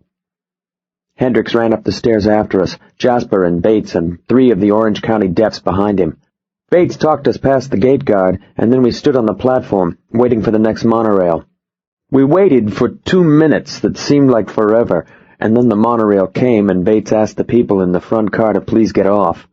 He was polite and professional, but you could tell he was nervous about doing it. I guess things like this just don't happen at the happiest place on earth. When the car was clear, we hustled aboard like an airborne assault team, piling into an attack chopper, Bates talking into a handy-talkie. He said, "I'm not really sure about this." Hendricks said, "It'll be fine." "The shift supervisor is going to meet us at the station with some of our people." "It's going to be fine, goddammit." Hendricks' jaw was working, and he looked like he wanted to hit someone. Probably me. We glided silently over the parking lot, me describing Markov and Dobchek and Clark and Charles to the cops. Hendricks told them that our first goal was to find Clark and remove him from the park before he stumbled into the Russians. After that, we would locate Markov and the boy, but he didn't want any move to be made against them until they had exited the park. When he said that part, Bates looked relieved. Hendricks said, "We'll hang back and watch them until they're in a safe place, then we can neutralize them with no danger to the boy." Neutralize. There's a good word. A small army of park security officers with hand radios met us at the Tomorrowland monorail station, and nobody looked like musketeers. They looked like hardcore professional men and women who would be more than happy to quell a small rebellion. Hendricks went through it again for them, and I once more described Markov and Charles and Clark. The park security people didn't want me or Pike involved, but we were the only ones besides Jasper who had actually seen the people we were looking for. Hendricks said, "Just give them the radios, for Christ's sakes, they're for real." So they gave us little handy-talkies, even though they weren't happy about it, and told us to take no action if we spotted Markov. They said hang back and call. I said fine. When Bates found out that we had guns, he got red in the face and demanded we hand them over. Pike said, "Screw that." Jasper said, "Look, it's private property and they're being damn cooperative. We don't want another goddamn war." Hendricks rolled his eyes, sighed, and looked at me. "Jesus Christ, give them your guns and let's get this show on the road." Pike looked at me and I shrugged. I gave them the Dan Wesson and Pike gave them the Python. The security guy looked mollified, but not a whole lot. I guess he was thinking about lawsuits. They gave us the radios, told us to check in, and then Pike and I went down the escalator and into the park. The security people broke into teams, and they moved out also, everyone going in a different direction. We were walking past a cotton candy cart when Pike said, "Over here," and moved behind the cart like he was going to tie his shoe. He took a little SIG 380 from his left ankle and palmed it to me. I smiled. "What about you?" "I've got something for me." Always prepared. We worked our way up past the submarine grotto toward Matterhorn Mountain, doing our best to search the 20 or 30,000 people we passed, with the grim and depressing awareness that we couldn't see everything and everyone, and that we might have passed Markov and Charles and Clark a dozen times without seeing them. That's when the leathery guy stepped out from behind a juice bar cart, put his gun into my back, and said, "Kiss your ass goodbye." When he said it, Clark Hewitt lurked past the line, waiting to board Mr. Toad's wild ride, and shouted, "You let him go!" No one was expecting Clark. Markov jerked sideways, and so did Dobchek, and when they moved, I spun into the leathery guy's gun side, forcing his gun away and bringing the little SIG up into his ribs. I pulled the trigger one time, and its pop sounded hollow and far away. There was a deep, larger bam in almost the same instant, and Andrei Markov was slammed down onto the ground, the crowd of people in the small place suddenly surging in a panic, unsure where to go, moving in every direction like flake in a human blizzard. Joe Pike was standing above us on the castle's parapet with a cut-down stockless shotgun. Dobchek fired 5 fast shots, pow-pow-pow-pow-pow, drive Pike down, then ran to Markov. I rode Charles and Clark to the ground, yelling for them to stay down. I thought Pike would shoot again, but he didn't. I listened to my heartbeat, and I took careful breaths, and felt the sobbing father and son beneath me as a herd of people ran around and over us with all the thought and caring of Cape Buffalo. All the while I was on them, Clark said, "We got you, Charlie. We got you." Over and over. I had never thought of Charles as a Charlie before. I looked around until I found Pike, still on the parapet, like some kind of avenging angel. I mouthed, "Markov?" Pike shook his head. Markov and Dobchek were gone. Chapter 36. Hendricks and Jasper came running up, and the Orange County cops set about securing the area. Hendricks said, "Is everyone okay?" Clark nodded. Charles made little breathy sounds and squirmed around in his father's lap to see the leathery man. "Is that guy dead?" "They're okay, Hendricks. Markov's hit." Hendricks pumped his fist once and made a wide grin. "Then we got the bastard."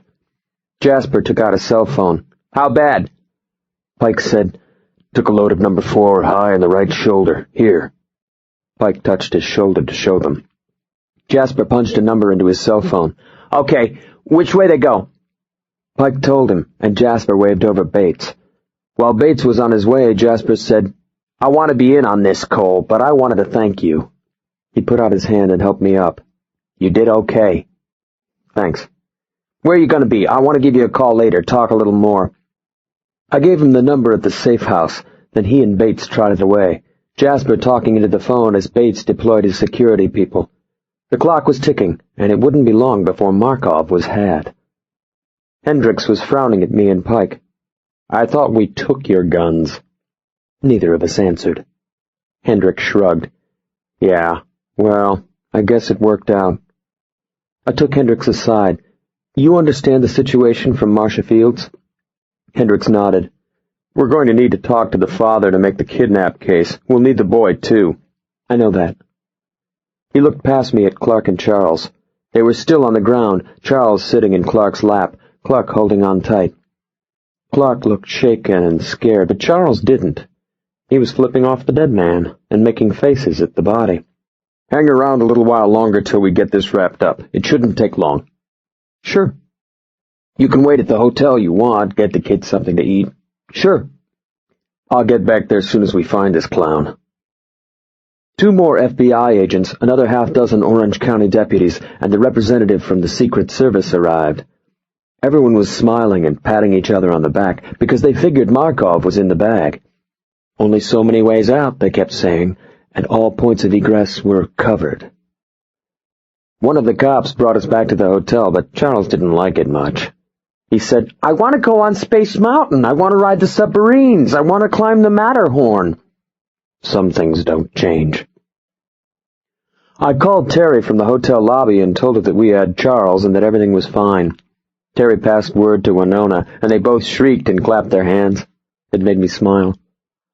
We had hamburgers at the hotel cafe, then hung around the lobby and the monorail station for almost 2 hours, but when Hendricks finally showed up, they still hadn't found Markov or Dobchek.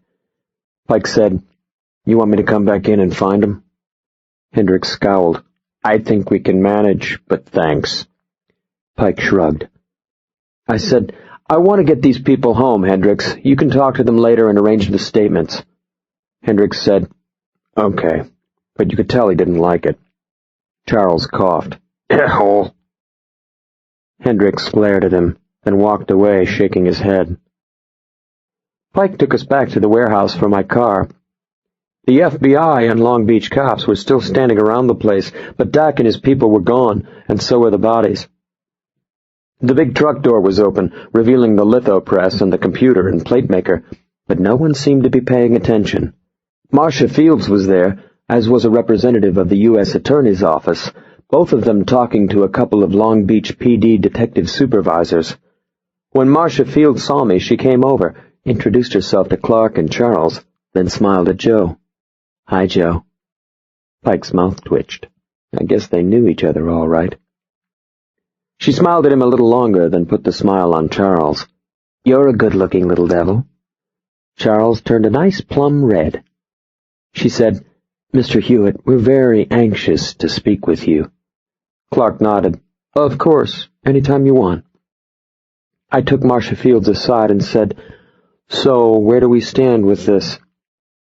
She watched 3 Long Beach cops laugh about something at the far end of the parking lot. Nothing had gone as we had planned. Markov hadn't been arrested as a counterfeiter, and instead we'd managed to shoot up both Long Beach and Disneyland.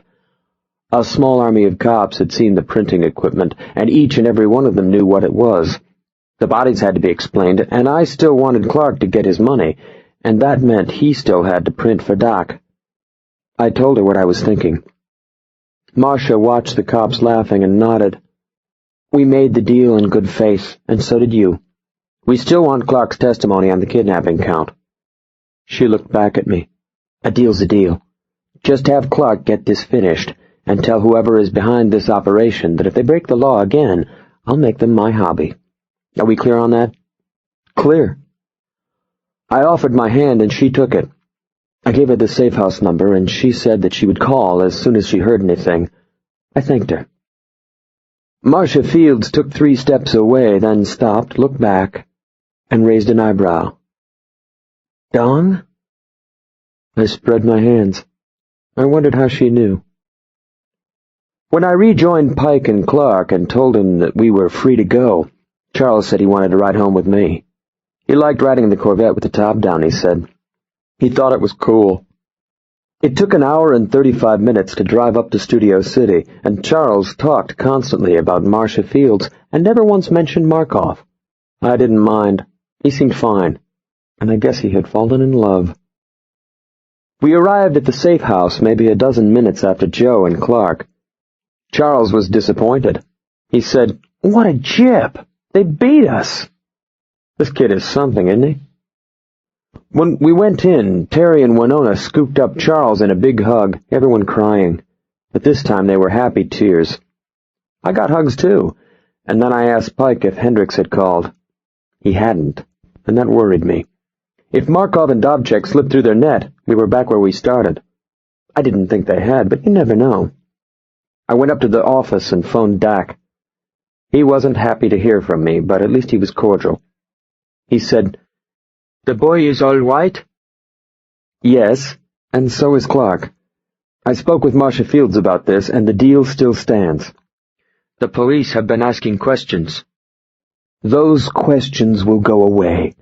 The paper will not be investigated about the printing equipment found on its premises, and neither will you."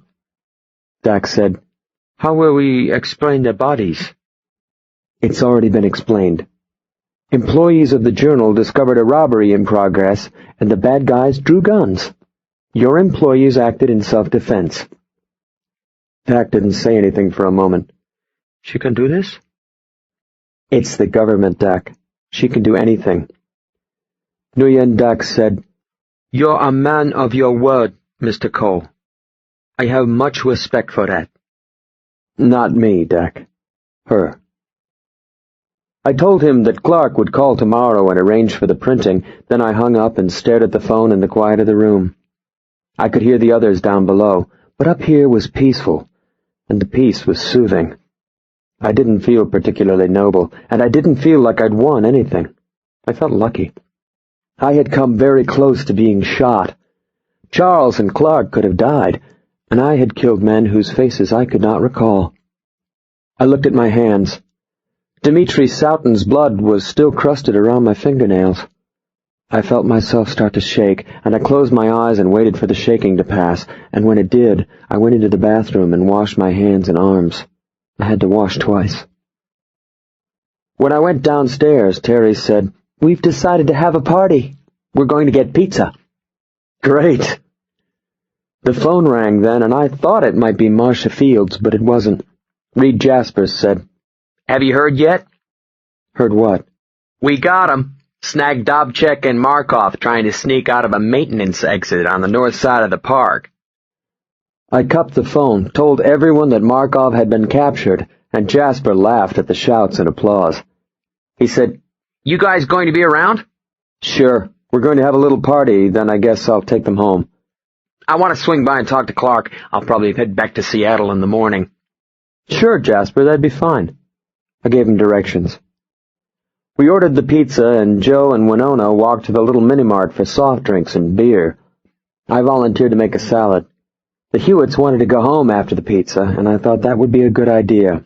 Let them be a family again. Let them fall asleep under the same roof without wondering if someone would come through the door and shoot them.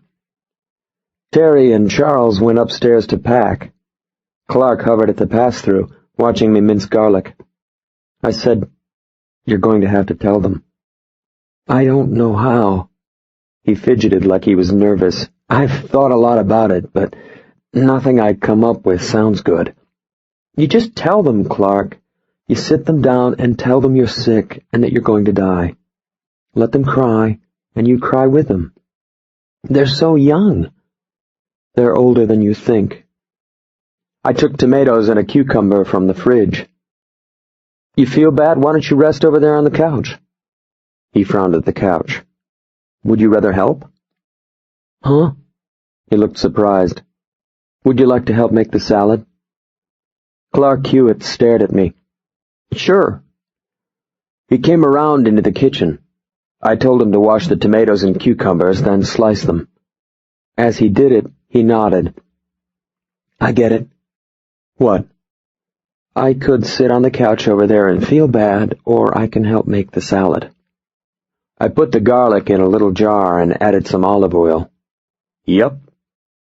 "Either way, I'm going to die." I nodded.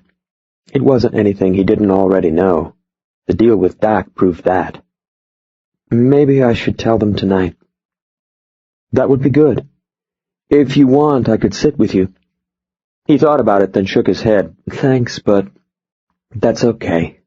I can do it." "Good for you, Clark." We were tossing the salad when someone knocked at the door, and Clark said, "That's the pizza." I opened the door, but it wasn't the pizza.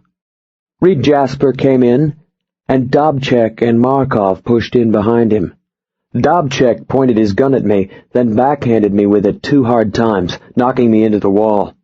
Clark said, "Oh my God," and then Dobchek pointed the gun at him and touched his lips, going, "Shh," as he pushed me back into the living room. Markov came in behind him. Markov was pale and shaky and standing hunched to the side with a windbreaker draped over his shoulders to hide the blood. He looked at me with the kind of look that said he wanted to eat me while I was still alive, while the blood still pumped and he could feel it warm and hot in his mouth. I looked from the hungry eyes to Jasper and I said, "You son of a bitch." Jasper shrugged. He was holding his service gun loose along his leg. "Hey, it's a living." Markov smiled when he saw Clark. His tongue raked dry lips. I guess you dry out when you're bleeding to death. "I'm going to do you myself, you weasel." Clark turned white and trembled. "Please don't hurt my children." I said, Pike's upstairs. He's got a machine gun. Jasper pointed with his gun. Shut up and sit down. Markov slumped heavily on the couch, and Dobchek moved toward the stairs. I stared at Jasper. How'd you get him out of the park? Jasper looked in the salad bowl, nibbled a piece of cucumber. It was touch and go there for a bit, but I managed. Dressed him up in a couple of maintenance uniforms. Markov shifted on the couch. You could tell he was hurting. Don't say a goddamn word. Jasper shrugged. What's the matter? He ain't going anywhere. How long has Markov owned you, Jasper? Jasper ate more cucumber. That's why your buddy was killed the night Clark went under. You sold out 3 years ago, and it got a marshal killed. Jasper made a big deal shrug. If he hadn't tried to play hero, it wouldn't have been a problem. I stared at him, and then I looked at Markov. I was thinking that Pike and Winona should have been back. It was only 2 blocks to the market and 2 blocks back. I was trying to remember if Pike still had his gun. I had left mine in my trunk. You've lost a lot of blood, Markov. You might not make it. I'll make it. I'm going to kill this bastard first, and then I'll get fixed up just fine. I looked at Markov and then Jasper. You going to let him kill these children too? Jasper nodded. Sure. Why not? Like it was nothing. Something thumped upstairs, and then Charles said, Quit shoving, you frig! Charles and Teri came down the stairs with Dobchek behind them. Dobchek was holding Charles by the back of the neck, and Teri looked angry. Dobchek said, There's the other one. I didn't know if he meant Pike or Winona.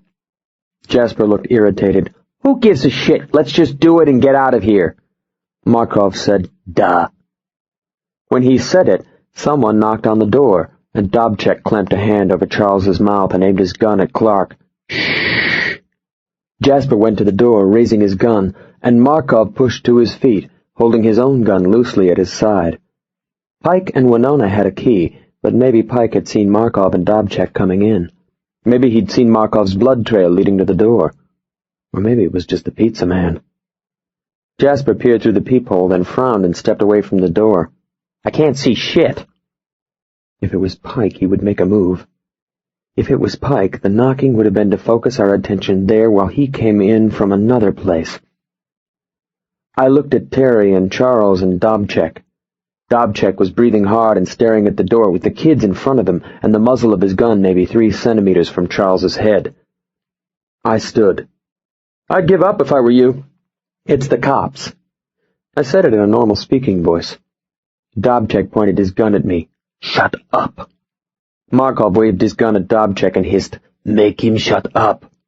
Something creaked above us, and Dobchek glanced up the stairs, like maybe he'd heard it but wasn't sure. A drop of sweat worked down from his hairline and along his temple. I spoke even louder. What's that smell, Dobchek? You so scared you messed your pants? Dobchek took a single step toward me, but he was still between the kids. I wanted him away from them, and thought maybe I could bait him to me. Of course, he might just decide to shoot me instead. I spoke louder still. Why don't you chicken shits just open the door and see who it is? I took a step toward Markov. Christ, you want me to do it? Markov hissed angrily at Dobchek. Make him be silent, goddammit! Dobchek surged past Charles and Teri and put his gun to my head. He clamped his hand over my mouth and kept the gun there and smiled horribly. When this is done, I will kill you slow. I caught Teri's eye and snapped a glance at the floor. She grabbed Charles and pushed him down. Everything in the room was focused on the door when Markov wet his lips and told Jasper, Open it. Jasper threw open the door, but no one was there except Winona's little troll hanging over the peephole. It looked angry. Jasper blinked. What the hell? A shadow flicked at the top of the stairs, and Alexei Dobchek must have caught the move, because I felt him tense a tenth of a second before Joe Pike shot him once through the temple, and he collapsed away from me as if he had never been. Jasper jerked at the blast, but I was already moving. I put my shoulder into Markov, twisted the gun out of his hand, then shot Jasper 3 times, knocking him through the open door and out into the breezeway, shooting until he was over and out and gone. When I turned back to Markov, Joe Pike was on him. Markov was still on the floor, confused and blinking up at us, profoundly surprised at how fast his life had taken a downward turn. I said, "Close." Pike shrugged with an absolute lack of expression. "Not even." That Pike is something. The Hewitts were fine. I said, "Clark, why don't you make a citizen's arrest and we'll call the police?" Pike said, "Already called them. They're on the way." Charles ran over to Markov and kicked him. "A-hole!" Pike had to lift Charles away to get him to stop. The police didn't get there in time. Little by little, the angry wolf hunger drained from Andrei Markov's eyes, and he was gone. Bled to death before the police arrived. Pike went out and brought in Winona. He put her in his Jeep after he called the cops. I put my arms around the Hewitt family and I told them that it was over. And this time it was. Chapter 37. The courtyard and the sidewalk by the street filled with police and gawkers, and pretty soon a news crew from the local ABC affiliate showed up. The cops on the scene got pretty tense about finding 3 bodies, especially when one of the bodies was identified as a U.S. Marshal. I called Marcia Fields, but she was still in Long Beach. I finally reached Emily Thornton, and after she spoke to the lead cop, he was only too happy to accept my version of events. It pays to have friends in high places. When the pizza arrived, Charles ate some and the cops ate the rest. No one else wanted it. When the lead detective told Clark that he could go, Clark came over and asked if he could speak with me. He looked embarrassed. I took him aside and he said, "What about Dak?" "Call him tonight and set it up for tomorrow. He'll probably send a limo, he wants the dong so badly." He looked at his children. The 3 of them were standing in a little group under a pine tree by the street. He said, "Well, I might be down there a couple of days. I don't want to just leave them alone." I had to smile when he said it. "Call me, Clark. They can stay with me." Clark looked uncertain, and then he went back to his family, and the 4 of them walked away. Joe drove them home. I left not long after, stopping at Jelson's for a nice salmon steak and a couple of fresh baking potatoes and a 6-pack of Budweiser. I would have preferred Falstaff, but they didn't have it. As in all things, you do what you can. When I got home, I set the coals in my Weber, popped the potatoes in the oven, then took a shower while they cooked. After the shower, I called Lucy. It was after 8 in Baton Rouge by the time I called, and she answered on the second ring. I said, "It's done." She asked me about it, of course, and I told her, speaking for most of a half hour as I watched the coals redden, their heat visibly rising in the cooling evening air. Stuart Greenberg had been good at his word, and now, one day after her meeting with him, he had finalized her deal with David Shapiro, the deal that would bring her to Los Angeles, and, I hoped, make her a part of my daily life. When the coals were ripe for the salmon, I told her so, and promised to send her Sunday's real estate section. She said, I love you, Elvis. "I love you too, Lucy." "Good night, John boy." Just talking to her made me smile. I doused the salmon with soy sauce, placed it on the grill, and then the phone rang. I thought it might be Lucy calling back, or Joe, or Clark to tell me when he needed me for the kids, but it wasn't. A man's voice said, You didn't win anything. It was Richard Chenier. He said, You think it's over, but it's not. Then he hung up. I stared at the phone. I took a deep breath, then went back to the grill and turned the salmon. It dries quickly if you don't watch out. I could have called Lucy, I suppose, but as before, I did not.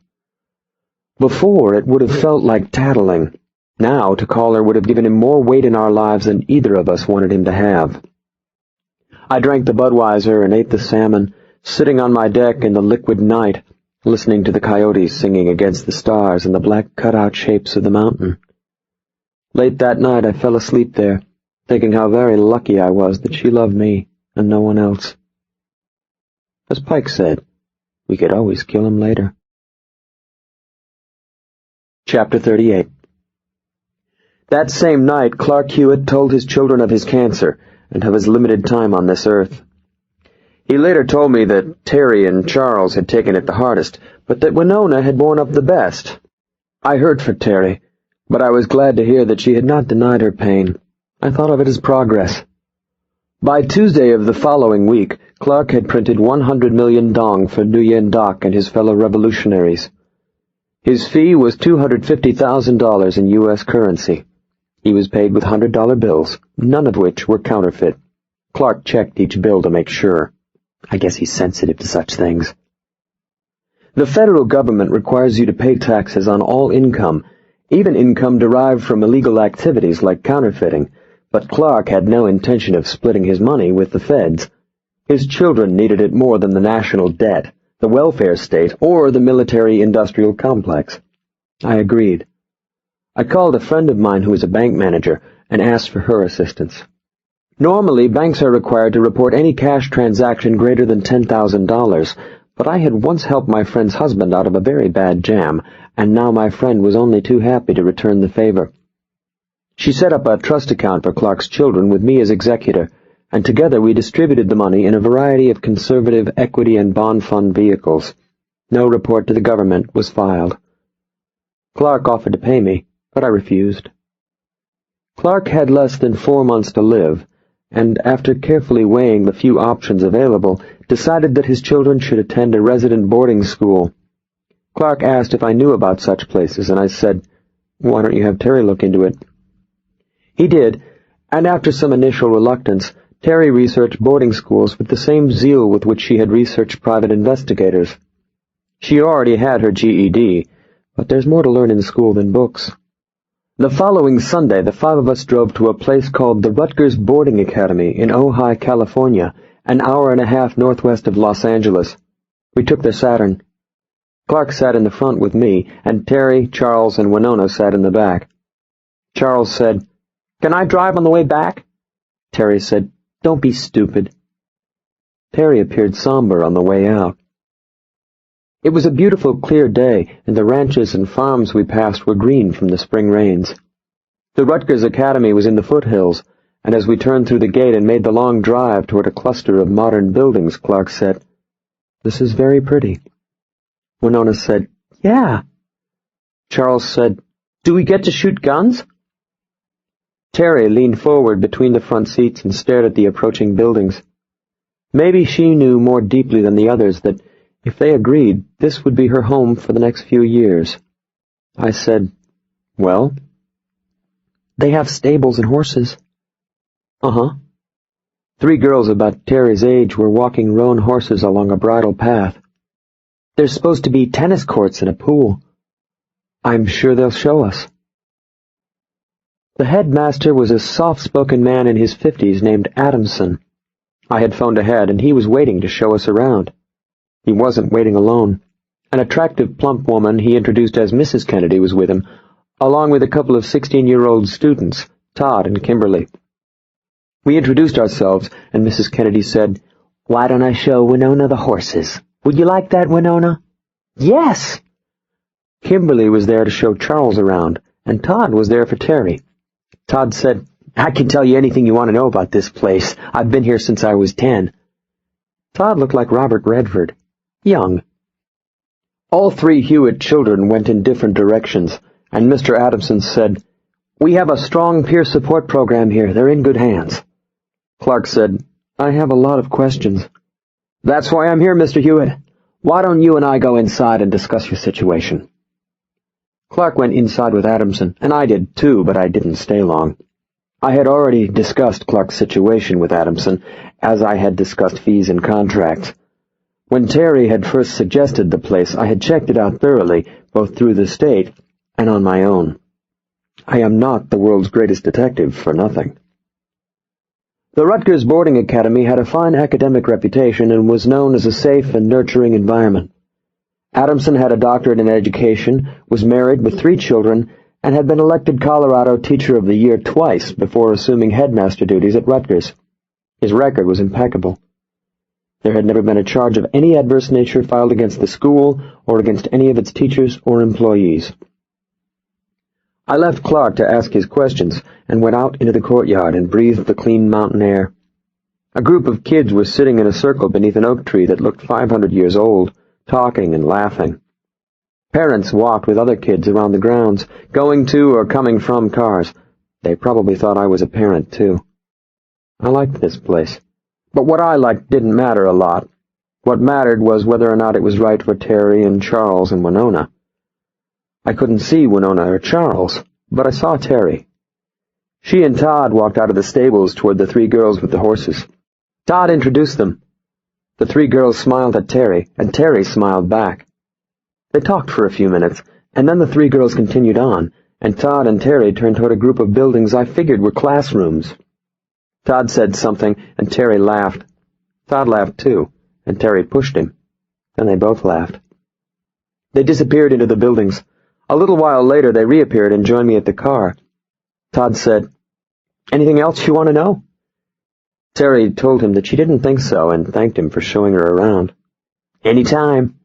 When Todd grinned, he flashed deep dimples. Teri and I stood together by the car waiting for the others. I said, "How'd you like it?" She chewed at her lip. "It's okay." "That guy's kind of cute, huh?" She turned red and adjusted her glasses. "Will you come visit us?" She was scared. If I was her, I would probably be scared too. "You bet I will. As often as you want." She chewed the lip some more, and then she slipped her hand into mine. I gave it a squeeze and said, "You're going to be okay, Teri.